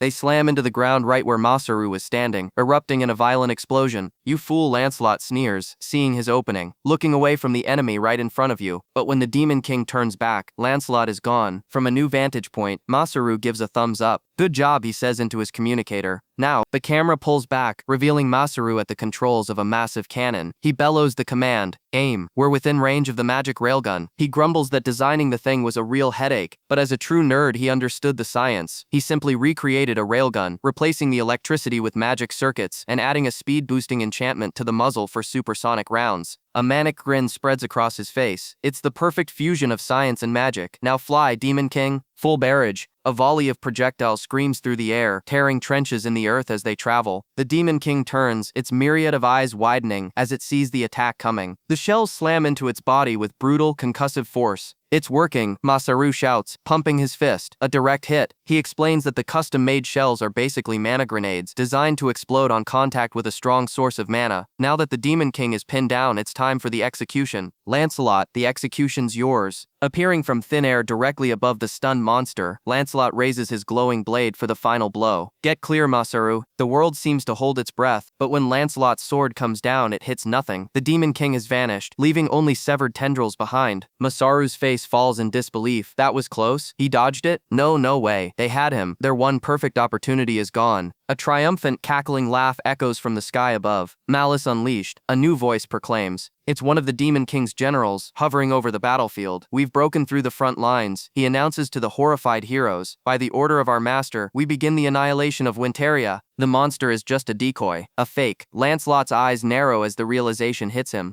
They've been had. He curses under his breath. They can't let that maniac head toward the city. He grabs Masaru, telling him to get on. Masaru is completely lost. Lancelot is putting him on his flying slash to chase the guy down. He protests, calling Lancelot a muscle-headed idiot for even suggesting it. But Lancelot just grins. This is payback for that stunt with the arrow earlier. There's no time to talk. He just has to trust him. Before Masaru can even process it, Lancelot yells. And just like that, Masaru is launched through the air like a human cannonball, screaming as he rockets toward the fake. He hates this, he absolutely hates it, but he can't deny it's working. He grits his teeth thinking he'll forgive Lancelot with just one punch later. He's got him now. The fake turns, his eyes wide with shock. What? How did he get here so fast? But before Masaru can connect, a blinding light erupts from the ground. A massive, shimmering barrier shoots up from the earth, blocking his path and sending him tumbling. The fake smirks from the other side. The Demon King doesn't even intend to let them give chase. The subordinate behind him breathes a sigh of relief, marveling at their master's power. But the fake isn't celebrating. First, he has to deal with this ridiculous barrier. His eyes gleam with malice. He'll smash it to pieces. He channels his power, his leg crackling with dark energy, and unleashes a devastating kick right into the barrier's surface. What? The barrier doesn't even shudder, not a single crack. He realizes his last charge was empowered with the Demon King's magic, and it still did nothing. A slow, cold understanding dawns on him. This isn't just a barrier. Even if that meathead Masaru doesn't get it, he does. He has the shared knowledge of the Demon King. This is a trial, a high-grade magical barrier set up by the gods, with only one valid exit point. It's a test, forcing them to come through the front gate, a fake trial for a fake enemy. He looks up and sees her, the goddess, smiling down at him. His face contorts with rage. Fine by me, he snarls. He'll smash that crab-obsessed, goofy look right off her face. He reveals his hand. He was the one who created the Masaru clone, but unfortunately he can't replicate a railgun. but he grins. With the piece of the Demon King's power he was blessed with, he can do something else. Those dark vortexes aren't for storage. No way. He throws his arms wide. Let the parade of walking statues begin. From the swirling darkness, an army of stone beasts emerges. Rhinos, wolves, bears, all carved from rock and animated by pure malice. He points toward the gate, his voice dripping with mockery. He'll remind the dark elves of their village. They'll crush them head on, just like they wanted. This is a death march. The ground trembles as his stone army charges forward, a wave of unstoppable destruction. He cackles with pure, unadulterated joy. All right, the gates open. March, march, advance, smash them, crush them all. His laughter echoes across the battlefield as his creations storm the city. The stone beasts pour through the open gates, ready to wreak havoc. The fake watches, basking in the impending slaughter, but his laughter dies in his throat. Huh? Standing just inside the gate is not a terrified populace, but a disciplined army. His mind goes blank. What the hell is that? The stone army smashes into the shield wall, their charge completely halted by the phalanx. The goddess beams from her perch atop the wall, announcing her absolute defense formation. She raises her hand, a golden light enveloping her soldiers as she unleashes her ultimate support magic. Chant of glory! She looks down at him with a pitying smile. Oh my dear, did you really think a few walking rocks could beat my soldiers? The fake's blood runs cold. Chant of glory, a battlefield-wide rally that boosts all allied soldiers to around level 50. And that's not the worst of it. Lancelot's personal guard are acting as skirmishers. They're already in their 60s. They're practically stepping into hero-class levels. How are his statues supposed to break a line like that? A dark, twisted smile spreads across the fake's face. If that's how she wants to play it, then he won't hold back either. The orders haven't changed. Keep marching. He reaches into his power again, and this time what emerges from the portals is far worse than stone. Demonic dragons and hulking beasts of nightmare pour onto the battlefield, their roars drowning out the clash of steel. The entire dynamic of the fight shifts in an instant as his new monstrosities tear into the front lines, smashing through soldiers and siege equipment alike. The battlefield descends into pure, beautiful chaos. The fake looks on, his eyes glittering. All right, nice and chaotic, just how he likes it. He told the goddess, no holding back. The title fake isn't just for show. The situation on the walls turns grim in a heart. The defenders stare up at monsters torn from the pages of legend, their hearts pounding with a primal fear. One of the soldiers mutters that if that dragon breathes fire, they'll all be wiped out. But the goddess Victima just smiles, her voice ringing with unshakable confidence, telling her men not to be afraid. No matter what they look like, they're just chunks of stone. An elf beside her finishes his incantation, a magic circle flaring to life as he unleashes an enchantment spell. Radiant wave of judgment. A wave of pure energy washes over the archers, their weapons glowing with holy power. The soldiers gasp, feeling a strength they've never known, a power that could rival even Commander Lancelot's. They can shoot arrows of light. The elf commander's voice cuts through the awe. How they hold this ground, how they fight depends entirely on them. He gives the order, prepare to intercept them. Now, the enchanted arrows fly true, piercing the stone giants and shattering their bodies with explosive force. The archers turn their sights, focusing a volley of light on the massive dragon looming over them. On the ground, a phalanx of summoned rhinos holds the line, a living battering ram against the horde. The commander notes that while the spell is powerful, the energy drain is brutal. They'll have to swap out units quickly. Confidence surges through the ranks. One soldier laughs, saying he feels like Commander Lancelot himself. At this rate, they can end this without any casualties. But another soldier cuts him off, his eyes wide with terror, shouting for everyone to watch out. Something's coming from afar. A blinding bolt of lightning rips through the sky, crashing down on the wall only to be deflected by a shimmering divine barrier. The soldiers are stunned. Did that barrier just save them? But what was that lightning? It wasn't from a moving statue. Victima's eyes narrow. She knows what that is. The creature that fired the bolt sheds its rocky skin, revealing a horrifying new form. A fake? The Chimera, a grotesque fusion of deer and dragon, towers over the fortress, its true power now unleashed. More statues shamble forward as the Chimera lets out a triumphant roar. Victima grits her teeth, realizing the enemy has combined the best parts of its previous beasts, even mastering their abilities. Her lightning shield didn't work. The commander admits their trick caught them off guard, but Victima just smirks. She tells him they have countermeasures for known enemies. She raises her hand, a golden light gathering in her palm. Archers, she commands, form up as trained. She mocks the beast, telling it that disguising itself just made it a perfect target. Her hands form a sign, a massive magic circle appearing behind her. Mimic spell Bow of Heracles. With a final cry, she tells it to take this. A colossal arrow of pure energy screams across the battlefield, striking the Chimera dead center. The force of the blast throws soldiers from their feet, the shockwave rattling the very foundations of the fortress.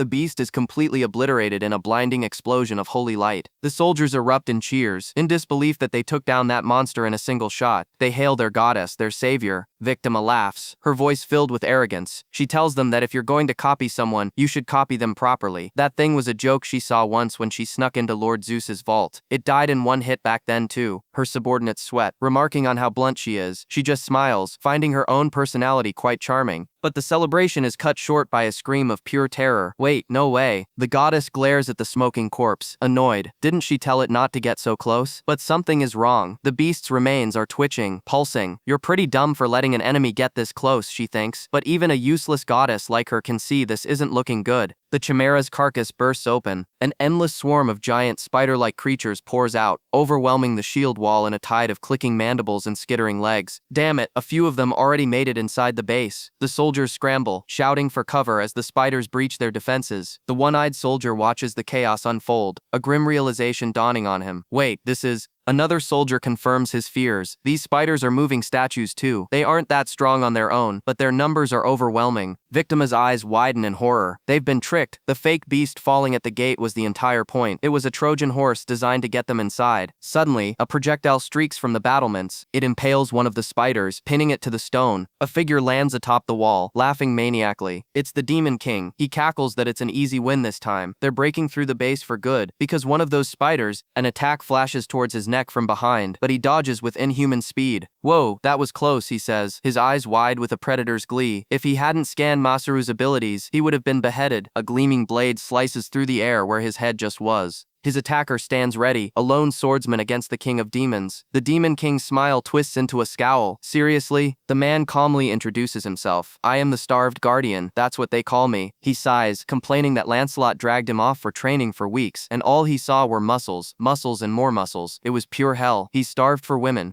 And for that, he declares, he will cut the Demon King down. He'll end this battle with one strike and return to the elf tea house in peace. The Demon King just stares, thinking to himself that Masaru's friends are all total weirdos. But he can't deny it, this guy is strong, on par with Lancelot even. From her vantage point, Victima surveys the chaos. The battlefield is in a stalemate for now. Putting him in the rear lines was the right call. But she knows this is temporary. Even with her support, their soldiers won't last long in a war of attrition against the Demon King's army. If they want to win, they've still got a chance. They need to take the Demon King down and finish him for good. A determined, almost wicked smile spreads across her face. The Demon King stands surrounded by his monstrous creations, facing down the heroes who dare to oppose him. A voice cuts through the din, shouting for Masaru. Go get him, Masaru. And in his hands, Masaru grips the roaring engine of a chainsaw. The Demon King's arm whips through the air, a blur of flesh and fury that shatters the very ground they stand on. His attacks are relentless, monstrous appendages lashing out from his body, each one a death sentence aimed directly at Kusuke and Leo. They scramble through the splintered forest, Kusuke's chainsaw roaring in defiance as the Demon King's tendrils tear through the trees around them like paper. The monster's grin never fades, a portrait of sadistic joy as he watches them dodge and weave, barely staying ahead of his onslaught. His arm transforms into a massive, sharpened slab, slamming down with enough force to crack bedrock, missing Kusuke by inches. Then the limb dissolves into a swirling black mass, a liquid projectile that defies all logic. It splits mid-air, twisting into two separate, unpredictable strikes, homing in on its targets. Leo roars, swinging his own chainsaw in a desperate wide arc to intercept the bizarre attack. Kusuke meets another blow head-on, the screech of metal on demonic flesh, echoing through the woods as he's driven back. The sheer power behind the strike is overwhelming. Kusuke's feet dig trenches in the dirt as he struggles to hold his ground. He pivots, narrowly avoiding a piercing tentacle, his eyes locked on Leo as they try to coordinate a counterattack that feels utterly hopeless. Kusuke lunges, aiming his saw at the Demon King's torso, only for the blade to grind uselessly against the creature's armored hide. The Demon King doesn't even flinch, casually raising an arm to block the spinning teeth with contemptuous ease. Leo sees the opening, lunging from the side with his greatsword, creating a pincer attack meant to overwhelm their foe. He brings the blade down in a powerful overhead cleave, pouring all his strength into the blow. But the Demon King simply raises a single hand, stopping the sword dead in its tracks without a shred of effort.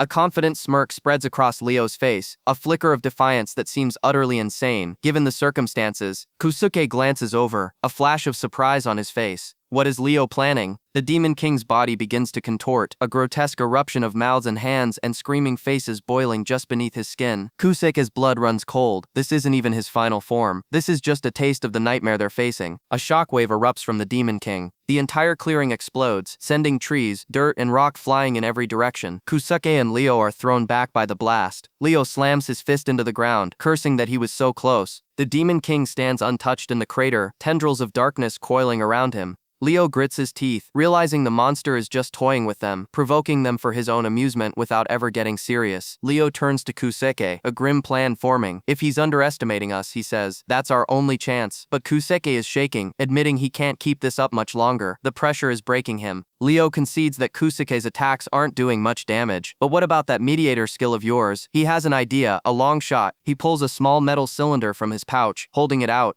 Kusuke just stares, asking what it is. Kusuke explains what he needs Leo to do with it, his voice low and urgent. Leo inspects the object, his expression a mixture of confusion and deep skepticism. He can't believe this tiny thing is their key to victory. Kusuke insists, explaining he figured out a trick when he modified the saw. He tells Leo to leave the next move to him, but first he needs Leo to land one solid heavy hit. Kusuke's eyes burn with desperate intensity. I'm counting on you, he says, putting all his faith into this one last gamble. Across the clearing, the Demon King waits, utterly bored. Kusuke's mind is screaming one thing. Just get me close. Do whatever it takes. Can this insane plan actually work? The Demon King's general declares his intent, create an opening, and if that's the plan, he'll give it everything he's got. Lancelot and Masaru brace themselves. They can't let the Demon King grow any stronger. This fight has to end here, now before it's too late. Lancelot lunges forward, his blade a silver streak against the dark forest, clashing with the general in a shower of sparks. The impact shudders through the clearing. The general grits his teeth, shocked. He countered my strike? This man isn't just some mindless brute. Lancelot presses the attack, his movements fluid and deadly. The general is forced back, clicking his tongue in annoyance as he summons a swarm of shadowy tendrils from the ground to intercept. But Lancelot just carves through them, his eyes locked on his target, never slowing down. Then, without warning, the ground beneath him erupts. A colossal, eyeless maw bursts from the earth, its teeth like daggers. It snaps shut, swallowing the night whole. Masaru screams his name, his voice cracking with sheer terror. Lancelot? The creature vanishes back into the ground as if it were never there, leaving only silence and the rustling of leaves. Masaru is frozen, his mind reeling from the sudden loss, but he has no time to grieve. More of those monstrous mouths begin to surface around him, their shadowy forms twisting in the air. They close in, a writhing cage of teeth and tongues. Wait, what is happening? One of the creatures lunges, but before it can reach him, it explodes from within. Lancelot emerges from the gore, drenched but unharmed, a wild, almost joyful grin plastered on his face. He lands, facing down the stunned general, a low chuckle rumbling in his chest. He couldn't quite grasp it until yesterday, he explains, but now he understands. His mediator skill boosts all his abilities, granting that anti-enemy power to his entire body. His eyes gleam with manic energy. This body itself is now, beyond the name of a mere warrior. I am now a gigantic blade myself. He becomes a whirlwind of destruction, his fists and feet striking with the force of hammered steel, each blow erupting with volatile energy. The general can't keep up, parrying desperately as Lancelot's relentless assault drives him back. Every block sends a shockwave through the general's body. The sheer pressure is immense. Lancelot is an unstoppable force, a living weapon unleashed. Watching him, Masaru feels a surge of adrenaline. You're incredible, Lancelot.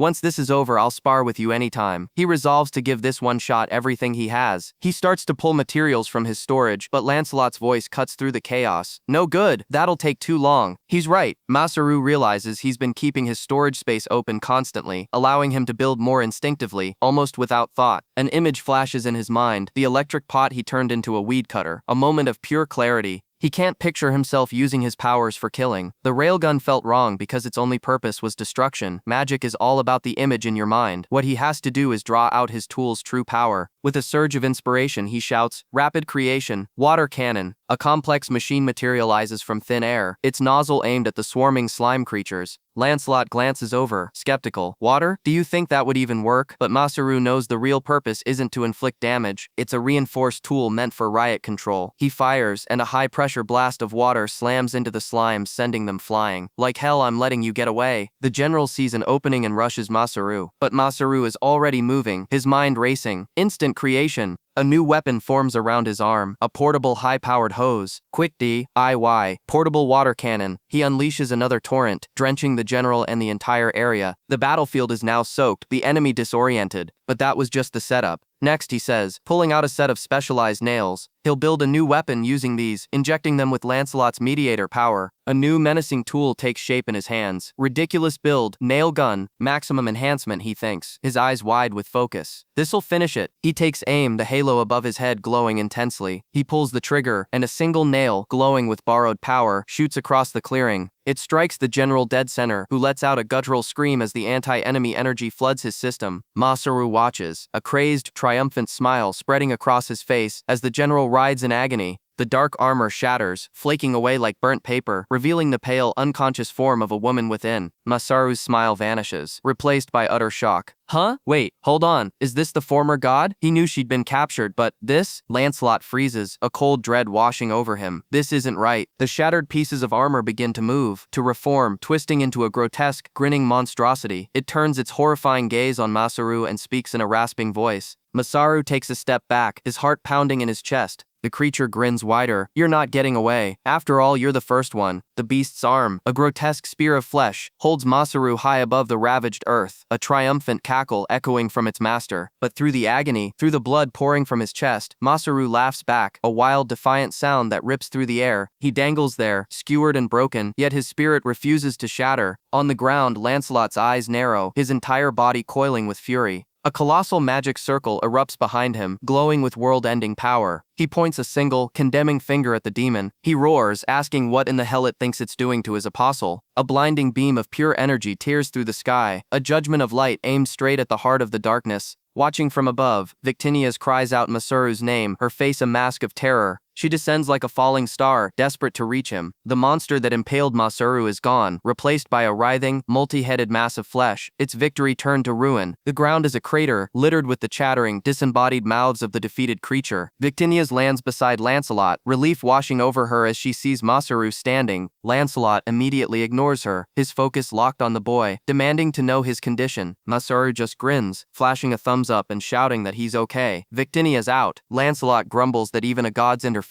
has its limits, and she shouldn't have come. Masaru waves off their concern, admitting he has a hole in his stomach but his healing magic is handling it. He insists he's fine, just drained and needs to get back to the fight. But as he takes a step, his body gives out. He collapses, a strange look on his face. He was going to make light of things, just like always, but something is wrong. His body, his mouth, nothing will move. He's completely paralyzed. Victinius realizes this isn't a normal injury. A curse is being poured directly into the wound, a torrent of dark energy from a reincarnated soul. Lancelot looks up, his eyes widening in horror at something on the horizon. What are you two talking about? He asks, his voice trembling. What is that? In the distance, a new titanic monstrosity looms over the battlefield, and flanking it, an army of demon kings. They stand ready, an overwhelming tide of absolute power. An entire army of them? How is this even possible? Lancelot just clicks his tongue in pure disgust and charges forward. The other warriors leap into action, cutting down the lesser demons that swarm them. But the demon kings are already upon them, a wave of unstoppable force. Lancelot meets their charge head-on, his strikes clashing with theirs. He realizes with dawning dread that their power is on par with the one they just barely defeated. Damn it, he snarls, while Victinius screams at him, reminding him to protect Masaru. She knows, she yells back, weaving her hands together to cast her ultimate defense, advanced barrier magic, the anti-demon sacred barrier. The first demon king slams into the holy light, and for a second, it holds, but then cracks spiderweb across its surface. The sheer negative energy is overwhelming her magic, shattering her last line of defense. No, she thinks, her face contorting in desperation. She won't accept this ending. She swears she will protect Masaru. A black shape streaks through the air, faster than sight. It's a railgun shell, a piece of Masaru's world brought here to deliver annihilation. The weapon itself appears from thin air, a testament to his insane creativity, firing point blank into the demonic horde. Victinius turns to see Masaru's eyes are open. He's awake, a soft, tired smile on his face. Seriously, he whispers, that's my line. He thinks it's messed up for a god to die protecting a single human. 3 small orbs of light appear in his hands as he confesses. Maybe he even liked her. Suddenly, binds of light wrap around Victinia's, trapping her. Wait, she pleads, why are you tying me up? He doesn't answer. He just launches the railgun platform forward, a makeshift shield against the demonic onslaught. Idiot, she screams, tears streaming down her face. You can't be serious. Masaru, please, no. He leaps from the platform, a parachute deploying behind him, a sad, determined look on his face as he leaves her behind. She can only watch, screaming his name, helpless. He lands right in the middle of them, and in an instant, dozens of demonic spears pierce his body from every direction. The Demon Kings close in, their dark forms obscuring his last moments. Victinias lets out one final desperate cry for the boy she failed to protect. Promises are so fragile. In the end, a ring lies in its box, a silent testament to a future that will never be. Victinias can only scream his name, her voice cracking with despair as she watches Masaru get skewered, held aloft by the very creature he was fighting. And high above, a monstrous face splits into a grotesque, triumphant grin, its booming laughter echoing across the blood-soaked sky. On the castle walls, the soldiers stare up in confusion. What is that black sphere, that writhing, snake-like thing dissolving in the sky? Naya's face is a mask of pure horror, her mind refusing to accept what she's seeing. No way, Masaru-sama? Even the prince is frozen, realizing the rampaging statues have all stopped dead in their tracks. He demands an answer, asking what in the world is going on. The god responsible for it all floats leisurely, a twisted smile on his face. He declares that it looks like they've just achieved one of their goals. He lands, chest bare and spattered with blood, standing over the dissipating remains of his foe. We took down a divine servant. He roars, a crazed, ecstatic look in his eyes. His companion looks on, commenting with grim satisfaction that it looks like total annihilation is on the horizon. A piercing scream rips through the silence. Masaru is jolted back to consciousness, crying out in phantom pain. Wait, what? He finds himself standing alone in a vast, featureless white void. He looks down at his hands, his body. He's not in his armor anymore. He's wearing his old work clothes from Earth. What happened to me? He recognizes this place. A chilling familiarity washes over him. Yeah, this is where he first met Victinias. The truth settles in his gut like a stone. This is the divine realm. So he really did die. He lets out a long breath, trying to find some peace in it. Well, it's not all bad, right? He did everything he could, living a long, fulfilling reincarnated life. He thinks of the world he left behind. The craftsmen he trained will carry on his work, and the beastfolk town is thriving. And Victinias, she's strong. She can handle the Demon King without him. He just hopes that someday she'll forgive him for shooting her with that arrow. But the brave face crumbles. The forced acceptance gives way to crushing regret. Tears stream down his face, his voice breaking as he whispers an apology to everyone he left behind. I'm sorry. A sudden jolt of pain, a wave of sorrow that isn't his own, washes over him.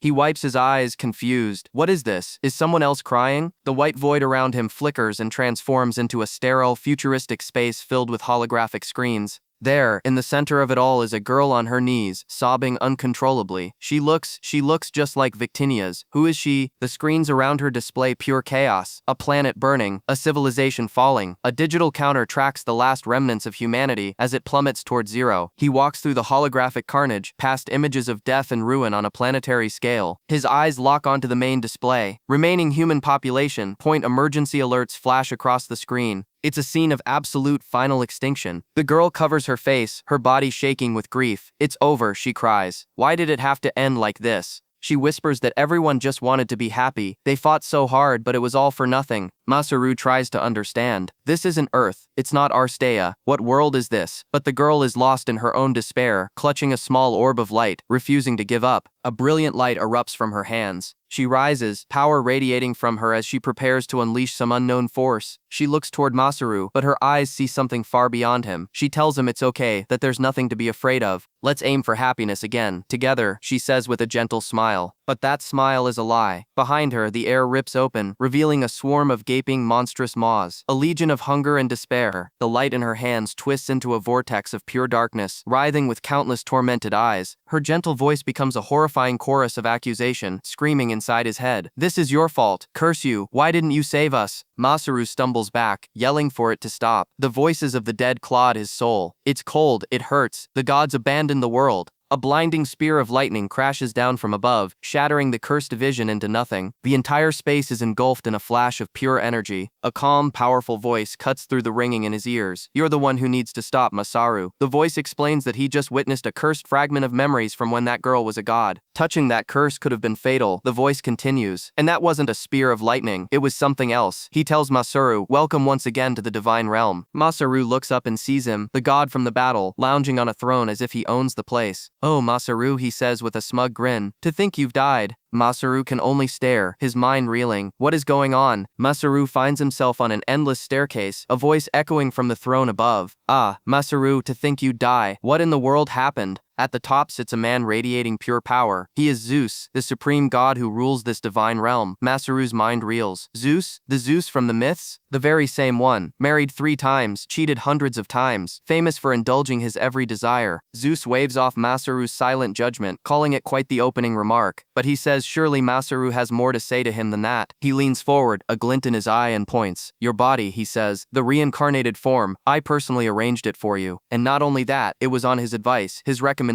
that Masaru was chosen for reincarnation in the first place. But because of that special design, a remnant of the Demon King's thoughts latched onto him back in the abyss. The pieces click into place with sickening clarity. That woman he saw, her final memory, that was the Demon King. Zeus explains her tragic origin. She was a god who refused to let her world die. She absorbed all of its life force to recreate it, a desperate taboo act. But a god's vessel could not contain the collective hatred of billions of mortal souls. She was swallowed by it, cursed, and twisted into the Beast King. So that wailing he heard, it was the despair of an entire planet. Masaru concludes it was just horrific luck, being targeted by a being of such immense power. But Zeus cuts him off with a chilling smile. The words hang in the air, cold and sharp. You planned this disaster? Masaru can barely process it. Zeus's smile widens, devoid of any remorse. I did, he confesses. I guided her, that former god, to Alstatia. Rage erupts through Masaru's shock. He lunges up the stairs, screaming, "Don't you screw with me." He did what? This god orchestrated the entire tragedy? Masaru roars, asking what the hell he was thinking, using Victinia's love for her people against her like that. But Zeus simply raises a finger. Stop it. Masaru freezes mid-air, completely paralyzed. An instant later, a blast of light from below sends him hurtling back down the stairs. The attack came from a woman who has just appeared. Goddess Hera. She scolds Zeus, saying it's his bad habit to tease people just to see their true feelings. She then turns to Masaru and apologizes, explaining that the god just has that kind of personality. But Masaru isn't having it. He can't just let this go because she says so. Hera's expression hardens. Enough, Masaru. I said stop it. She insists Zeus didn't lie. Everything we did, she declares, was for saving Victinia's world. She explains that the world was doomed, its civilization stagnant and unable to advance. Worse, the Demon King's curse was spreading, and it would have inevitably consumed their world anyway. The news of this rampaging Demon King became their only hope, their lifeline. So she turned to her husband. Hera had wanted to intervene directly, but Zeus forbade it, citing the taboo against divine interference. So they devised a plan, using the fallen god as a cover. And the key to that plan was Masaru. Hera admits she made a wager with Victinia's and intentionally lost, creating the illusion that the queen had chosen this path herself. Then they sent out a notice to the other gods about a reincarnated hero being sent to save the world, a notice they made sure the former god would see. And just like that, the Demon King became aware of Alstatia, with Masaru marked as her primary target. Masaru is still lost on the civilization part, but he finally understands why he was hunted from the very beginning. Zeus elaborates. His reincarnated body was specially crafted with power equal to a god, giving him the potential to stand against the Demon King. So that's why his body's performance was so incredible. Zeus smirks, admitting that hiding that much power from the other gods was a challenge, but his foresight was enough. The weight of it all crashes down on Masaru. He had the power, but he couldn't use it. He couldn't save her. It was all his fault. Panic claws at his throat. Wait, he asks, his voice trembling. I was able to save Victinia's, right? She's okay? Zeus just gestures to a shimmering screen that appears in the air. Do you really think so? The image is one of utter devastation. The frontline base, completely overrun and shattered. A tide of black mud is swallowing the entire fortress. What?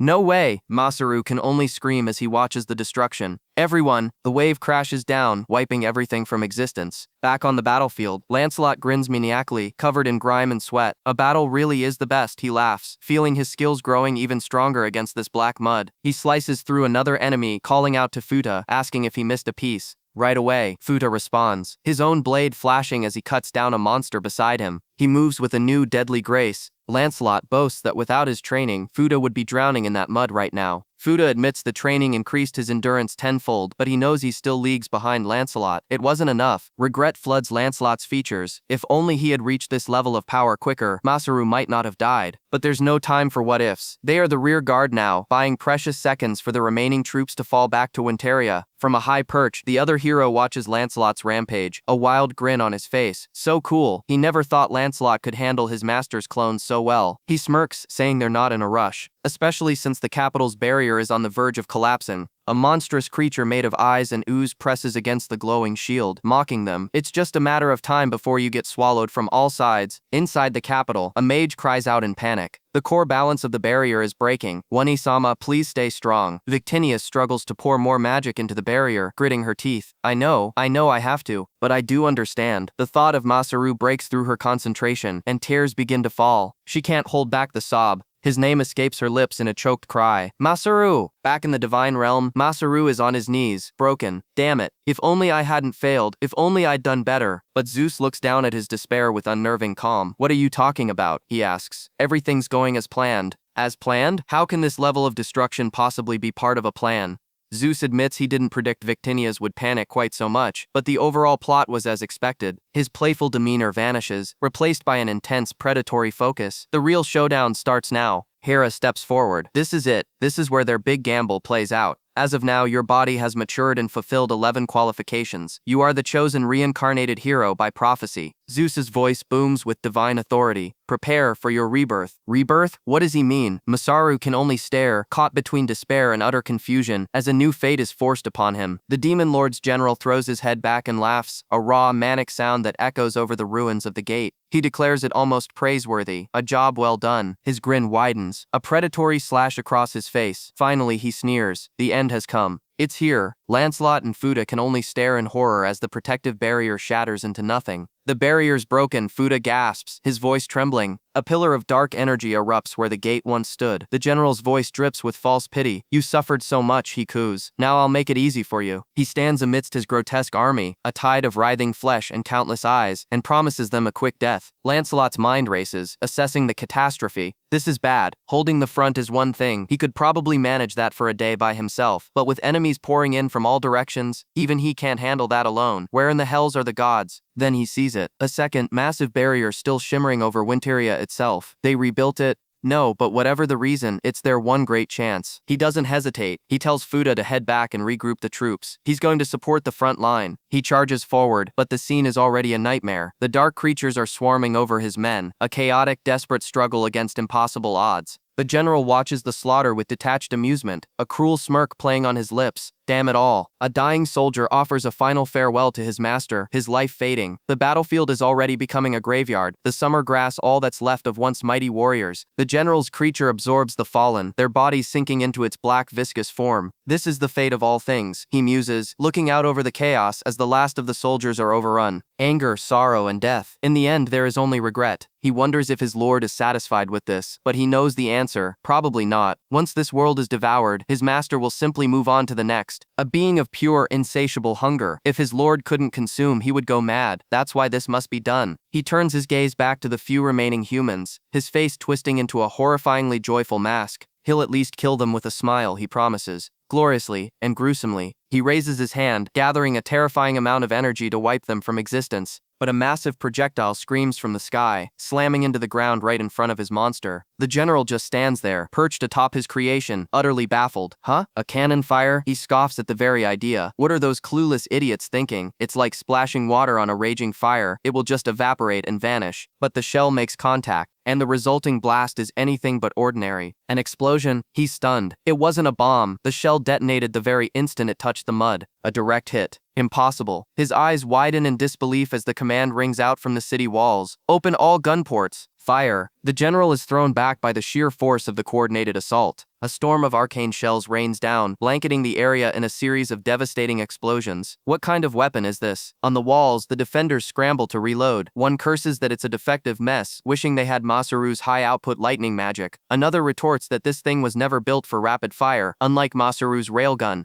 An older man barks at them to stop talking and start moving, hauling the anti-demon lord explosive shells. He reminds them they're a fighting force, not a walking warehouse like him. The general realizes with a jolt they're the special rounds Masaru used for his railgun. They still had this up their sleeve. In the city, a young girl yells at everyone to hurry and channel their magic. What they've prepared might not be enough. The city is a hive of activity. Lady Era Saphira directs the Dark Elves to reinforce the barrier while the wounded are treated. Now is their chance. But the general isn't phased for long. He snarls that it won't be enough. Not nearly enough. He orders all units to form ranks. At the east gate, the king's shield unit from the kingdom of Greta stands ready. At the south gate, the fierce beastmen warriors prepare for battle. At the west gate, the warrior command unit from the underground city, Kakuraha, assembles. And guarding the north gate are the combined Ventalia allied forces. The leaders of the alliance watch as their armies prepare for the fight of their lives. The report is in. Each nation's representative unit will lead the charge, with the north gate facing the demon lord himself. And all of it, that's why, the king declares, they are entrusting the command of all troops to Queen Adelina of Winteria, a burden of immense weight. Adelina accepts. She knows the weight of this command. They barely made it. Their call for reinforcements answered just in time. But can it possibly be enough? They can't afford to lose here. Not in this city. The city Masaru built. He taught them so many things. Everything they have, everything they are, is thanks to him. Her voice rings with conviction. They remember his tireless work, his endless ingenuity. That's why they won't give up. They will fight until the very end. Her declaration echoes through the city, a promise to fight back with everything they've got. As the demon lord's general looks on, his brief shock replaced by cold fury. The final battle for Winteria is about to begin. Apollina lays out the new command structure, a simple promotion for Zarg that ripples through the ranks. By elevating the military seal, every single one of his subordinates gets a boost in power, a desperate last-minute gamble to turn the tide. But on the ground, tactics feel like a distant memory. The third unit is ordered to advance into a meat grinder, the last line of defense before the city itself. Soldiers scream their defiance, pledging their lives to protect their home, their families, everything they've built. The command is given to fall back to the gates, a frantic effort to save the wounded while the able-bodied form a wall of flesh and steel. Zarg and the prince are in the thick of it, roaring for the men to hold the line at all costs. But Zarg's eyes betray a terror that's eating him alive. No, this can't be happening. His mind rejects the scene before him. The city's barrier is cracking, the demonic mud swallowing the earth, his forces being systematically erased. This isn't a battle, it's an extermination. And then the horrifying truth clicks into place. This isn't about overwhelming them. Zarg screams, his voice raw with panic, telling them to curse each other, to hate each other. He finally understands. The curse isn't a weapon, it's a parasite feeding on their despair. So it was never about brute force, it was a war for their very souls. A blinding flash of light carves through the battlefield, a wave of pure power that vaporizes everything in its path. Lancelot stands alone, having sliced a canyon through the enemy horde. The sheer force of his attack tears the ground asunder, a testament to one man's unbelievable might. He smirks, a faint glow still emanating from his hand, a monster in human form. Zarg can only stare, cursing the bastard under his breath for single-handedly shattering the mud's encirclement.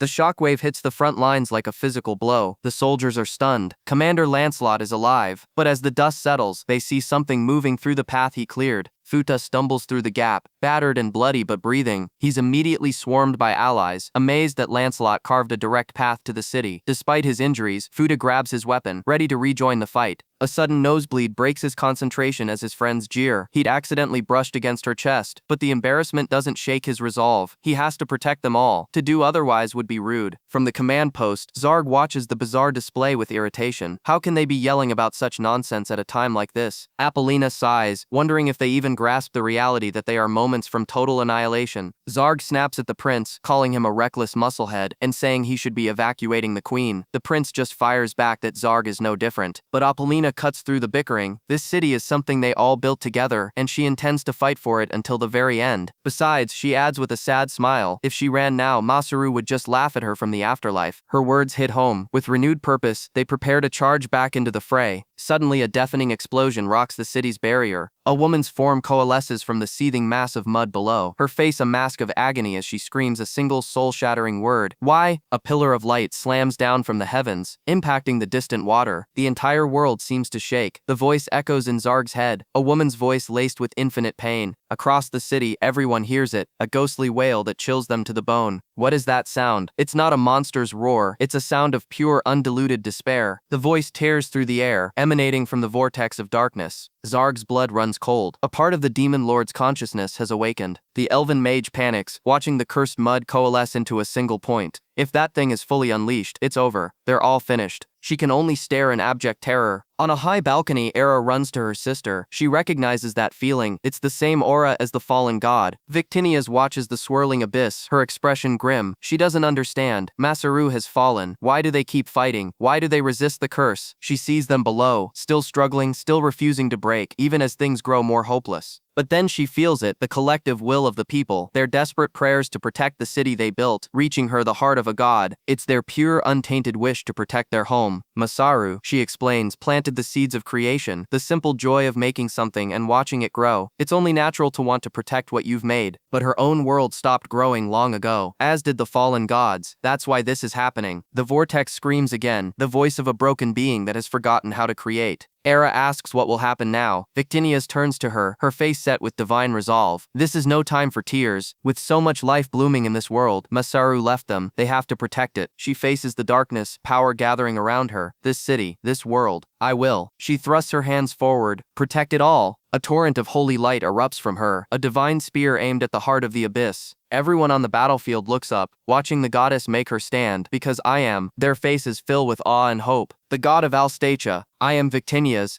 A new voice cuts through the air. Well said. Reflected in Victinius's eye is a lone figure, hovering effortlessly in the sky. The voice continues, casually suggesting that for now they can drop the title of crab-obsessed useless goddess. Zarg's eyes widen in utter disbelief. No way. Standing there, silhouetted against the swirling apocalypse, is the one person who should be dead. Masaru lands softly on the rooftop back from the abyss. A blinding beam of light rips through the sky, and for a moment, the battlefield falls silent. Everyone looks up, their faces a mixture of confusion and hope. A voice cuts through the chaos, laced with disbelief. No way, he came back? Another yells out, asking what the hell took him so long. And there, floating against the war-torn sky as if he owns it, is Masaru. His eyes are calm, a faint knowing smile playing on his lips. He looks completely unscathed, reborn. Victinius, the star-bearer, can't believe her eyes. Her stats, once infinite, are now restricted to match her apostle, Masaru. Tears stream down her face as she runs toward him, a mix of relief and frustration in her voice. Stupid Masaru, if you were going to save us, you should have shown up sooner, you dummy. He just gives her a relaxed smile, apologizing for being late. He was busy dealing with Zeus and all kinds of stuff. But hey, the timing's perfect, right? His friends scream for him to stay back, that it's too dangerous, but their warnings are drowned out by their own joy. Even the hardened warriors can't hide their relief. They know this is their last chance. Era is just glad he's back safely, and he gives her a confident thumbs up.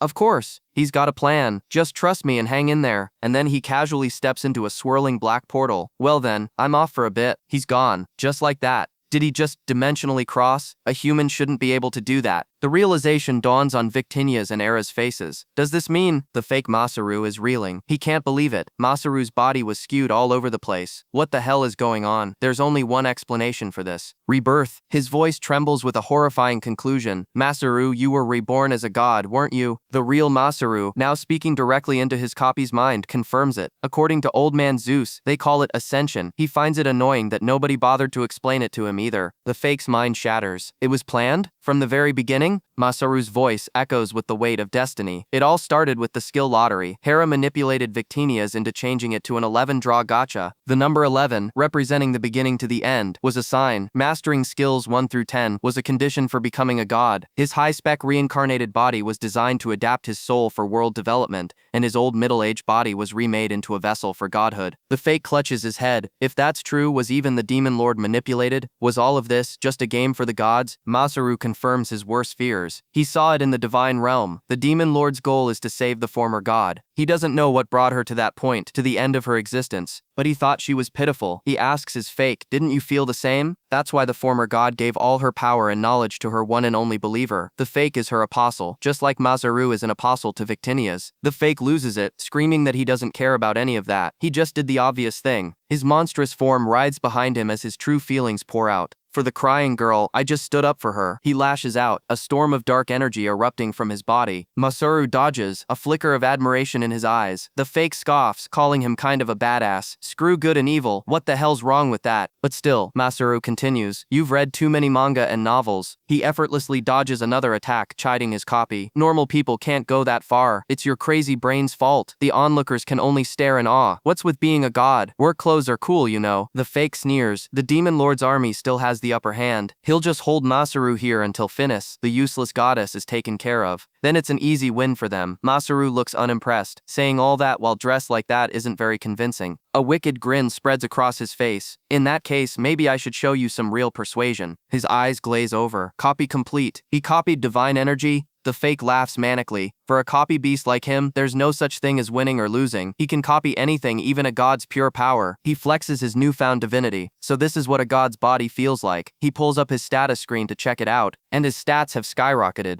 He erupts in hysterical laughter floating in the air. He mocks Masaru, admitting the near 100-point jump in all stats is impressive. But how can a freshly born god like him hope to compete with that? Masaru just shrugs. You gonna attack, master? Go ahead. Sure, do it until you're satisfied. The fake smile turns predatory. Honestly, the fake was our biggest problem, but Masaru cuts him off. From the looks of it, you couldn't copy my memories or items from the divine realm after my rebirth. That's why I'm saying this. Masaru continues, a vortex opening behind him as he reaches in. No holding back. Do whatever you want. The fake is speechless. Huh? That spear? Because I'm gonna do the same. Masaru roars, pulling an ornate, crackling weapon from the portal. A bit before his return, in the divine realm, Masaru's ascension was complete. Zeus tells him he can now carry the power of a god, but Masaru is cocky. With all this divine power, it'll be easy. Zeus snaps back, telling him he's underestimating the situation. His opponent has divine power and a whole lot of curse energy. This won't be easy. Zeus tells him they chose him because they believed he could pull this off. Then he tosses Masaru a weapon. Hey old man Zeus, isn't this that famous lightning spear? Zeus confirms it.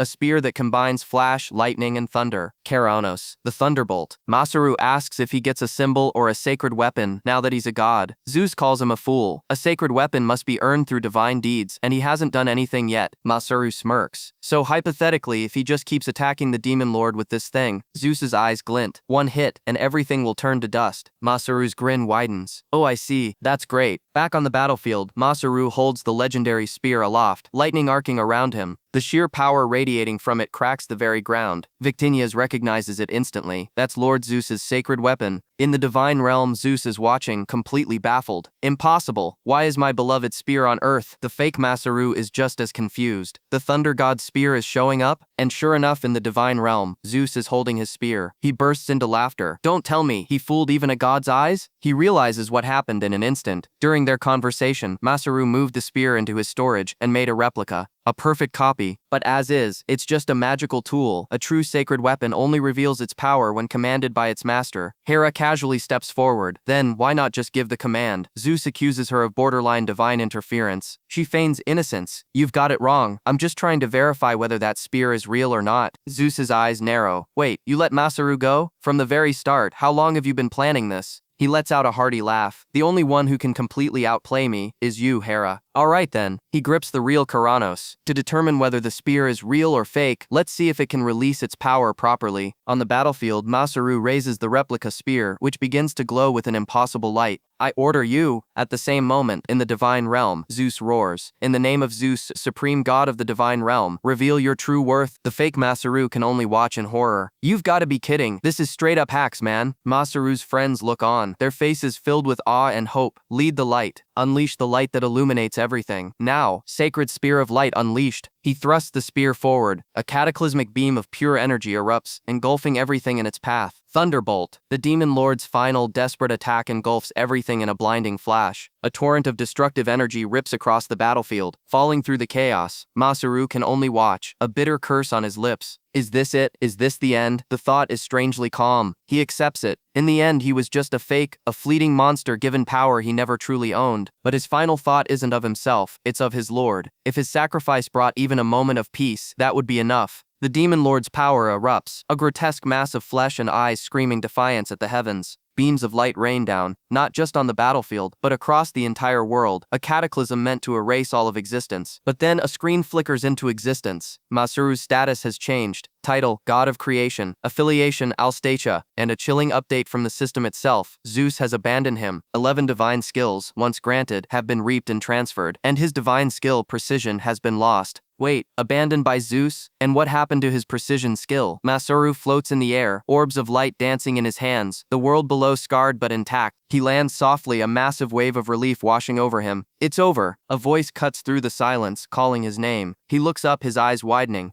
It's everyone. They're all alive, running toward him, waving and shouting his name. He stumbles to his feet, a grin spreading across his face as he runs to meet them. They stand together, a small band of heroes against a fractured landscape, the battle finally won. But as they turn, their victorious smiles freeze. The town is gone, utterly destroyed. Masaru's heart plummets. He starts rambling, a frantic edge to his voice. This must be because Victinia's beam weakened the barrier. That useless goddess, the hot springs, the ranch, the Silk Road, all of it blown away. Do they know how much work that was? His friends just stare at him. Huh? They remind him he just defeated the demon lord. This was supposed to be the part where they all hug and celebrate. What is he even talking about? They tell him to worry about the people first. He quickly agrees, saying he's just glad everyone is alive. But still, he looks out at the ruins, the ghost of a town they built with their own hands. He knew this was a possibility, but seeing it, it's like their memories were destroyed along with the buildings. But Alstacia cuts through his despair. Now's the time for DI, isn't it? Masaru looks at her, stunned. The kids latch onto the idea immediately. They can just build it all over again, right? The others join in, their spirits lifting. Protecting the people was the goal, and they succeeded. A town can be rebuilt. This home won't disappear. Allies from Ventalia and beyond pledge their support. Their voices a rising chorus of hope. Masaru's eyes well up. Alstacia grins, pulling him from his thoughts. No more gloomy faces. Let's do what they were about to do before. Celebrate. After all, they defeated the demon lord. A genuine smile finally returns to Masaru's face. Yeah, he says, you're right. In that case, he throws his fist in the air, his voice ringing with triumph. Demon Lord subjugation formation complete. We did it, everyone.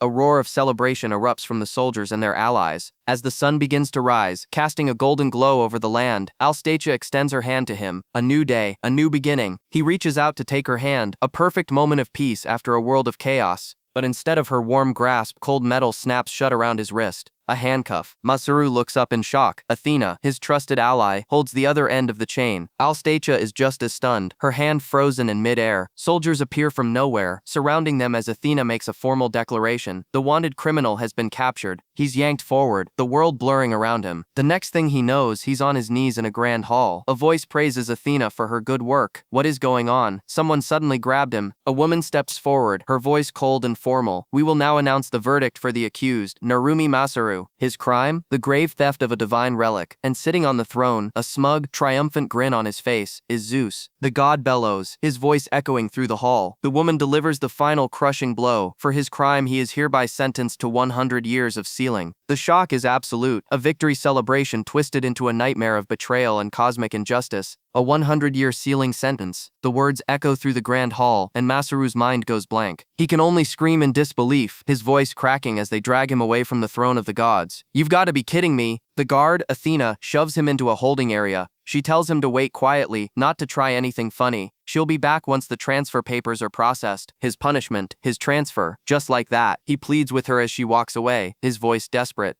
This isn't fair. They didn't even hear his side of the story. But the heavy doors close, and he collapses to the floor, the fight draining out of him. After everything he went through to defeat the demon lord, this is how it ends. He's thrown into a cell, the cold bars a stark reminder of his new reality. He was found guilty of stealing the sacred artifact, Keranos. He tries to justify it to himself, muttering that he only borrowed it. It was an emergency, he had no choice. But self-pity quickly turns to worry. He left everyone behind in Ventalia. What happened after the battle? What about the people who died? He imagines Victinia's telling him it's all fine, that divine insurance will cover the damages and revive the victims. A flicker of hope sparks in his chest. But it's just a fantasy. He slumps against the wall, cursing himself. He shouldn't have been so stingy and picked the cheap plan. He calls his own goddess a useless DIY brain. Then a familiar voice cuts through his despair. Why is Victinia's here of all places? She's standing outside his cell, looking just as confused as he is. She explains she was summoned to court right after he was taken away. She's under arrest too, waiting for her own punishment. It's all over, she says grimly. The one person who might have been able to help is locked up right beside her. Masaru stares through the bars, his mind racing. He tells her fighting the demon lord made him realize something. He still has so much to do. Victinia's pivots, asking him a strange question. What is human happiness? She explains that negative feelings, when they grow, can destroy entire worlds. Her answer is surprisingly simple. Work well, eat well, and sleep well. That, she says, is the foundation of a perfect life. Masaru is taken aback. He always thought it was more complicated, but he can't deny she's right. The core of it all is just living. He begins to map it out in his head. It's all connected. Daily life, work, quality of life. Improving those things is the key to happiness. Until now, his DIY skills were just about improving his own environment, but now he sees a bigger picture, a purpose, a roadmap for his next great project. He wants to give his friends a better world, one where people don't fight over technology. He wants to spread the things he's created far beyond Ventalia. Victinia's eyes light up. She calls it a wonderful mindset, exactly what she'd expect from her apostle. But the crushing reality of his sentence returns. 100 years. How can he do anything locked in here for a century? Then she pulls something from her dress.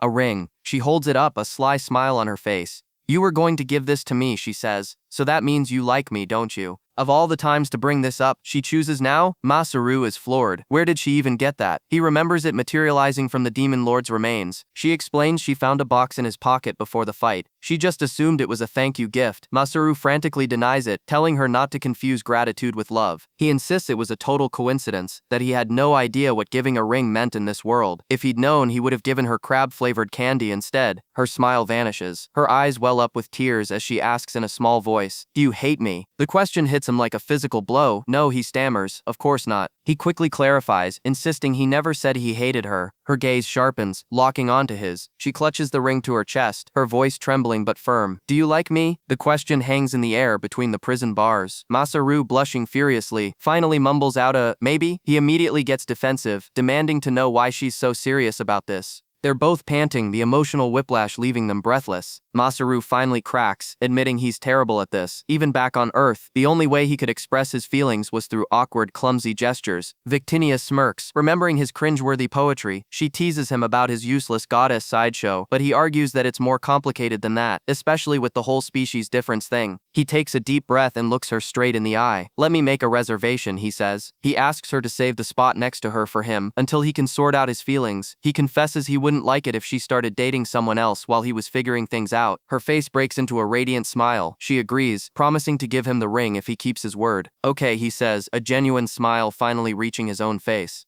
"It's a promise." A sharp cough shatters the moment. Athena is standing there, an unimpressed look on her face. She announces her return, saying a serious summons came for them both. She addresses Victinia's first. Regarding her over-interference in a mortal world, she's being released. Since a demon lord from another dimension was involved, a simple letter of apology will suffice. However, her excessive visits have been flagged. She'll have a meeting with Lord Zeus. Then she turns to Masaru, regarding the sacred relic theft. A petition was received from Lady Hera about the birth of a new god. Because of this, a retrial will be held. A retrial. What does that even mean for his sentence? For now, he's being released. He's to report to Zeus with Victinia's. Masaru can hardly believe it. He grins at Victinia's. "See? Good news. Things are already getting better." Athena cuts in, her tone dry. She says she's not sure their little exchange in the jail was appropriate, but she adjusts her glasses, a faint smirk on her lips. "Regarding your engagement, congratulations." The two of them erupt in a flurry of panic denials, their faces burning red as they shout in unison that it's not like that at all.